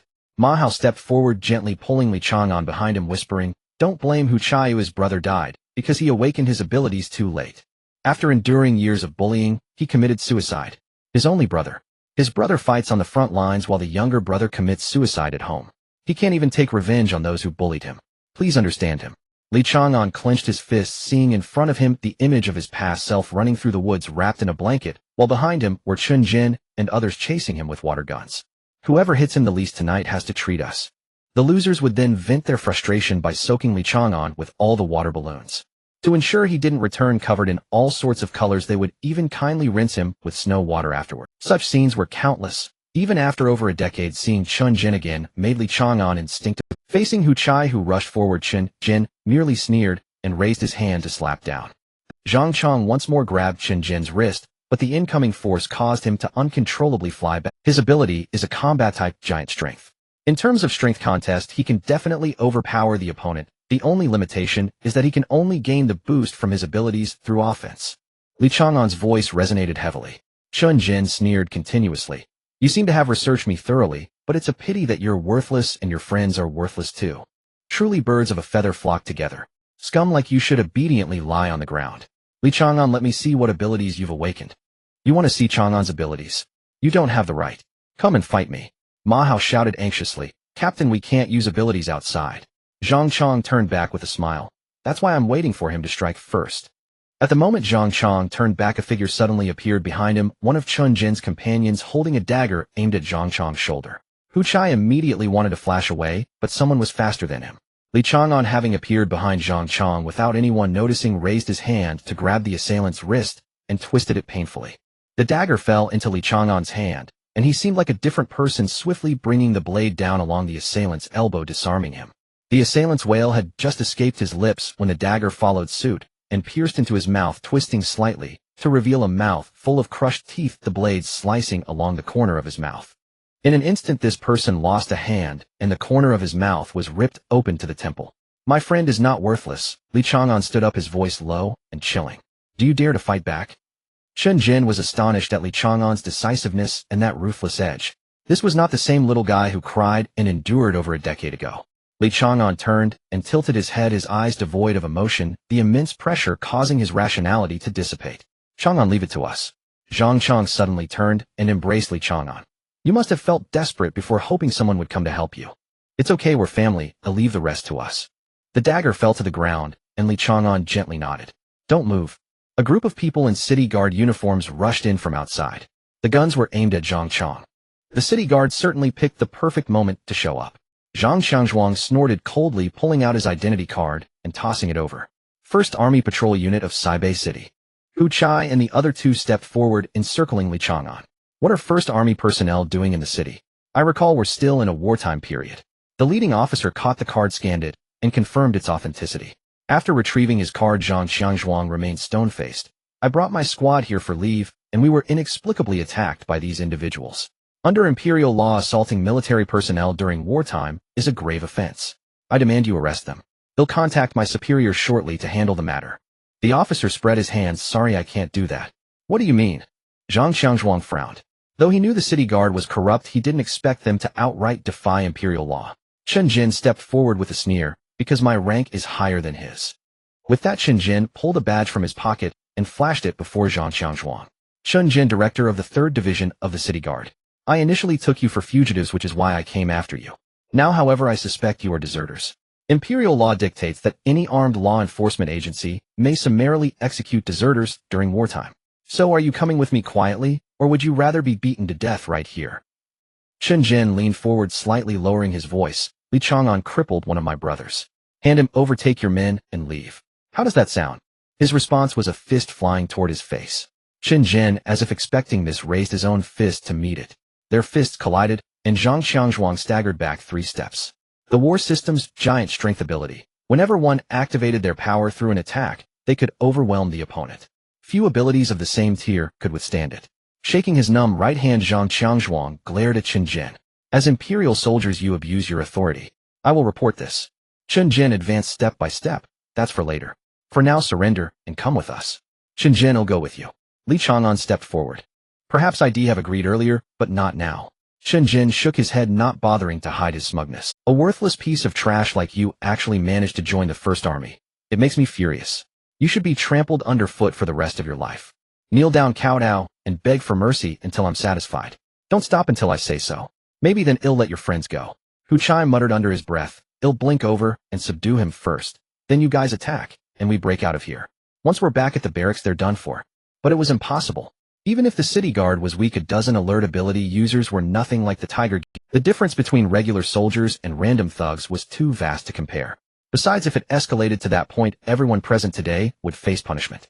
Once someone died, the nature of the incident would change instantly. A group of people entered through the door led by a tall, slender youth in a white trench coat. His long hair was tied into a high ponytail, and his face was so strikingly beautiful, it was hard to tell his gender. The youth walked straight through the city guard, heading directly toward Li Chang'an. His eyes held no one else but Li Chang'an. Chang'an. Xiao Jiangjiang. Li Chang'an stared in surprise at Jiang Shibu, who seemed to have descended from the heavens. How are you here? Came to Saibei City on some business. A friend said they saw you enter the city. I couldn't get into the barracks, so I had to seize this chance to see you. Jiang Shibu opened his arms and hugged Li Chang'an. After a brief daze, Li Chang'an snapped to attention, delighted. Perfect timing. You cover me, you'll kill all these people, and then we can catch up. You're a soldier now, try to act like one. Jiang Shibu smiled wryly, straightening Li Chang'an's collar. Leave it to me. You can't keep killing. Though I'd love to fight alongside you again. Li Chang'an's voice was unrestrained, loud enough for everyone present to hear clearly. His teammates could only offer bitter smiles. Chun Jin, as if catching Li Chang'an in a trap, sneered, Did you just say you want to kill us? Do you realize that constitutes threatening imperial officials? And what of it? Jiang Shibu turned his head, his smile vanishing, his face as cold as frost, brimming with murderous intent. From the group following Jiang Shibu, an old man in white stepped forward. His face was so wrinkled his eyes were barely visible, and his breath was so faint he seemed on the verge of death at any moment. Yet the moment the old man appeared, Chun Jin's grin froze. Grand Priest. Chun Jin struck his right fist against his left chest and bowed respectfully. The Grand Priest's face was impassive as he spoke in a hoarse, aged voice. This is the Peacock Bishop of the Holy Church. Do you understand what I mean? I understand. Without any hesitation, Chun Jin turned and left. The city guard dared not linger either. The group departed hastily. Jiang Shibu opened his mouth toward the Grand Priest, though no sound came out. The Grand Priest immediately understood, bowed along with the others, and turned to leave. You see, many things don't require you to personally fight and kill. There are plenty of other ways to solve problems. Jiang Shibu warmly slung his arm around Li Chang'an's shoulder. Even though he had long known that Xiao Jiangjiang had a mysterious background, Li Chang'an hadn't expected him to intimidate the city guard. There was no mistaking the fear in Chun Jin's eyes. Jiang Shibu smiled gently at Zhang Changzhuang and the others, speaking softly. If you don't mind, I'd like a private word with Chang'an. Of course. Zhang Changzhuang nodded, his expression solemn, but without asking questions, leading his teammates to the side. Li Chang'an looked at Jiang Shibu, amused. You're not going to explain why you've been hiding your identity, are you? We don't need that step between us, do we? I can't be bothered to explain. I want to ask if you're willing to join us. Jiang Shuiba's smile held a hint of nervousness, but more so anticipation. You've seen how corrupt the Imperial City Guard is. Can the safety of civilians truly be entrusted to people like this? I admit not all high-ranking Imperial officials are useless, but the Empire as it stands is beyond saving. Chaos is inevitable. It's human nature. Whether or not the apocalypse comes, people will always vie for power. The Empire needs when that day comes, no one can remain untouched. Join us, and together we can change this world. After a moment of silence, Li Chang'an scratched his head helplessly. You know, I don't understand all that. If you're asking as a friend, he'll definitely say yes. But if it's as some bishop of that church, I respectfully decline. I don't have such lofty ambitions. I just want to take things as they come. Jiang Shibu sighed. I expected that answer, but I thought today might be the right moment. Enjoy your leave today. There may not be much rest later. Waving at Li Chang'an, Jiang Shibu turned to leave. Wait. Li Chang'an called him back. Never mind the rest, but tell me your real strength. Don't just say a rank. Jiang Shibu glanced back with a raised corner of his mouth. Rank.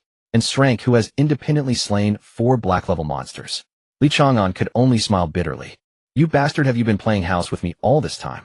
Not far from the shop, the Grand Priest and the others waited respectfully for Jiang Shibu. Bishop, a squad has been dispatched to purge the 3rd Division of the City Guard. No one will be left alive. Shall we also erase the traces? Jiang Shibu tore off his trench coat, revealing twin swords at his waist. No need. The Pope should already be on his way to assassinate Lin Jun. It's time to make the Empire's useless fools tremble. After buying clothes and getting into the car, the group remained silent. Everyone had something to say, but didn't know how to start. Well, Ma Hao broke the silence. They'll call the restaurant now. Some dishes take time, so let them start cooking. After all, he was both a brother and a father figure. It was indeed as if they were a group of shy children. Li Chang'an asked softly, can we have more meat? The silence completely dissipated. Add half a yak for him. He'll pay. Hu Chai wrapped his arm around Li Chang'an's neck with a mischievous grin. You've been hiding deep, kid. Having such an impressive friend. To be honest, I only found out today. Li Chang'an never lied.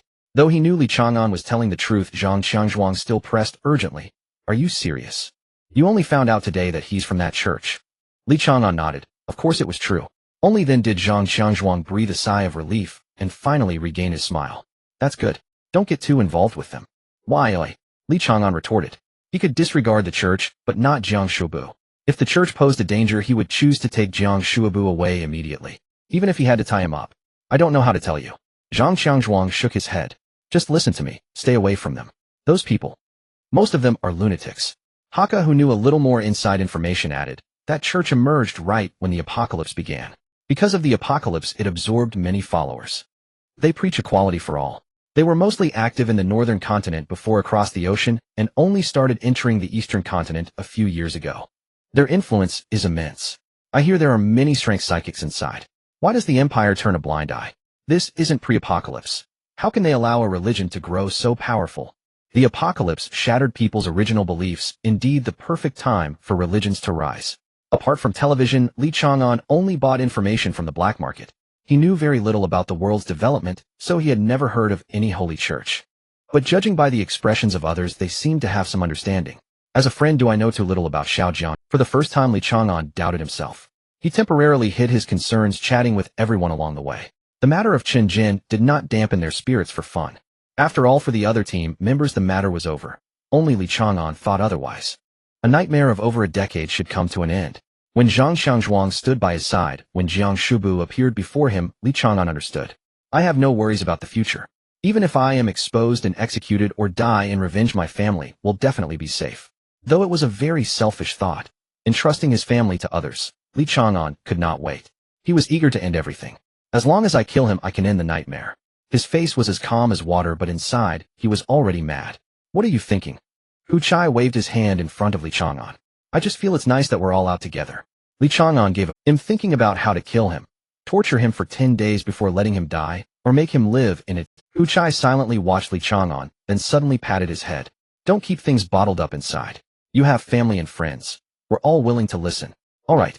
Li Chang'an still smiled, but no one knew if he took it to heart. With time constraints, roasting half a yak was impossible, but they prepared a roasted ox leg for Li Chang'an alone. That was only because the chef was a fire element psychic. Roasting that ox leg nearly cost him half his life. Too exhausting. If it weren't for you, kid, I definitely wouldn't have taken this order. The burly chef came out, chugged a bottle of wine with them, and returned to the kitchen. A hearty man from Saibei. Ma Hao presented the ox leg like a treasure. You can only have one bite each. The rest is for Chang'an. Not to brag, but in Saibei City this place has the most authentic flavor.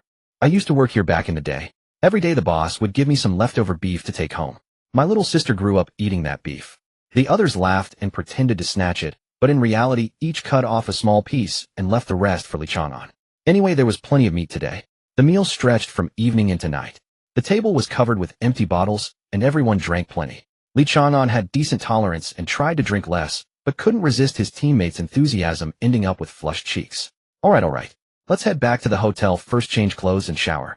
He'll take you somewhere else to keep drinking. Ma Hao said with a mysterious smile. You know about underground fight clubs? They'll take you to watch a match. No holds barred combat, even psychics allowed. Hakka likes watching pretty girls, doesn't he? There are plenty there. But let's be clear. If you can chat them up with your own charm, we have no objection. Just don't resort to financial transactions, that would be embarrassing. Hakka, already blushing, turned even redder as if about to bleed. Whether from shyness or excitement, they took a taxi back to the hotel.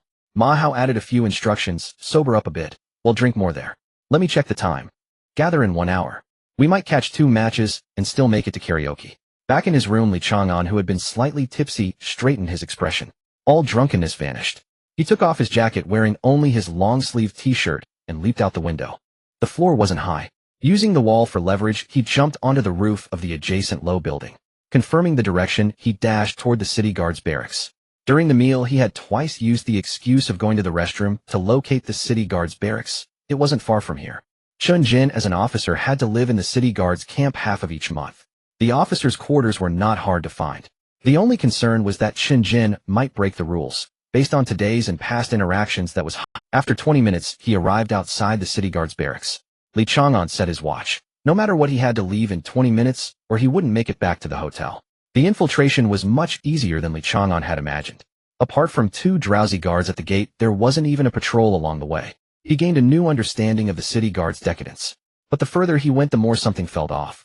The entire camp was eerily quiet, and there was a faint smell of blood in the air. Li Chang'an quickened his pace.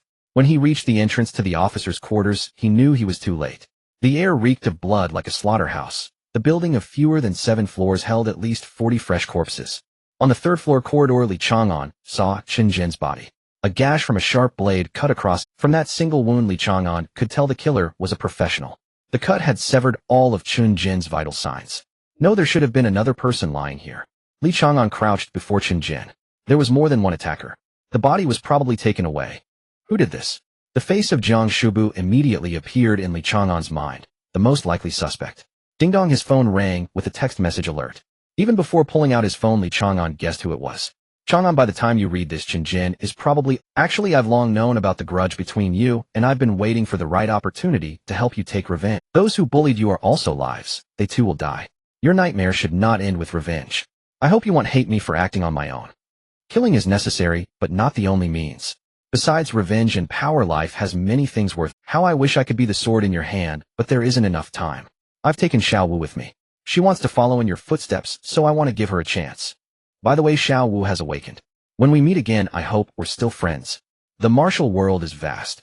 May your wishes come true, and your martial fortune prosper. When he called back, the number was out of service. Staring at the corpses everywhere, Li Chang'an was lost. On the way back, Li Chang'an began to reflect. Regardless of whether killing was the solution, Jiang Shubu should not have acted on his behalf. He at least deserved the right to make a choice. However, what he reflected on was not this matter, but his own issues. Since joining the army, he seemed to have grown lax, not only in his daily self-discipline, but also in his vigilance, and his killer instinct had diminished considerably. During the days off, it was the perfect opportunity to sneak back to the military camp and assassinate Zhou Mu and his uncle, yet he was actually indulging in pleasure. The sense of security brought by the team nearly made him forget his true self. Perhaps his current self was the real one. But no matter what, a mistake was a mistake. Someone without superpowers should not indulge in comfort, even if he was confident in defeating most level superpower users. Precisely because he had no superpower, he could neither fight smoothly nor possess a decisive trump card. Thus he had to hone every single move and strive to never make a mistake. I need a superpower. Li Chang'an silently clenched his fist. The sole wish he had harbored since childhood now became increasingly clear and distinct. Leave immediately after finishing the battle in Saibei and head to the final Tianhan trial. Survive, then kill all opponents to win. Receive the baptism and obtain his own superpower. This was the path I must take. As long as I have a superpower, they will no longer call me useless. I can build my own career, have my own family, and openly tell every friend about my superpower. Li Chang'an curled his lips, his simple mind rarely conjuring a picture of the future. Returning to the hotel, he hastily took a shower. The long journey had caused him to sweat profusely, which conveniently dissipated the smell of alcohol. Chang'an, are you ready? The voices of his teammates came from outside the door. You're not asleep, are you? Your alcohol tolerance is too poor. Li Chang'an opened the door wearing a bath towel. Wasn't it supposed to be an hour? Just got a call. A lot of people are going today, so let's head over early to grab a spot. Ma Hao said, poking Li Chang'an's abs. Your physique is too exaggerated. Even I, a man, am envious.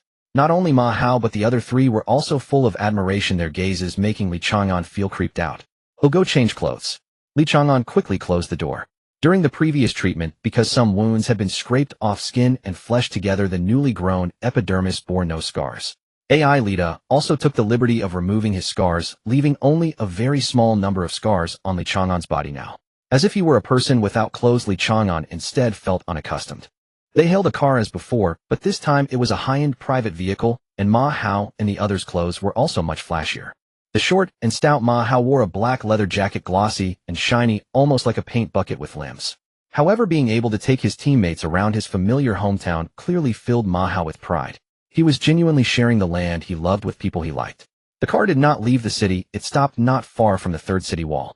Unlike the underground boxing Li Chang'an had known before, the underground boxing arena in the northern city was hidden beneath the slums, whereas in Saibei City, it was located in the center of a bustling street on the 3rd basement level of an 18-story building. At the entrance, they handed over the admission tickets. A waitress in a cheongsam slit almost to her armpit led the 3 of them underground. As soon as he pushed open the door, Li Chang'an smelled a familiar scent. The smell of blood, alcohol, tobacco, and even the burning of some illicit drugs filled the air. What assailed their ears were violent drumbeats and the roar of the crowd. Inside it was divided into two levels. The upper level consisted of well-insulated private rooms, with floor-to-ceiling windows facing the arena made of one-way glass, suitable for some refined individuals who did not wish to reveal their identities. Of course, it was not suitable for Chang'an and his group. Although they disliked the noise, such an environment was undoubtedly fitting for them. Where do we sit? Hu Chai looked around, but couldn't find any empty seats. Didn't you say you booked a spot? Ma Hao gave an awkward smile. The upper floor has bookable seats, but there's a minimum spending. When I tried to book, I realized I didn't have enough money, so. Then why didn't you say so? Are we supposed to stand? Hu Chai looked around.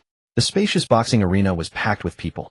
In the center was a large octagonal steel cage 4 or 5 times bigger than a standard octagon. The best seats were naturally at the edge of the cage, but by now those seats were already filled, not a single empty spot in sight. Chang'an walked ahead first. In underground boxing rings you can take seats yourself. Ma Hao nodded. Chang'an is right, but how is he so familiar? Follow him first. Zhang Xiangzhuang quickened his pace. Seeing Chang'an's aggressive demeanor, he could guess what Chang'an was about to do. But this was an underground boxing arena. Those who came here were no law-abiding citizens. Brother, Chang'an stopped at the seat he had chosen. I don't like the look of you. Want to have a match in the ring? Woe so direct. Even though they had guessed what Chang'an would do, the others hadn't expected such a development. A bare-chested, burly man with tattoos covering both arms, clearly not a good person, stood up with a sneer. There's still someone who dares. Before he could finish speaking, Chang'an grabbed a bottle and smashed it directly on the burly man's head. You talk too much. Let's just fight here. While speaking, Chang'an dropped the bottle and kicked the burly man's shin. The man winced in pain and instinctively knelt on one knee. Chang'an grabbed his head and punched him hard on the temple. Without even checking if the burly man was unconscious, his experience was enough to know. Chang'an grabbed an ashtray from the table and threw it. The burly man's companion had just stood up, conjuring a water blade in both hands, when he saw the ashtray flying toward him. He quickly slashed it apart with his blade. Taking advantage of the moment, the man brought down his blade. Chang'an closed and elbowing his jaw and kicking his groin. As the man fell clutching his crotch, Chang'an didn't forget to punch him in the back of the head. In an instant, both men were knocked out. The spectators nearby, who had just noticed the entertainment, had only turned their heads when the fight was already over. Chang'an, you. Ma Hao was too shocked to speak. Fighting was allowed in the ring, but not under the stands. Sure enough, soon several tall and sturdy security guards gathered around. The leader stopped 2 steps in front of Chang'an. I know your rules. Chang'an's face was as cold as frost. Oh, anyone could see his murderous intent. Picking up a tissue from the table to wipe his hands, Chang'an took off his jacket and threw it onto a chair. He smiled faintly at his teammates, then turned around, opened the cage door, and stepped onto the stage. Brother, you know the rules, so I won't waste words. The leading security guard frowned. Win 3 matches in the ring, and we'll call it even for causing trouble in the venue. After a moment of silence, the audience erupted in a wave of cheers. Wasn't this exactly what everyone here wanted to see? Captain, what do we do? Haka looked around alertly. Even the cynical Hu Chai wore a solemn expression. Zhang Xiangzhuang shook his head. Can't you see that Chang'an is filled with suppressed anger? Let him vent first. If things go wrong, we'll act immediately and get him out of here. Ma Hao opened a bottle of beer himself, took a big gulp until half was gone, then smacked his lips. To be honest, I think whoever becomes his opponent now is the one to be pitted. A no-holds-barred underground fight. Do you really think he'll lose? Chang'an leaned against the cage, the cold wires pressing against his body. The captain was not wrong. He was seething with anger. Or rather, Qinzhen's death had ignited the fury he had suppressed for over a decade, even though Jiang Shubu had given his reasons. I understand all the logic, but I just won't accept it. In the black boxing arena, the rules dictate that conflicts are to be resolved in the ring. If one fights outside the ring, they will either be invited to leave or have to face 3 matches on stage. The 3 matches are a matter of life and death. If you win, the host will not hold it against you and will treat you as a valued guest. If you lose, sorry, not only will you die here, but this matter is far from over. The organs of the ability users are still very valuable. They will not rest until they have drained your last bit of worth. The city guards cannot intervene. To operate a black boxing arena in a large city, one must have connections with the city guards and the inspection department. Moreover, the main source of profit in the black boxing arena is betting. Opening the odds is where the money lies. Compared to well-known fighters, those who are forcibly thrown into the ring after causing trouble provide a better spectacle. Furthermore, Chang'an is the one who volunteered to fight. If it weren't for the long history of this arena, one might suspect that Chang'an is just a hired actor. Watching the security drag the 2 corpses away, Hu Chai couldn't help but say Chang'an really is ruthless. He killed 2 people without any enmity or grudge. Not quite. He is selective about his targets. Ma Hao shook his head and explained to everyone those two had tattoos with special meanings. The tattoo on the left arm is of the six-armed wrathful Buddha. According to local rules, one can only get that tattoo after being wanted for killing a soldier. The tattoo on the right arm is of a Rakshasa dance, which signifies killing an entire family depicted with a green Rakshasa. After killing, if one wipes out an entire family, they can get a red Rakshasa tattoo. Haka blurted out 3 greens and 4 reds. The other one is 5 greens. Huchai suddenly realized, I thought, so a Chang'an doesn't seem like a villain. But his ruthless methods coupled with his knowledge of these tattoos make it hard to say what Chang'an used to do. Zhang Xiangzhuang sighed, worried that Li Chang'an has lost all sense of morality. Li Chang'an in the arena was stretching his body as his opponent was walking out from the passage at the back.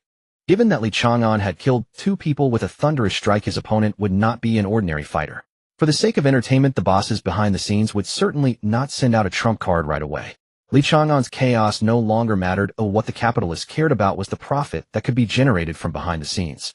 As expected, when the odds opened, Li Chang'an's odds soared to 3-1, yet only a few people placed bets on him. Ma Hao quickly ran to place a bet, and upon returning he looked at his teammates with a mysterious air. Guess how much I bet on Chang'an? 100,000. If Chang'an wins, my sister's dowry will come. Leaning against the cage, Li Chang'an chuckled, pulling out his identity card and tossing it over. I have another 100,000 do I bet on myself. I can't let you lose alone. Ma Hao's face instantly fell. Li going good, don't joke around. That's all my savings, you can't betray my trust. Li Chang'an smiled silently. Hu Chai and Haka exchanged glances, pulling Zhang Xiangzhuang along and rushing to the betting area. I also bet 2,000, Hu Chai returned unsteadily. I bet 500,000. If we die together. If we win, we all go to the club. Haka's eyes were filled with determination. The others were shocked. You have that much money? Haka scratched his head. My mom said boys should carry more money. Captain, how much did you bet? 3,000. Zhang Xiangzhuang lowered his head shyly. It's not that I don't want to support Chang'an. I just have that much money. Ma Hao and Hu Chai immediately huddled together, whispering, the captain is still single. He hasn't left the military camp in years. Where did all his money go? Could it be that he spent it all on games? I don't see him playing games. But he watches live streams. Oh my god, is the captain a top supporter in some live stream? Only Haka seemed to ponder deeply. As the betting time passed, a burly man in black opened the octagonal cage, and a bald man in only shorts walked in from outside. The burly man locked the door. It would not be opened until one of them died. Of course, begging for mercy was allowed, but Li Chang'an was not permitted to beg for mercy. Brutally killing one's opponent is also part of the black boxing. No more nonsense. Those who can be here understand the rules. There is no win or loss, only life and death. If you win, you leave. From now on, you will be our honored guest. If you lose, including your friends, they all have to stay here today. The burly man coldly looked at Li Chang'an, his voice loud enough for the entire venue to hear. Li Chang'an no longer concealed his killing intent. After 3 matches, add another. I want to kill you. The burly man's spine chilled. He chuckled and walked away. The bald man did not speak. Every scar on his body was proof of his strength. In black boxing, there are no rules, nor do they require both sides to report their abilities or ranks. Thus, trash talk is also a form of strategy. When unaware of the opponent's abilities and rank, using trash talk to provoke them can obtain information. However, the bald man did not have time to speak. With a clang from outside the arena, Li Chang'an charged at him straight as an arrow. Turns out he was just a hot-headed kid with a bit of strength. The bald man secretly laughed, pretending to be flustered on the surface. Yet he gathered his strength in his right hand. His ability charging allows him to concentrate strength in a certain part of his body for up to 2 hours. Before stepping onto the stage, he had already been accumulating strength. As long as his right hand struck, even a tank could be sent flying. If it were a human, it would likely shatter on impact. As Li Chang'an closed the distance to within 2 steps, the bald man stopped pretending. He was an experienced fighter, and his trump card was hidden behind a feint. He first extended his left fist as a distraction, then secretly launched a palm strike. This tactic had never failed. However, Li Chang'an was the truly experienced fighter. When the bald man's left fist came crashing down, Li Chang'an did not dodge or retreat, but instead met it head on. The punch was neither painful nor itchy, and Li Chang'an seized the opportunity to grab the bald man's wrist and pulled him towards himself. Noticing the bald man's footing was already disrupted, but he still concealed his right hand, Li Chang'an could guess the bald man's intention. I don't know your ability, but I know your right hand is dangerous. The intelligence is already sufficient. Li Chang'an sidestepped and circled behind the bald man, striking down on the back of his neck. Even without ability, his palm strike was close to 500 kilograms. In the pre-apocalyptic era, that would have been enough to shatter a person's neck, but now it only caused the bald man to see black, momentarily slightly dazed. However, what Li Chang'an needed was that instant of distraction. He wrapped his hands around the bald man's chin, stepping on his lumbar spine and forcefully pulling back.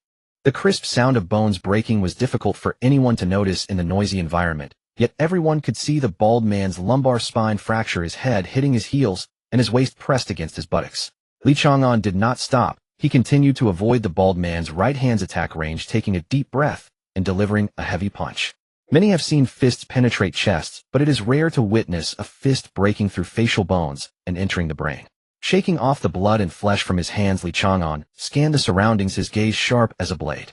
Despite the temperature being normal, the surrounding audience felt a chill throughout their bodies. It was unclear who was the first to take a step back, but the crowd surrounding the cage unconsciously parted to form a circle.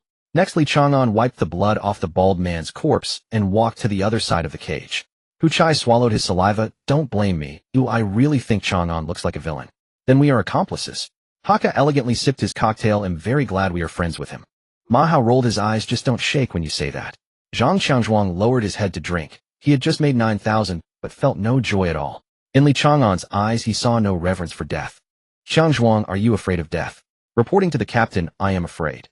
That's good. One should have respect for death, so you can live longer. Then captain, are you afraid? I'm not afraid of anything. On September 14th, 20 years of the Empire, during a mission, the first team of the 1st Regiment encountered a red alert resulting in 4 deaths and 1 injury. The first battle ended in less than half a minute, perhaps because the mastermind behind the scenes realized they had underestimated Li Chang'an's strength. The second opponent did not immediately enter the arena. Li Chang'an did not mind resting against the iron cage to regain his strength. Long-distance runners must learn to conserve energy and find the right moments to relax their muscles during the run. Muscles cannot remain in a tense state indefinitely, as that would lead to excessive fatigue. A balance between tension and relaxation is essential for a prolonged battle. However, during the recent battle, Li Chang'an did not relax for even a second. This is his style of fighting. This seemingly not very powerful body can deliver a conventional punch of around 500 kilograms, and when disregarding physical injuries, it can approach 1,000 kilograms. In a sense, refining the human body to this extent could be considered a form of supernatural ability. Unfortunately, in the current world, there are many who excel in physical capabilities beyond his. The audience no longer shouted randomly, but engaged in quiet discussions, as some had already realized that the young man in the ring was different from the usual troublemakers. Even without displaying any supernatural abilities, perhaps he did, who knows? He had killed a fighter within seconds, and the regulars at the boxing arena recognized that bald man. Among the fighters who had appeared in the boxing arena, that bald man would certainly rank within the top 20. The heavy metal rock music continued, and Zhang Xiangzhuang stood up and walked towards Li Chang'an, leaning against the iron cage and lowering his voice. Once we're done playing, let's head back. Li Chang'an shook his head, saying, we can't leave. If it's 3 matches, it has to be 3 matches, and I've added 1 more. If the boxing arena lets us leave, then this place won't need to operate anymore. We'll leave right after we finish fighting. Captain, don't worry. I've been fighting underground boxing since I was 18. I'm quite famous in Beijing. This modesty counts as self-deprecation. It's rare for Li Chang'an to be humble. He is the uncrowned king of the underground boxing arena in Beijing. Whenever he fights, victory and death are guaranteed with the highest fatality rate. Moreover, it's fortunate that no class experts are willing to fight underground, and even A-class fighters are rare. Whenever the bookies in the Beijing underground boxing arena open bets, Li Chang'an's odds are so low they are almost negligible, yet punters keep pouring in. Alright, then be careful. If things go awry, we run. Don't force it. Zhang Xiangzhuang sighed and returned to. He couldn't help but worry. In Zhang Qiangzhuang's eyes, Li Chang'an often seemed like a naive child, but once he entered battle, he transformed into a beast. Such a person would eventually play himself to death or become a lunatic. Regardless of his sense of justice or his relationship with Li Chang'an, Zhang Xiangzhuang did not wish to witness that scene.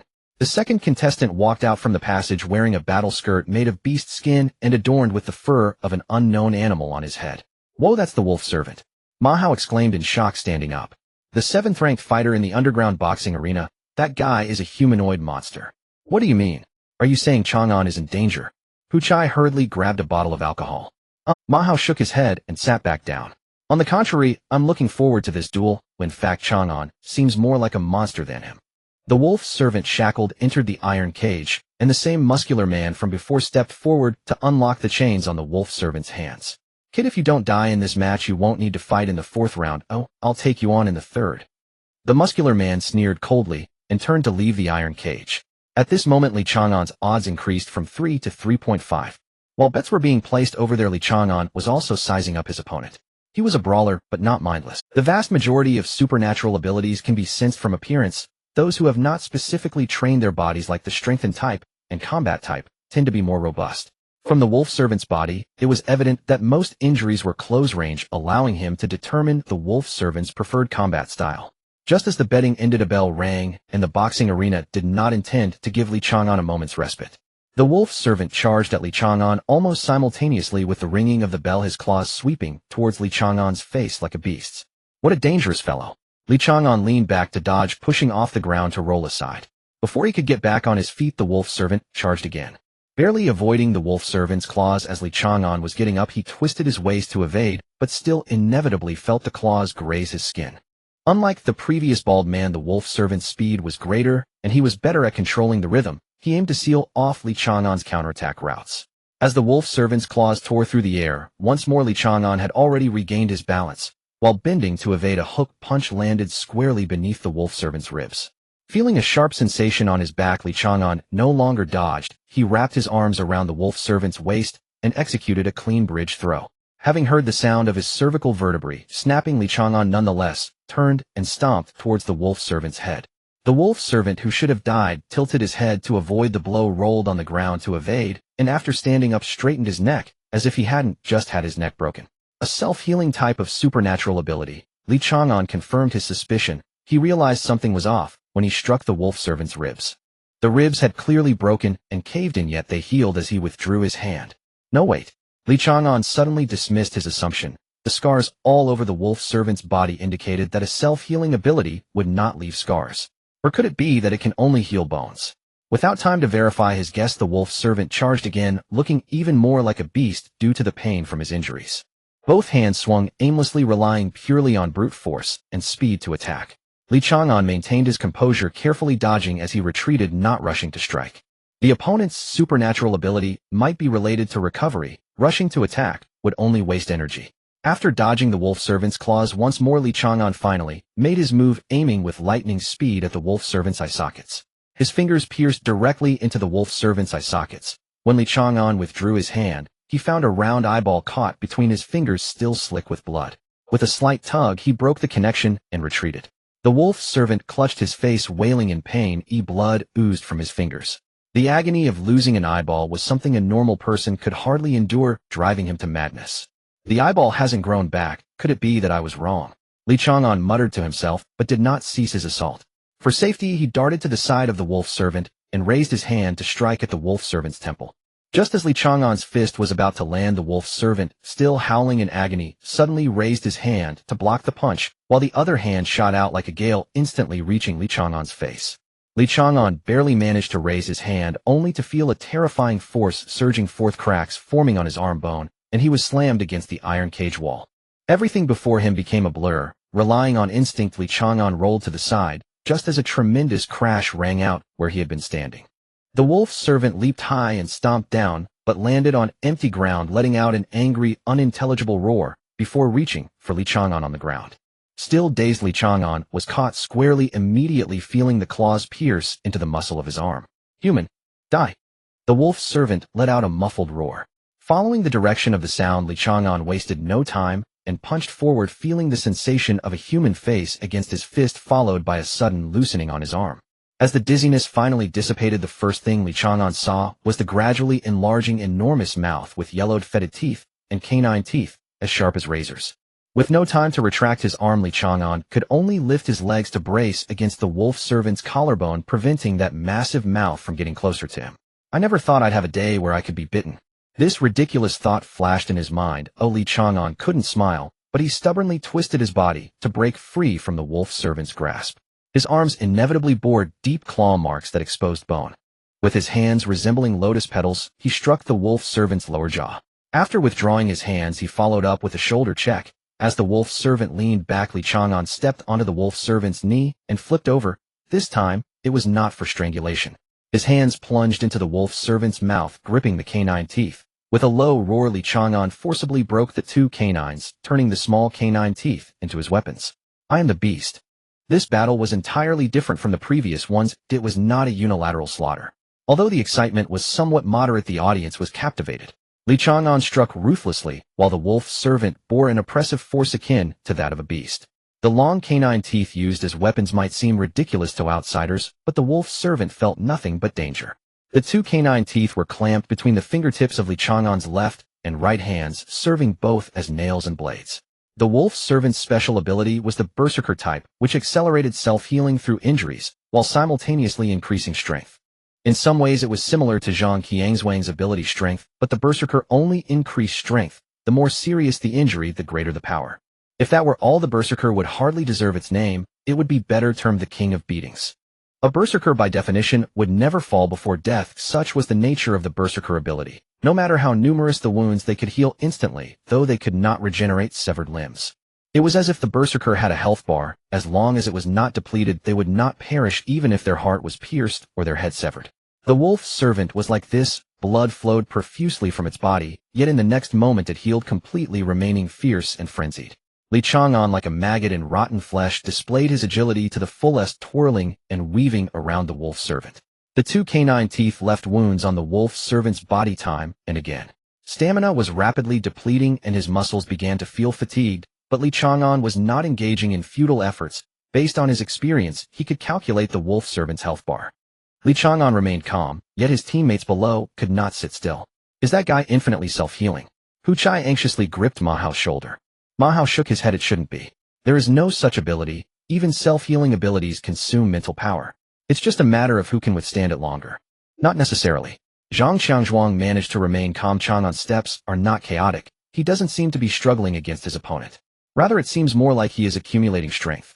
Just as he said this, the situation in the arena changed again. The canine teeth slashed across the wolf's servant's back, carving a deep gash along its spine, and the wolf's servant howled as it raised its elbow to strike back. As it turned, the wolf's servant clearly saw Li Chang'an darting out from under its armpit, as if it had predicted its movements from the start. Li Chang'an bent down to avoid the elbow strike, thrusting the canine teeth into the wolf's servant's chest, viciously tearing downward to create a deep, bone-deep wound. At that moment, the air was thick with killing intent. Raising his right arm, he converted his forearm into a weapon, and Li Chang'an lightly flicked his arm forward. To outsiders, what Li Chang'an thrust out was not an arm but a spear. The canine teeth became the spearhead, piercing through the wolf's servant's still healing flesh as Li Chang'an transformed his fingers into a fist. His right foot, which had been half bent, stepped forward, lightly lifting and falling, pushing off with his leg, twisting his hips, rotating his waist, and lowering his elbow, gathering all his strength into a single point. Boom. The wolf's servant spat out a mouthful of blood, a distinct bulge appearing on its shoulder blade. When Li Chang'an withdrew his hand, bits of shattered heart and blood clung to his fist. The officer in the army had noticed that Li Chang'an's skills were eclectic, still shadowed by martial arts from before the apocalypse, but he did not know that what he saw was merely the tip of the iceberg. From the moment he encountered Jiang Shubu, Li Chang'an was like a sponge, frantically absorbing all the combat techniques Jiang Shubu taught him. Eventually, when Jiang Shubu had nothing left to teach, he didn't even know where to find printed books, and threw them to Li Chang'an, who would learn and then move on to the next one.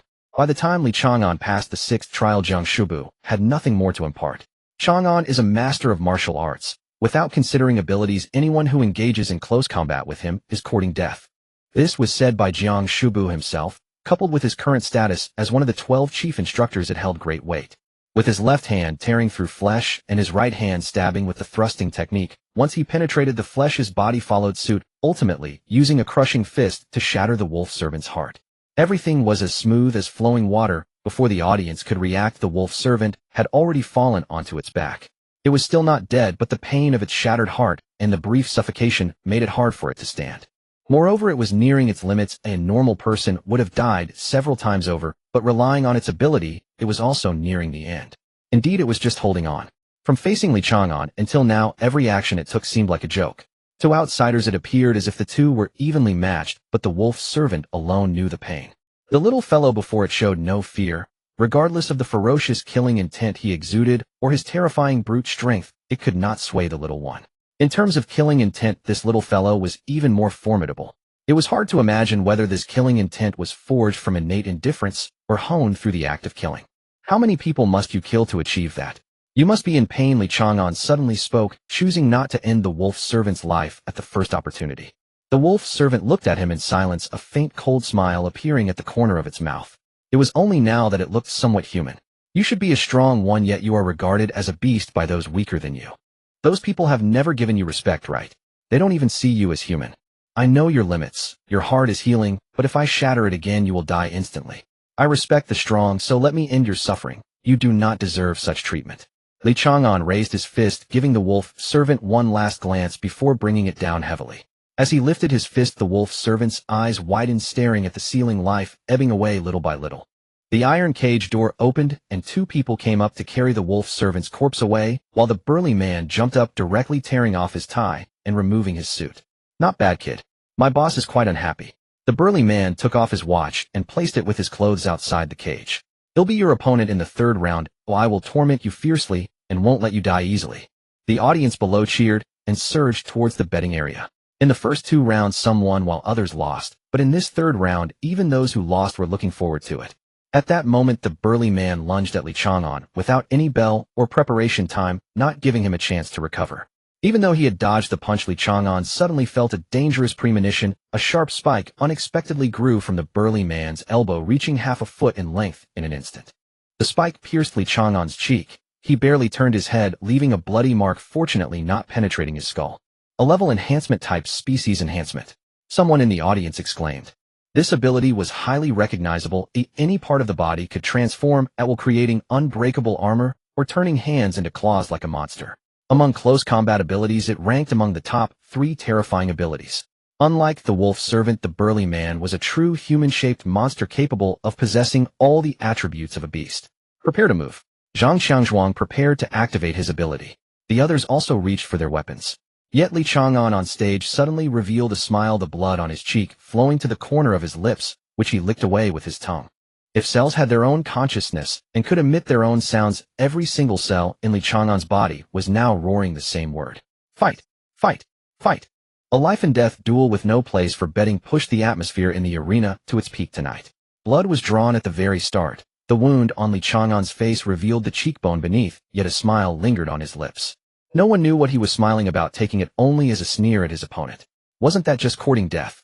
Though the fight was destined to end in death, who would ever wish for a shorter life? Li Chang'an was genuinely elated. The burly man had already lunged to embrace him again, barbed spikes growing along his arms.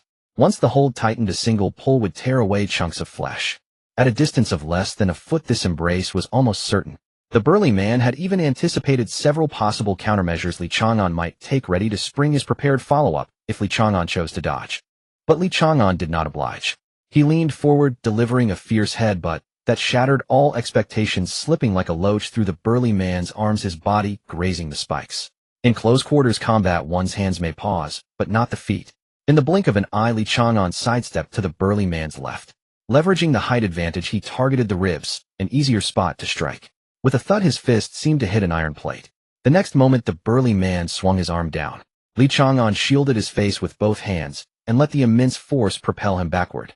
Though his body crashed against the cage, it caused no more than a faint sting. Rather than being blasted away, Li Chang'an had used the force to create distance. All my vitals are covered in armor. What can you do to me? The burly man grinned savagely and advanced. Species enhancement could transform an Esper into something beyond human. A single drop of a monster's blood granted the physiological traits of that beast. What he hadn't told Li Chang'an was that he had converted his internal organs into those of an echinoderm. Even if his guts were ripped out, he would survive. Only his head remained a weakness, but a thick layer of scales was far from mere decoration.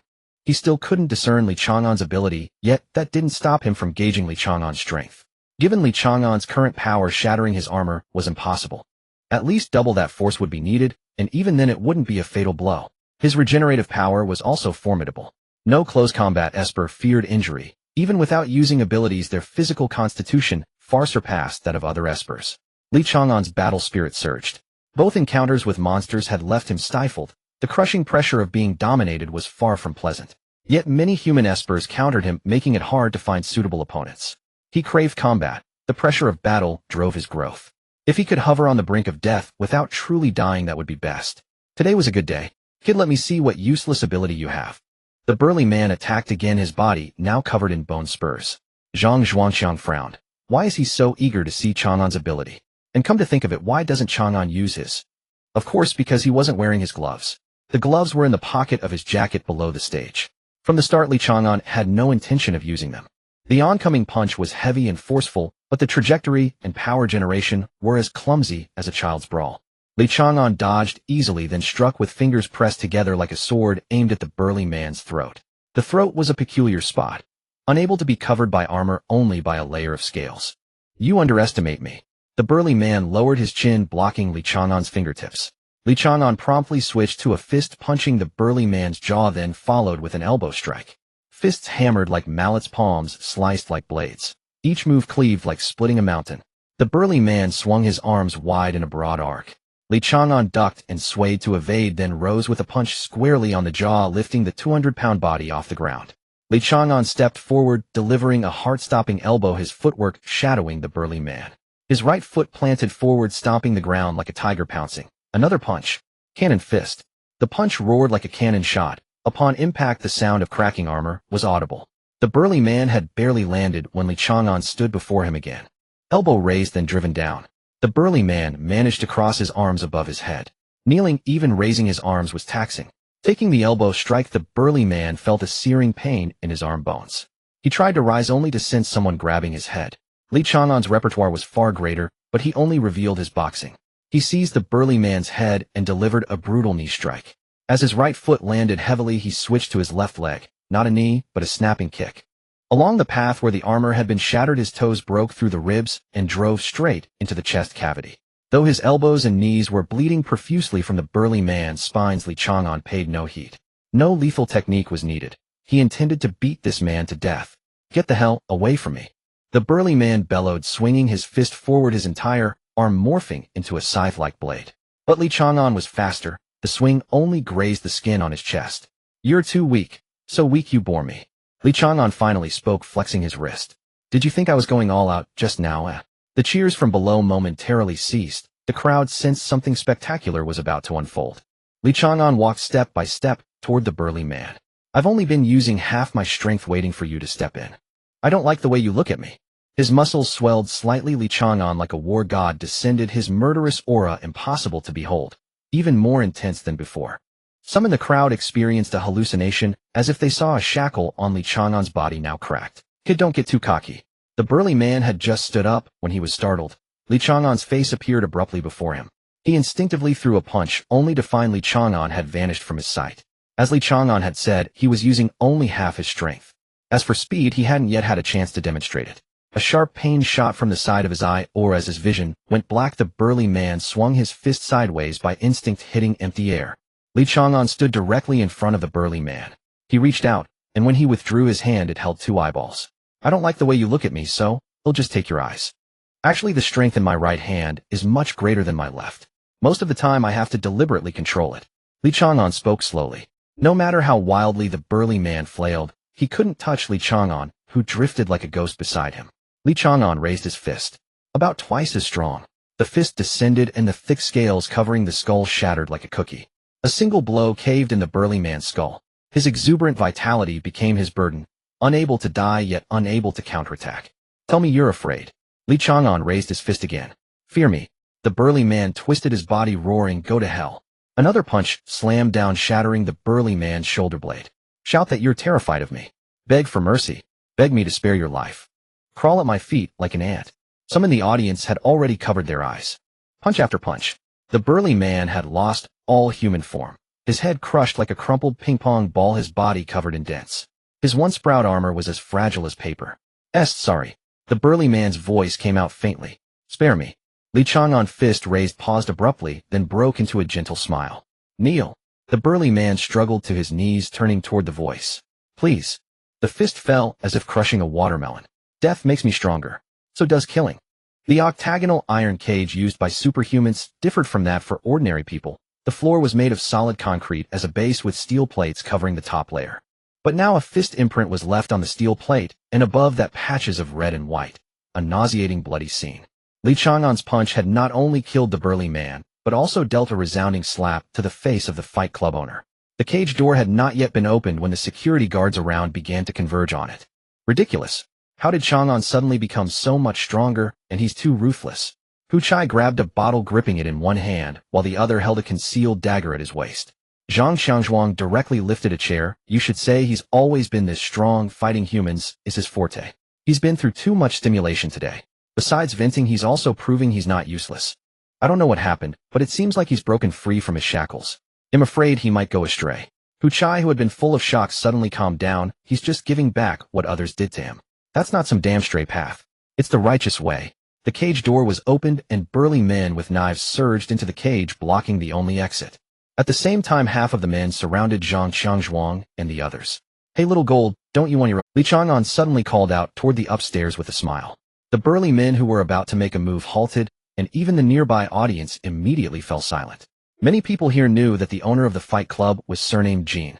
If there was no other Jean, Li Chang'an was likely using a derogatory term to address the boss. Moreover, there seemed to be no other one-eared person. The door of a private room on the second floor opened, followed by heavy footsteps. Before long, a thin, one-eared man stood at the stairway. Judging only by his physique, he didn't look like the owner of an underground fight club except for his eyes. They had no pupils, only a ghastly white. Well, looks like you're doing well. I remember your surname is Jean something. Li Chang'an walked forward with a smile. Jean Wu. Jean Wu on the second floor walked down step by step, holding the railing, his footing unsteady. A nearby subordinate tried to help him up, but was kicked away by Jean Wu. Zhang Qiangzhuang and the others who had been ready to fight also stopped. Was there another turnaround? Li Chang'an halted. People still stood in front of him, and anyone could stab him instantly with a raised blade. Don't you want your men to step aside? A bunch of devils can't stop me. Jean Wu stopped standing by the stairs. I remember who you are. That time when you cut off my ear, you said the same thing before leaving. But you didn't believe me then. Li Chang'an shrugged. Right, so I lost all my men. You and that guy made the night of Saibei City lose its luster. Jean Wu nodded. Li Chang'an tilted his head, grinning brightly. How about giving it another try? After a long silence, Jean Wu waved his hand. Let them go. A wise decision. Li Chang'an stepped forward. Perhaps due to tension, one of the burly men raised his blade, but in the next moment his wrist was slit as if by a sharp edge, and his palm separated from his arm, falling to the ground. Only when the palm hit the ground did blood gush from the severed wound. I said let them go. Jean Wu's icy voice rang out. The one who acted was him, not Li Chang'an. Li Chang'an spread his hands and walked through the parted crowd. 3 years ago was the first time, now is the second. I don't want to see you in front of me again. Jean Wu turned his head away, too lazy to look at Li Chang'an's back. Li Chang'an turned around, but you're blind. Faced with Li Chang'an's provocation, Jean Wu remained unmoved. What a pity he wouldn't take the bait, and in front of his teammates he couldn't kill without reason. Li Chang'an could only sigh quietly. Zhang Qiangzhuang warily watched the security thugs until Li Chang'an returned to their group. It's fine, he doesn't dare to make a move. Li Chang'an smiled. 3 years ago, he took his men to North City, trying to get involved in the underground fight business there. The owner of the fight club at that time asked me for help.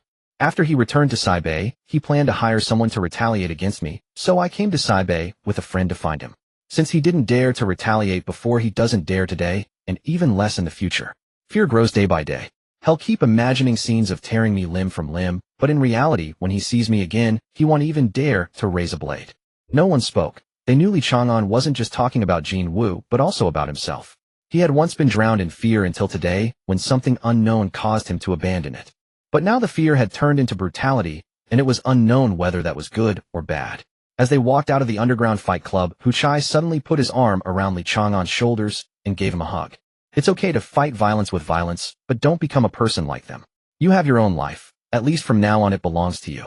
After a moment of silence, Li Chang'an said softly, I'm 30 years old this year. Hu Chai was taken aback. I mean, you seem to treat me like your little brother. The air immediately filled with cheerful laughter. Really can't. Hu Chai awkwardly withdrew his hand. You look at most in your early 20s. Li Chang'an smiled faintly. I age slowly. True enough. His aging rate was indeed unusual. Even at 60, his physical strength would likely be even greater than now. However, after today's fight in the club, he felt he had become stronger. The power gained each time he neared death was extremely evident. A quantifiable improvement. But killing brought much less. Li Chang'an had once thought it was experience gained from combat, until a certain quantity triggered a qualitative change. That day was precisely when Li Chang'an had slain his 100th person. One near-death experience was roughly equivalent to 100 lives. Which was easier was obvious. Alright, forget about all this. Let's go sing karaoke first. Ma Hao pushed the group forward. Having left in a hurry without calling a car, they had to wait by the roadside. By the way, Haka has been staring at his phone since just now. With so many girls around, aren't you going to strike up a conversation? Haka raised his phone with a puzzled expression. I just sent a message to Miss AI Lida. She asked where I was and what I was doing, so I said I was watching Chang'an fight in an underground match. Then she asked my name and blocked me. I can't figure out what I did wrong. With a new target to divert the topic, Hu Chai immediately teased, maybe it's because your name doesn't sound good. Nonsense. My parents spent 2 days flipping through books to come up with this name. Haka retorted unhappily, then continued looking down at his phone. But the next moment, everyone looked up toward the outskirts of the city.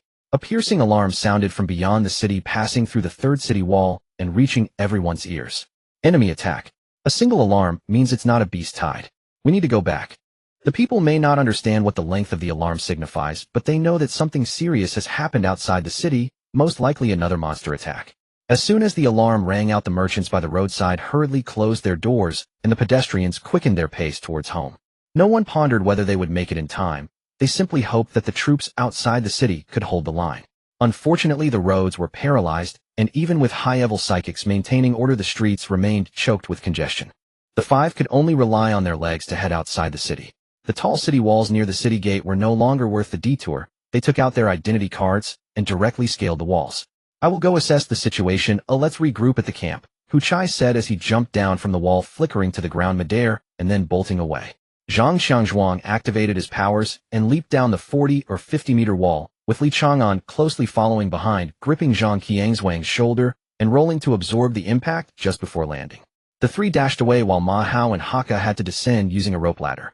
Li Chang'an closely followed Zhang Xiangzhuang, regulating his breathing to control his muscles, managing to keep up with the powered Zhang Xiangzhuang, using only his physical prowess. It was not a combat state. Zhang Qiangzhuang's enhanced abilities had their limits, otherwise his speed could have increased further. At this moment, they gave no thought to whether they would damage public facilities. If they could climb over the wall, they did, even running across rooftops. Hu Chai made use of his abilities repeatedly and had already vanished ahead. After more than 10 minutes, Li Chang'an and Zhang Xiangzhuang arrived at the entrance to the military camp. The military camp was slightly chaotic at this moment, but overall it was relatively orderly. Zhang Xiangzhuang, who had served in the military for over a decade, immediately sensed something was amiss. Although there were indeed many with poor character in the Northern Army, the overall quality of the Northern Army was not low. To cause such chaos in the military camp, it was likely not just an enemy attack. Looking at the expressions of the other soldiers, they seem unaware of what exactly has happened. I will head to the Special Operations Department. They might know something. After Li Chang'an finished speaking, he left. Zhang Xiangzhuang did not stop him and ran towards the direction. As he navigated through the military camp, Li Chang'an noticed everyone was armed. It was more than mere vigilance, prompting him to quicken his pace.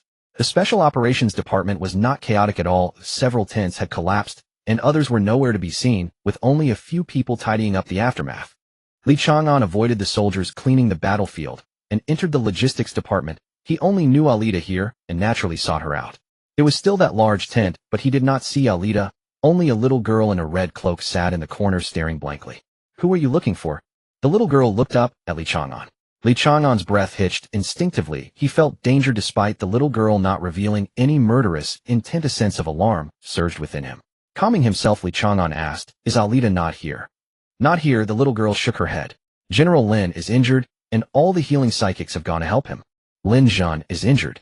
Injured in the Northern Army's camp. Li Chang'an found it hard to believe. Could it be a psychic who struck and then immediately fled? Seeing Li Chang'an in a daze, the little girl said again, "You are not a member of the Special Operations Department. What do you need Alida for?" "I wanted to ask her." "Wait, are you Fenrir?" An image flashed in Li Chang'an's mind from before he lost consciousness, the figure in a red robe that had come riding the moonlight. "You should call me Little Red Riding Hood." Fenrir sounds too unpleasant. The girl scrunched her nose, looking somewhat displeased. Fenrir turned out to be just a little girl. Had she also fought her way out of the trial grounds? Li Chang'an's expression turned a bit sour. Even such a small child had emerged from the trial grounds. He truly was too weak.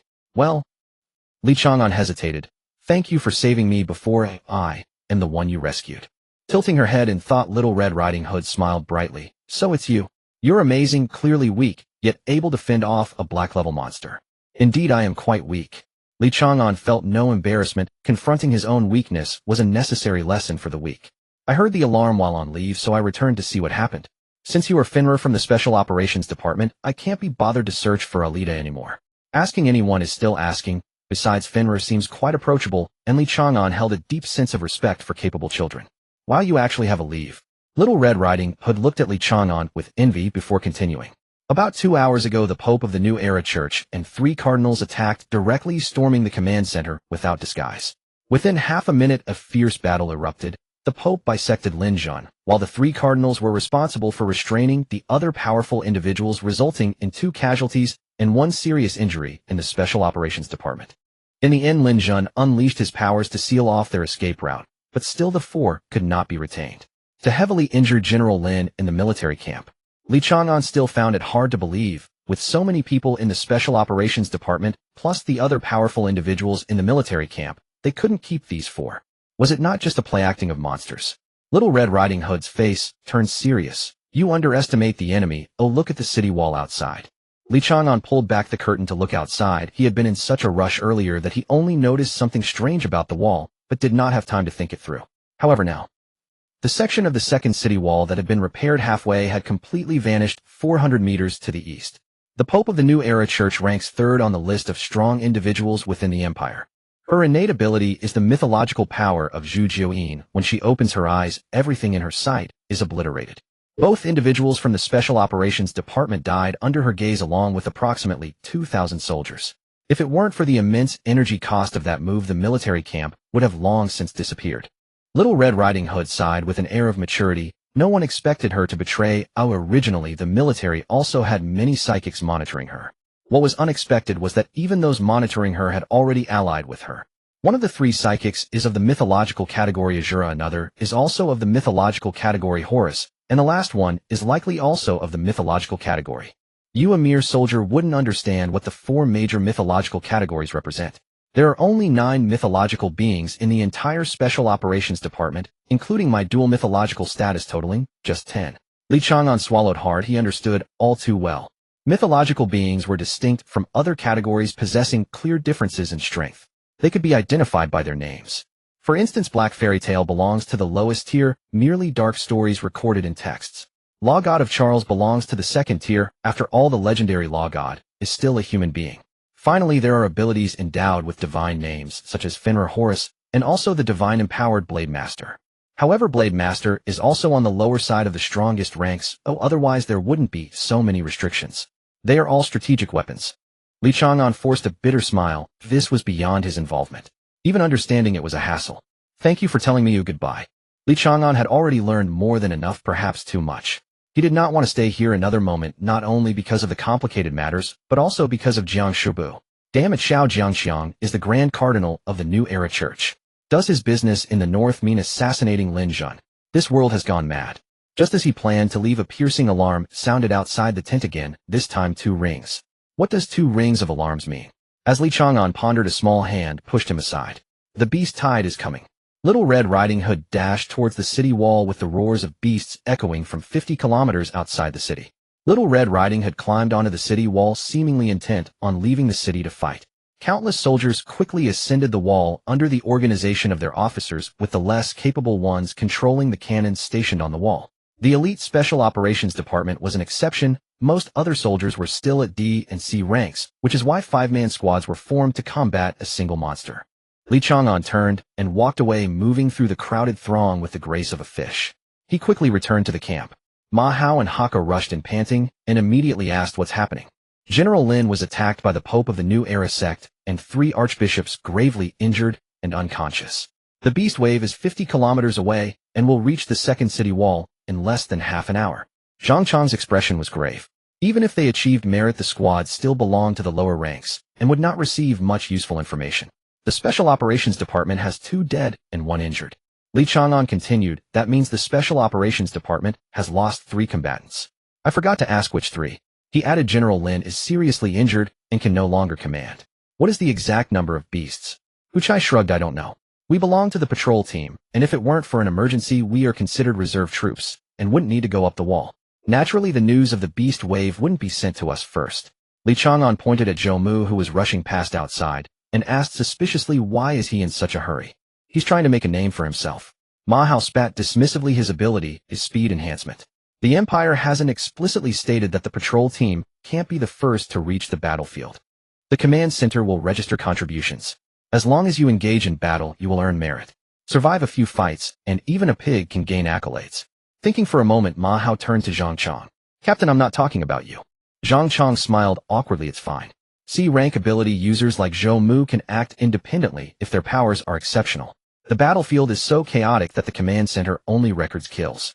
In other words, he can freely claim the last hit as long as the monster dies at his hands. Li Chang'an understood. If the monster was left half dead by him, and Zhou Mu delivered the final blow, that would indeed count as Zhou Mu's merit.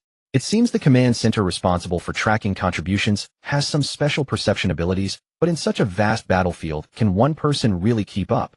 Captain, I want to go too. Li Chang'an wasn't concerned about merit. He wanted Zhou Mu's life.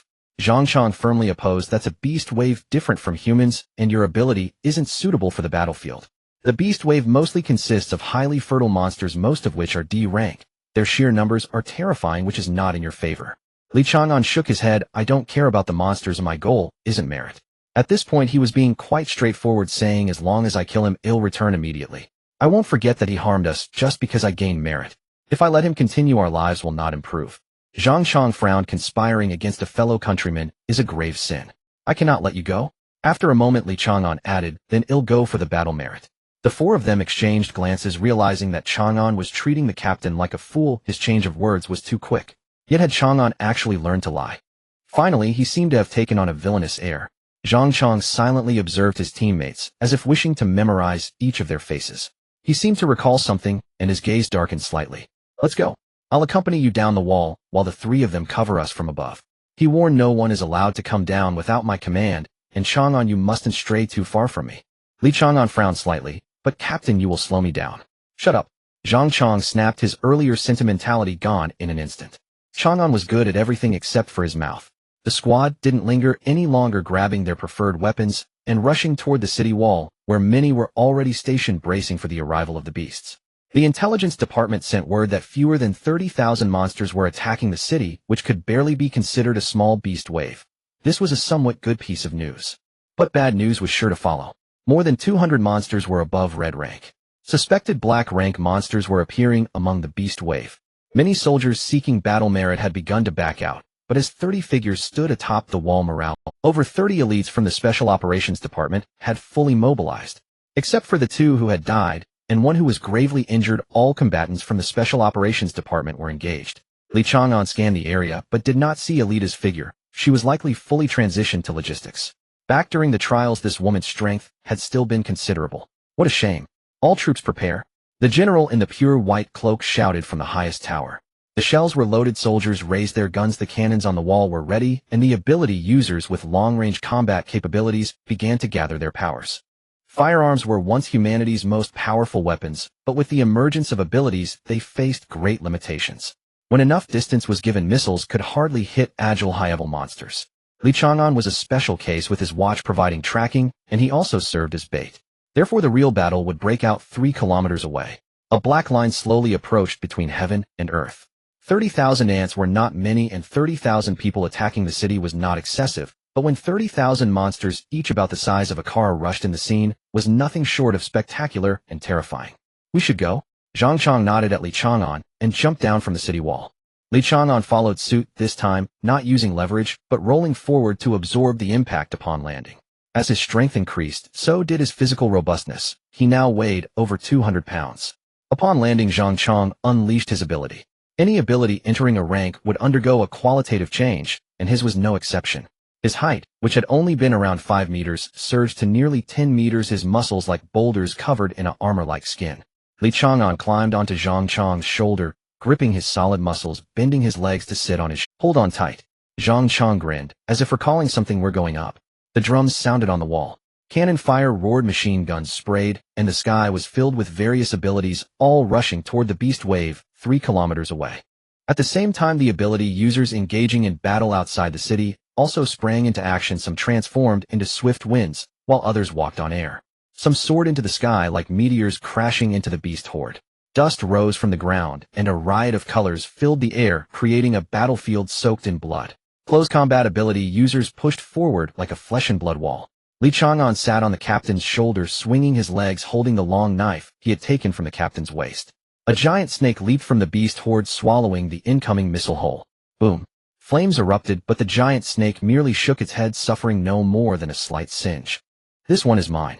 A thunderous roar echoed as the giant snake's head exploded. The towering figure of the barbarian god stood beside the headless corpse and declared, next. A black panther abruptly appeared on the city wall, taking the lives of over 10 people in a single swipe. Actually, this is the place that suits me best. Chang'an swung his knife, while shaking his legs, and gracefully leaped down, engaging in battle. In the command center, a group of pale-faced healers surrounded the even paler Lin Jun. At least we saved his life. The severed hand will have to be dealt with later. Our mental energy is severely depleted, and if we push ourselves further we may die. Even General Lin may not recover. Alita removed her gloves, fully responsible for the treatment team, and she could certainly see that many were at their limits. They had done their best. Having been struck directly by the candle of 9, half of his body was destroyed. It was fortunate he survived, and now he had rebuilt most of his body, just missing one hand. If it weren't for the special forces being dispatched to the northern region, Lin Jun would definitely be facing death. Half of the Empire's strongest healers were here. That's enough, it's a blessing to save a life. Lin Jun smiled faintly. He had already awakened halfway through the treatment, but he was unable to move. Everyone please go rest. The battle has already begun outside the city, and soon there will be a new wave of casualties. It's going to be hard work for all of you. The group exchanged polite words before staggeringly leaving. Polite or not, they were indeed exhausted. Alita, wait. The last to leave, Alita paused her steps. Is there something else? There are some things. Lin Jun did not rise, letting out a sigh with a smile. How much do you know about the New Age Church? Alita turned around puzzled, but still answered. Not much. It was founded during the apocalypse to aid civilians. Of course, after today I won't think that way anymore. It seems like a cult now. Lin Jun forced a smile. It's not a cult. People know little about the apocalypse and the New Age Church. The Empire has intentionally suppressed this information. Before Alita could ask why, Lin Jun continued, both the newly compiled textbooks and folk rumors believe the apocalypse was a natural disaster. But what if I told you it was man-made? Alita immediately frowned. Man-made. What kind of ability user could obliterate nearly half of humanity and cause land to sink? I know there are levels beyond strength, but that sounds too exaggerated. Of course it's not the ability users. Lin Jun sighed. The existence of ability users can be traced back far before the apocalypse. They did not emerge after it. The three marshals of the Empire all awakened before the apocalypse. We'll discuss the matter of ability users later. The Empire will gradually disclose information to you. What I want to tell you is about the events during the apocalypse. Alita quickly interrupted. Wait, I have no ties to General Lin, nor am I a high-ranking official in the Empire. Why should you tell me this? You will be soon enough. Lin Jun seemed to age several years in an instant. Even if the New Age Church truly appeared after the apocalypse, it's already been nearly 30 years since then. In 30 years the Empire has allowed it to develop. How many do you think are there people now in the Empire? You are someone I brought from the trial site to the military department, and at the very least you are considered part of my faction. Whether you acknowledge it or not, the military is indeed divided this way. A gut feeling told Alita that it was best not to hear what was coming next. Knowing too much was not a good thing, but no one could resist curiosity about the apocalypse of that year. After silently observing Alita for a moment, and seeing her acquiescence, Lin Jun continued, everyone knows that the apocalypse refers to the massive beam of light descending from the sky, but the vast majority do not know there were silhouettes within that beam. Just the mention of it changed Alita's complexion dramatically, but she did not interrupt, allowing Lin Jun to. We do not know the specifics of those figures. They could be humanoid life forms or weapons. However, the New Age Church knows. They possess many pieces of information that the Empire is unaware of, which is why I say the New Age Church may not have been established after the apocalypse. The Empire allows the development of the New Age Church partly because of the information they hold, more specifically the information held by the Pope. From him we learned that the descending beam randomly eliminated parts of humanity, but the dead were not limited to those within the beam. It seems to be a kind of filtering mechanism that eliminated those who could not possibly awaken abilities and transform the Earth's environment, allowing those born afterward to easily awaken their abilities. At this point Lin Jun took a deep breath. Alita couldn't help but ask, so who exactly did this? Such a grand scheme had already surpassed human capabilities, and Alita felt she might be touching upon something dangerous. Don't rush. Lin Jun forced a smile. In our terms it's referred to as a deity, but the New Age Church calls it the primordial will. They believe everything follows an order and all life should operate in accordance with the primordial will. Before today some within the military department, and I thought it was merely doctrine, but now I realize it is not. It appears they intend to create a world with clear class distinctions ruling humanity in tiers, with the highest level of rulers being the mythological ability users. After careful thought, Alita found herself even more confused. In fact, the current world could also be seen as a class rule, just not yet brought to the surface. Do we need to go as far as treason? I know what you are thinking, but it's not just as simple as that. Lin Zhen propped himself up to sit on the bed. What they want to create is a kingdom of gods on earth adhering to the rules set by that primordial will. Do you know about castes? It's about 100 times worse than that. Ordinary people will offer up their flesh and souls while the highest class will dominate everything. You have not experienced the rule of theocracy. It is far more terrifying than you can imagine. Lin Zhen got out of bed and walked unsteadily toward the door. The current situation is worse than you think. The only good news is that the New Age Church cannot temporarily wield that power to destroy the world. Regardless of the existence of the primordial will, there are indeed silhouettes within the beam of destruction, a power we currently cannot resist. Upon opening the door, the sounds of battle could be clearly heard from the city walls. What are you going to do? Elita blocked Lin Zhen's path. Of course I'm going to the city walls. Should I hide behind and play dead while the men of the Empire fight? Shoving Elita's hand aside, Lin Zhen stepped toward the walls. Stay by my side. If I can't hold on any longer, I will need your help to heal me.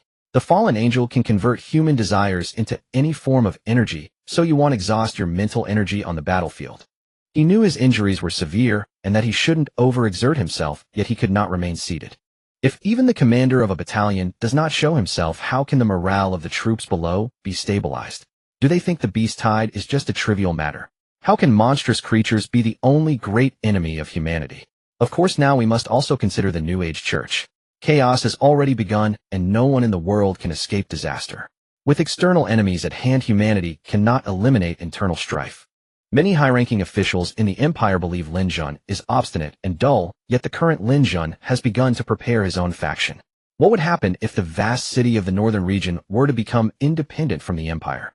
You old bastard sent me here to take full control of the northern region. You clearly anticipated today. Lin Zhen murmured to himself, suddenly breaking into a cold laugh. Just right to use me as bait to clean out those restless fellows. The special forces now belong to me. On the top floor of the Sky City, 12 chairs surrounded a round table, and Wang Jianjun stood at the table's edge holding a headless corpse. I'm getting old. I can't always control my strength, and my memory isn't good. I almost forgot to ask you this. Where do you worthless fools get the courage to interrupt me?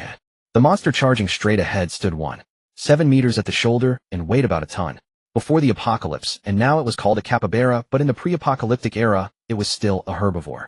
A few seconds ago, this monster had crushed a soldier's skull and swallowed it whole. After the apocalypse, herbivorous creatures were rarely seen. Not far away, a giant rabbit was carrying a soldier's severed limb in its mouth.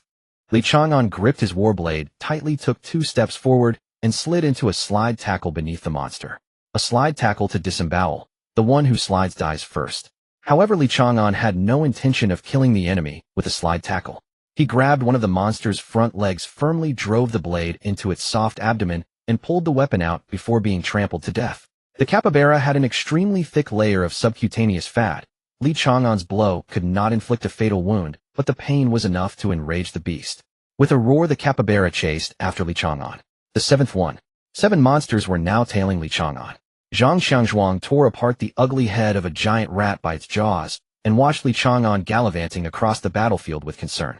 Did he have no sense of danger? The direction Li Chang'an was heading was obvious. Zhou Mu was there, unleashing his power like a gentle breeze threading through the monsters. In Li Chang'an's eyes, it was laughable and even a bit enviable, possessing such a wonderful ability, yet merely abusing it. His use of the ability was purely superficial, lacking a trained physique and coordinated footwork. Not to mention leveraging the kinetic energy of speed to harm enemies. With such incredible speed, shouldn't he temper his body and turn himself into a weapon of impact? On the other side of the battlefield, barbarian god leaped high, climbed up the trunk of an elephant-like monster, planted a palm on its massive forehead, and somersaulted to the ground. The monster cried out in agony and crashed to the ground. Merging the war-type invincible and the mysterious type sound domain, barbarian god's palm drove the power of the sound domain into the monster's skull, turning its brain into mush. On another flank, the tall Poer radiated pure white light, with wings sprouting from her back and a spear of over 3 meters in her hands. She flashed through like a streak of light, and wherever she passed, monsters' heads exploded and died. Mythological type, Valkyrie. These two, the man and the woman, were battlefield annihilators. So far, Li Chang'an had not killed a single monster. The number following him only grew, and many had begun to notice his peculiarity. About time. Li Chang'an let out a cold laugh, slammed on the brakes, and turned to slash. The giant rabbit running fastest behind him lost both ears. Dodging the rabbit's fangs, Li Chang'an slightly bent his body, stabbed the blade into the rabbit's throat, severed an artery, then turned and fled again. If he avoided fighting altogether, he would be exposed, thus, he feigned a guerrilla tactic to avoid suspicion. Now he had approached Zhou Mu. Zhou Mu was cautious, wanting to earn battle merits, yet fearing to be drawn into the heart of the beast swarm, so he stayed active within a small area. When Zhou Mu's figure appeared in his sight, Li Chang'an lowered his stance slightly, and while the enraged monsters behind him were distracted, he hid behind a rhinoceros monster. His body was drenched in the blood of monsters, and he had been waiting for this moment. With Li Chang'an disappearing from view, and his scent undetectable, the more than 10 monsters that had been chasing him vented their rage on the nearest human. Zhou Mu, the first in their path, became their target. Damn it! What the hell? Where did so many monsters come from? Panicked Zhou Mu, who had been planning to steal others' merits, turned and fled. His foot caught on something, and Zhou Mu stumbled forward. Hiding in the shadows, Li Chang'an frowned slightly. It hurt a bit. Tripping Zhou Mu during high-speed movement was somewhat risky. Fortunately, Zhou Mu was truly weak. Having a powerful ability, he had neglected the importance of it. Not only was his physique frail, but when turning his ability activation lagged, his start wasn't fast, and more importantly, he couldn't vary his speed flexibly. Zhou Mu fell to the ground, but his first reaction wasn't to stand up. Instead, he crawled on all fours. Being speed-enhanced, his quadrupedal crawl was not slow. But the monsters were faster. In an instant, several pounced on him. Zhou Mu couldn't evade, and a giant rat, if not for the fear that the intelligence department's perception type would discover he had harmed a colleague, Li Chang'an would have taken the opportunity to cleave Zhou Mu in two with his blade. But this wasn't enough. If things continued this way, Zhou Mu might still escape. After all, there were other ability users nearby who wouldn't stand idly by. Not everyone was like Zhou Mu. Though every person in the world had imperfections and flaws. People learn to take responsibility as they grow. Responsibility and empathy make a large portion of individuals act irrationally in danger, such as attempting a rescue. Li Chang'an was still clinging to the back of the rhinoceros monster. These massive beasts were generally low intelligence, and their thick hides prevented it from noticing him. His warblade was ineffective against the thick hide. Li Chang'an's target was not the skin. He drove the blade into the monster's left eye. Certain he had blinded the left eye, Li Chang'an dropped to the ground and fled. His speed was nowhere near Zhou Mu's, but his rhythm control was unrivaled. The rhinoceros, having lost its left eye, charged at Li Chang'an in fury. However, it now had a blind spot. That was precisely Li Chang'an's goal. Before Zhou Mu could get up, he saw a figure dart past him, circle half around him, and then hear the monster's roar. A horn nearly a meter long pierced Zhou Mu from behind and emerged through his chest. The enraged rhinoceros shook its horn, trying to fling off the human, blocking its vision, which only enlarged the wound on Zhou Mu's chest. Li Chang'an didn't look back. Zhou Mu was as good as dead. Now he needed to return to Zhangqiangzhuang and lead the team out of the battlefield. Artillery fire was unending, and the ability users on the city wall never slackened. The coverage zone remained beyond 3 kilometers, where countless monsters were blown to pieces. Yet more monsters surged forward. Beyond 3 kilometers was the domain of close combat ability users whose artillery would not fall there. When all monsters crossed the line, true hand-to-hand combat would begin. More and more monsters crossed the line. Li Chang'an found it increasingly difficult to return to his previous position, even though he tried his best to dodge and avoid entanglement with the beasts. Catching a glimpse of the city wall, Li Chang'an was momentarily stunned.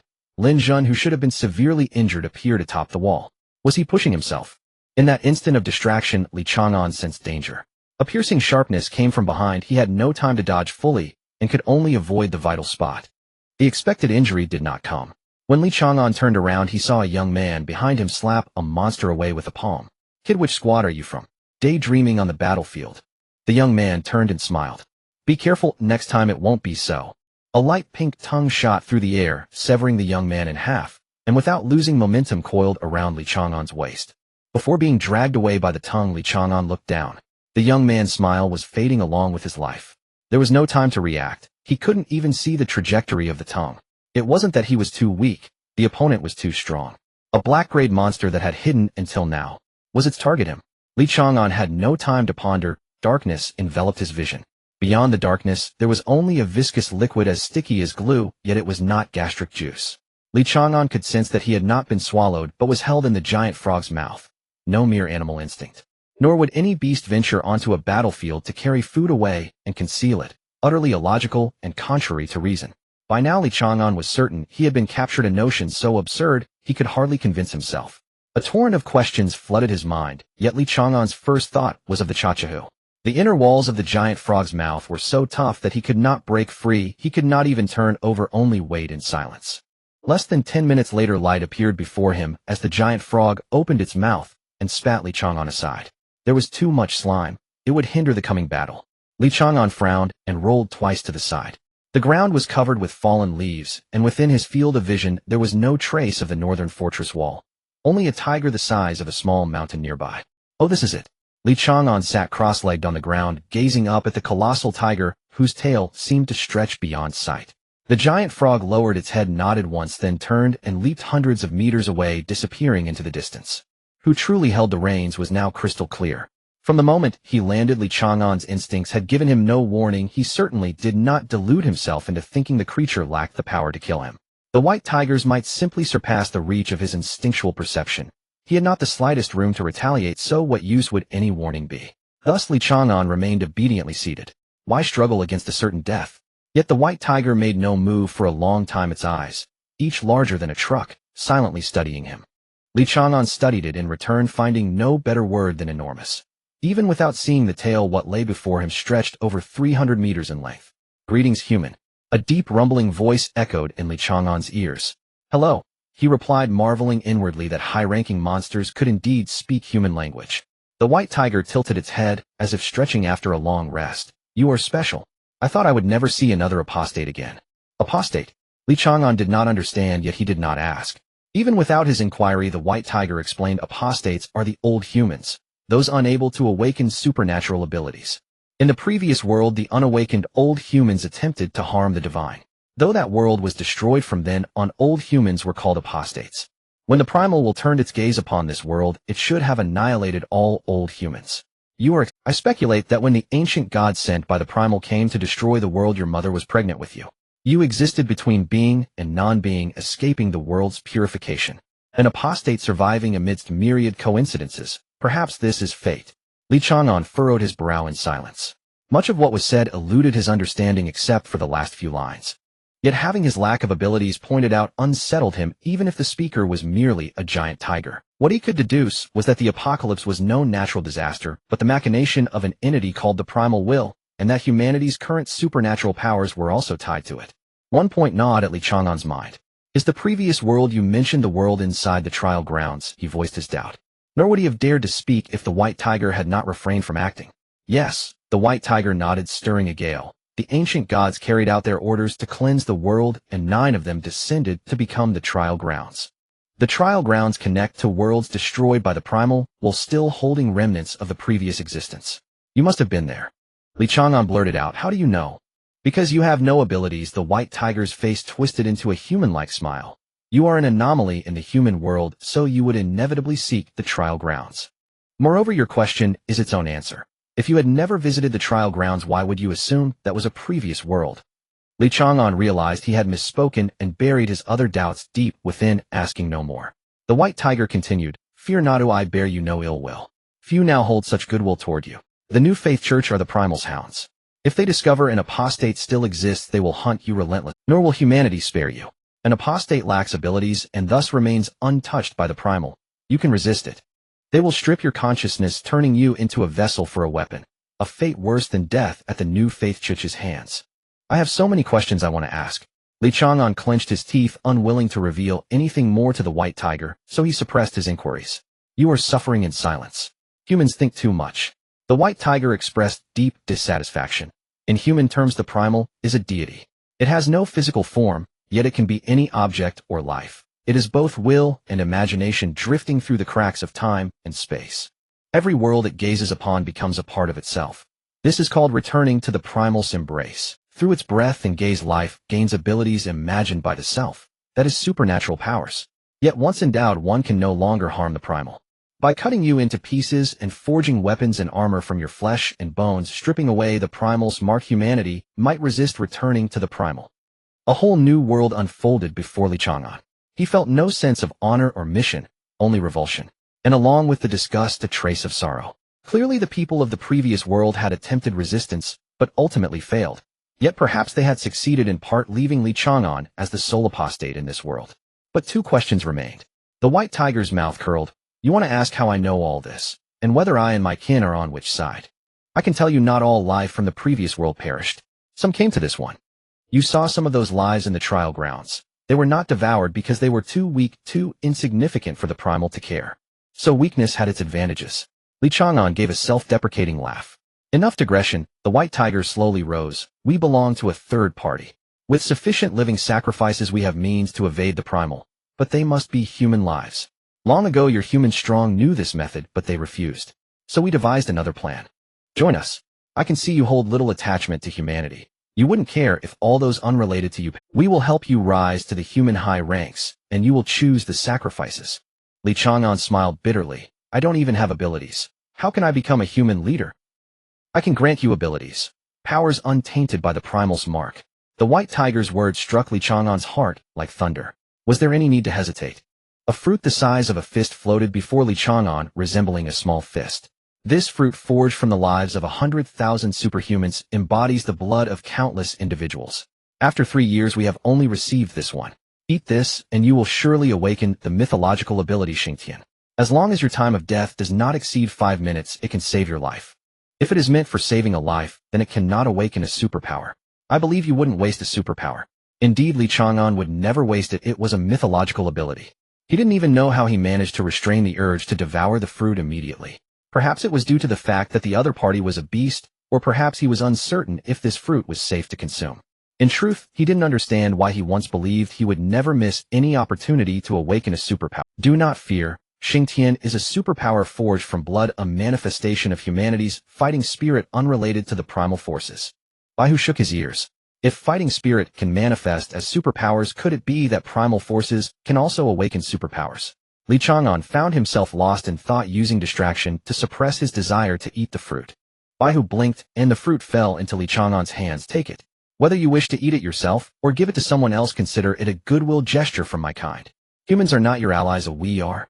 Ultimately, your choices lie only with us. Ascend to the upper echelons of the empire, and then repay our kindness. Before that, we will help you become powerful. My son can be your mount, and my subordinates can become your achievement. Li Chang'an returned to his senses and furrowed his brow, asking, You mentioned needing human sacrifices. How many are required? Baihu pondered for a moment. Not many. Currently, there are about 400 million humans. Approximately 100,000 deaths would suffice. Besides, humans are quite resilient. In a few hundred years they can reproduce into billions again, so extinction is not an issue. As long as you become the leader of humanity, our kind will make an agreement with you. We will survive in the sea, and the land will belong to humanity. Do you care about the deaths of other humans? 1 million casualties are enough for you to keep those you care about. Li Chang'an nodded. I cannot trust you, but I will consider it. You can keep the fruit. Take it. Baihu waved his paw lightly.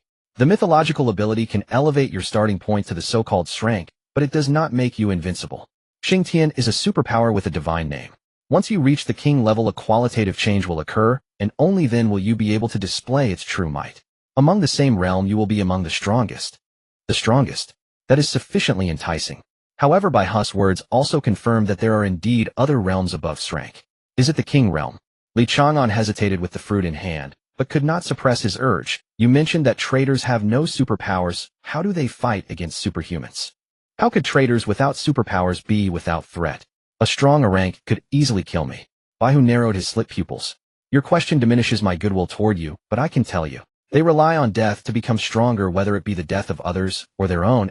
As long as they can survive, they will grow stronger, their bodies becoming overwhelmingly powerful. According to information brought back by those who escaped from the last world, some traitors can leap 3,000 meters and smash mountains with their fists. Thus, most of them are killers. They are either killing or on the path to killing, and they are all fighting for their life. Baihu's gaze deepened as he noticed the uncontrollable joy on Li Chang'an's face, and he continued to speak. However, once superhumans reach the king realm, they undergo a qualitative change, and their physical strength surges. Thus, the advantage of the traitor's physical prowess becomes moot. Moreover, above the king level there is the emperor level, and even higher realms that I do not know of.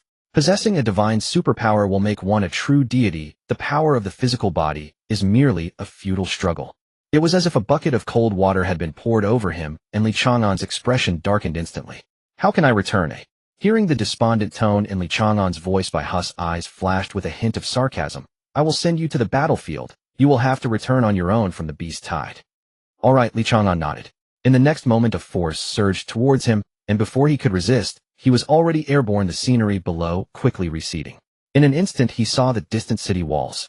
It was still the same giant frog from before, leaping 100 meters high, swallowing Li Chang'an whole and tossing him towards the beast tide. Was this to avoid raising suspicion among humans, preventing me from falling directly into the battlefield? That makes sense. Who would believe someone could escape from a black-level beast? As he pondered, Chang'an did not forget to adjust his body posture, trying his best to protect his internal organs and head to avoid injury upon landing. After smashing a giant rat, Chang'an quickly got up. There were cracks in his shoulder blades and multiple bruises on his body, but at least it did not hinder his movements. Surrounding beasts had already noticed him, and Chang'an dared not linger. He lowered his presence by moving on all fours, swiftly navigating through the beast tide. The vast majority of the beasts had crossed the 3-kilometer defense line, with the area 1 kilometer outside the city walls becoming a veritable slaughterhouse. It was no longer just one-sided casualties for the beasts. Humans were suffering significant losses as well. There was still time to withdraw from the battlefield and have a chance for treatment. If ambushed during withdrawal, it would mean death on the spot. Death had never been far from humanity, let alone in a battlefield. The good news was that most beasts above red level had been cleared out, leaving only a handful, and the special forces could now engage in the larger battlefield. Barely dodging a claw in front of him, Chang'an felt a bone-chilling cold behind him. He managed to roll away just in time, yet frost layered over his shoulders. What had once felt like a slight pain in his shoulder now became completely numb, and Chang'an knelt on the ground staring at the white bear, less than 4 feet away. How could there still be a beast that could use superpowers? Chang'an's brows furrowed. Beasts are not necessarily stronger because they are larger, at least up to a certain extent. Size does not determine everything. But the truth is, the smaller they are, the stronger they become. After the apocalypse, beast sizes have swelled, and it is rare to see one that has actually shrunk. This white bear Chang'an could not contend with. If I eat this fruit? Chang'an gritted his teeth, but still chose not to consume it here. What if the commotion was too great? But the white bear seemed to have set its sights on Chang'an, disregarding other superhumans and relentlessly pursuing him, occasionally exhaling a light blue frost that turned everything in its path into a frozen hell. Oh, there's a straggler here. The brute deity descended from the sky, blocking the white bear's path, and smashed down with his fists raised. Boom. It was as if a bomb had been buried in its head. The white bear exploded into a shower of blood and flesh. You look quite familiar. The brute deity turned his head, suddenly dumbfounded, as the soldier who had just fled vanished without a trace. Running away so fast, are you afraid he'll recognize you? Could it be that it really is that Chang'an? The brute deity snorted coldly, thinking that he could search thoroughly once the battle was over. If it truly is that Chang'an, he deserves at least a couple of beatings. Damn, how could I be discovered by the barbarian god? Chang'an gritted his teeth, filled with both anger and annoyance. From the recent strike of the barbarian god, he realized that he was no match for it. Moreover, even if an elite from the Special Operations Department killed an ordinary soldier, the military would probably only issue a verbal warning. This world is terrifyingly unfair. Only those with sufficient strength can gain attention. I need to find a quiet place to eat the fruit immediately, regardless of whether that tiger was deceiving me. It's worth a gamble. Xing Tian, the ancient war god, the fruit named after him, must be extraordinary. I just lack special abilities. Apart from that, I am not inferior to any other prodigy. Once I possess special abilities, I will become powerful. I am strong. As long as I have special abilities, I can be stronger than them. Biting his tongue, Chang'an endured the pain and suppressed his restless heart. Amidst the beast tide, Zhang Xiangzhuang continued to fight fiercely, his body covered not only in the blood of monsters, but also his own. His heart was racing at over 130 beats per minute. His powerful hematopoietic and recovery abilities caused his body temperature to rise rapidly, and the blood on his skin steamed like boiling water, emitting white mist. You bastards, bring back my teammate. Witnessing Chang'an being swallowed by a monster, Zhang Qiangzhuang's fury reached its peak. That was my teammate, Chang'an. You're back. Zhang Xiangzhuang, still in a crazed state, was momentarily. Chang'an, wielding his battle knife, slashed the giant rat that tried to ambush Zhang Xiangzhuang in two. No, the strength is even greater. Just as he was puzzled, Zhang Xiangzhuang grabbed him and tossed him over his shoulder. Stop running around. Let's retreat to the city wall. Chang'an nodded silently, his left hand still numb. The cold breath of the white bear was colder than he had imagined, and his muscles had suffered severe frostbite that wouldn't heal quickly. While fending off the monsters in front of him, Zhang Xiangzhuang stepped back, quickly climbing the city wall with Chang'an. He was already injured, so retreating was not against military regulations. Damn, Chang'an, you survived? I just saw you get eaten. Haka and Hu Chai rushed over in a hurry. Ma Hao was still behind, making sniper bullets, perfectly coordinating with his perception type abilities, hitting with precision. I wasn't swallowed. It seems they treated me like a toy, otherwise I wouldn't be back. Chang'an fabricated an excuse, feeling a bit guilty. They are my friends, they can understand me. He comforted himself this way. It's good that you're fine. Don't go down anymore. The Special Operations Department will take over. The battle will end soon. Zhang Xiangzhuang patted Li Chang'an and turned to wait for treatment. In fact, an entire squad was not heavily injured. There weren't many monsters leaping onto the city wall, so they were quickly overwhelmed by concentrated fire. On the contrary, Li Chang'an suffered the most severe injuries. The cold breath had wounded his left arm up to the shoulder area, and the powerful recovery ability was not very effective against frostbite. The treatment team was small, and while waiting for treatment, Li Chang'an stayed at the edge of the city wall. The beast tide would only die out, not retreat, so there would still be monsters attacking the city.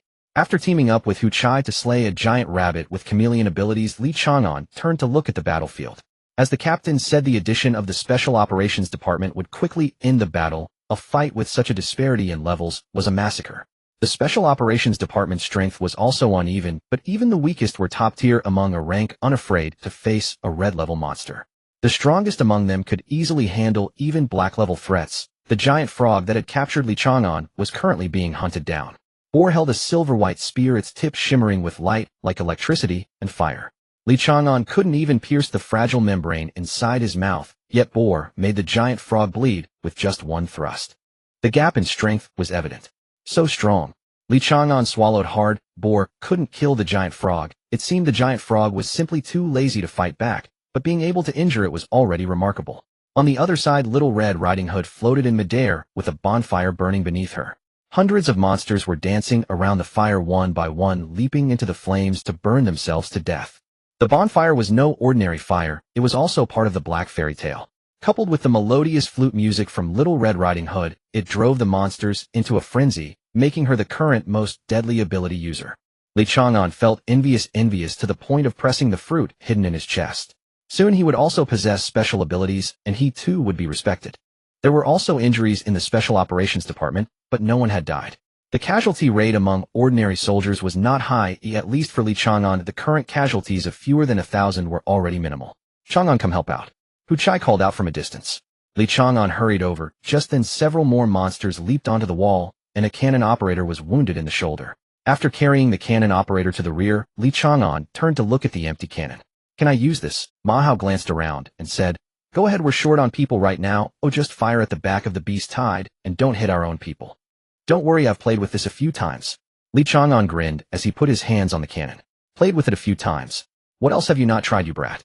Ma Hao rolled his eyes and lowered his head to continue making special ammunition. A few seconds later, he looked up, staring at Li Chang'an as if he were a madman. Damn, have you really used this before? Ma Hao looked down at the city wall where monsters at the edge of the beast tide were falling like harvested crops. Every shell was aimed at the monsters' heads with a deviation of less than 50 centimeters. To achieve such accuracy on a target a kilometer away, do you think it's a sniper rifle? I've used it, I don't know why, but I picked this up very quickly even though I don't particularly like using it. Li Chang'an shrugged and pulled the trigger again. The rush of exhilaration surged like a tide. He became addicted to it. In his eyes, the movement trajectories of each target were clear, and his brain made path predictions in the shortest time. Then he fired. However, it was merely bullying. The effectiveness of firearms was limited, only slaughtering some weak monsters. The thrill of preying on the weak. The pleasure could make one addicted, shedding humanity, morality, and guilt. No one could resist such exhilaration. What stopped Li Chang'an from indulging was the ammunition supply. A few minutes later, he was forced to stop. The cannon overheated, and the ammunition ran low. He had to pick up his battle knife again. On the distant city wall, Lin Zhun turned to look at Li Chang'an for the third time. He's a very good seed. He's suited for the battlefield, though a bit selfish. We need to think of a way to keep him. He was captured by a black-level creature and still returned. He must be hiding many secrets. Perhaps he was tempted by that tiger and has become a traitor among humans. Regardless, let's transfer him to the elite squad. We can use him as bait to calculate that tiger. Elita frowned behind. Li Chang'an was still unaware of what he would face. He was waiting for the battle to end to gain his own special. The last red-tier beast fell under the punch of the barbarian god, marking the end of the battle. The remaining monsters couldn't last half a minute. It was a victory for the North. It was also a victory for humanity. Unbeatable North. With a loud shout from an officer on the city wall, all the soldiers began to cheer. After the commander was attacked, humanity desperately needed a great victory to boost morale, and for the upper echelons, the beast tide came at just the right time. A moderately sized beast tide was just right. The leader of the beast tide, perhaps that white tiger or an even stronger beast, was driving the lower-tier monsters to wear down humanity's living forces. In this battle, over 100 supernatural beings perished, yet for the monsters, these 30,000 low-tier beasts were merely a drop in the bucket. Evolution was not limited to individual strength, but also included reproductive capability. Before the apocalypse, rabbits and rodents could produce over 10 litters in one go and could breed up to 7 times a year, maturing in just 3 to 4 months before breeding again. Not to mention the amphibians and fish that could lay thousands of eggs in a single brood. The beast tide included not only amphibians, but also many aquatic fish that should have been solely aquatic. The 30,000 beasts that perished would not take long to replenish, probably within 2 days, and in 3 to 4 days the individuals could grow to the level of tier supernatural beings. Humanity's individual strength was great and their intelligence far surpassed that of ordinary monsters, but at least 16 years of development and learning had limited humanity's combat power. There were certainly supernatural beings born with powerful abilities, but high-level powers were not necessarily linked to combatability. True combat power required long-term practice and honing. Supernatural abilities are innate, but warriors are not. The patrol team had already participated in the battle. It was not their place to clean up the battlefield, so the squad returned to their tents while everyone cheered. Besides my achievements in defending the city, I also killed 4. I should get quite a bit of credit, Hu Chai said, counting on his fingers and breaking into a grin. Chang'an was still lost in thought, looking for the right opportunity to consume that fruit. There were too many people in the military camp, so he could wait until nightfall. He had memorized the patrol route, planning to sneak past the patrolling guards and go outside the city to eat the fruit, hoping the awakening of his supernatural ability wouldn't cause too much of a disturbance. There were still many people in the Special Operations Department, especially those with perception abilities, so he needed to avoid their range. If discovered, he wouldn't be able to explain. If he were discovered, he could just test the power of Xing Tian on those people. Chang'an, unconscious. What are you grinning about? Zhang Qiangzhuang patted Chang'an. Nothing, just thinking about something happy, Chang'an replied naturally with a smile. I feel like I've been fighting a lot lately, and it seems I might awaken my second supernatural ability soon. After a moment of silence, everyone exclaimed in surprise. No way, really? A dual supernatural being? Wow, I have a friend with dual supernatural abilities. Don't forget to introduce me to a girlfriend when you become popular. The previously excited crowd turned their attention to Haka. Aren't you infatuated with Miss Alita? Haka scoffed. Can a goddess and a girlfriend be the same thing? If Miss Alita were to like me, how could she still be my goddess? A goddess is someone to admire but can never be attained. Everyone present found this reasoning compelling. Among the 5, 3 were lifelong singles and couldn't think of a rebuttal. After the battle ended, while everyone rejoiced, Lin Jun had already returned to the command center under the protection of his subordinates. The more humans die, the stronger those guys become, yet their numbers won't dwindle. Lin Jun was helped to sit by the bed and coughed a few times. We need a major battle, at least to kill 10 of them at the Black Tier. Prepare yourselves, the storm is about to arrive. A few school officials nodded heavily, saluted, and turned to exit. A female soldier walked in from outside, sitting down casually at the nearby table and pouring herself a cup of tea. It's time for you to step into the spotlight. Lin Jun smiled and lay back down on the bed. First, go to the Special Operations Department, take care of a few troublemakers there. You are my secret weapon, hidden for over 20 years, just for today. The female soldier put down her teacup and smiled slightly. For me, it has been a long wait until now. The revenge for my parents and the honor of my family will all be reclaimed by me. I shall be the one to establish this era. The female soldier picked up her cup and turned to leave. Alita watched her leave with a cold smile. Do you think it is impossible for her to challenge the Special Operations Department? Lin Jun covered himself with the blanket. Treat me, my internal organs have ruptured again. Alita could only use her supernatural ability on Lin Jun, then continued.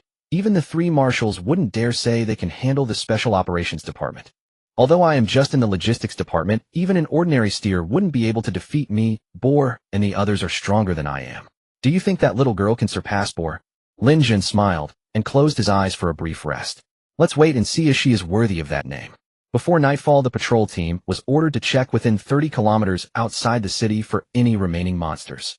During the inspection, Chang'an also observed the environment, looking for a suitable place to awaken his supernatural ability.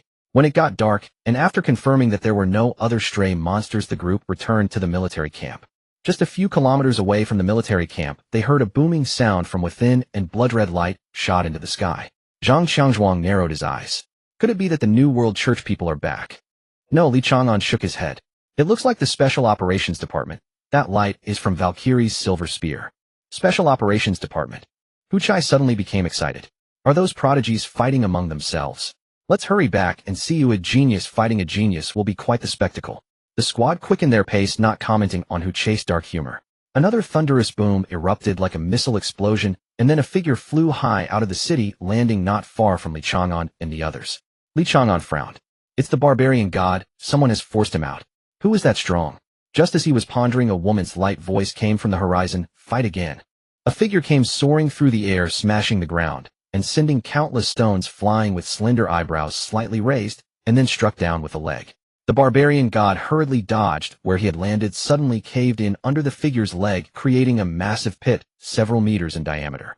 The barbarian god rose and roared, swinging his arms like bronze cannons, shaking the air as he struck towards the woman's face. The figure let out a cold grunt. The roar from the barbarian god, imbued with the power of sound domain, could not harm her in the slightest. The swinging arms were easily blocked by the figure, who then stepped forward and punched, striking the barbarian god in the chest, sending an invisible shockwave exploding from his torso. It was visibly apparent that the barbarian god's chest caved in, and his bones must have shattered in several places. You dare to call yourself the barbarian god? From today onwards I strip you of the title of god. Come back and reclaim it when you can defeat me one day. The figure casually tossed the barbarian god aside and turned to face the city. Bor, come out and fight. Valkyrie brandished her silver spear, the tip shimmering with electric light, like a meteor exploding onto the scene. The figure turned her head, the spear's tip grazing past her ear and cutting off a few strands of hair, then grasped the silver spear with one hand and struck down the spear's shaft with the other. The silver spear trembled violently in her grip, and Bor felt her palms split, nearly dropping the spear. Valkyrie is nothing special. They all carry the title of god, yet they are weak and insignificant. The figure released the silver spear and punched Bor in the face. This punch carried the might of thunder. Bor could only have the fleeting thought to defend herself, but there was simply no time to react. One punch shattered half of her facial bones, and she flew nearly 100 meters before barely landing. Is this all the Special Operations Department has? The figure disdainfully shook her hand and shouted, all of you come at me. Establishing an era. Hearing the voice from behind, the figure turned her head and saw the 5 stunned individuals along with Ma Hao, who was about to poke his eyes out. This cannot be my sister. I must be seeing things. They'll just poke my eyes out. The figure, not particularly tall, shed its previous domineering demeanor, revealing a shy and girlish shyness. Big brother. Ma Hao stood frozen, unable to convince himself that his eyes were deceiving him. Could his ears be faulty as well? The other 4 could no longer doubt what they witnessed. Dominating the savage god and crushing Bor with fists. This was Ma Hao's sister Ma Jinshe. Big brother, go back first. After I beat up the others, I'll come find you. From now on you can return to the city and enjoy a life of leisure without needing to fight on the battlefield. Ma Jinshe sweetly smiled, leaping hundreds of meters, vanishing from their sight in an instant. Old Ma, you had no idea your sister was this badass, right? Haka swallowed hard, recalling how he once had designs on Ma Jinshe. Now that seemed like sheer suicide. Ma Hao's eyes glazed over, muttering, tell me, has my sister become a test subject in the military's human experiments? Or has she been possessed? Is the sister I raised with my own hands like this, say? Watching Ma Hao teeter on the edge of existential doubt, Zhang Xiangzhuang quickly interjected, don't overthink it. She's still your sister. Let's head back first. Once we return, we'll find out. Jinshe. Li Chang'an slowly uttered 2 words. Hey, don't call her that so intimately. Ma Hao jolted in alarm. Li Chang'an shook his head. No, I'm referring to her ability. The Jinshe type ability, Jinshe, the only one listed as a standalone category in the Trial Institute. About 20-odd years ago, it made a fleeting appearance at the Trial Institute, then vanished without a trace. Some speculated it was a system error. But I believe the Trial Institute doesn't make mistakes, it's just that the ability user was likely hidden away for some reason. Now I know, it's your sister. Named Jinshe, wielding the power to suppress the world. Ma Hao grabbed Li Chang'an by the collar and shook him violently. Don't spout this nonsense. That's definitely not my sister. My sister is an adorable, sweet girl who loves pink. Her formidable strength doesn't preclude her from liking pink. Li Chang'an sighed. A strong individual with quirks was normal, liking pink was merely a mundane peculiarity. I've never hated your mouth so much. Ma Hao darkened his expression and released his grip, forced to accept the reality. His sister Ma Jinshe was likely a peerless powerhouse, far stronger than he, her older brother. So what had he been protecting all these years? Had he been guarding mere air? Ma Hao couldn't help but recall his youth. Some lads, thinking them orphans, easy to bully, often harassed his sister. Once he fought until he was battered and bloody to drive those boys away. He once thought he had protected his sister, but now looking back it was nothing short of ridiculous. Hu Chai had intended to spout some platitude like, with a sister like that, don't forget to look out for us, but seeing Ma Hao's grim expression, he prudently covered his own mouth. Better not learn bad habits, nor imitate Chang'an's mouth. The battle within the city had shifted to the other side of the outskirts. Likely Ma Jinshi deliberately avoided the squad. Returning to the barracks at Li Chang'an's suggestion, the squad took a detour toward the special operations camp. Fighting is one thing, but why do these people always love demolishing buildings? Li Chang'an frowned as he surveyed the half-destroyed camp with 2 wounded soldiers lying nearby. Erida had just finished healing the pair when she looked up and spotted Li Chang'an and the others loitering at the— "Hey!" Li Chang'an waved, pointing at the ground to ask if he could enter. "Come in." Whoever was in charge got knocked out. Erida shrugged, then frowned in displeasure. "What did you just call me?" Li Chang'an replied matter-of-factly, "Hey." It just rolls off the tongue. Exasperating. Was this playing hard to get? It had to be. Erida took a deep breath, forcing a smile. "You're not here to mock the special operations, are you? I'd advise you not to laugh, or some hot-tempered fellows might take a swing at you." The group peeked around the corner, spotting several bloodied individuals glowering in a corner. Ma Jinshi had not only beaten their bodies, but crushed their pride. They had once thought themselves peerless prodigies. Even amid the special operations camp's cluster of geniuses, they never considered themselves inferior. Yet out of nowhere, an obscure girl had single-handedly taken down the entire camp, and the strongest among them were still fighting on the city walls, with less than favorable results. Currently, Ma Jinshi still held the upper hand. "Is she that strong?" Ma Hao stammered, accepting his sister's might, but wanting to gauge her true level. Erida glanced at him and nodded. "Very strong. Among strengths, she's the strongest, the top-tier, one of a kind. No one in the Empire's younger generation can match her. I didn't believe it either, but I watched her battle up close just now. Perhaps she's not far from breaking through to strength." That meant she was nearing the king tier. Li Chang'an nodded thoughtfully. Among the Empire's 3 grand marshals, at least one must be at the king tier. Otherwise, given the winged tiger's displayed power, they couldn't have driven away such a monster back then. How many king tiers did the Empire have? And how many among the monsters? In recent years, the 3 grand marshals had no record of combat, and the winged tiger hadn't massacred the north. Had some agreement been reached above strength? If so, Ma Jinshi would never be allowed to break through to king tier. She would fight as the strongest strength, perhaps the trump card of Lin Jun. As for why she wasn't the Empire's trump card, Li Chang'an could only chalk it up to instinct. He simply couldn't link Ma Jinshi with the Empire. What exactly did Lin Jun intend to do? Li Chang'an soon got his answer. A messenger rushed and whispered something to Erida, and then hurried away. Li Chang'an looked at Erida with confusion. His hearing was excellent, yet he hadn't caught a sound, likely some ability like mental transmission. Could it be something important? Seeing Li Chang'an's bewildered expression, Erida chuckled inwardly, screaming in her mind. "Ask me. Hurry up and ask." But after a moment's hesitation, Li Chang'an still didn't speak. Instead, Erida couldn't hold back. The Empire has undergone a shift. Grand Marshal Wang Jianjun convened a roundtable meeting, and with unanimous approval seized sole military authority. Major cities in the western provinces have issued declarations seceding from the Empire to establish autonomy, calling themselves the Western Kingdom. They adopt the New World religion as the state religion with theocratic rule, and the Pope becomes the first king of the Western Kingdom. Li Chang'an finally understood. He roughly guessed what was about to happen. Bells rang from the city walls, not alarms, but simply to draw everyone's attention. Lin Jun, surrounded by numerous officers and generals, ascended the city wall. His voice, amplified, could be heard across all of Saibei. Grand Marshal Wang Jianjun, relying on his military might, has used force to coerce the Roundtable High Command into surrendering their troops. He harbors ulterior motives, disrupting the Empire's order and destabilizing society. We, the soldiers of Saibei, fight for humanity, risking life and limb, yet we will become sacrifices in a power struggle. I hereby lead all troops to resist Wang Jianjun's dictatorship. From today, Saibei City will refuse the Empire's military orders. Joining with other garrisons, we shall march on Tongtian City in the coming days. For justice, for peace. Li Chang'an smirked. Chaos had erupted. Zhang Xiangzhuang paced anxiously back and forth inside the tent. How did it come to this? What is the conflict between Saibei City and the Empire? Shizhou doesn't matter anyway. They were never on good terms with us. Marshal Wang is not that kind of person. Several people exchanged bewildered glances, none of them having an answer. Somehow, without any clear reason, they had gone from being soldiers of the Empire to soldiers of Saibei. Was this going to turn them into rebels of the Empire? "Captain, please sit down first."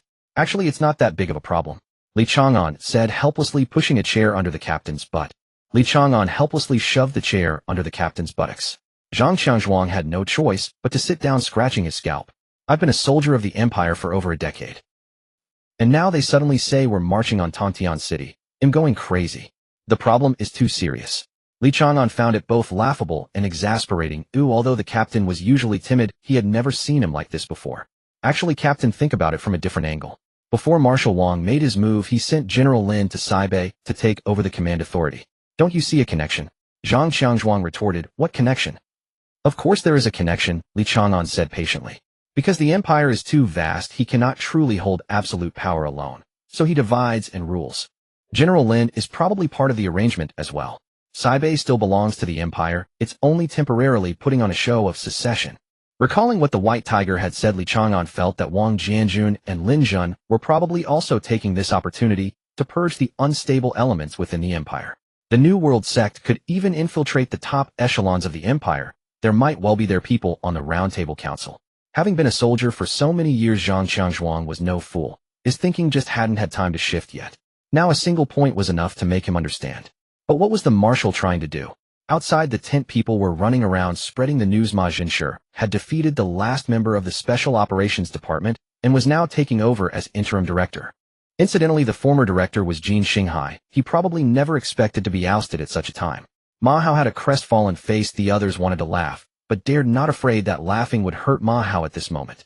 Li Chang'an, meanwhile, was preparing to leave the camp. With Ma Jinshi drawing everyone's attention, it was the perfect time for him to slip away and consume the fruit. Which one is Li Chang'an? A military officer walked in from outside and called out directly upon entering the tent. Li Chang'an frowned and rose to his feet. The officer looked him over and said, come with me. General Lin wants to see you. Damn it. Li Chang'an clenched his fists secretly. Lin Zhun chose this timing. Could it be that he had discovered Li Chang'an's contact with the White Tiger? It was hard to say. After all, there were quite a few perception-type ability users in the command center, and he didn't know if the range of their abilities could have covered him at the time. Being in a military camp, starting a riot now would be suicide. Li Chang'an had no choice but to follow the officer, waiting for an opportunity. After all, Lin Zhun was still recovering from severe injuries. At worst, he could take Lin Zhun hostage. Within 3 steps, he was confident he could seize Lin Zhun. Inside the command center, the now famous Ma Jinshi stood behind Lin Zhun, having changed into a guard's uniform, looking imposing. The pure white cape behind her accentuated her feminine beauty. After glaring fiercely at Li Chang'an, Ma Jinshi turned and walked out, leaving only Li Chang'an and Lin. Li Chang'an stood calmly before Lin Zhun. If they had intended to apprehend him, Ma Jinshi would have acted the moment he entered the room. But in the end, Ma Jinshi only gave him a glare because Li Chang'an had taken her brother on a risky mission. This showed that Ma Jinshi had no intention of attacking Li Chang'an. Sit down. Lin Zhun gave a slight nod. He was sitting in a wheelchair covered with a blanket. Watching Li Chang'an take a seat, Lin Zhun smiled faintly and said, that tiger came to you, didn't it? At this moment, Li Chang'an felt as if he were not sitting on a chair, but on a furnace studded with upward-pointing iron nails. He must not act. If he did, he would surely die. If he didn't act, there might still be a way out. Forcing himself to stay calm, Li Chang'an nodded. I don't know what it promised you, but one thing is certain. It offered to help you become a high-ranking official in the empire, right? Lin Zhun gave a sarcastic smile. Don't believe what it says. With your talent, you don't need its help to reach that day. If you become a spy for the monsters, humanity won't tolerate you. You have a mother and a younger sister. Think about them. If you become a spy they want, simply die. It will be far worse than that. Oh, and by the way, I've already sent people to Beijing to protect your family. A raging, killing intent burst forth from Li Chang'an in an instant. His eyes, devoid of any emotion, locked onto Lin Zhun. Are you threatening me? Ma Jinshi pushed open the door and looked inside. Frowning, she asked, do you need help? Lin Zhun smiled and waved his hand. It's fine. He wouldn't dare to start a fight here. Yes. Ma Jinshi shot a deep look at Li Chang'an, then closed the door again. You're still a human being after all. You should think more about humanity. Lin Zhun picked up his teacup and took a sip. What the monsters can give you, we can give you too. I want you to pretend to cooperate with them. A double agent, understand? But the intelligence you give them will be false. Li Chang'an gritted his teeth, unable to vent his killing intent. He didn't care about the threats or being a double agent. What infuriated him was that his family was being used as a bargaining chip. Those were the family he had just resolved to cherish. Lin Zhun pushed the laptop on the table toward him. Take a look at this. Suppressing his fury, Li Chang'an looked at the screen, and the killing intent abruptly dissipated. On the screen was a scene of a middle-aged man fighting 4 opponents alone. The man wielded a 4-foot blade, his entire body radiating blood energy that coalesced into a phantom resembling a deity or Buddha outside his form. Among his opponents, someone summoned a meteor to strike down, but the middle-aged man shattered it with a single swing of his long blade. Whether it was lightning, flames, meteorites, or tsunamis, all were as fragile as paper before the middle-aged man. As the battle progressed, the blood energy phantom gradually grew in power. Then it towered to the heavens. The battle had not yet ended when the footage suddenly cut off. This is a recording left from the previous world. Do you need an explanation of that world? Lin Jun closed the laptop, looking at Li Chang'an with a half-smile. No need, Li Chang'an said. At this point he no longer bothered to conceal anything. Lin Jun nodded. Good. You should already know about the primordial will. The scene you just saw was a battle between so-called apostates and ability users. Apostate is another name for those without abilities, a lousy name coined by those people in the New World sect. We call the previous world the second sequence world, and the current world is the third sequence world. When the second sequence was destroyed, some people used the power of the world's annihilation to escape into the current third sequence world. The Pope of the New World sect and Marshal Li, one of the three Grand Marshals, are both powerhouses who escaped from the second sequence world. However, they had a falling out. There are probably also second sequence experts behind those monsters. The specifics you don't need to know. All you need to know is that we need apostates. The flesh of a living apostate can block the primordial's sight. He doesn't know that I am an apostate. Li Chang'an made a judgment. But how did that white tiger know? Humans are truly dangerous. He must awaken his ability as soon as possible. Lin Jun wasn't finished. Now 3 major powers, including us, are searching for apostates. The New World sect wants to sacrifice them to the primordial. We need the flesh of apostates. And the monsters want to continue their plan from the second sequence world using a certain fruit to dissolve the spirit of an apostate and then possess their body. This fruit is harmful to apostates, but extremely nourishing to other ability users. It seems it can even allow an ability user to awaken a second or even a third ability. However, we don't know the method of its creation. So I can never possess an ability. Li Chang'an's heart, Lin Jun sighed. We've conducted many experiments and confirmed that the body of an apostate cannot accommodate abilities. In fact, it even grants immunity to some of the negative effects of abilities.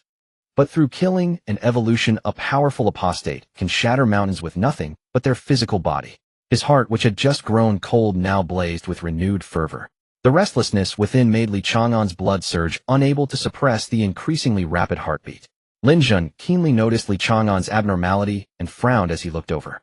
Li Chang'an's heart sank as he hurriedly asked, a traitor to the gods shouldn't possess any powers, how can they still evolve? After all, they are still referred to as traitors to the gods. Lin Jun curled his lips. They can gain evolution by killing those with powers. For instance, if they kill a power wielder controlling fire elements, the traitor will gain resistance to flames. If they kill one controlling water elements, they will gain resistance to water. It's akin to theft. The stronger the one they kill, the greater the benefits they receive, including physical and mental enhancements. Marshal Li mentioned a traitor who killed a mythological power wielder and then acquired some of that mythological power. You don't even know what divine authority is. I might not know, but you can keep talking. Li Chang'an had silently cursed more than once. However, the more he learned, the quicker his demise would be. Lin Jun's willingness to share so much information was not a good sign. The usual Li Chang'an would have already kept silent. But now what was being discussed pertained to his future, his entire life. General Lin, since traitors to the gods are so powerful and don't need any abilities, why not directly cultivate them? Li Chang'an strained to keep Lin Jun from changing the subject. Lin Jun silently glanced at Li Chang'an. Li Chang'an's heart skipped a beat, realizing he had asked too much and that Lin Jun might be suspicious. Yet Lin Jun continued, traitors to the gods are indeed powerful, but the cost of cultivating one is too great. The original has already set its sights on this world, and no more traitors will be born. In other words, with each traitor that dies, we lose one. The military has spent considerable resources to keep 10 traitors alive, and now they are all gone. The evolution of traitors to the gods stems from hunting other power wielders and inflicting torment upon them. By torturing themselves, breaking their limbs, piercing their hearts, shattering their organs, and so on, they can strengthen their bodies. Once their physical strength reaches its peak, they can kill a certain number of power wielders to advance. The military does have a body technique that assists traitors in their evolution, but that is a top secret. Ordinary people cannot read or practice it.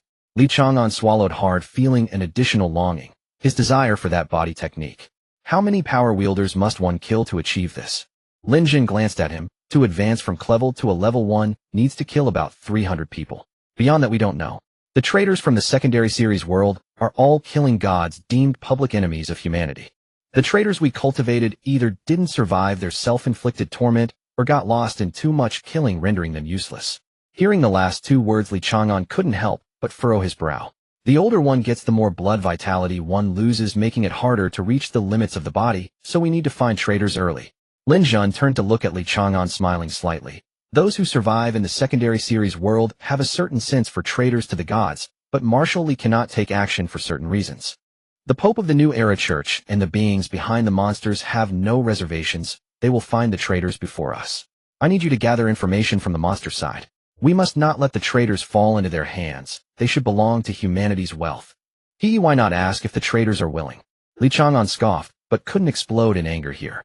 Recalling the phrases taught by Xiao Jiangjiang and Lin Gu, Li Chang'an organized his thoughts and replied solemnly, "This is my unshirkable responsibility. As a soldier of the Empire, I will prioritize the Empire and its people. Please rest assured, General Lin, I will strive to gather information and aim to uncover news about the traitors before either of their factions." Lin Jin nodded. "That's good. I will assign you to an elite squad under the Special Operations Department, making it easier for you to report to me.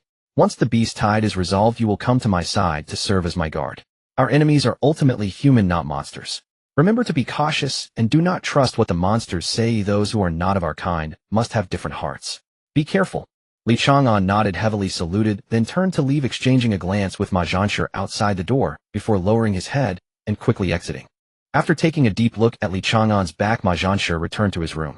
Closing the door, he frowned and asked, "Will he believe it? Whether he believes it or not, it doesn't matter. This is not a conspiracy, it's a bright scheme." Lin Jin sneered. "As long as they are human, they shouldn't ally with those beasts. I am straightforward with him, which is better than those who hide things. He will definitely have some doubts, and will likely contact that tiger soon. Keep a close watch on him. That tiger will approach him, indicating he might know something. Moreover, I deliberately frightened him. If he really knows the whereabouts of the traitors, he will definitely contact them. At that time, you can simply go and capture them."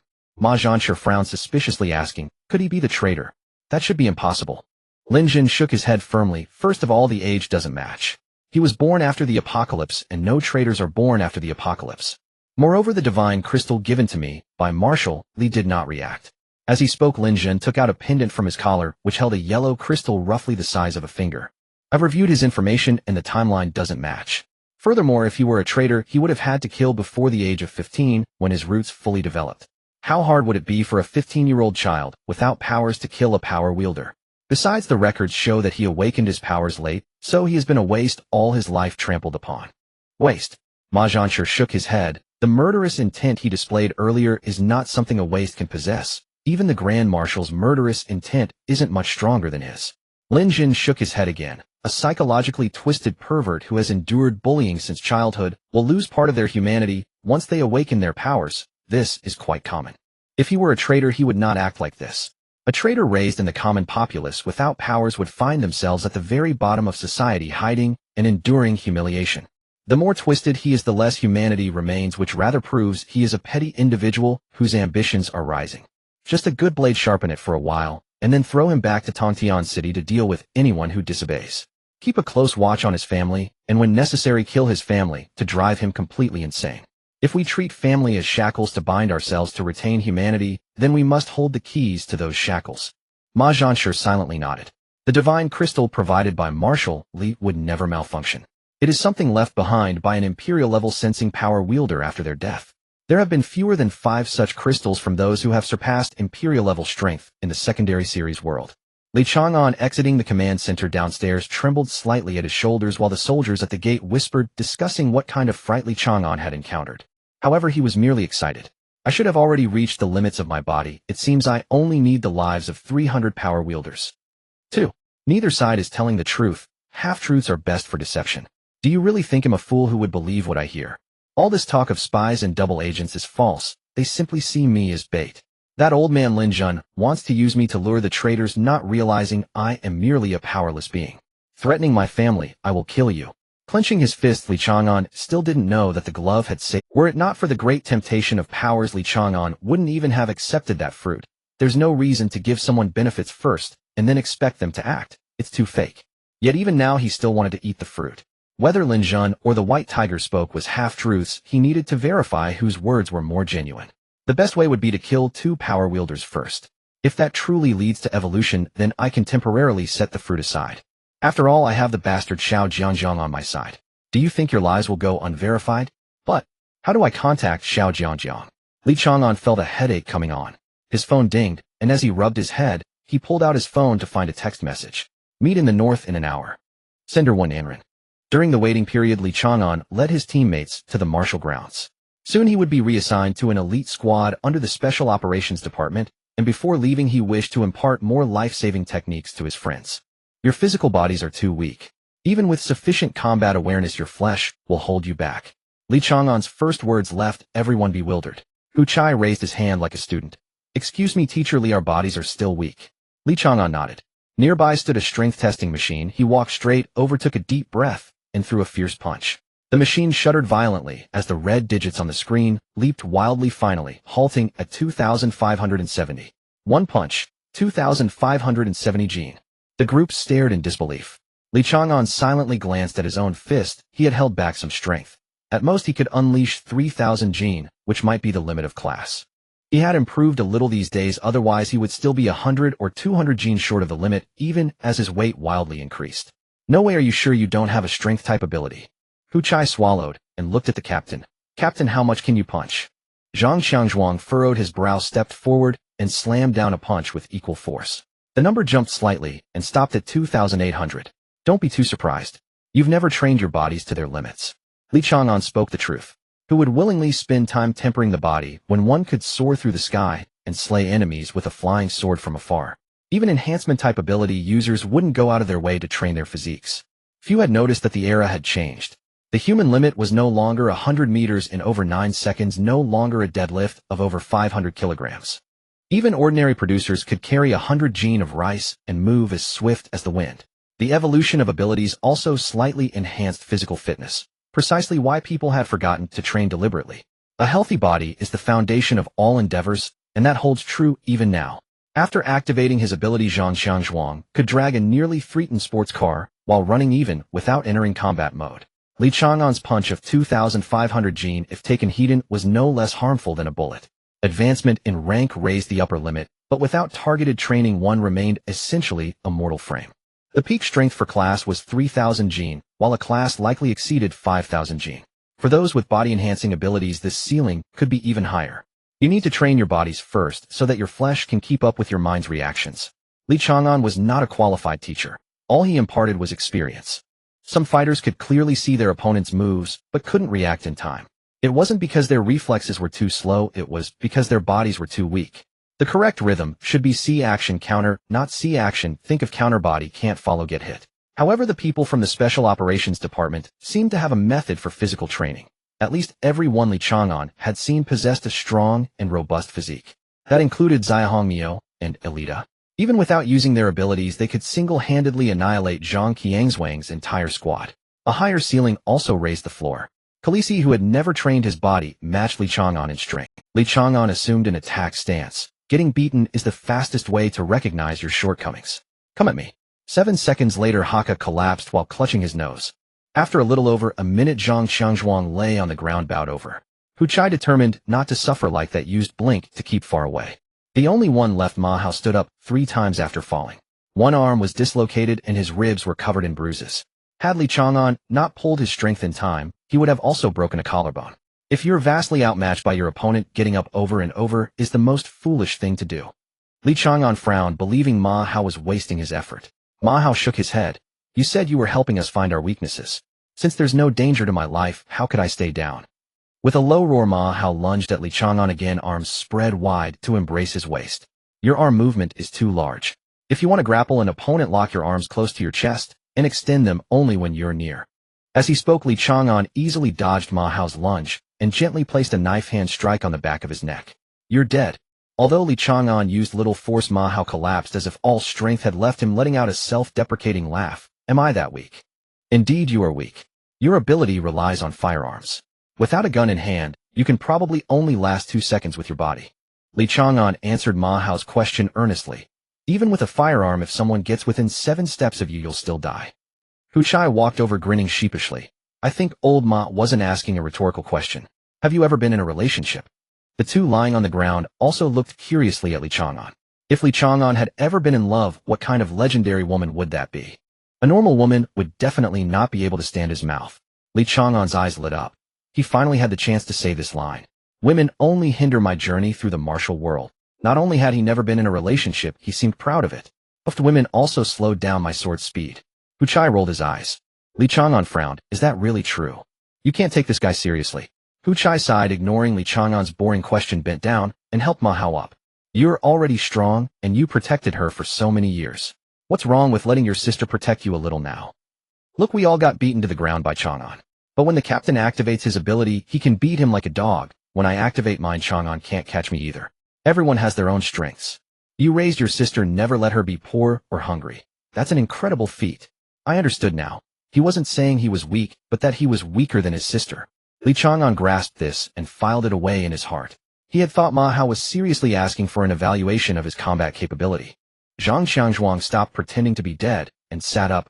Old Ma, is it because Jinshi is stronger than you, or because she kept it from you? Ma Hao raised his head hesitantly. After a long pause, he said, probably because she hid it from me. It's a good thing she's stronger than me, but I'm her brother. She shouldn't have kept it secret. It makes me feel like a fool all these years. Li Chang'an interjected, if telling you might have harmed you, would you still blame her? Of course not. If she had a good reason, I would understand. Most of his pent-up frustration dissolved.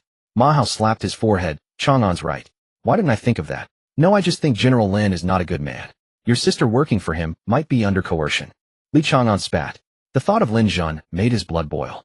Sooner or later it'll kill you, old bastard. Haka, who was about to get up, flopped back down and buried his face in the sand pit. I heard nothing, I know nothing, it's none of my business. You really say anything? Zhang Xiangzhuang shook his head helplessly. Don't speak like that in the camp. It's bad if the wrong ears hear. Yet he didn't rebut Li Chang'an's accuracy. General Lin had parachuted into the northern frontier to take command, and now the empire was in chaos. Old soldiers could all smell something amiss. Li Chang'an. A distant call came. Li Chang'an turned around, a smile spreading across his face. Wen Anren flew over and was caught steadily by Li Chang'an, who smiled and said, you seem to have gained a bit of weight and grown taller too. Having been apart for less than a month, Wen Anren had undergone noticeable changes which made Li Chang'an a bit envious. Growing taller is great, but being too tall can affect agility and is not suitable for combat. I have gained a bit of weight. The military's food is good. We eat and drink all day long except for exercising. Wen Anren patted Li Chang'an's shoulder and frowned, saying, have you gotten stronger again? Li Chang'an nodded. I've reached the limit of my body, probably close to 300 pounds now. You are getting more and more abnormal. Wen Anren muttered, then noticed Zhang Xiangzhuang and the others nearby grinning. Hello, everyone, I am Li Chang'an's friend. Thank you for taking care of my Chang'an. Zhang Xiangzhuang and others quickly waved their hands. No, it's him taking care of us. Wen Anren nodded. That's true, he is quite good at taking care of others. The few people who were still being polite wore dark expressions. Li Chang'an's friends like him were not good at chatting. The last time he hadn't even looked at them properly. Ma Jinshi walked over, slowly glanced at Li Chang'an, nodded at Zhang Xiangzhuang and the others, then finally approached Ma Hao. Brother, I have something to discuss with you. Great, I have something to ask you too. Ma Hao's face was solemn. The siblings stepped aside. Team leader, you all continue training, I will go for a walk with him. Li Chang'an was about to leave as well. The topic they were going to discuss was not suitable for a third person to know. Just as Zhang Xiangzhuang was about to say something, Hu Chai patted him first and pointed at Wen Anren's watch on her wrist. Unlike the ordinary soldiers' watches, Wen Anren's deep black watch had patterns resembling ink-dyed rice paper. It was exclusive to special operations and above-level officers. After leaving the training ground with Wen Anren, Li Chang'an looked around but couldn't find a suitable place. Lin Jun reformed the military, creating specialized combat teams based on different abilities, so the entire military camp was bustling with activity, leaving little room for privacy.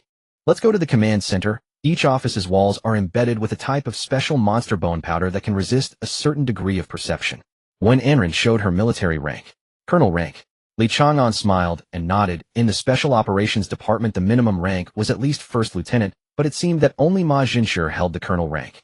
Seeing his friend's promotion, Li Chang'an could only feel genuinely happy. He could not bring himself to be jealous of his. Back in the command center, when Anren closed the door and locked it, the calmness from before vanished, and she was filled with excitement, nearly ready to fly. Do you know what I found in the military? When Anren instinctively lowered her voice, there are documents regarding those without abilities in the military, called the Betrayer of Gods. There's also a special martial art for betrayers of gods. According to the description, even if you have no abilities, you can gradually grow stronger, even surpassing strength. Li Chang'an grinned. Hee, I already knew about this. This is what I wanted to tell you. What? When Anren puffed her cheeks in displeasure, you should have acted like you didn't know. Let me bask in my glory instead of you. Though puzzled as to why she couldn't enjoy her pride, Li Chang'an sincerely apologized and then recounted everything about the Baihu and Lin Jun. After listening, when Anren furrowed her brow and took the fruit from Li Chang'an's hand, what Lin Jun said has truths and lies. At least this fruit is real. You can't eat it. If you do, your humanity as a person will gradually fade, and your body will evolve towards that of a monster, ultimately becoming a beast with only a powerful physique. Li Chang'an sighed. Even with psychological preparation, it was still difficult and incredibly sad. The ability to evolve physically is a good thing. It might be stronger than most abilities, but Li Chang'an still envied those with abilities, even if it was just a simple fire-starting ability. Soon Li Chang'an revealed a look of joy again. Then you should eat it quickly. Isn't it useful for you? I can't eat it. When Anren shook her head, it wasn't out of politeness, as she wouldn't be polite with Li Chang'an. I cannot have more abilities, on my brain domain can't handle it. I'm sorry I didn't tell you the truth. I am actually a 3-ability user.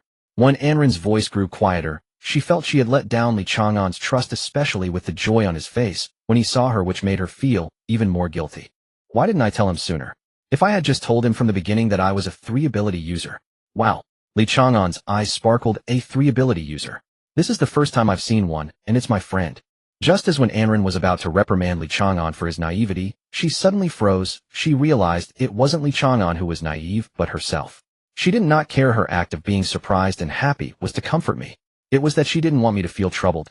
Even though during the trial it was because when Anren hid her strength that Li Chang'an needed to fight desperately. You used your limited emotional intelligence here. Stop it. When Anren turned her head away, not wanting Li Chang'an to see her reddened eyes. It's alright, you can keep the fruit, but might be able to save a life. With a silly smile, Li Chang'an hid his insignificant sadness. Wiping her eyes when Anren still placed the fruit back in Li Chang'an's hand. It's not that simple. The Empire has no method to produce this, and we've only confiscated 2 from the monsters. 2 attempts resulted in the deaths of 2 abilityless users, so we haven't been extravagant enough to verify this yet. Besides, I'm too close to Linzhan. If he discovers the fruit on me, it would be bad. Linzhan is a cunning fox. Because of my 3 abilities, the Empire has granted me high privileges. I found out that Linzhan led troops to suppress some riotous places right when the apocalypse first hit. But the places he went to suppress can no longer be found on the map, and there are no population records. I suspect he was simply slaughtering cities. Taking a deep breath, when Anren used her abilities to sense again, confirming that it was safe now. The permissions for that martial art are quite high. I haven't been able to view it. I came to the north this time to make contributions, and as long as I gather some military merit, I can go view that martial art. When that time comes, I will copy it down and give it to you, so you won't have to worry about abilities anymore. I probably know about the new era teachings as much as you do. The Empire only allows officials above a certain rank to query, which is even higher than the requirements for martial arts. You will have a perfect opportunity to kill 2 ability users. Li Chang'an was overjoyed. What opportunity? I was originally planning to kill 2 soldiers who went to relieve themselves. No, at least have some principles. You can't do this in the future. You can only kill those who should be killed. When Anren reprimanded discontentedly, Li Chang'an frowned secretly, but did not refute. Feeling that he had spoken too harshly, when Anren quickly changed the subject. In a few days, Sioux City will send people over for exchanges, ostensibly to discuss Marshal Wang's sole command of military power. In reality, it's an opportunity to eliminate the traitors hidden among humans. After all, Marshal Wang's power grab is just a pretense. The higher-ups are tacitly aware, and the intelligence system in the north hasn't been disconnected from the military yet. At that time, they will select a few soldiers from non-special operations for exchanges and competitions under the pretext of measuring military strength. You can have your chance to step forward then. Are you trying to push me into the spotlight? Just as Li Chang'an had this thought, he immediately dismissed it. When Anren was a friend who had saved his life, how could she harm him? He immediately nodded in agreement. After dealing with 2 ability users, he would be able to evolve, and after obtaining the martial arts from the military, his path ahead would no longer be bumpy. What does it matter if I'm the public enemy of ability users? As long as I am the strongest, no one would dare to lay a hand on me. Li Chang'an's thoughts underwent a transformation for the first time. After chatting about trivial matters, Li Chang'an took his leave, first glossing over his battles with the Centipede and the Ripper, as if they were mere trifles. He listened intently to when Anren's experiences in the military department, yet apart from his smile, he seldom expressed himself in other ways. Standing by the window when Anren watched Li Chang'an gradually disappear, and muttered to himself with a frown, "Aren't you going to ask what my ability is? So you do care after all. Don't you have secrets you're hiding from me?" Li Chang'an had no idea what when Anren was thinking, and even if he did, he wouldn't have thought he had any secret. The squad leader and the others were still sparring. A minor injury could be instantly healed by a healer's touch at the medical unit, though going too often would make one unwelcome. Using abilities drained mental energy, and the methods to restore it were either expensive or troublesome. Apart from Ma Hao, the rest simply waited for natural recovery. Li Chang'an had planned to impart his experience to his teammates before leaving the squad, but reality turned out quite differently from his expectations. The whole squad transferred to an elite unit. Upon receiving the news, Li Chang'an felt a surge of anger. The squad's overall strength was on par with an average elite squad, and having 2 a class awakened was indeed commendable. However, the training methods of the elite squads under the Special Operations Department were identical to those of the regular forces. Under the same rank and abilities, an elite squad member could typically defeat 3 ordinary soldiers. Zhang Qianzhuang's squad would surely rank at the bottom after being transferred wholesale, yet they'd have to undertake the same missions. The casualty rate would likely be high. Li Chang'an believed it was merely Lin Zhen's way of restraining him by moving the entire squad to the elite unit, unaware that his display of concern for his teammates had revealed his vulnerability. Knowing the treachery of human hearts, he treasured the rare kindness around him, all the more not realizing that his cherishing would expose his weakness. In terms of scheming, he was merely clever. With sufficient strength, all plots and schemes become laughable, but for now he lacked it. The group stopped training and sat in the sandpit exchanging helpless glances. After a moment, Zhang Qianzhuang gave a bitter smile. It should be an honor, but somehow I just can't be happy. Being transferred at this timing feels like they're sending us to our deaths. Aka said bluntly. I'm sorry. Li Chang'an lowered his head, suppressing his anger. But Lin Zhen's was an open scheme. Even knowing he was a pawn, he couldn't break free from the board. By now he even suspected whether Lin Zhen was truly injured as claimed. Zhang Qianzhuang waved his hand. What are you apologizing for? We're comrades, this isn't your fault. No, Lin Zhen is targeting me. Li Chang'an didn't hide it. He thinks I'm connected to some secret, so he's using you as leverage to threaten me. The 3 exchanged glances, and Hu Chai grinned. If we can be used to threaten you, doesn't that mean we're important? You are truly important to me. Li Chang'an didn't say it aloud, but his murderous intent toward Lin Zhen. Zhang Qianzhuang leaned over and patted Li Chang'an on the shoulder. We haven't known each other long, but we know your character. You did nothing wrong. You haven't endangered the empire or its people. You've risked your life for stability. No matter what secret you hold, they shouldn't threaten you with such means. The fault isn't yours. General Lin. He's a good general, but some of his actions are beyond our understanding. Elite squads aren't that dangerous. I still know some survival tricks. Hu Chai laughed. Captain's as cowardly as ever. Cowardly? That was the past. Back then I had no strength. Now we actually have power, so it's not cowardice. Zhang Qianzhuang's face reddened as he spoke with righteous indignation. Have you heard of preserving one's life in turbulent times, not seeking fame among the lords? You kids born in the empire probably don't know how remarkable the man who said that was. That's called playing it safe. Not fear or cowardice, but self-preservation to achieve great things later. Hu Chai looked as if he'd met the captain for the first time, shocked. Captain, you're acting strange. Did you actually go to school? A bit. I'm over 40 after all. With an embarrassed smile, Zhang Qianzhuang straightened his back with effort. What a loss of face. Do you little brats really think I'm only about being scared? But seeing Li Chang'an's faint smile, Zhang Qianzhuang felt it was worth it. By the way, Chang'an doesn't have a suitable weapon yet. Elite squads can customize weapons. Let's take him to get one. The awkward topic was brushed aside simply. On the way to collect the weapon, they also heard news about the Sucheng exchange delegation. They would arrive tomorrow, not the day after, and the exchange would begin the following night. Perhaps some urgent situation had forced them to speed up. At the Beijing Yuan breakfast shop, a 70-year-old establishment, regulars called the owner Old Yang, though he was still under 50. The pillar of light that fell from the sky that year had taken his father's life, and he was forced to take over the century-old family shop to support his family. He had awakened the seemingly useless ability of temperature perception, yet it proved perfect for deep frying. His fried dough sticks, horsehair pastries, and oil cakes were always in high demand. But today, as he was about to close up, Old Yang hesitated. A foolish boy was standing outside the door. His clothes were clearly expensive, yet he did nothing but stand outside staring at the frying pan for 2 whole hours. If that wasn't a foolish boy, what was? What a pity, he was quite handsome. Whose child could he be? His parents must be worried sick. Old Yang sighed, put on a smile, and pointed at the fryer. Want some?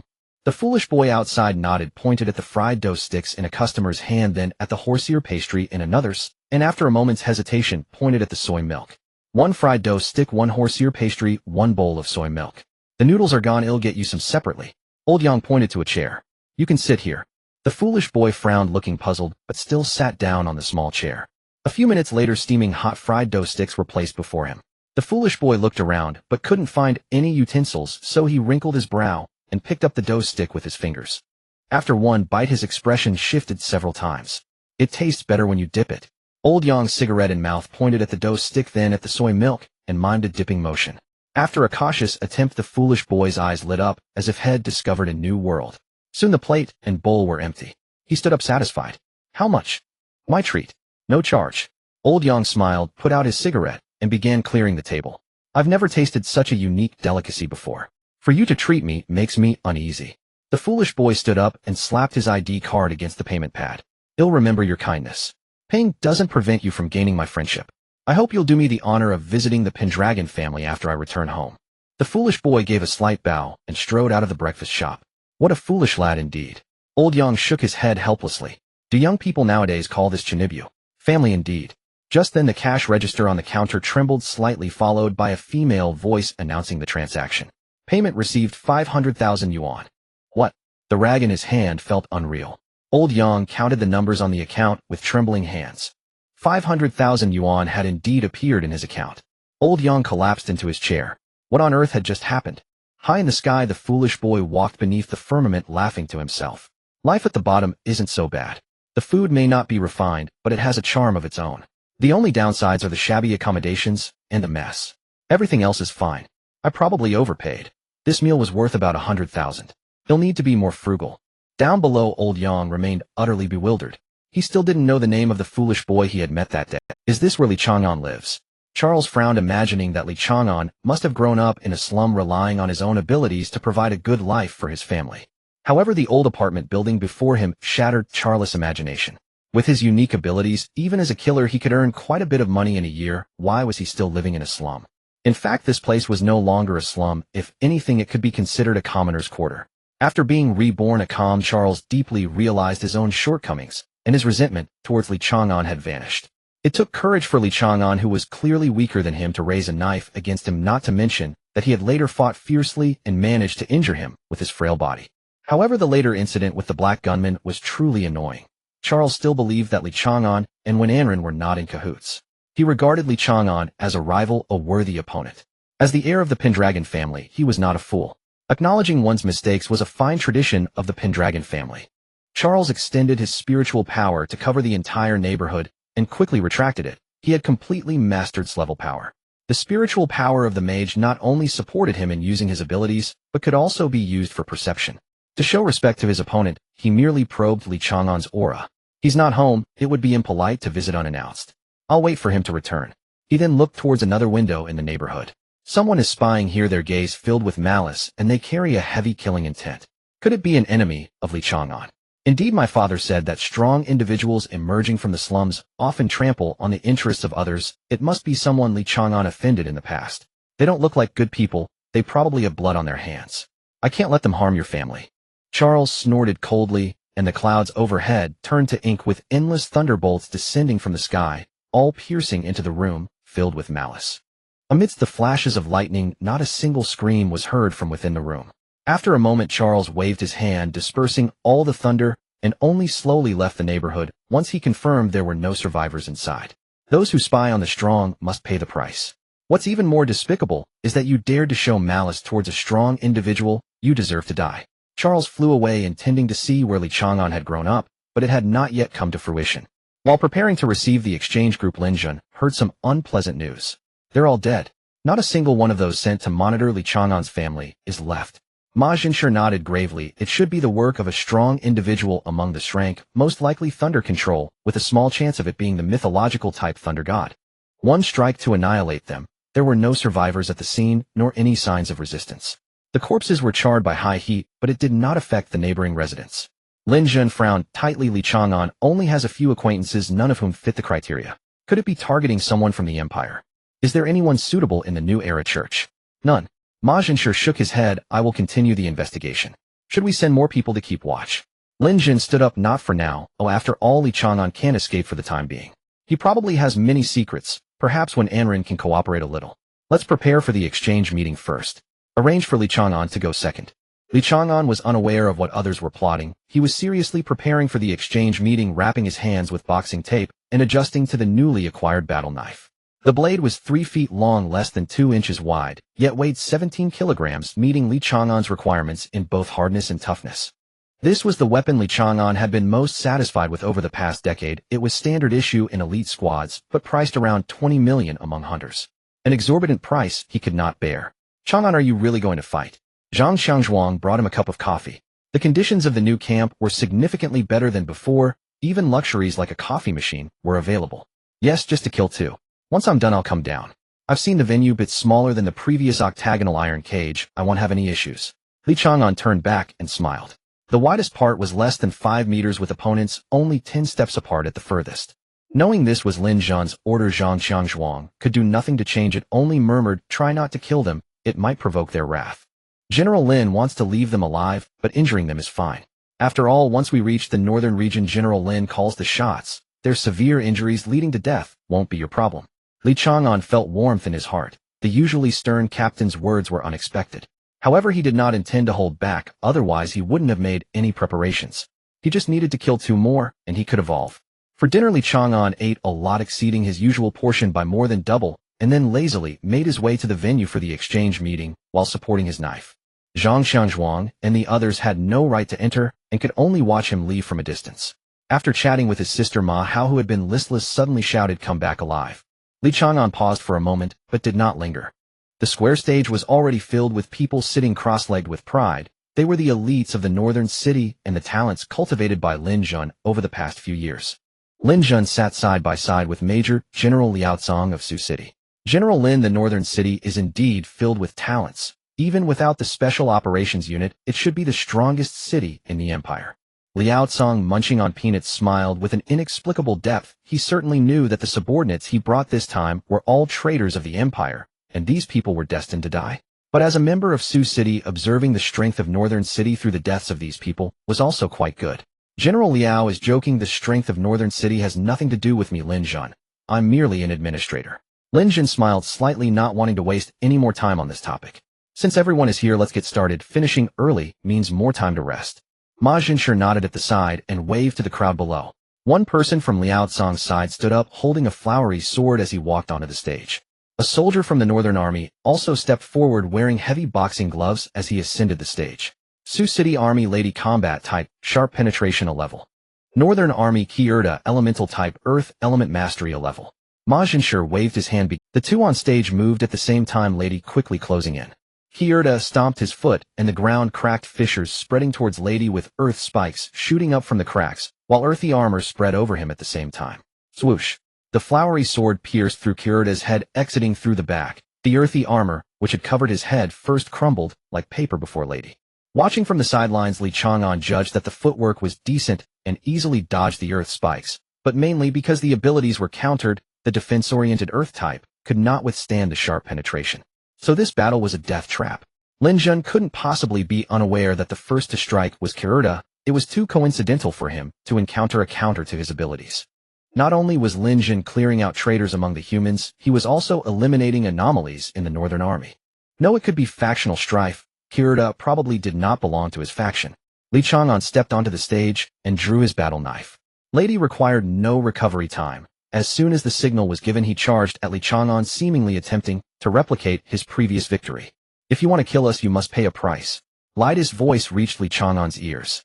Li Chang'an remained unmoved, calmly swinging his knife towards the right. Lady, coming in from the right, slightly bent down to evade, stomped his foot, and his speed explosively increased. Was he hiding his strength? Li Chang'an withdrew his knife and quickly released it, throwing the battle knife towards the approaching Lady. Lady did not expect Li Chang'an to have such a move and could only hurriedly dodge. As his foot stumbled, he saw Li Chang'an lunging at him, raising his fist to strike at his face.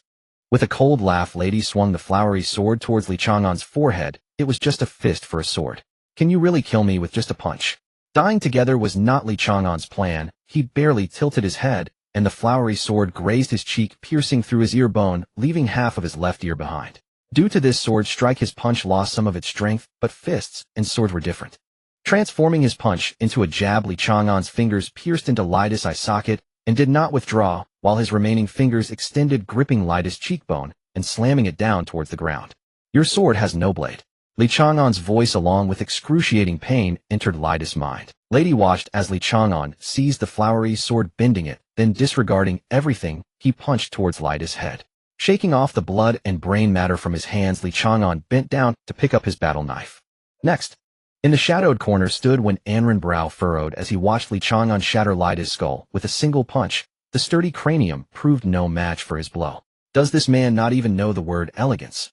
What kind of obsession does he have with human heads?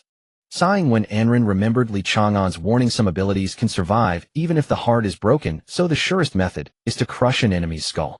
But didn't you know his ability is Rueli Chuantu, Sharp Penetration? Do you truly treat every opponent as a wielder of multiple abilities? What darkness has clouded your vision of the world? How am I to lead you out? When Anren did not want to betray that weighty trust, the figure who had always stood before him during those unforgettable days of trial. Li Chang'an, you should not gaze at the light. It is the gods who brought darkness to the world, and you, the apostate against the gods, are its light. Come ascend the altar with me, but before that you have a long road to walk. One Anren turned and walked toward the deeper shadow intent at least to teach Li Chang'an to respect his adversaries, and if nothing else to leave the opponent an intact corpse. On the arena, Li Chang'an rested his hand upon the warblade, sheathed at his hip. Though not tall, he stood erect, as a pine, his languid pose possessing a perversely alluring grace. Liao Cong's remaining for exchanged glances. By the original order, the one to enter should have been the stout man seated at the rear. He'll go. A lanky man rose and waved at Li Chang'an. Buddy, mind if we swap? Li Chang'an shook. The lanky man stepped onto the stage and smiled slightly. Su Qingzhu and Cheng Zhu rank. Li Chang'an watched in silence, offering no reply. Man, you won't even introduce yourself? Cheng Zhu's smile vanished. Don't tell me you look down on the Su Changzhu. Li Chang'an drew his blade. You make me sick. Either we decide life and death openly, or else strike me down with a treacherous fatal blow. Yet you hedge and posture. I don't want to hear your last words. Begin. Above them, stern-faced Ma Jinshi snorted, then quickly regained composure and shouted begin. Li Chang'an strode forward. The less than 10-meter gap vanished in an instant as he raised his blade and brought it down. An action of extreme simplicity. The warblade passed through a body. Li Chang'an frowned and stepped back 2 paces. Before him lay a corpse cleft in 2, but it was not Cheng Zhu's. The corpse rotted and dissolved before Li Chang'an's eyes as if it had never existed, and the man who had stood before him, Cheng Zhu, had somehow taken up position 2 paces away. I've never met anyone so brazen in their boasts as you. Cheng Zhu shook his head, smiling in disbelief. Still, you bought us some time. Now witness my ability. In an instant, several silhouettes materialized out of thin air, lining the skies above the crowd. Men and women, old and young, each with a ghastly pallor and bloodshot eyes. Each bore mortal wounds. Many were even headless. Roughly a fifth lacked heads. A single sweep of Li Chang'an's gaze produced recognition. Many were those who had once died by his hand. Mystic type Hun Gui Lai Shi souls return. It summons the souls of those you once killed, Cheng Zhu said, swallowing. You have slain quite a number. The figures did not all appear at once, but rose one by one in quick succession. In an instant their number neared 500. 482 in total, 299 ability users, 183 producers, Li Chang'an murmured, though no one else heard. So souls truly persist after death. Li Chang'an even recognized lady whom he had just slain. Cheng Zhu drew a deep breath to steady himself. He had never seen such a display. Was the man before him a bloodthirsty maniac? Never mind. The man would die soon enough. Kill him. Cheng Zhu roared, pointing at Li Chang'an. But events took an unexpected turn. The souls did not as they ordinarily might lunge at their killer. Instead, they hesitated, faltering. What was happening? Cheng Zhu was stunned. He could not grasp the mechanism, but his ability did not summon phantoms. It called back genuine souls. Were they still afraid of him, even in death? That might explain others. But lady, why would you not step forward? Cheng Zhu could not fathom it. Li Chang'an paid it no mind, blade in hand. He charged Cheng Zhu once more. Those who had once been killed, what did it matter if it happened again? No. As the warblade descended, Cheng Zhu managed only a resentful roar. The next instant, a silhouette leaped from midair to shield him, only to be cleaved in 2 by Li Chang'an's blade. The figure vanished like smoke, yet Li Chang'an did not cease. The warblade rose and fell again, and the souls who had hesitated to strike him rushed down one after another. What on earth is happening? Cheng Zhu felt his head about to burst. The spectacle before him surpassed anything he had conceived of his own ability. The summoned souls should be attacking the murderer who killed them, but these souls would not strike Li Chang'an. Perversely they lined up to take the blows for him. Why so? Li Chang'an paid no heed. His vision contained only Cheng Zhu. One more would trigger evolution. If you wish to die by my hand once more, I will grant you that. Whether man or woman, elder or youth, Li Chang'an severed them with a single stroke. His heart remained on. Monster. You are a monster. Cheng Zhu's composure shattered. You can strike down the old and the children. How can someone like you exist? I surrender, I surrender. Let me go down, I want fight. But no one paid him any heed. All watched in shock as Li Chang'an's blade felled the souls. Was it numb indifference or utter inhumanity? Not bad, not bad. In beginning to like the kid more and more, Lin Jin laughed heartily. Liao Cong forced a few embarrassed chuckles in agreement. Over 400 souls. Any killer would feel pangs of reluctance, even if they stood still and permitted slaughter. Li Chang'an did not. He forgot exhaustion and would not stop until Cheng Zhu lay dead. At last, all the souls dispersed, and Cheng Zhu had no escape. Li Chang'an frowned slightly. The count was wrong. If the ability could summon all the souls, none should be missing. The old man who had sold him the Tonkei surfaced in Li Chang'an's mind. That old fellow had not appeared among the souls. Another debt to be settled. Li Chang'an raised his blade one final time. With nowhere left to retreat, whatever dodge Changzhou attempted this stroke would find him. Damn it. If I must die, well, die together. Changzhou gritted his teeth and lunged at Li Chang'an, drawing from his waist a hunting knife more ornamental than practical. As Changzhou's head was severed from his body, his hunting knife also plunged into Li Chang'an's flank. Lin Jin frowned. Changzhou is surely dead. He had no need to trade injury for life. Perhaps he was tired, Ma Jinshe murmured. Lin Jun did not reply, waving his hand. He said, let him go down then. We never intended for him to single-handedly break through the remaining three. Liao Tsong at the side could no longer smile. At that moment Li Chang'an was desperate to leave. He could feel his heartbeat, slowing, his blood sluggish, as if coagulating. Dizziness from lack of oxygen rose within him, and only one thought remained in his mind: evolution was beginning. Leaving the military tent, Li Chang'an bit his fingers repeatedly to stay awake and rushed towards the logistics department at the fastest speed.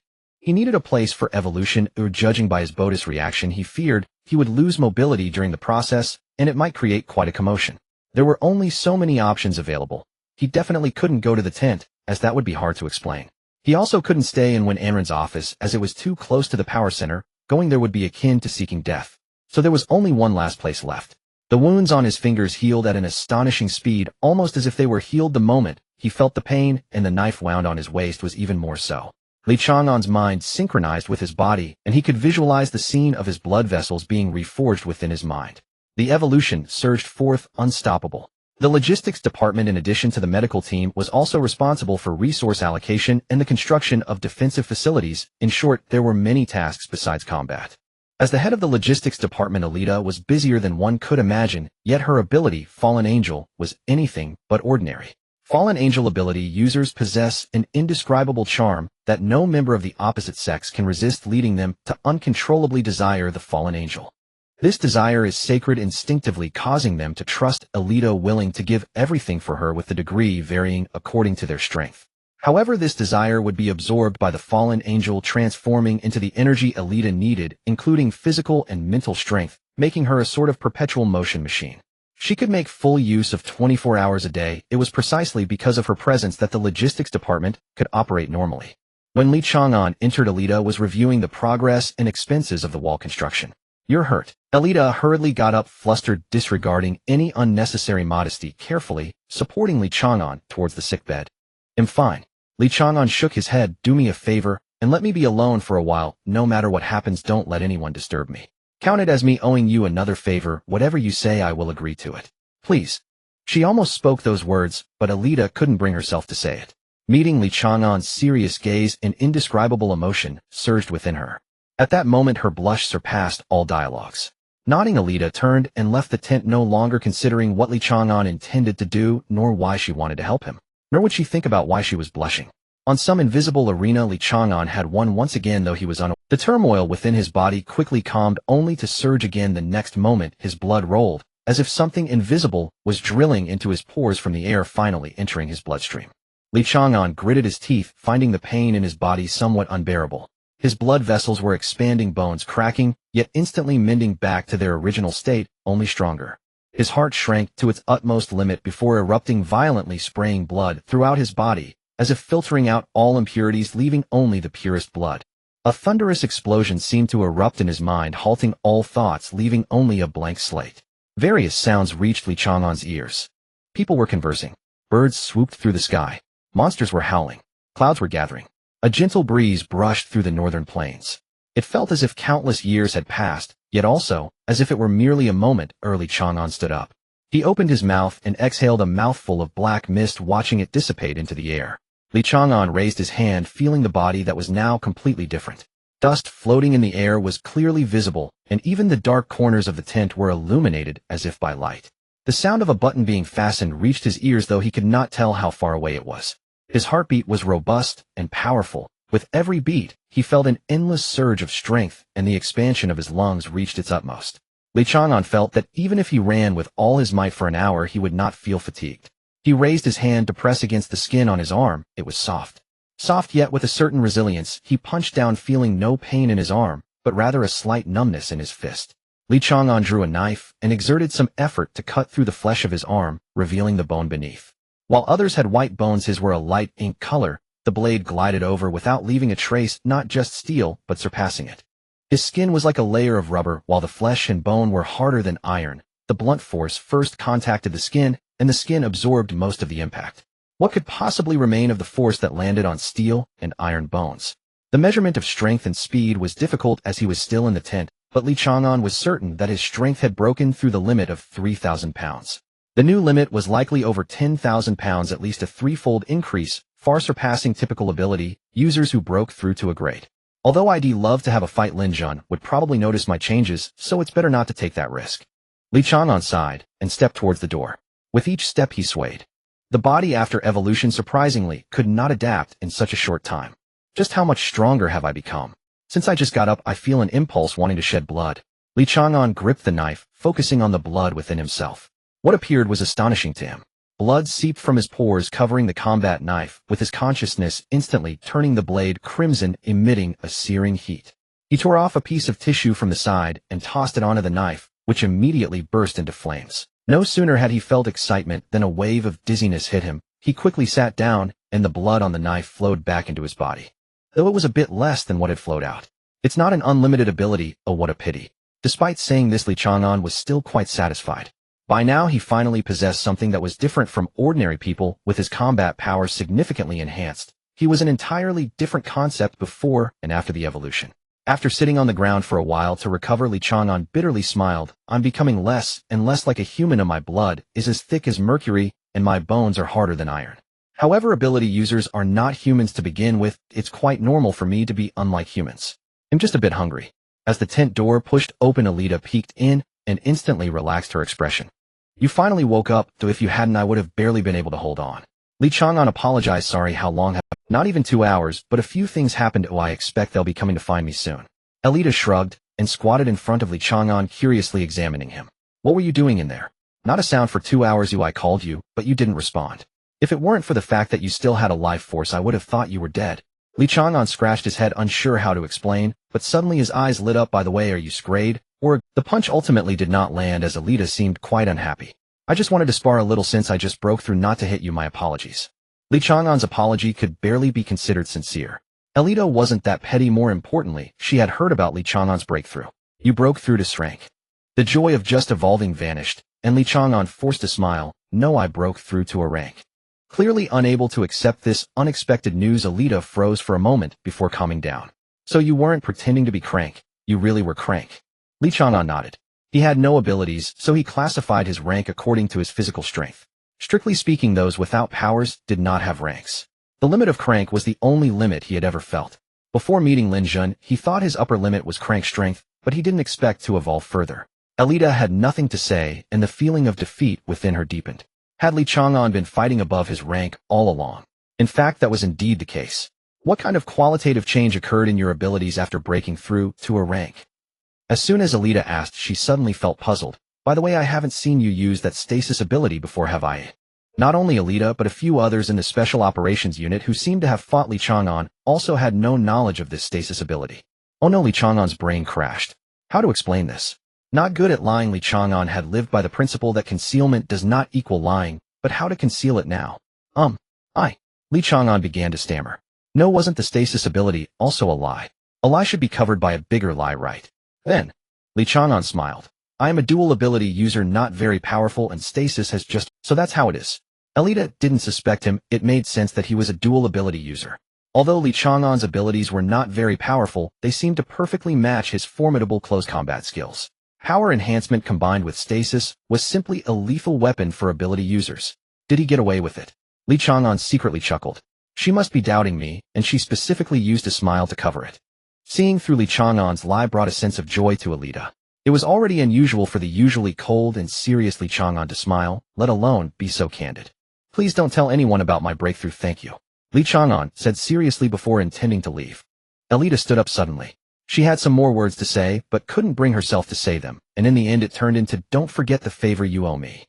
I won't forget. I remember every favor. Li Chang'an nodded heavily and walked out of the tent. During the 2 hours of his breakthrough, some rather unusual things had indeed occurred.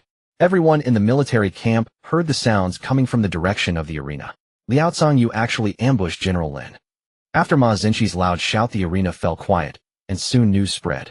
Sucheng Army's Liao Cong betrayed humanity, ambushing the already injured General Lin at the end of the match.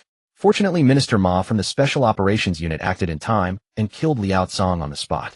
Those who understood, understood. Those who didn't, it was useless to explain. This was Saibei City, and attacking the highest commander of an army in the Saibei military was considered the best outcome. So was Liao Cong a suicide warrior? Did he take advantage of Lin Zhun's severe injury to attack him as a suicide warrior? Li Chang'an preferred to believe that Liao Cong was an other to Lin Zhun. Besides eliminating the New Era cult or the spies placed among humans by the monsters, Lin Zhun was also clearing out those he considered others. Whether the Sucheng army sent Liao Cong deliberately, or it was just a coincidence, it had nothing to do with Li Chang'an. As the sky darkened completely, and with not many people in the martial arena, he could just test how much stronger he had become. The limit of his punch surged from 3,000 pounds to 5,000 pounds, and with a casual punch he could unleash a force of 1 ton. If he disregarded wrist and finger injuries, a punch could explode, with 2.5 tons of force easily breaking through a concrete wall. His speed reached about 150 kilometers per hour or 40 meters per second. In fact, it took about 8 seconds to accelerate from a standstill to 100 kilometers per hour with an average acceleration of 12 meters per second. However, the human body cannot be calculated mechanically. In close-range combat, he could only approach his opponent at a speed of 6 meters per second. Of course, if the opponent could give him a little time, and he explosively exerted himself, disregarding bodily injuries within 10 meters would be in the range of instant kill. With reaction time and instinct also factored in, the data cannot be precise. A person can remain angry all day in extreme anger, and in battle can unleash power beyond their own limits. However, aside from strength and speed, other conditions are unmeasurable. The wounds he inflicted on himself on his arm healed remarkably quickly. The self-healing ability improved significantly, but there were no special measuring standards, and the cuts were minor injuries that were not life-threatening. Returning to the tent, the first thing Li Chang'an saw was a gloomy atmosphere with several teammates sitting dejectedly on the bed. What happened to you? Li Chang'an grew increasingly angry. Lin Zhun must have done something again. You're back. Hu Chai sighed listlessly. Something small happened. Li Chang'an stepped forward, gripping the knife handle and frowning. Is it a troublesome task? Haka, who was reading beside them, grinned. No, they bet you would win 3 in a row, but you got off the stage after 2 matches, and he lost badly. Li Chang'an slightly tightened his grip on the knife handle, still frowning. Since it was not a troublesome task, he should be happy, but why was he a bit angry? Glancing at the equally dejected Ma Hao, Li Chang'an was puzzled. Did you bet as well? No, he didn't bet a single cent, only the captain, and Hu Chai placed heavy bets. Haka couldn't manage a smile either. His sister told him to retire. Then retire. Li Chang'an said without thinking bluntly. The army wouldn't be affected by your absence. It doesn't matter if you're here or not. Retiring would be safer. Zhang Xiangzhuang, who had been looking down, couldn't help but chuckle, patting the even more dejected Ma Hao, saying, I told you not to wait for Chang'an to give you advice. You know how he talks, right? Ma Hao chuckled bitterly. I didn't expect him to be so direct. Sitting down nearby, Li Chang'an tilted his head. Am I wrong? You retiring wouldn't have any impact on the army. The current Saibei army is powerful. The real decision of victory on the battlefield still lies in high-end combat strength. You worry about whether you'll die someday while staying in the army. Why not retire and live in the inland? With your abilities, you'd be welcomed in many hunting teams. Ensuring a comfortable life is not a problem. Zhang Xiangzhuang smiled helplessly. What you said is right, but Ma Hao joined the army not for a living. In the past, he was worried about his sister living poorly, but now she doesn't need his concern. Oh, it's time for him to plan. But his plan was to join the army. That's his dream. Li Chang'an lowered his head and fell silent. Ma Hao suddenly felt a jolt in his heart, suspiciously asking, You wouldn't be thinking of taking the opportunity during the next battle to injure me and force me to retire, would you? Li Chang'an rubbed his face, slightly puzzled. Can you tell? Please don't have such dangerous thoughts. Ma Hao exhaled and seriously looked at the captain. Instead of worrying about my retirement, shouldn't we educate Chang'an about some common sense? There are no battles in the northern region. The patrol team still has many tasks during peacetime, but Li Chang'an's squad has been transferred to an elite team, leaving only the daily training routine. After reaching a certain training target each day, they can rest. Whether it's reading or playing on their phones doesn't matter. However, the reason elites are elites is due to their constant and strict self-discipline, and most of them train from waking up to resting. In Li Chang'an's view, this is meaningless. The body has its limits, and overtraining is counterproductive. Training should stop once a certain level is reached to allow the body and mind to relax. Training that cannot break limits is merely a waste of time. No one becomes strong in a single day. Better physical fitness is meant to better utilize extraordinary abilities. Powerful elemental abilities possess terrifying destructive power, yet they fear close combat, because the enhancement to the body when breaking through levels is minimal. However, their physical potential is not lower than that of other extraordinary users. Rather, the enhancement from breaking through levels primarily affects their mental strength. By reaching their physical limits through training, even if someone engages them in close combat, they would still have sufficient counterattack strength to avoid being instantly killed. Li Chang'an hopes they wouldn't train. Everyone becoming strong would only highlight his own weakness. Therefore, he originally planned to train from morning until night. He had just completed his evolution and was still far from his limits. Moreover, his body is different from others possibly related to the betrayer. Training has a remarkable effect. A frog jump with a weight of 500 kilograms over a kilometer allows him to feel the strengthening of his power. He can say that he feels the changes in his body every moment during training. Meanwhile, he waits for a guess. Currently, the only one who knows about his breakthrough is Alita. One Anren also knows, but in Lin Zhan's eyes, the only person who contacted Li Chang'an after his breakthrough is Alita. If there is blame, it can only be directed at Chang'an. The ability Soul Return has manifested. Every person he has ever killed. A Lin Zhan should already be aware that among those he has killed there are exactly 300 extraordinary users. Adding in the time he left midway, he has likely become a suspect in Lin Zhan's eyes. Given Lin Zhan's thirst for the betrayer, better to kill wrongly than to let go. As long as it is known that he spent 2 hours in the logistics department for the breakthrough, Ma Zhanshi will probably appear directly in front of him. Against Ma Zhanshi, Li Chang'an has no chance of winning. But when Anren does, if Alita truly isn't trustworthy and informs Lin Zhan, he will give up resistance and be taken away by Ma Zhanshi. A living betrayer is definitely more useful than a dead one. He will be brought before Lin Zhan, and then together with Wen Anren, they will slay Lin Zhan. He would then team up with Wen Anren to eliminate Ma Zhanshi, and subsequently trade Lin Zhan's head for the white tiger outside the city, allowing him to leave for the western continent. In the new generation sect, there is also Jiang Shubu, whom he can trust unconditionally, even if he will eventually beat him up. After his evolution, Li Chang'an's confidence has swelled unprecedentedly. As long as he can get within 2 meters of Lin Zhan, he is absolutely confident. He has already contacted Wen Anren, just waiting for Alita to leak the news. If Alita indeed withholds it, perhaps they can attempt another collaboration. Lin Zhan will definitely seek out Alita for inquiries, but if even Lin Zhan can be deceived, Alita surely is not as simple as she appears. In today's society, many suffer discrimination due to their female identity and cannot hold high positions. Perhaps Alita is one of those who wishes to resist. Before that, the debts owed must be repaid first. Ideals are beautiful, but reality is stark. Just as Li Chang'an finished breakfast and was about to head to the martial arts arena, he was brought back to the tent where his teammates surrounded him in a circle. Before you go out, we feel it's necessary to impart some common sense to you, Zhang Qianzhuang said. Common sense? Li Chang'an puzzledly asked, what common sense?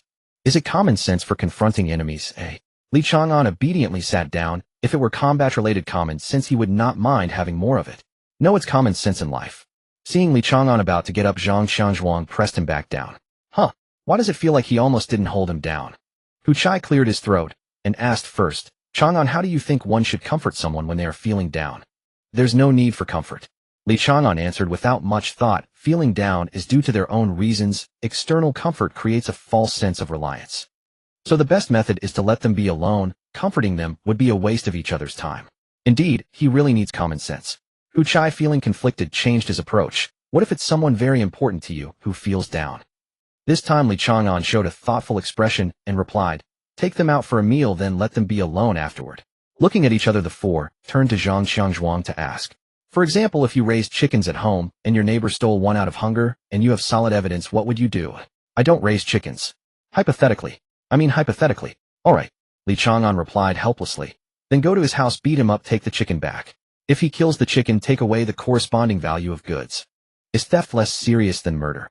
Zhang Qianzhuang chuckled bitterly. You should submit the evidence to the security team. They will handle the punishment and compensation. Li Chang'an shook his head. No, stealing a chicken is a minor crime. He will be fined and detained, but he won't be held for long. What if he seeks revenge later? The faces of the four darkened further. Hakka took over the captain's task and continued, hypothetically. If you were walking down the street and a girl you don't know suddenly stopped you to ask for your phone number. To emphasize, it's a lively, cute, beautiful, and graceful woman with curves. What do you think she means? Li Chang'an looked at Hakka with suspicion. He seemed unable to understand why Hakka asked such a strange question, but adhering to the bond between teammates, he replied helplessly. She's obviously trying to harm me. Would it still be flirting? Haka waved his hand. There's no hope, completely hopeless. The four turned their backs to Li Chang'an and whispered among themselves. He lacks knowledge of interpersonal relationships, law, and love. All three kinds of common sense are absent. He's even more lacking in common sense than we imagined. How do we teach him? With such good innate conditions, if I were Chang'an, I would have multiple partners by now. I haven't asked yet. Let me ask first. Ma Hao's protest was ignored. Meanwhile, Li Chang'an was pondering what was wrong with his answers. Was he not right? Feeling down is the most useless emotion. If one cannot pull themselves out, how can they expect others to do so? Once one takes action, they should not give the other party a chance for revenge. Isn't there a saying that says, when grievances are returned, when will it end? Revenge is endless. How could a totally unfamiliar yet exceptionally talented woman possibly flirt with me? She must be here to harm me. It feels like everyone has such little common sense. The commander-in-chief, the battlefield commander, has an office that is less than 40 square meters. Compared to the understated luxury hidden within the military headquarters, Lin Jin's office can only be considered minimalist. He has a particular fondness for industrial style, with his office based in black and interspersed with white. The original concrete walls, exposed pipes, and rugged metal and wooden furniture create a raw atmosphere.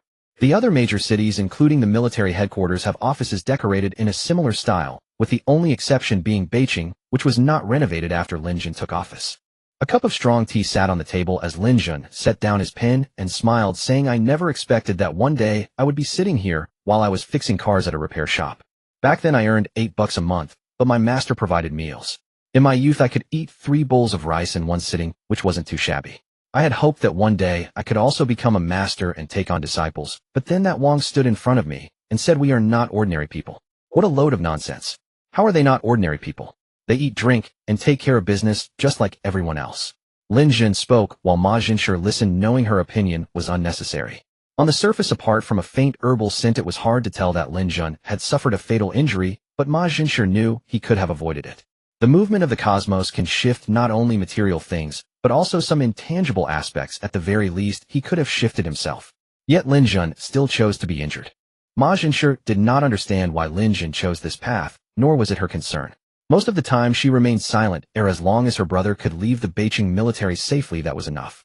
A light knock on the door interrupted them, and Alita pushed the door open, exchanging a calm glance with Ma Jinshi before looking at Lin Jin and saluting. Please sit, there's no need to stand. Lin Jin waved his hand, biting on a cigarette without lighting it, and directly inquired, what is Li Chang'an doing in the logistics department? Alita's heart raced, but she calmly replied, to heal injuries. Although I treated him, his recovery speed is, I suspect he is a dual ability user. When hiding one secret, revealing another possibility, the smarter someone is, the easier they can be confused. Is Lin Jin a smart person? Of course. That is why he wouldn't suspect Alita's honesty. If Alita said nothing, he would find it odd. He already has a few secrets. It's normal to conceal one ability. We should give him a chance for testing without making him suspicious. Lin Jin picked up a lighter but hesitated before putting it down again, sighing. Our spy in Beijing has reported that Li Chang'an had contact with the Peacock from the New Era sect. The New Era sect has significant ambitions. Now with the monster faction involved, Li Chang'an is caught in the midst of our 3 factions. We should keep a close watch on him. If necessary, you may have to sacrifice something. If you can extract useful information, it will be a considerable achievement. As a charming female ability user, Alita knew what she could sacrifice and couldn't help but chuckle. If my sacrifice yields useful information, it would be better to sacrifice more to get him on our side. Lin Jin shook his head seriously. That's not enough. He is selfish and cold-blooded, and his methods are extremely ruthless. I even suspect that his care for family and friends is a facade. Yesterday, Chang'an from the Sioux City military summoned the souls of people he had killed before. Guess what happened? He killed them again. With a blank expression, it was akin to chopping a watermelon. To us, those are ghosts, but he is someone who fears even ghosts. Of course, if you can make him fall in love with you, that would be ideal. Since it's a gamble, we might as well hold on to some hope. After pondering, Lin Jin ignored Alita's displeased expression and continued, once we clear out those monsters, Jinshi, you should go to Beijing and kill his mother. His heart is not with the military. Although we don't know his reason for enlisting, once the war ends, he will choose to retire. When he returns home to find his mother dead and follows the trail to Tongtian City, that will be quite a spectacle. Alita felt a chill run down her spine. If Ma Jinshi truly killed Li Chang'an's mother, the 3 of them present would become deadly enemies with him, provided that Li Chang'an could discover the truth. However, Ma Jinshi only slightly furrowed her brows before quickly relaxing and nodding. Today Lin Jin can send her to kill Li Chang'an's mother, and tomorrow he can send someone else to kill Ma Hao. Let's put the matter of the betrayer aside for now. Since we know he has connections to the Peacock, that betrayer will likely be hard to find. Lin Jin sighed and lit a cigarette. Some things are just hard to let go. After more than half an hour of training, Li Chang'an finally showed some changes. It turns out that friends need comforting when they feel down. There are many rules in this world, and some things must be done according to the rules. Killing, of course, is wrong. But if a pretty girl comes to ask me for my phone number, she must be trying to harm me. The last item, the four of them could not change, choosing to let it be, knowing that one day Li Chang'an would have to taste the bitterness of love. You are not weak, and that is important. It is right to clearly recognize your weaknesses, but you are too extreme. Zhang Qiangzhuang added a final point. But I am really weak, at least I can't beat Ma Jinshi, and even struggle against Xiao Jiang. Keeping his thoughts to himself, Li Chang'an nodded, not wanting to disappoint the captain's earnest advice. Then I will go train now. Li Chang'an stood up and walked out of the tent. The four behind him exchanged glances. After a long pause, Hu Chai let out a heavy sigh. How much do you think Chang'an really absorbed? He definitely listened, but whether he can remember it is another matter. Zhang Qiangzhuang said helplessly. Chang'an's state was quite unsettling. It was as if he had completely closed off his heart, acting solely based on likes and dislikes. Politely, one might call it acting on impulse. Unkindly, it could be seen as a loss of humanity. Such a person can live freely in the apocalypse, but they may not survive for long. From a friend's perspective, they did not think Li Chang'an was wrong. It was just that his actions did not align with the current world, be it in law or morality. Too good of a person cannot survive in this world, but someone without the ability to distinguish good from bad also won't last long. Li Chang'an did not know what his teammates were thinking. He was immersed in his training. As long as he trained at the limit of his physical capacity for 12 hours a day, he could increase his strength by about 100 pounds.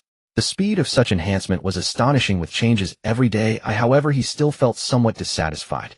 Even if he persisted for a month, he would not reach the limit of his physical body. He estimated his limit to be above 12,000 pounds. He hoped to enhance his strength faster, but that body technique required more than just his effort. It depended on Wan'anren. Relying on others feels uncomfortable. Shaking his head helplessly, Li Chang'an continued with weighted squats. Hey, you over there, go buy me a bottle of water. After waiting a few seconds, Li Chang'an sensed someone approaching from behind. The squad leader's words were useless, yet somewhat true. In the military camp, I couldn't kill him, and even if I beat him, he would still have a chance to retaliate. Li Chang'an turned around and dropped the 150 barbell to the ground, the heavy equipment thudding dully. Punching power is not equal to the weight one can lift. The muscular man walking toward Li Chang'an with a hostile expression halted in his tracks, looked down at the barbell on the ground, and then glanced at Li Chang'an. What's the matter? Li Chang'an didn't want to waste time and wished to dismiss the other quickly. Perhaps thinking Li Chang'an was merely brute force, or perhaps fearing losing face the muscular. The man still stepped forward. Didn't you hear me when I spoke to you just now, eh? Li Chang'an frowned. I heard you, but I didn't want to acknowledge you. So direct. The muscular man was taken aback, then said displeasedly, which squad are you from, daring to speak to me like this? None of your business. Want to fight? Li Chang'an took off his shirt and tossed it aside. Then stopped wasting words. After the fight, I still need to continue training. Looking at Li Chang'an's latissimus dorsi muscles that spread like wings, the muscular. The man swallowed his saliva, his gaze sweeping over the scars, and a sense of fear crept into his heart. Young man, don't always talk about fighting and killing. If you want to train, then train, or no one is stopping you. I have things to do, so we'll stop here. The muscular man turned and walked away. He had thought Li Chang'an was a green recruit, but it turned out he had stepped on a landmine. Moreover, he wanted to fight right from the start, completely disregarding the rules. Ridiculous. Li Chang'an shook his head, bent down to pick up the barbell, and suddenly froze, feeling that the barbell had become slightly lighter. He was extremely sensitive to weight. Sensitive, and could be sure that the barbell was indeed lighter by about a few dozen gene. Losing a few dozen gene from 1500 gene was not much, but it signified that his strength had just experienced a breakthrough growth, and the reason for this growth. Combat intent. Because I was about to fight, the body's stress response stimulated an improvement in strength. That must be it. Li Chang'an was overjoyed. Indeed, training is the slowest way to improve. Hey, don't go. Fight me. Li Chang'an cracked his knuckles and walked forward. The muscular man trembled and quickened his pace without looking back. You're crazy. I've already admitted defeat, and you still want to fight. Watching the muscular man about to flee, Li Chang'an grew displeased. You were the one who wanted to cause trouble, and now you are the one running away. Are you sick? Just as he was about to chase after him, Li Chang'an stopped again. He caught the scent of Wan'anren behind him. Compared to fighting, accompanying a friend was more important. What are you doing? How did you scare him like that? Wan'anren found it both funny and frustrating. That big guy ahead sure ran fast. Li Chang'an shook his head. He came to pick a fight. I said I'd fight him, and then he ran away. I don't. Glancing at the shirtless Li Chang'an, Wan'anren seemed to understand. He smiled helplessly. Don't bully people. You'll have plenty to fight later. Li Chang'an's eyes lit up. Did someone from Suching come again? When Anren almost choked laughing and crying at the same time. Not humans. I really don't want you to go after humans. The ones you need to fight are monsters. We've probed each other many times before, but in reality beast tides exceeding 100 in number have only occurred twice. I mean within 3 years. But now the decisive battle is probably coming. The human forces that can be depleted have been largely depleted, and what remains are elites and powerhouses. The monster side is similar. According to the intelligence reports, there are over 400 red-level monsters and 7 black-level ones, excluding the winged tiger. Li Chang'an regained his composure and said gravely, if all 7 are on the same level as the winged tiger, we'd better flee first. We can't win. Not necessarily. The winged tiger is probably infinitely close to the king level. There are only a few experts of that caliber in the entire world. When Anren pulled Li Chang'an to the side, the Empire's strongest on the surface is Marshal Li, but I've learned that he actually has an injury. So the truly strongest should be Marshal Wang Jianjun. Both are at the king level true kings. The monster side has about 8 kings, but for some reason 4 of them cannot fight, so effectively there are 4. The New World cult has mastered some power of the primordial, while capable of matching the king level.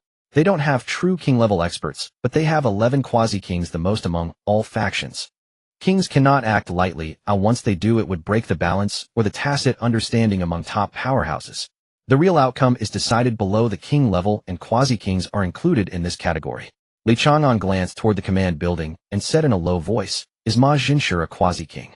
When Anren smiled slightly, she's at the peak of level, but she's different. She's a child of destiny, like the primordial's own daughter. It's possible for her to fight a king to a draw its level. Oh, Li Chang'an asked doubtfully, aren't she and Ma Hao biological siblings? What nonsense. When Anren curled his lips, I can't get through to you. You not only lack common sense, but you can't even understand jokes. Li Chang'an felt wronged. But you were the one who said Ma Jinshi was the primordial's own daughter. When Anren sighed, unable to bear Li Chang'an's aggrieved expression, he could only change the subject. From clevel to a level, abilities undergo a qualitative change. They go from usage to integration. For example, an elemental controller can partially elementalize themselves. From S-level to king level is a transformation. Abilities become instinct and the self merges with the ability. A flame controller can become a being like the fire god. But the limitation is that they need to understand their own direction, whether it's infinitely increasing temperature or evolving from extreme heat to extreme cold. Different people have different directions. Ma Jinshi hasn't reached that step yet. Li Chang'an suddenly understood the difference of the mythic system. For example, the mythic system fire god had its direction determined from the very beginning. As long as they reached the critical threshold of that power, they would easily break through to the king level.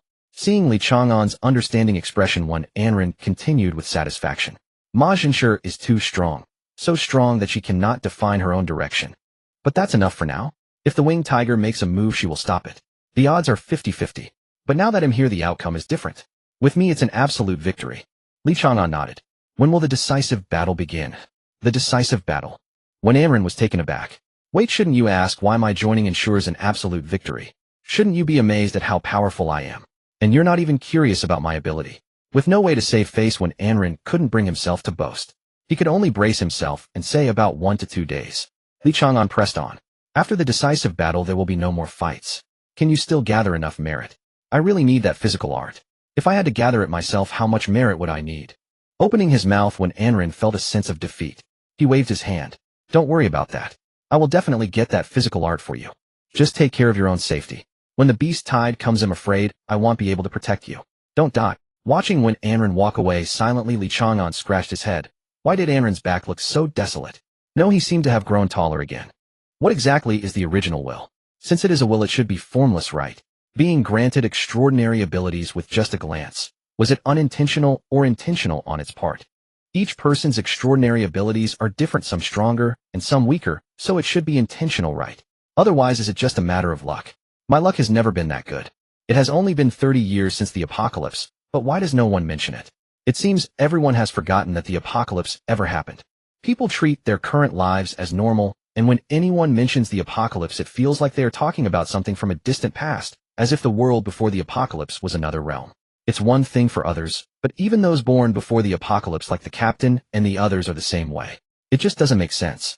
Li Chang'an sighed, gazing up at the vast blue sky, the soft sand pit beneath him warm under the sun. At times like this, he felt as if he were the only person left in the world, But instead of loneliness, he felt a sense. Li Chang'an shook his head and stood up saying, "Let's keep going." The four beside him were gasping for breath and shock. "Are you serious? Let's take a break. At least let me have a sip of water." Zhang Chang struggled to prop himself up. The four had just ganged up on Li Chang'an, and even with their extraordinary abilities they ended up in a draw. In the end he took a hit from Li Chang'an, and managed to land a punch on his jaw, causing Li Chang'an to fall into the sand pit, giving them a moment to catch their breath. Li Chang'an sized up his teammates. "You guys aren't even hurt. A short break should be enough for you. It's not a life-and-death battle, so the improvement isn't significant. That's why we need more practice." Yesterday he discovered that the emergence of battle intent could stimulate physical evolution, so he decided to abandon his own training and focus on training his comrades instead. Perhaps it was due to his recent breakthrough that he noticed a significant improvement from battles, but it still couldn't compare to life-and-death fights where teetering on the edge of death was most beneficial for physical evolution. Only the intense shock brought by death could stimulate the body, making it strive to grow from bones to cell. After activating his extraordinary abilities, Zhang Chang's physique expanded greatly, increasing his strength and speed, yet he could only barely hold back Li Chang'an. The other three seized the opportunity to attack in turns, yet they were still brought down one by one by Li Chang'an with how not even using his extraordinary abilities. Hu Chase every flicker was successfully anticipated by Li Chang'an, and Haka's mental interference was ineffective after his breakthrough to a level. Only by truly facing Li Chang'an did they realize the kind of power that was different from others. There were no flashy fighting techniques. A simple punch or kick meant death once one got close. From beginning to end, they didn't even see Li Chang'an use his extraordinary abilities. They certainly didn't know that Li Chang'an didn't have any abilities at all. There was no need for gloves when practicing with teammates. "You know, practice does indeed enhance extraordinary abilities," Hu Chai said, still sitting on the ground panting, but with a big smile. "After just one day of practice, I've already managed to reduce the time I activate my abilities by about 0.1 seconds. Li Chang'an nodded. "You're using it too infrequently, and you've developed a habit of only activating your abilities when the timing is estimated just right. This will slow down the speed of your improvement. Flicker is not a powerful ability, but I've seen someone who could flicker, and not just to places within their line of sight, not to mention the inability to flicker to places without a foothold. Continue training like this, and you should reach a level soon. Before you reach this level, just using your abilities more will lead to good improvements." But there isn't much time left now, as the final battle is approaching, and Li Chang'an only hopes to help everyone improve a bit more before it begins. "Chang'an." Wen Anren strolled over leisurely. "Practice. How about sparring with me? We haven't had a chance to train together yet." Li Chang'an smiled slightly. "Sure, we indeed haven't fought before. How do you want to practice?" Wen Anren had 3 extraordinary abilities. Although he didn't know what they were, as someone second only to Ma Jinshi in authority within the Special Operations Unit, Wen Anren's strength was evident. Until now, Li Chang'an hadn't brought up Wen Anren's abilities. He had never lost his temper with friends, so he didn't even realize that his concern was actually anger. To put it another way, he was sulking. "Since you want to keep it from me, then just never tell me. Let's use Flicker. The second ability isn't suitable for sparring, and the third ability isn't convenient to use." Wen Anren shrugged. "Anyway, you're all close-range fighters.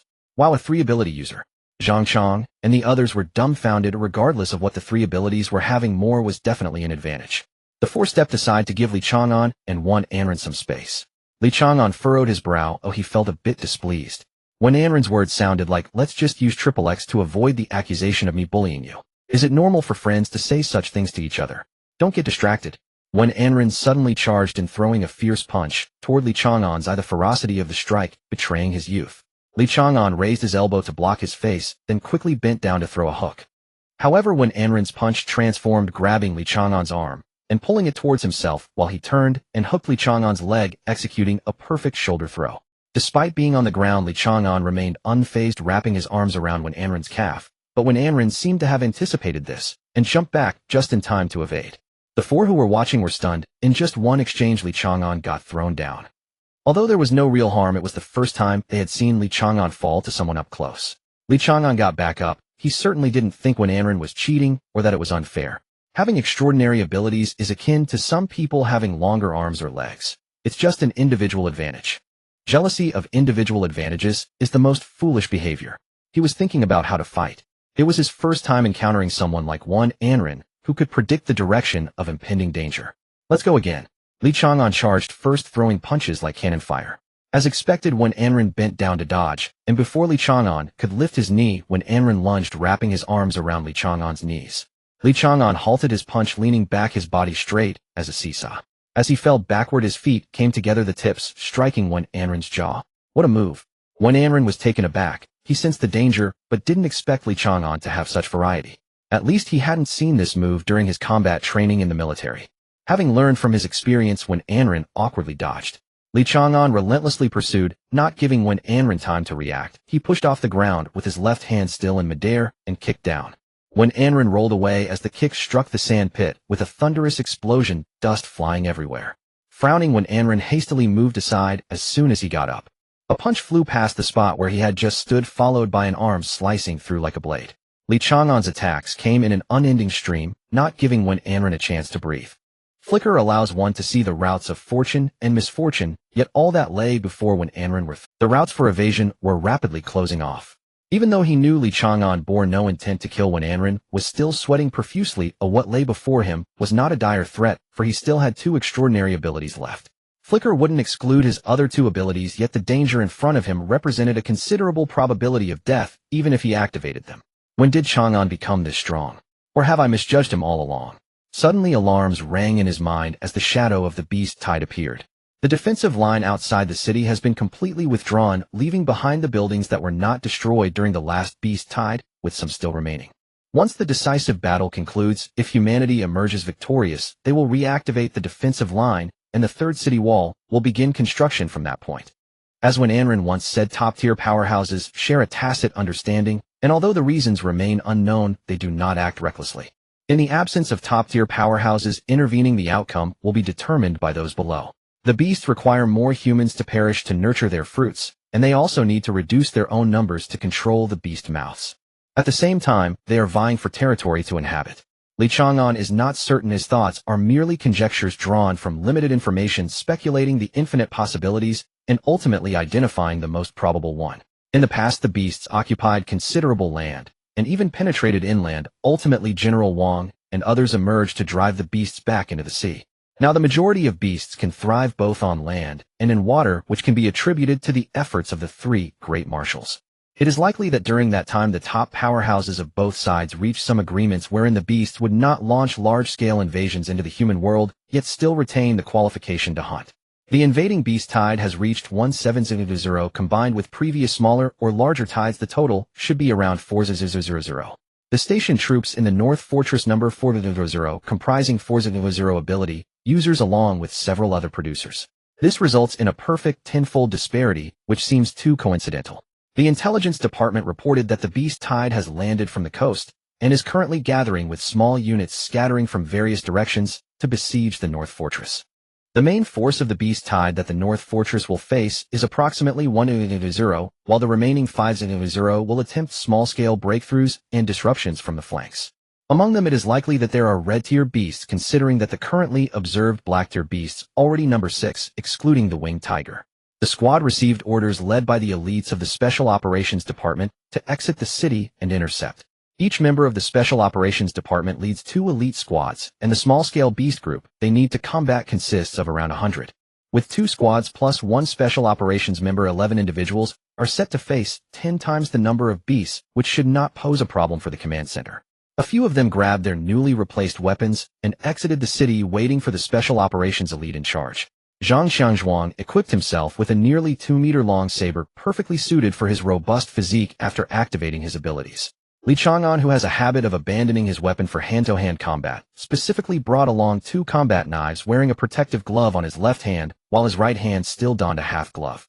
The other 3 Mahao remained, as usual, while Hu Chase unique abilities made weapons less significant. Based on his experience from the last battle, he specifically brought a belt of grenades this time. When the time comes, he plans to throw one at the beast in front, and then blink away, which has solidified his tactic. Only Haka truly upgraded his firepower, shouldering a 20mm anti-material sniper rifle equipped with specially made armor-piercing rounds enhanced further by Mahao's enchantment. If he encounters a rending beast again, it won't be like before when the bullets merely grazed the target. Another squad also arrived, sitting on the ground in silence, devoid of any desire to speak. Zhang Xiangzhuang wanted to strike up a conversation, but was ignored by the others. They don't even communicate before the battle. They must be very confident in themselves. Haka pouted in displeasure. Li Chang'an shook his head. Instead, no, they exude a sense of despair, as if they believe they are doomed this time, which is why they are reluctant to engage with us. Exactly, I've seen many elite squads, and they are usually quite confident they wouldn't behave this way. Zhang Xiangzhuang returned to the group. The appearance of the other squad gave him a bad premonition. Li Chang'an took over the conversation. We just transitioned into the elite squad. We are not familiar with them, and they likely know more than we do. Perhaps there are hidden agendas in this mission. We might be a suicide squad, and hunting small-scale beast groups outside the city seems quite risky to me. Rather than hunting, it's more likely they intend for us to serve as bait to ambush their top experts instead. After Li Chang'an's remark, the expressions of the few darkened. His thoughts leaned towards pessimism, but there was indeed a possibility. They do not qualify to be bait, but the elites of the Special Operations Department do, and it is quite normal to add 10 supporting roles to make the play more convincing. As long as they can encircle and kill a single black-tier beast, the lives of 10 people truly count for nothing. The Little Red Riding Hood leaped down from the city wall, glanced at the four present, and said lightly, "Let's go. She is the one who saved us before the Fenrir." Zhang Xiangzhuang whispered, thinking that Li Chang'an had not met its Little Red Riding Hood, not Fenrir. Little Red Riding Hood turned around looking displeased. Li Chang'an smiled and did not respond. Both teams were downcast, filled with worries about the future, while only Li Chang'an wore a smile, appearing yet no one cared why he was smiling. Some even thought this kid was out of his mind. The elite squad had also trained their bodies, and their physical fitness was decent, so they kept pace with Little Red Riding Hood without issue. Ma Hao and Hakka sat on Zhang Qiangzhuang's shoulders. They were likely the weakest among the group, even weaker. The beast tide had not yet reached the North Fortress. The first batch of beasts appeared about 15 to 16 kilometers outside the city, nearly 100 at a glance. "That's Li Chang'an." Little Red Riding Hood pointed at Li Chang'an. He nodded. "You take one, and I'll take one." "Oh, you understood before I even said anything." Little Red Riding Hood was somewhat surprised. There were 2 red-tier beasts in the group, and while she could handle 2 alone, it would certainly be faster to directly kill one. The intention was for Li Chang'an to hold one back. After all, he could handle a rending beast, so he should manage a red-tier beast without issue. However, listening to Li Chang'an's tone, it was clear he intended to kill that red-tier beast. How arrogant. Well, if he can do it, then all the better. Little Red Riding Hood nodded and stepped into the air, targeting the enormous parrot beast above the group. Li Chang'an turned and said, "Leave that big gorilla to me. Don't stray too far from me. Hakka, stay here. The captain will hold it back, and Hakka will take the head. Ma Hao and Hu Chai, you two are responsible for clearing the weaker beasts around the captain. Any that are slightly stronger but cannot be killed in one blow are all left to the captain. His abilities can sustain him, and once I kill that gorilla, I will come back to support you." After finishing, Li Chang'an drew his blade and left. "Got it, Captain." Hakka grinned, starting to look for a suitable position to set up his gun. Zhang Xiangzhuang helplessly pouted. Was he being usurped? Ma Hao jumped down from Zhang Qiangzhuang's shoulder, shouldering a man-portable rocket launcher, and without hesitation pulled the trigger, sending the missile into the midst of the beast group, igniting the battle amidst the roar of flames. Glancing at Hu Chai, who had suddenly appeared on his shoulder, Zhang Xiangzhuang sighed. Once upon a time their squad was quite serious, but now everyone was jumping onto his shoulders. "Kill!" With a stomp, Zhang Qiangzhuang's body swelled, and he grabbed the charging pig-faced beast, tearing it apart with his hands. Li Chang'an charged forth recklessly, a smile blooming on his face, while his killing intent swept forth like an unending tide, causing the weaker beasts to tremble in fear, completely bereft of any power to resist. As for those who could still offer resistance, they would not withstand a single blow. In no time, he stood before the great gorilla. Roar! The gorilla let out a low growl and charged forward on all fours. Li Chang'an easily dodged, but suddenly noticed something and couldn't help but laugh and shout, "Captain, this gorilla looks just like you." While in combat, Zhang Xiangzhuang stumbled, nearly caught by the beast's claws, and shouted without raising his head. Upon returning home, Li Yin frowned as she saw her mother Huang Shengliu flipping through an album with 2 children, each holding one book, the one belonging to her brother Li Chang'an. "Yinner is back." Hearing the movement behind her, Huang Shengliu turned her head, her face beaming with joy. "I made soup for you. You can drink it soon. I simmered it for 6 hours. It smells wonderful." Li Yan's eyes flashed with displeasure as she waved her hand, saying, "No need, I'll eat with Yuxuan later." "Mom, how have you considered what I told you last time?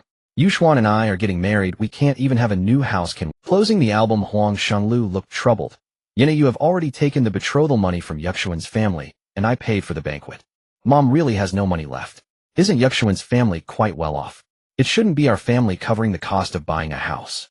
Don't you still have 300,000 in savings? And some jewelry? I am already pregnant with Yuxuan's child. You can't expect me to abort it now." Huang Shengliu's expression changed repeatedly, ultimately letting out a bitter laugh. "That money is meant for your brother. You know he doesn't earn much and his abilities are not impressive. What if I die someday? At least he'll have something to eat." Mentioning her brother made Li Yin even angrier as she shouted, Why do you even bring him up? He is useless, isn't it just a waste to leave anything for him? Besides, by marrying Yushuan, won't he be able to help him out later? Why waste money on him? A large part of that 300,000 is mine too. I don't agree. Li Yin turned her head away, her face cold as ice. Her brother was her disgrace. Because of him, she often became the butt of jokes at work. There's nothing for you in there. Huang Shenglu lowered her head and sighed. The household expenses come from my salary. The money you bring home is taken back the following month. Your brother spends little at home since he doesn't come back often, but the savings are what your father left behind for you. Your father and I saved a bit for your education and living expenses totaling less than $1 million. All these years your education and living costs, including this wedding and house purchase, have come from that savings, and now only 300,000 remains. Are you still going to take from your brother? Li Yin opened her mouth, her tone softening slightly. Mom, think of it another way. Brother is useless now. If you leave him money, he might not even be able to keep it. You always criticize him for being useless. He truly is. It's better to give the money to me. Yushuan is now an A-level ability user. He might even become S-level in the future. As long as Yushuan takes care of him, it's better than leaving money for him. Huang Shenglu hesitated, her eyes suddenly reddening. I scold him because I feel guilty. I am ashamed. Your brother's abilities are poor and he doesn't rank high, but he has never let us down. As parents, we can't shield him from the storms. Seeing how he looks when he comes home, I feel hurt. I hate that fate is unfair to him, and I hate that I can't help him at all. For so many years, it was the first time Li Yin heard her mother's heartfelt words. Rather than scolding her brother, it was more that her mother was also scolding herself. It was a guilt that drove her to the brink of despair. Yet Huang Shenglu had not finished speaking. We have stewed meat at home. You hate fatty meat, so I saved the lean for you and the fatty and skin for your brother. You hate vegetable greens. Since then, whenever you eat at home, your brother hasn't touched a single leaf.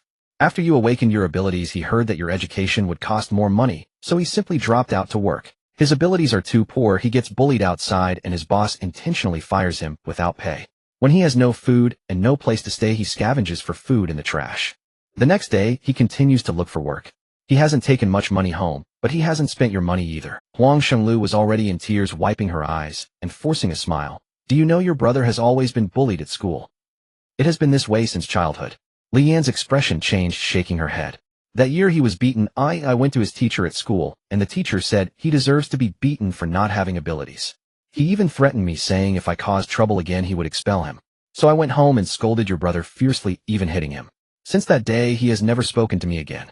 But I know he often hides in the bathroom to apply medicine. There are hardly any good places on his body, and those little bastards even deliberately avoided his face to hit him.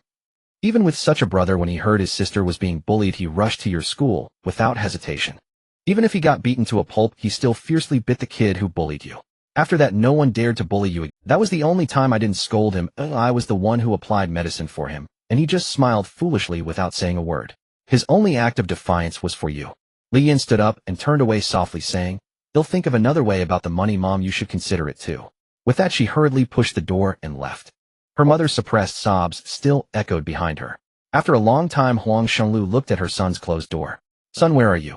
After exchanging a punch with the gorilla, Li Chang'an staggered backward for over 10 steps, shaking his slightly numb fist, and shouted angrily, "Come again." The gorilla charged forward, slamming down its palm, but Li Chang'an was no longer in sight. In a panic, it turned around, not knowing when Li Chang'an had already leaped onto its shoulder. Taking a deep breath, Li Chang'an threw a heavy punch at the gorilla's eye socket. The force of 2 tons burst forth from his fist. The pressure from his small fist shattered the gorilla's skull. But the gorilla did not die. For its towering frame of over 4 meters, such injuries were not fatal. Before the gorilla could retaliate, Li Chang'an leaped high, hugging his ankles and landing heavily on the gorilla. With a crack, the gorilla's skull caved and blood flowed from all its orifices, and its brain turned to mush. On the verge of death, it had to raise its hand to pat its own head. Li Chang'an flipped over and dodged, landing lightly, and watching the red-grade beast crash to the ground. It had been less than a minute since the battle began. He had not even used all his strength. This gorilla could only be considered weak among the red grade, relying solely on brute force. However, even as a weakling among the red grade, it still brought considerable improvement to Li Chang'an, though there was some not so good news. Aside from strength and speed, there were several areas of his bodhi's resilience that had improved, all in places that had been hit during the battle. In other words, the condition for improving resilience was to be hit.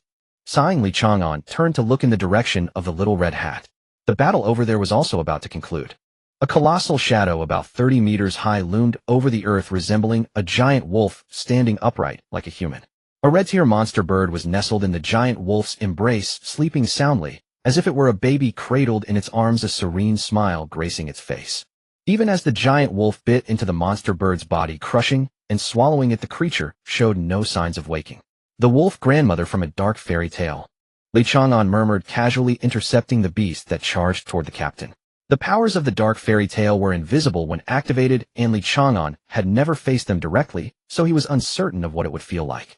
The means of attack were simply physical and non-physical. Little Red Riding Hood's powers clearly belonged to the latter, and Li Chang'an speculated it was likely an influence of mental force. However, the giant wolf's shadow did not resemble an illusion. Was it transforming mental force into a tangible existence? It seemed similar to manifestation of fantasy. The battle knife was drawn, and a giant snake emerging from the ground was decapitated in a single strike. Li Chang'an sheathed his knife, multitasking between contemplation and combat. In another small team, there was one with muscle hardening and another with earth element mastery. Together, they formed a solid wall blocking all incoming monsters. Behind them were a bow mastery and a fire element mastery, possessing formidable long-range assassination capabilities and wide-area flame-blocking abilities. The last member was a rare support type with self-healing acceleration, said to increase healing speed by up to 50 times at the A rank.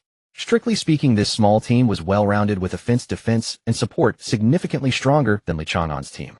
Yet in reality, the results were limited. They had taken down over 60 monsters, but many were heavily injured with only a few casualties. In contrast, Li Chang'an's side had only lost 6 or 7 to his own hands. Even Zhang Chang's 4 had decapitated a double-digit number. It wasn't an issue of strength, but rather that the other small team was somewhat lethargic. Captain, Li Chang'an moved closer. Go help them over there, as something seems off. They'll hold the line here for now. Zhang Chang hesitated. It's tough to hold here too. Are you alright? Of course. Li Chang'an easily dodged a monster's attack, delivering a punch that shattered the monster's spine. Seeing this, Zhang Chang stopped hesitating. His robust body charged through like a tank, and with Haka's support from behind, he reached the side of the other small team effortlessly. Li Chang'an's combat style was completely different from Zhang Chang's. His teammates were merely support, while he was the main attacker. Every strike resulted in a kill or injury, and the monsters surrounding them were diminishing at a visible rate. Even at the crank, Li Chang'an could slay monsters of the same level as if cutting grass, let alone now, with an overwhelming advantage. His momentum soared, growing stronger with each battle, his blood surging as white mist enveloped him.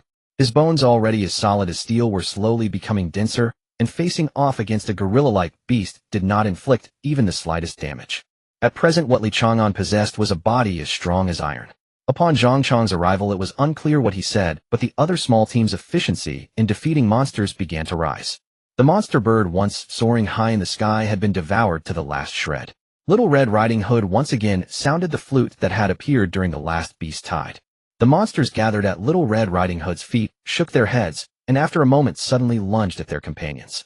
In a desperate struggle, the beast horde descended into chaos, with over 10 monsters dying in an instant. Li Chang'an felt significantly relieved, yet also somewhat dissatisfied.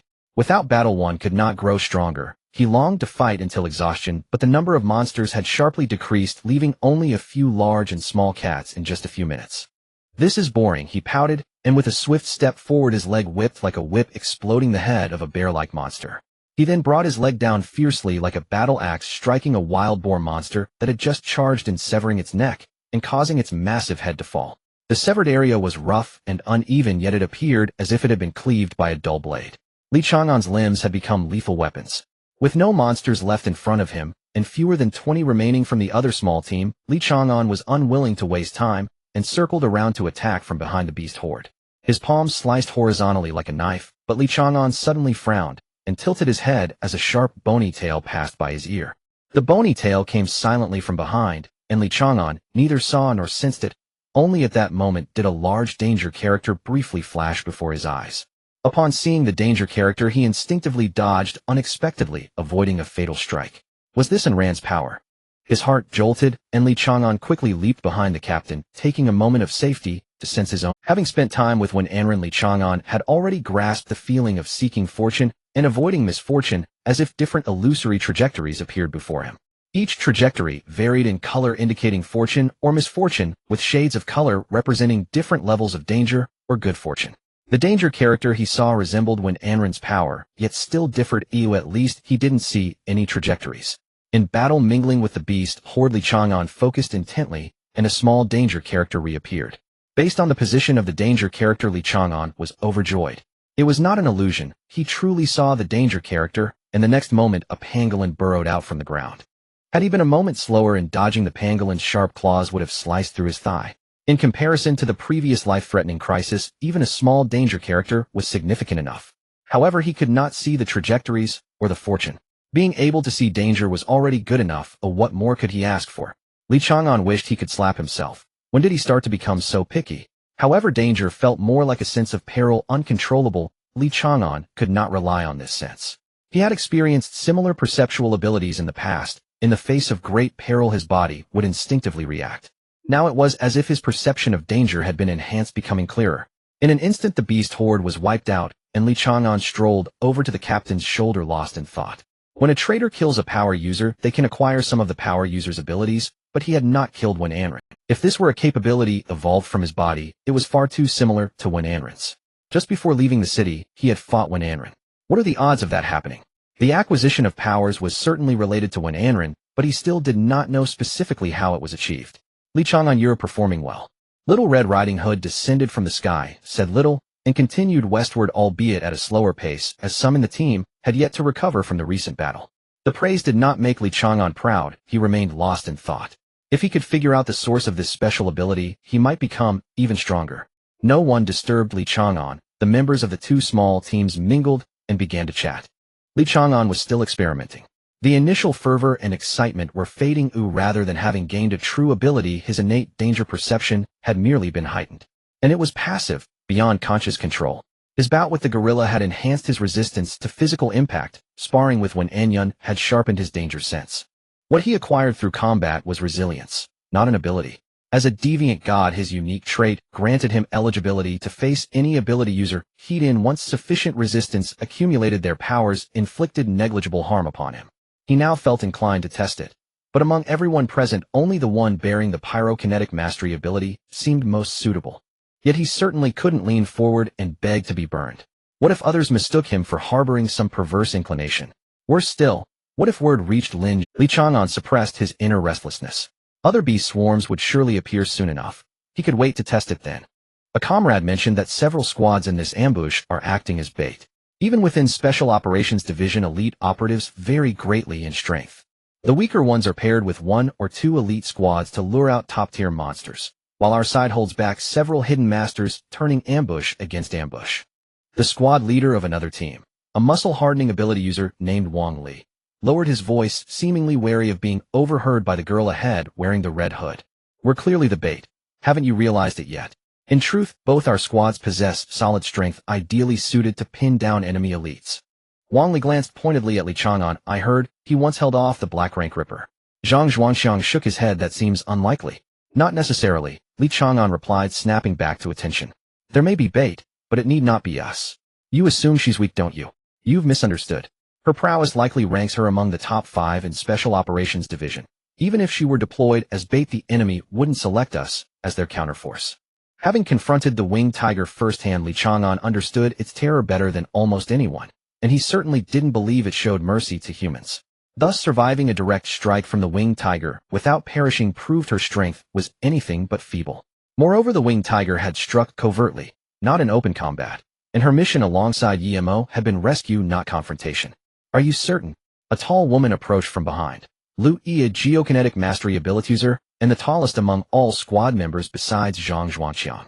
Zhang Zhuangxiang stood over 2.4 meters tall, weighing approximately 220 kilograms, immovable as a grizzly bear. Lu Yi, nearing 2.3 meters, possessed a powerfully built athletic frame. Speculating on a woman's weight would be deeply impolite. More precisely, the shortest member across both squads was Ma Hao, barely 1.7 meters, followed closely by Li Chang'an. After the apocalypse, human physical capacity surged dramatically, height included. Among billions worldwide, the average male height exceeded 1.84 meters, females averaged 1.8. In a half-body group photo, Li Chang'an would appear only from the shoulders up. Glancing again at the girl in the red hood, he nodded, firmly certain. I can eliminate mid to lower red rank threats solo, and restrain stronger ones. Your role is precision elimination. Hesitation born of fear will hasten our deaths. Wang Li and the others exchanged glances, relief evident. All had witnessed Li Chang'an's recent. Several A-rank operatives stood present, including 4 from Wang Li's squad. Yet confronting and slaying the gorilla alone remained pure fantasy. Hence Li Chang'an's words carried weight, his demonstrated capability signaled insight, far surpassing them. Once reassured, Wang Li's squad readily shared details. Each introduced their abilities and ranks, and the 2 squad leaders began coordinating tactical synergy. Archery mastery, Chang'an. Pyrokinetic mastery, Max. Accelerated regeneration, Mugler. The sole woman was Lu Yi. Zhang Zhuangqiang considered assigning Mugler to support Li Chang'an, essentially providing him a dedicated healer, but Li Chang'an gently declined. Not only because Mugler was their sole crank operative, but also because Li Chang'an's natural regeneration required no acceleration.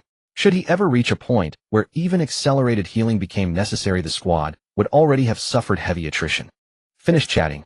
The girl in the red hood turned a faint knowing smile playing on her lips. If so, prepare for battle. I'm weak and I won't protect you. They stared at one another, flustered and speechless. Having assumed their whispers went unheard, only to discover the subject herself had listened intently. Gossiping behind someone's back was mortifying. Li Chang'an felt no such discomfort. He'd said nothing unkind about her, only praise. 500 meters ahead, a dense mass of beasts loomed, over 100 strong, radiating numerous formidable auras. The girl in the red had called out crisply, 2 red rank, 1 black rank.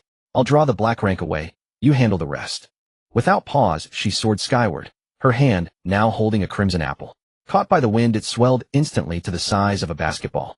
She weighed it once, then hurled it toward the beast swarm. From the swarm leapt a black shadow, a colossal lizard 7 zhang long. Its thick sinuous tail lashed upward, shattering the apple midair. Viridian poison mist billowed into the air. A guttural hiss tore from the lizard's throat as it charged the Red Hood girl, while the rest of the swarm surged toward Li Chang'an and his comrades. Li Chang'an stood atop Zhang Zhuangqiang's shoulders, surveying the field. One mantis-like creature, the other I don't recognize. It resembles both a turtle and a catfish. That one's called a catfish turtle, Zhang Zhuangqiang interjected. The name was admittedly hasty, but vividly apt. Fine then. Li Chang'an shrugged. The mantis seems more dangerous. I'll take it. Captain, you intercept the catfish turtle. Everyone else focuses on defense. Once either the captain or I break free, we'll shift from defense to offense. Li Chang'an tapped his foot. Zhang Zhuangqiang instantly understood, grasping him and launching him powerfully toward the mantis beast. Wang Li hesitated. Aren't you the squad leader? Why does he keep issuing orders? It's a bit. Zhang Zhuangqiang sighed, helplessly slamming his fists together, his frame swelling, nearly 5 meters tall, before barreling toward the catfish turtle with savage momentum. Li Chang'an descended from the sky, landing 10 meters before the mantis. The instant his feet touched ground, an urgent alarm blared in his mind, and the character for danger flickered dimly before his eyes. He barely leapt backward half a step, just in time. A scythe-like forelimb slashed past his chest, tearing flesh and scraping ribs with a grating, teeth-clenching shriek. Incredibly fast. Li Chang'an frowned, studying the mantis nearby. Not only did it move swiftly, its strikes were even faster. Its scythelum spanned nearly 4 meters and struck with near-bullet velocity. Had he not maintained unwavering focus, he'd have failed to react in time. But you cannot sever my bones. Battle fervor surged white-hot and uncontainable. The blade struck again, and Li Chang'an had lost count of how many times he had dodged, perhaps 50 times, or maybe 60. In less than 2 minutes, a man and a beast had fought fiercely since their first encounter. The battle between man and beast needed no preamble. Once contact was made, it was a fight to the death, with no concept of surrender or captivity. In the eyes of the monster, Li Chang'an was a troublesome meal. For Li Chang'an, this was a whetstone. He was the blade. The mantis, belonging to the arthropod family, possessed explosive power in its raptorial limbs, and with its compound eyes, it had nearly no blind spots. Compared to the earlier gorilla, the mantis was on an entirely different level. Li Chang'an was drenched in blood, and despite his focus on offense, he repeatedly failed to evade the strikes of the mantis' raptorial limbs. But this was precisely what Li Chang'an desired. The damage he sustained was decreasing, not because the mantis was exhausted, but because his flesh was becoming tougher. His resistance to sharp weapons was increasing.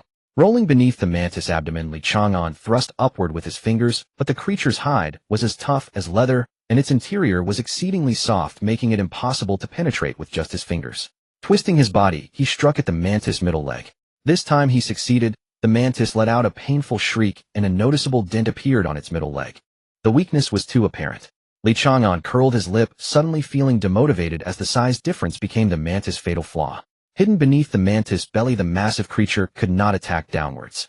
He intended to break out and face it head-on, but glancing at a teammate struggling against another red-tier beast in the distance, Chang'an sighed and drew his blade. Blood flowed from his arm and pooled in his hands, quickly covering the battle blade, which glowed a fiery red. He swung the blade down, severing the mantis' middle leg as it attempted to evade. With another upward strike, he easily sliced open the mantis' abdomen. Chang'an swiftly dodged the intestines that fell out. The mantis knelt on the ground, shrieking in agony, and Chang'an seized the opportunity to climb onto its back and deliver a fatal blow. Before the dizziness overwhelmed him, Chang'an retracted the blood from his blade. Nonetheless, he still felt a wave of weakness coursing through him. He pulled a few military rations from his pocket and tossed them into his mouth, taking a deep breath as his stamina rapidly recovered. The battle ended in 2.5 minutes, during which Chang'an had also slain several ordinary monsters, alleviating some pressure on his teammates behind. "Captain!" Chang'an shouted, charging toward Zhang Xiangzhuang. Zhang Xiangzhuang understood immediately, turning his back to Chang'an, just in time to block the catfish turtle's line of sight, his towering figure obscuring the creature's vision. Although Chang'an's shout alerted the catfish turtle, its simple brain did not anticipate when Chang'an moved like a ghost, silently circling around Zhang Qiangzhuang's back, and as he revealed himself, he swung his blade. The battle blade nearly slipped from his grasp. The catfish turtle's skin was covered in slippery mucus, and without blood reinforcement, the blade could not penetrate the creature's defenses. "No good, punches will just slide off. Oh, we need to change weapons." Zhang Xiangzhuang stepped forward to block the catfish turtle's assault again. "Its shell is impervious to bullets. Hu Chai just tossed a grenade inside, and even that couldn't blast through the esophageal wall." Chang'an frowned, pointing at the catfish turtle's eyes. Without needing more explanation, Zhang Xiangzhuang understood Chang'an's intention and nodded slightly. As the catfish turtle lunged, Zhang Xiangzhuang roared, gripping the turtle's upper and lower jaws tightly. Seizing this opportunity, Chang'an leaped high, aiming his blade at the catfish turtle's eye. Sensing the threat, the catfish turtle struggled against Zhang Qiangzhuang's grip, closing its eyes. It was not a failed evolutionary species. Its eyelids were among the toughest parts of its body. Chang'an gritted his teeth, a trickle of blood oozing from his fingertips, not covering the entire blade, but just reaching the tip. In a moment of desperation, he discovered a new use for blood, more efficient and less wasteful. The blade tip touched the catfish turtle's eyelid, momentarily stalling. Chang'an gritted his teeth, his arm muscles swelling and then contracting, channeling all his strength into a single point. With a piercing sound, the blade tip pierced through the eyelid and into the eyeball, draining the blood from the tip. Once the eyelid was penetrated, the fragile eyeball could not withstand the blade's sharpness, and the catfish turtle shook its head in agony. Chang'an gripped the blade tightly, using all his strength to twist the handle, the blade rolling within the catfish turtle's eye socket, turning the eyeball into a mushy mass. When Chang'an withdrew the blade, blood and flesh gushed from the eye socket, leaving behind a hollow cavity. "Hu Chai!" With Zhang Qiangzhuang's shout, Hu Chai appeared above the catfish turtle, hands gripping a grenade with the pin pulled, tossing it into the eye socket. Worried that the grenade might fall out, Chang'an hurriedly grabbed Hu Chai's leg and jumped off the catfish turtle's forehead. He was barely able to stand. With two successive explosions, flames and thick smoke erupted from the catfish turtle's eye socket and head, visibly causing its head to swell. Then it caved in. The power of the two grenades was insufficient to blow off the catfish turtle's head, but they had shattered its brain. After a final feeble wail, the catfish turtle's corpse fell to the ground. Zhang Xiangzhuang breathed a sigh of relief, scooping up Hu Chai and pulling him to his side, shouting, "Cover us." The teammates behind directed their firepower toward the creature as Zhang Xiangzhuang charged through forcefully. Chang'an remained on the captain's shoulder, guarding against any surprise attacks from behind. The three of them returned safely to the rear line, where Mager immediately approached and cast self-healing acceleration on them. "I don't need to conserve some mental energy." Chang'an waved his hand, concerned that he might develop an immunity to healing powers, so he preferred not to use it. Watching Chang'an's silhouette, Mager's eyes sparkled with admiration. Powerful, selfless, cold, yet not indifferent. He was the perfect man and idol. "If only I could be that amazing." Chang'an drew a second battle blade, wielding one in each hand as he charged into the midst of the beasts. Monsters ambushing from the side, kill. Beasts descending from the sky, kill. Beasts emerging from the ground, kill. Any monster attempting to break through fell beneath Chang'an's blade. He was like a tireless war machine, roaming among the beasts, reaping one life after another. If they weren't still in battle, Wang Li and the others would have wanted to stand by and applaud. Chang'an's combat style was not elegant, but highly efficient, sacrificing aesthetics for the most practical killing moves. He single-handedly killed 40% of the over 100 beasts. Meanwhile, the battle on Little Red Riding Hood's side was also nearing its climax. 7 dwarves wielding axes surrounded the giant lizard, their faces displaying a bloodthirsty and numb smile as they struck down on the giant lizard. The giant lizard was covered in wounds, blood flowing like a river, its massive body losing an unknown amount of flesh, yet it could only roar in frustration, unable to match the speed of the dwarves. In the sky, a black and white swallow occasionally swooped down to snatch away the giant lizard's eyes, scales, and entrails. The giant lizard also wanted to charge in to kill Little Red Riding Hood, but she was sitting quietly in the attic of a candy house, gazing silently out the window. The candy house was indestructible. To destroy it, one must defeat the old woman outside wielding a chain. As the battle drew to a close, Chang'an feigned exhaustion and sat down to rest. Unlike the others whose mental energy was the most depleted, even for close combat psychics like Zhang Qianzhuang, strengthening the body and restoring power both consumed mental energy. Thus, protracted battles ultimately led to mental fatigue. Mental energy was the fuel for supernatural abilities. But Chang'an expended physical strength. Self-healing consumed stamina, unleashing force drained stamina, and even the coating on his battle blade was true blood, albeit highly concentrated and extremely viscous. Wrapping the entire blade required roughly 300 milliliters, accounting for about 20% of his total blood volume. For a normal human, losing more than 20% of blood could lead to shock. His robust physique and powerful hematopoietic function meant that 20% would only leave him weak, but wouldn't hinder normal movement. Moreover, the remaining blood could be reabsorbed into his body. As long as he didn't exceed 30% at once, it wasn't an excessive drain for him. Yet once the battle ended, he needed a large amount of food to restore his stamina. While everyone else sat resting to recover their mental energy, he was the only one devouring dry rations ravenously. Hungry, Zhang Qianzhuang handed over his own portion. Everyone knew about Chang'an's large appetite. It wasn't exactly a secret. Chang'an didn't hesitate. He took it and stuffed it into his mouth. As soon as his water was finished, Ma Hao handed him another flask. Mental energy was everything to psychics, but physical stamina was everything to Chang'an. Or rather, eating was. When unable to replenish his stamina, Chang'an could literally starve himself to death. Before he finished eating, Chang'an suddenly frowned and looked into the distance. A black tide surged from the horizon where sky met earth. The ground trembled. What's going on? Little Red Hood set down his water flask and stood up. Chang'an also looked at Little Red Hood. Their elite squad didn't have the qualifications, but the Special Combat Division's prodigies had dedicated sensory-type psychics for communication. Through abilities like Psychic Link, they communicated and relayed the latest intelligence to the prodigies leading the military. Possessed instruments that enhanced sensory range, allowing even class psychics to extend their perception to over 10 kilometers. This too was no secret. Yet Little Red Hood's current reaction clearly indicated he hadn't received any message. The incoming beast horde was unplanned and not something they should have encountered. Was it an unforeseen event, or had they truly been used as bait? 1 black grade, 4 red grade. Little Red Hood frowned deeply.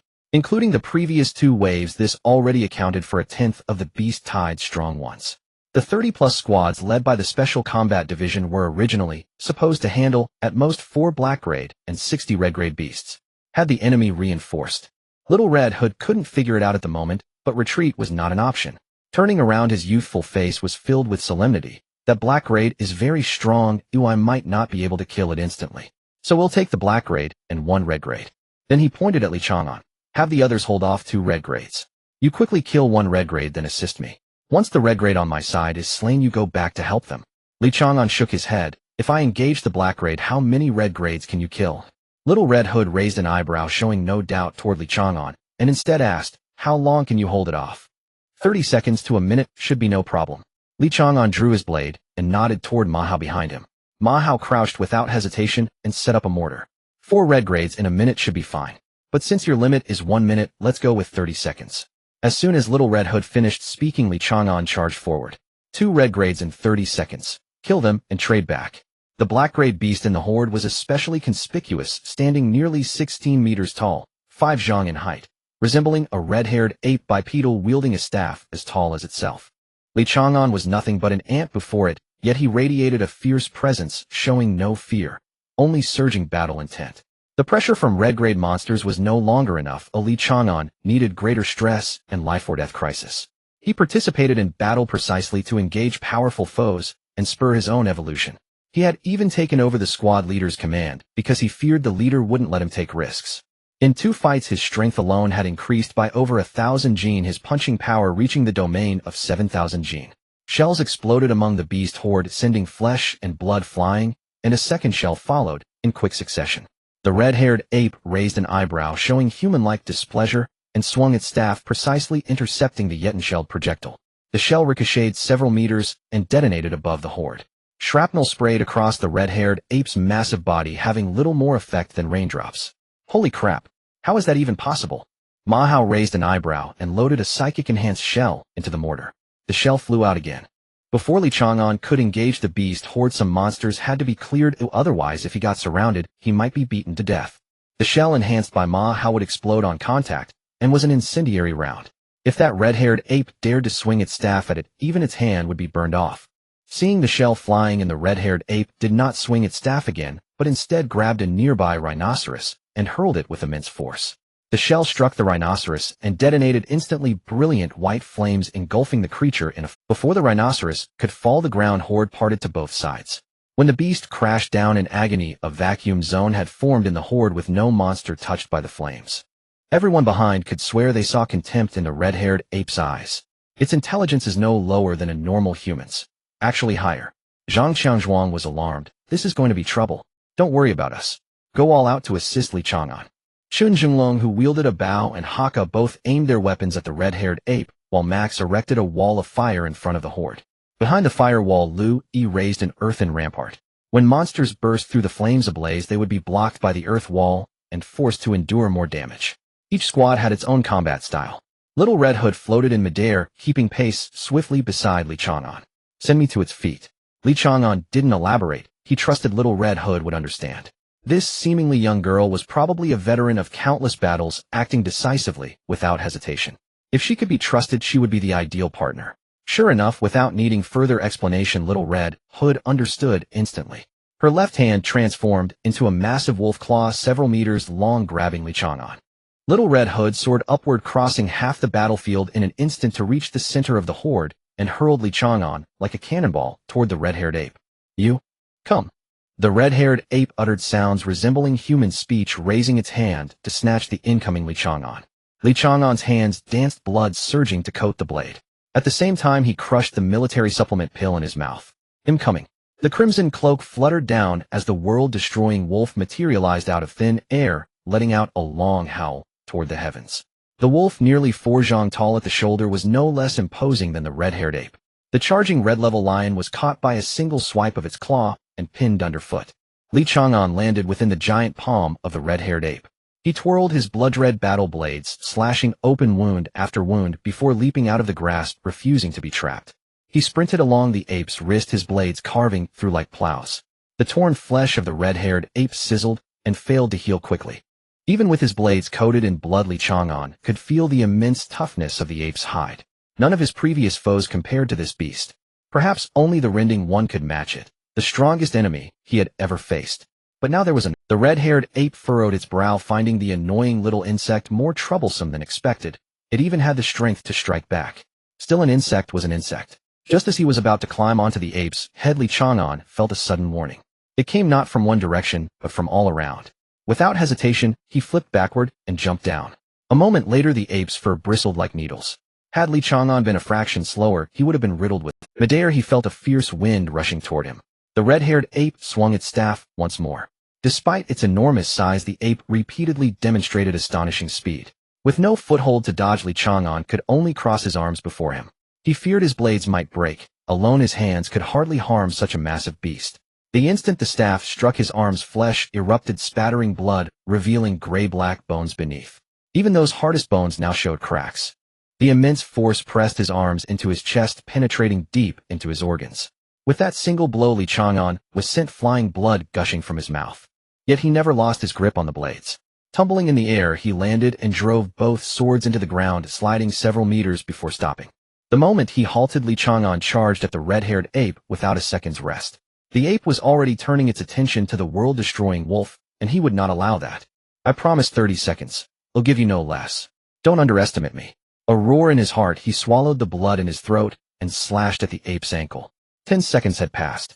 The blades cut through the skin, but his arms were punctured by the bristling fur, leaving tiny holes. The blood coating his blades was nearly spent. Without it, their sharpness would plummet.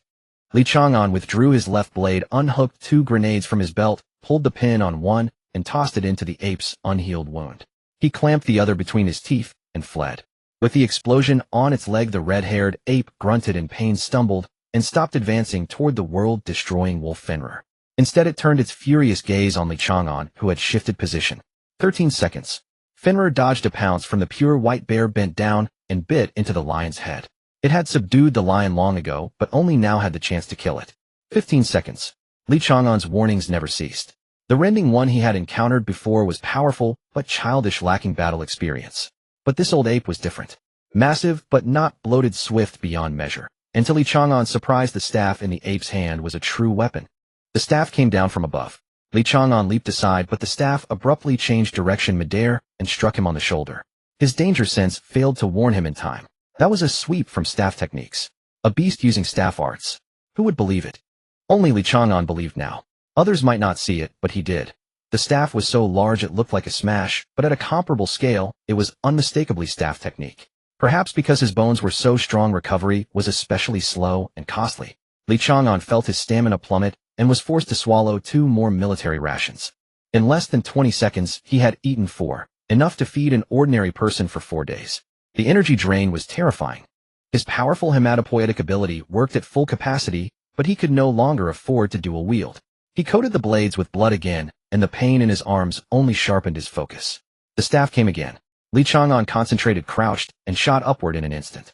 The staff grazed his back as he plunged into the ape's knee like an arrow. Staff techniques. I know them too. With a cold laugh, he drove a blade into the knee's flesh, tore it sideways, hooked a hand into the wound, and stabbed again. With 2 cuts, he opened the knee's surface and joint capsule. He pulled the grenade from his mouth and tossed it inside. At that moment, the ape slapped down at him. Chang'an let go and dropped, curling into a ball. The giant palm caught his right shoulder, slamming him into the ground like a spike. Under the immense force, he bounced after hitting the ground, blood pouring from his mouth like water. The ape could not pursue. The explosion in its knee brought it to one knee, howling in agony. 25 seconds. The white bear, black fox, and sheephead rabbit, 3 red-level beasts, had surrounded the wolf. With the lion dead, they were on the defensive, barely holding. The wolf lunged at the sheephead rabbit.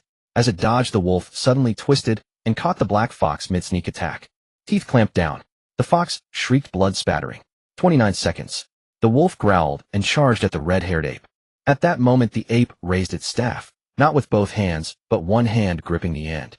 Sword technique, thrust. Even the usually calm Chang'an wanted to curse. This was no novice imitation. The ape's sword grip spoke of years of martial training, decades of mastery. The staff descended. Chang'an rolled and scrambled, abandoning all dignity. The warning screaming in his heart told him it was more than a simple thrust. Indeed, as the staff struck the ground, its tip seemed to bloom. 5 bursts of dust erupted in an instant, the last one hitting his abdomen. Viscera and blood gushed from his mouth, but he was not dead. The staff was not a sword. The immense force crushed his organs without cutting him in half. Roar. The wolf finally arrived, claws forcing the ape to leap back. The wolf glanced down at Chang'an, its eyes asking, "Can you still fight?" "Don't worry." Chang'an sprang up like a carp, stumbling, but quickly charging at the remaining 2 red levels. Without looking back, he shouted, "Be careful. This old ape might have a special ability." "Roar." The wolf replied, seemingly already aware and thinking Chang'an ignorant. Catching the disdain in the wolf's roar, Chang'an glanced at his combat watch. Black level beasts, 31, mythic class ape lord.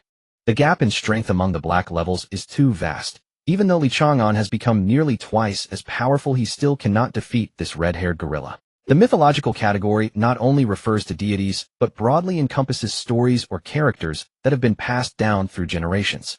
Chang'an thinks that divinization is a more fitting term than mythology.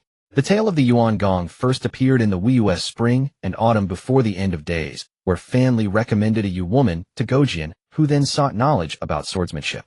The Yu woman spoke of encountering an old man on the road who claimed to be Yuan Gong, seeking to learn her sword skills using a bamboo branch as his sword. During their duel, the tip of the bamboo branch broke off, and as the Yu woman caught it, Yuan Gong leapt into a tree and transformed into a white ape. From then on, Yuan Gong came to signify an adept swordsman or hermit, and as the story spread, poets and writers began to compose verses, achieving a widespread renown that could be deemed divinization. Of course, the degree of divinization varies, which has led to a subclassification of abilities within the mythological category. If the red-haired gorilla lacked special abilities, Chang'an could barely hold it off for 10 minutes. However, the difference between a beast with special abilities and one without is significant, The physical strength of the former far exceeds that of humans, augmented further by its abilities, especially those from the mythological category. It is akin to an adult standing 3 meters away with a flintlock aiming at an 80-year-old child. The analogy may not be perfect, but it captures Li Chang'an's feelings quite well. At the age of 7 or 8, he once squatted by the roadside watching his mother haggle with a vegetable vendor only to be kicked over a meter away by a drunken passerby. His emotions then were reminiscent of his current feelings. It wasn't that he was filled with rage, but there was a sense of frustration that even overshadowed the excitement of his physical evolution. Among the 4 red levels, the cunning black fox and the ferocious giant lion had perished, leaving behind the weaker sheephead rabbit and white bear, likely by the design of Little Red Riding Hood. Li Chang'an found it not too difficult to defend himself, but lacked the strength to swiftly slay his opponents. The final strike from the red-haired gorilla shattered some of his internal organs, which repaired slower than his limbs. While dodging attacks, blood surged from his throat, which Li Chang'an swallowed back down with great effort, tasting the metallic flavor of rust. The military ration pill in his mouth could not be swallowed immediately. His jaw and esophagus trembled slightly. He felt nauseous and was shaking with pain. The negative state lingered. Chang'an's condition is off, Hakka observed clearly through the sniper scope. Zhang Xiangzhuang, tearing apart a giant rat, without looking back, shouted, "He'll go help Chang'an first. Cover me, and once we take down a red level it will be easier to fight." Wang Li nodded in agreement. The quality of the beast horde had improved, but their numbers were still around 100. With the experience from the previous 2 encounters, they could still manage. With his finger pressed against the trigger, Hakka took a deep breath. As his abilities reached their peak, his power underwent a qualitative change after advancing to the A level. A cheetah beast which was about to launch a side attack on Zhang Xiangzhuang suddenly shook its body, the spark in its eyes quickly fading as it stood still, lifeless. Hakka wiped his nose smeared with thick nasal blood, using mental resonance to extinguish the opponent's spiritual power. Once spiritual power is lost, any life will perish, but the more one extinguishes, the more one must sacrifice. In other words, as long as the opponent's spiritual power matches Hakka's, it is merely a means of mutual destruction. Zhang Xiangzhuang, tall and strong, quickly dashed to Li Chang'an's side, with the cover of others stepping forward. As the white bear bit down, Zhang Xiangzhuang raised his hand to block it, allowing the bear's sharp teeth to sink into his arm, and with a low growl, he forcefully smashed the white bear to the ground. "You recover behind me, and help block the other beasts.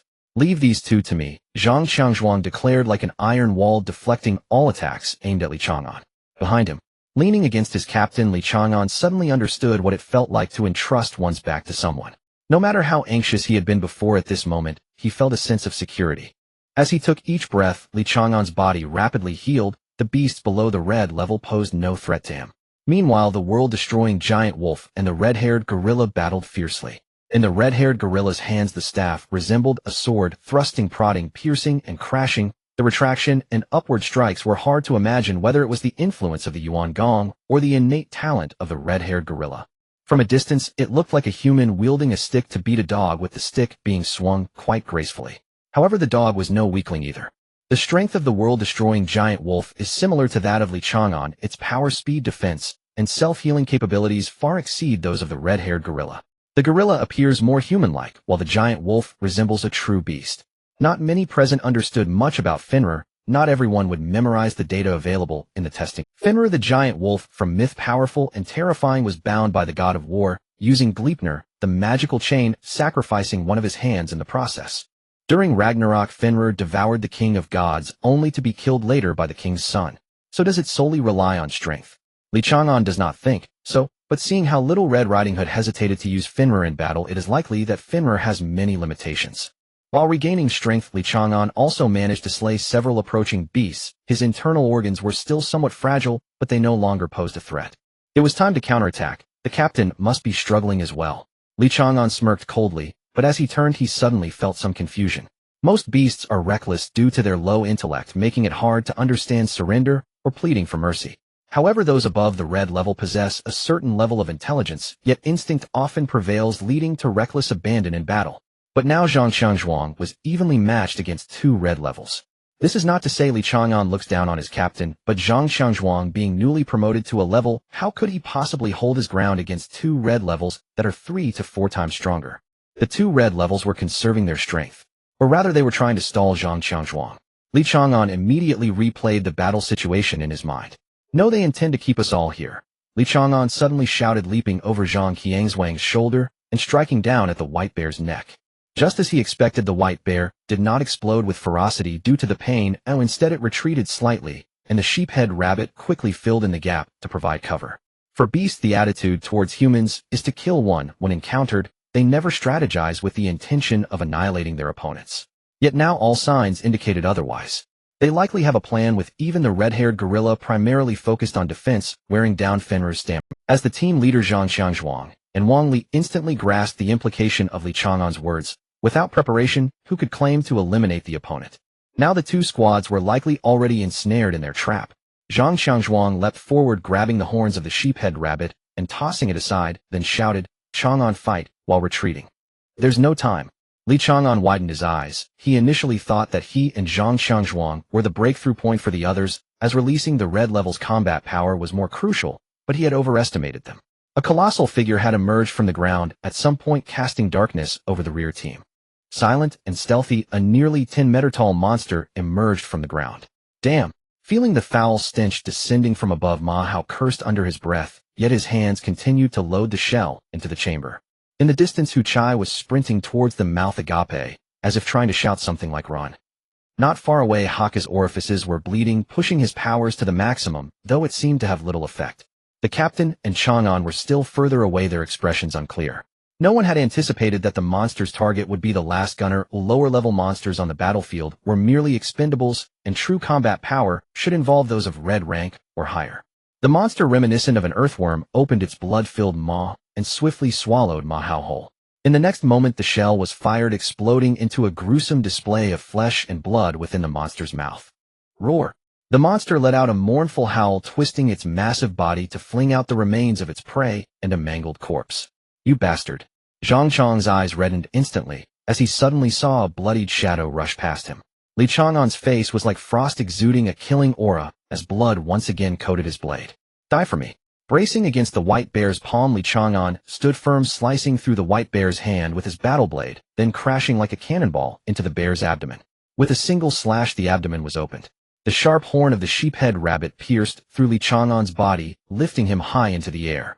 Holding onto the horn to prevent being thrown off, Li Chang'an swung his blade towards the rabbit's neck, but the meager blood left on his blade was completely expended, the weapon getting stuck in the bone. With his body sinking, Li Chang'an suddenly hit the ground, twisting his body despite the sharp horn tearing through his side, not caring about the injury as he slammed his fist down. With a mournful cry, the sheephead rabbit's skull caved in, nearing death. "Die!" Li Chang'an's eyes turned crimson, both hands gripping the sheephead rabbit's head as his muscles bulged to the limit, capillaries bursting, blood immediately soaking his clothing. The massive sheephead was forcibly ripped off, and Li Chang'an tossed aside the headless corpse, rushing towards Ma Hao. "Don't die!" Thick blood gushed forth again, this time coating Li Chang'an's fists. The worm-like monster regained its composure and was about to attack Hakka when it suddenly felt a sharp pain in its skull, and before it could react, its head exploded. With his fists as sharp as weapons, Li Chang'an pierced through the worm's head, although he had already lost more than 30% of his blood. "Hakka, cover him with your mental power." Li Chang'an shouted a quick command before rushing towards Ma Hao without hesitation. The sheephead rabbit was dead, the white bear heavily injured, and the worm was also slain. He just needed to focus on Ma Hao. The fruit was still in his pocket. If he could get it to Ma Hao, there might still be a chance.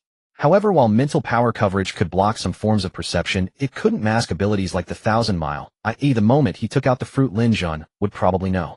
Lin Jun was cunning and calculating. He would immediately guess that he was the betrayer, or else how would the white tiger have surrendered such a fruit? The previous tests were equivalent to laying bare the results. Li Chang'an found himself in the Empire. In fact, he would have no foothold in the entire human world. The New Era Church would seek to kill him, the Empire wanted him dead, and the monsters sought his life as well. To save others, sacrificing oneself. Not saving. It wouldn't be a loss. After all, he had only known this teammate for a short time, and could barely consider him a friend. Li Chang'an hesitated, standing less than a meter away from Ma Hao's half-destroyed body, his skull shattered, yet his form had been blown apart to more than half. At this moment he was still alive, but in no more than 10 seconds Ma Hao would surely die. Ma Hao's eyes struggled to turn towards Li Chang'an, his lips barely moving. Though no sound was uttered, Li Chang'an understood what Ma Hao was trying to say. "Help me. Take my sister." Damn. For the first time in his life, Li Chang'an swore, stepping forward, his hand reaching into his pocket. "I can't care anymore." Suddenly the ground surged up, erecting 4 earthen walls, forming a makeshift fortress that encased Li Chang'an and Ma Hao within, completely blocking external sight. This was Lu Yi's mastery of earth elements. Wang Li glanced at Lu Yi in surprise. The monsters that emerged from the ground are my responsibility, Lu Yi said nonchalantly before turning back to continue fighting. Wang Li shrugged. We have no idea what happened today. The earthen walls crumbled, and Li Chang'an poked his head out urgently shouting, Ma Gray, come help. Without consulting the captain, Ma Gray instantly charged into the earthen walls, which then sealed shut again. Ma Hao's breathing was gradually fading, his pupils dilating, blood pooling in his eyes. The pressing issue was that Li Chang'an couldn't get Ma Hao to eat the fruit, let alone eat Ma Hao couldn't even open his mouth. So Li Chang'an cut open Ma Hao's stomach and directly threw the fruit inside. Pour in the abilities quickly before his Buddhist vitality dissipates. Li Chang'an roared. Ma Gray didn't find it inappropriate. Instead, he found it quite heroic, believing that a strong person worrying for a close friend was always admirable. Abilities were poured into Ma Hao's stomach as if they were free, and the wound Li Chang'an had opened visibly healed at a rapid pace. Li Chang'an was not satisfied. Gritting his teeth, he cut open his wrist, letting his blood drip onto the wound, certain that his blood was extraordinary. Thick blood could serve as a weapon, but normal blood was filled with life force, otherwise he wouldn't be able to sustain his Buddhist explosive power. Indeed, Li Chang'an's gamble paid off. His blood not only completed the healing instantaneously, but also temporarily revived the stomach's vitality, beginning the process of digestion. Through the stomach wall, he could feel the peristalsis.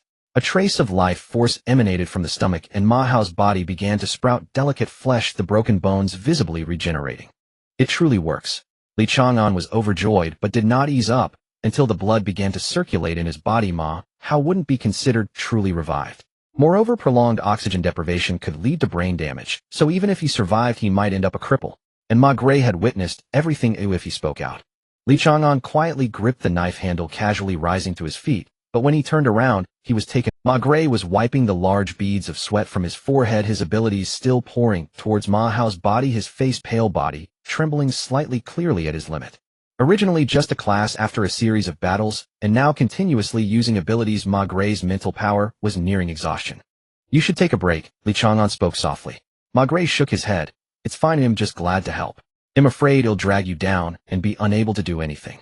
No, that's enough already. Li Chang'an shook his head, forcing Ma Gray to sit down. You rest to leave the outside. You should be at your limit too. Ma Gray looked up at Li Chang'an, his eyes filled with an admiration Li Chang'an couldn't comprehend. Li Chang'an smiled faintly. I have no limits. The earthen walls shattered and Li Chang'an emerged like a god of slaughter. Once the city of Luo in western Zhou, now half of the city had become the site of a cathedral. The main hall of the cathedral held no deity statues, but instead 13 colossal chairs with towering backs. On the central throne sat a tall woman draped in the black papal robe, wearing a half-crown. Jiang Shubu walked in from outside the church, each step filled with solemnity, slow, yet resolute, until he stood before the 13 seats. Kneeling on one knee, Jiang Shubu spoke. Your Holiness, the White Tiger has initiated the beast tide as agreed. Rise.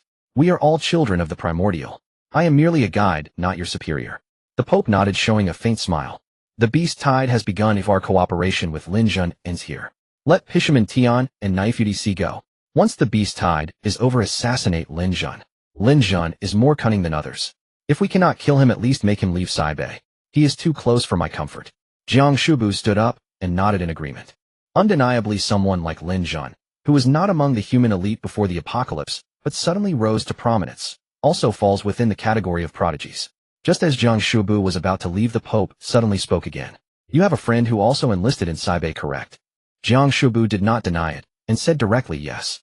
By my reckoning, he should have just reached a rank. He was only crank before. The Pope did not hide his surprise, smiling slightly.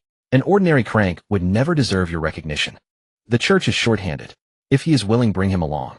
It coincides with your mission with Pishaman Tian and the others. Jiang Shubu frowned slightly. May I ask your Holiness why him?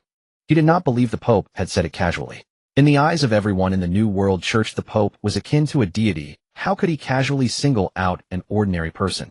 The tribunal still lacks a commander. The Pope closed his eyes and shook his head. You 12 have followed me for many years, but you are still somewhat lacking in ferocity. When I saw him from afar in Saibei City, his ferocity soared to the heavens. The position in the tribunal is perfect for him. Moreover, 3 among you 12 have become deities. The 3 vacant positions must be filled.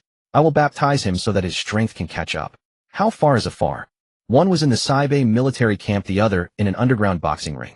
Jiang Shubu still hesitated. Your Holiness aren't the positions of the 12 archbishops required to be from the mythological category. He is not of the mythological category. As long as he can slay a deity, whether he is myth or not doesn't matter. Slay a deity, and he can take the place of that deity. The Pope waved his hand. Go. Jiang Shibu said no more, bowed slightly, and left the hall. The Pope, who could hear the voice of the primordial, was different from mortals. No one could guess what the Pope was thinking.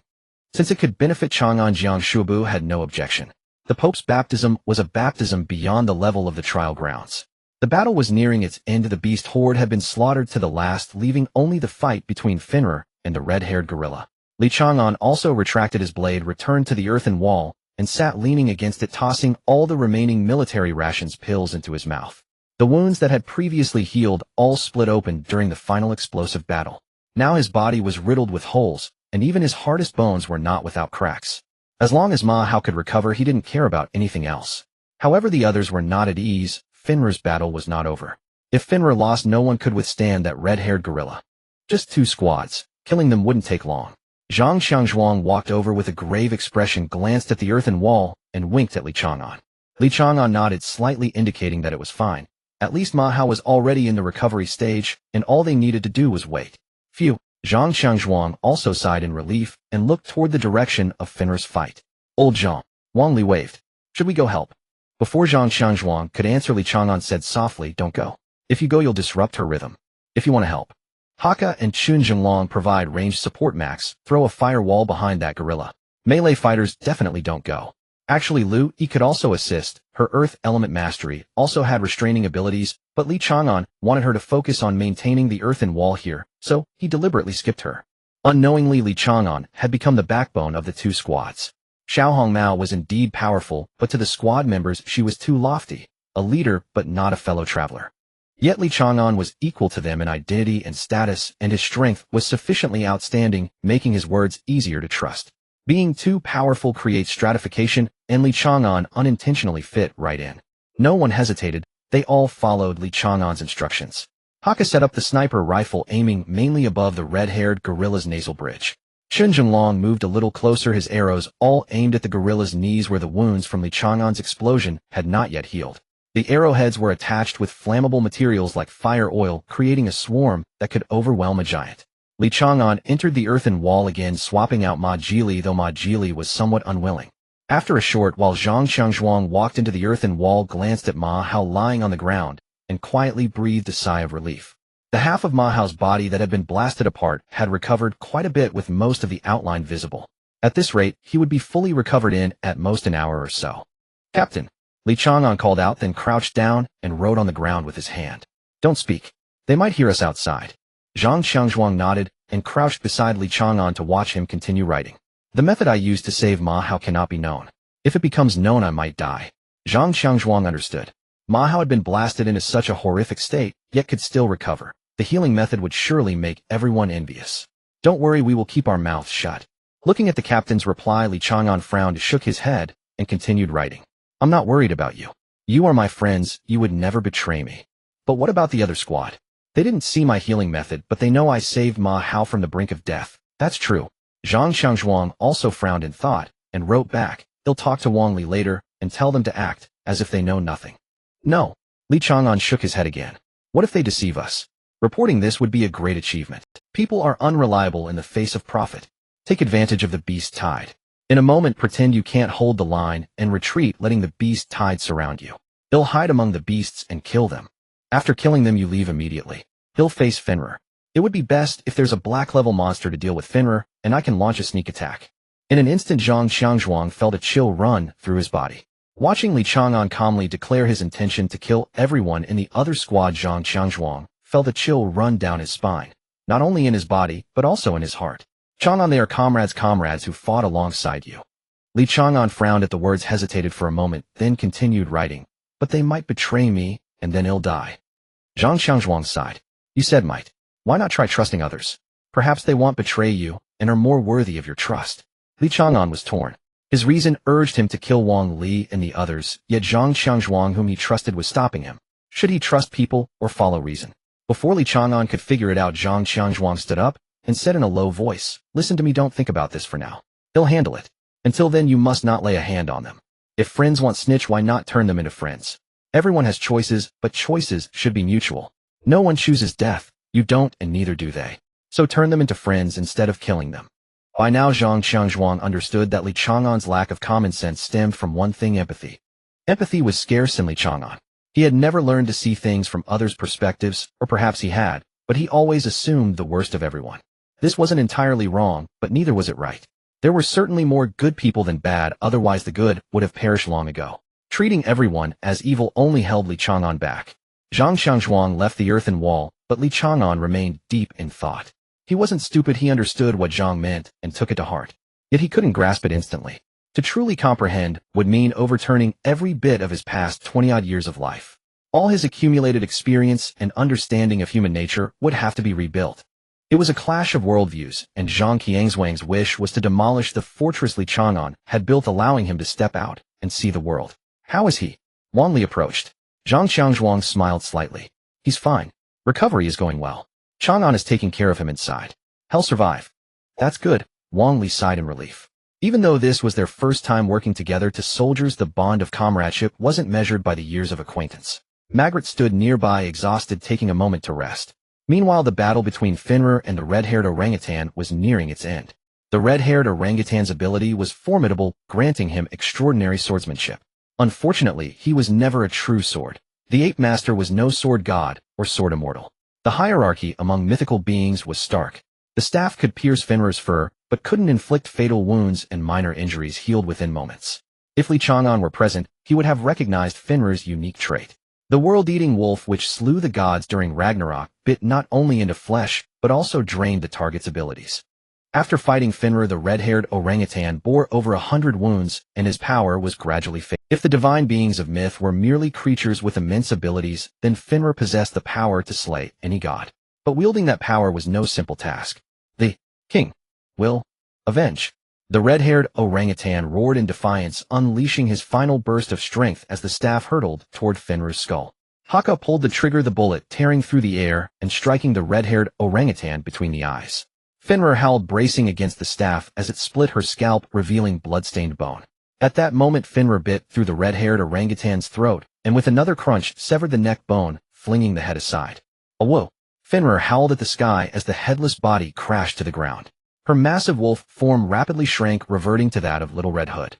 Descending from the air, she picked up her red cloak, gently brushed off the dust, and put it on. She no longer floated, but walked slowly. Both squads finally relaxed. The major threat was gone. We can't stay long.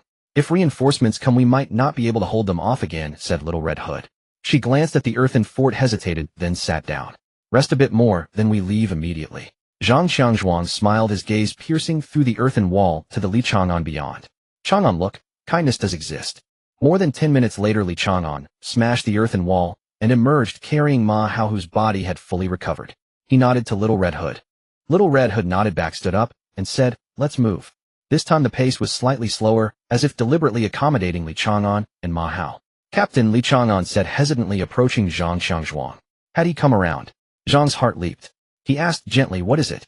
Speak your mind. Li Chang'an sighed in relief. Can you give me some of your army ration pills? I've run out. Zhang was taken aback, but reluctantly handed over his pills. Here, eat up. You finished a week's supply. Li Chang'an tilted his head. I get hungry easily. Not just easily, extremely hungry. He had been holding back, but now he couldn't bear it any longer. Hunger made his muscles tremble beneath his skin, his internal organs felt hollow and weak. If this continued, he might not have the strength to keep marching. The physical exertion from battle was manageable, but the technique of coating his blade with blood was draining. His powerful blood production depended on energy from food. He tossed half the ration pills into his mouth and stored the rest in his pouch. Zhang Qiangzhuang's eye twitched when he saw this. Li had just eaten 3 days' worth in one go. Next time, he'll bring extra ration pills on missions, Zhang thought. Meanwhile, Li Chang'an was pondering something else. Everyone else had names for their ultimate moves, or at least names for their abilities. But he had no ability, no ultimate technique. Only his blood, which he considered his special move. Should he give it a name? Just call it special move. Would that sound too silly? At the same time, Hu Chai, lingering on the flank, was also lost in thought. Am I about to break through? In the recent battle, he had done nothing but throw grenades, which left him feeling useless. But if he broke through to a rank, his ability would undergo a qualitative change, and perhaps it would no longer be weak. A rank flicker. Hu Chai grinned, glancing at Ma Hao on Li Chang'an's shoulder. Old Ma, after this you'll be the only one who's not a rank. Of course Chang'an doesn't count. Little did he know Ma Hao was undergoing a tremendous transformation. Outside the city a dark mass loomed, the beast horde advancing like a storm cloud. Unlike the usual fierce surges this time, the horde resembled the calm, yet oppressive clouds that gather before a storm. 120,000 humans may not seem like a lot, but those are massive beasts, and the pressure they exert on humanity has exponentially increased. Since the establishment of the city in the northern region, this is not the largest scale, but it is the one with the most powerful beings. Among the beast horde, every few paces stood tall and mighty monkeys towering at about 10 meters, with fierce faces and ominous glares. With every 100 meters as a unit, it seems like human squads with the monkeys as captains, and all the captains are above the red level. The number of monkeys alone exceeds 80. The number of red level beings has already surpassed 100, not including those beasts rushing from the Even if the beasts have a high reproductive capacity, a few years would be enough to support this one battle alone. Those below the red level do not require classification, as they exist on an entirely different tier. It is impossible for there to be extraordinary abilities below the red level. Their intelligence is simple, and they are certainly incapable of possessing extraordinary powers, which can be easily defeated by humans at the sea level. Only upon reaching the red level through a process referred to by humans as opening spirit do the beasts gain sentience. The red level serves as a watershed. On the city walls a somber atmosphere prevailed, yet at the location of Lin Jun there was an air of calm. He exuded an elegant demeanor, having been known as a cultured general in previous years. Even Ma Jinshi could not understand why Lin Jun acted uncharacteristically toward Li Chang'an. True schemes are hidden, yet Lin Jun pressed with open tactics.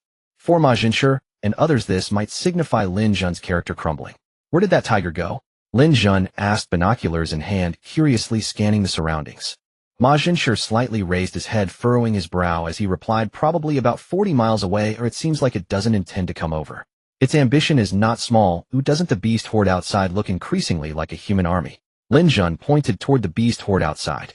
Ma Jinshi nodded, recalling that previous hordes were chaotic and lacked organization. Although fierce, they were not difficult for humans to deal with. However, the current beast horde has taken on a military-like structure with squad distinctions not categorized by species, but resembling different military branches. Lin Jun continued, in these years of battle, they have been learning. Without deploying king-level warriors, they have already qualified to rival humans. Therefore this time we must strike them hard, so they know their mistake. Otherwise, if we boost their confidence, that tiger will likely gain even more influence. It would be best if you could slay it here. Do you have confidence? Ma Jinshi smiled slightly, but did not respond.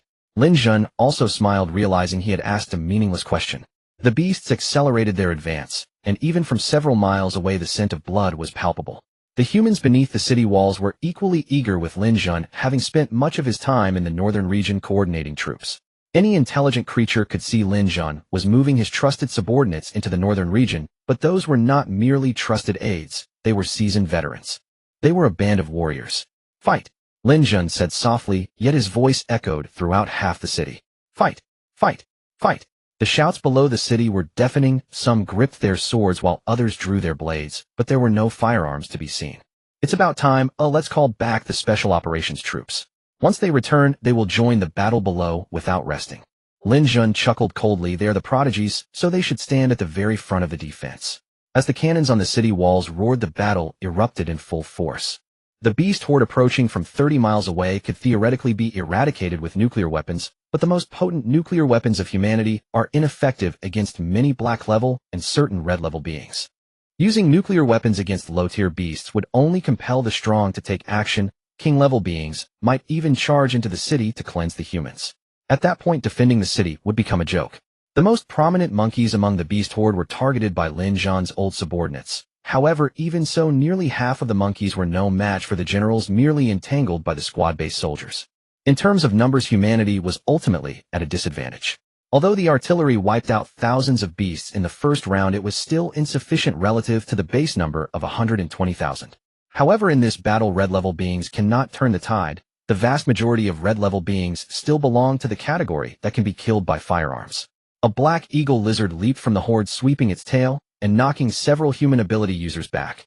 13 black-level one-eyed eagle lizards. Who will take them?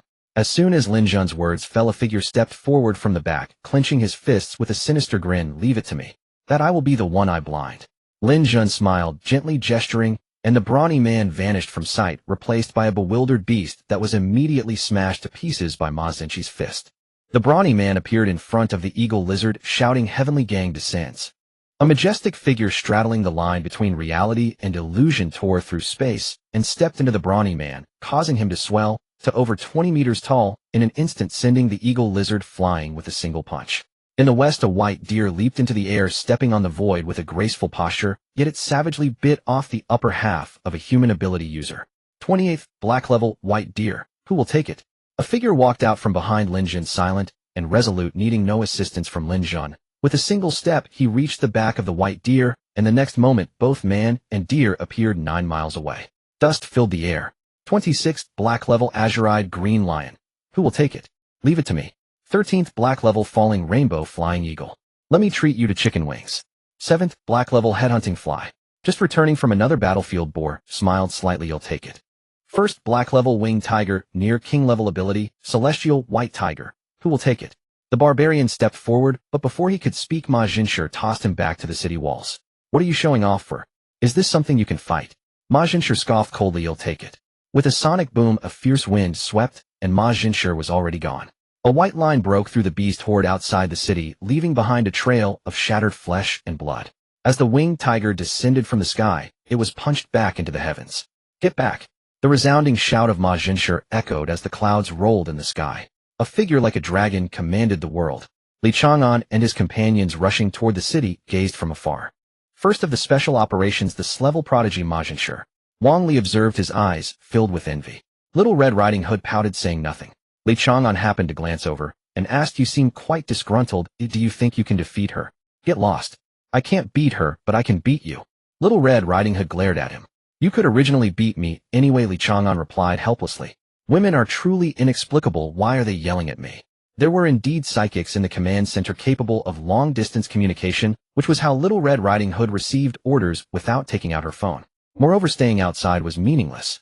After encountering the red-haired orangutan, Li Chang'an and his group once again faced a beast horde, but among the nearly 100 monsters, only one was of red level. Before Li Chang'an could even act, the red-level monster was crushed into mud by Little Red Riding Hood. There was no battle experience at all. Despite carrying Ma Hao on his back, Li Chang'an still had a heart, eager to fight fiercely. Outside the city, beast hordes still roamed, but those with black level or multiple red level combatants had been annihilated. The rest were insignificant. Everyone was to head to the front of the city wall to fight. Lin Jun had made up his mind to suppress the beast tide with thunderous force, giving the winged tiger no chance. It would be best if they could even keep this tiger here, but defeating and killing are two different concepts. If the winged tiger was determined to flee, even Ma Xinshi might not be able to stop it. Do we have to go up on the wall as well? Li Chang'an was a bit worried. What he worried about was that huge white tide. Zhang Xiangzhuang nodded. We could skip the earlier small-scale beast tides, but now it should be the final battle. Everyone must go to the battlefield. All right. Li Chang'an was helpless. What if that white tiger targeted him again? He wondered if Ma Xinshi could kill it quickly. Just now the momentum was quite impressive, but actually it didn't cause much damage. Even from several miles away, Li Chang'an could see that the winged tiger was not injured, at most a bit disheveled. Xinshi lived up to its name. The more opponents, the stronger. The more it fought, the stronger. The more serious the injury, the stronger. In short, it was a destined child. But Xinqi's strongest point was its ability to mimic the opponent's psychic power in battle. Even though it only had 80% of the original power, it was enough to keep her in an invincible position. Against the white tiger, this ability seemed to lose much of its effect. Stellar White Tiger was a psychic power that only tiger-type creatures could possess. Even if Ma Xinshi mimicked it to 80%, it was meaningless. Military orders were as unshakable as a mountain, so he had no choice but to go back into the city. Crossing the wall back into the city, Li Chang'an planned to carry Ma Hao onto the battlefield. Ma Hao was in the midst of a transformation, and Li Chang'an was uneasy leaving him in the logistics department. Under Zhang Qiangzhuang's repeated persuasion, Li Chang'an reluctantly placed Ma Hao in the logistics department, even covering him with a blanket and putting on a respirator. When he returned to the city wall, the scene outside was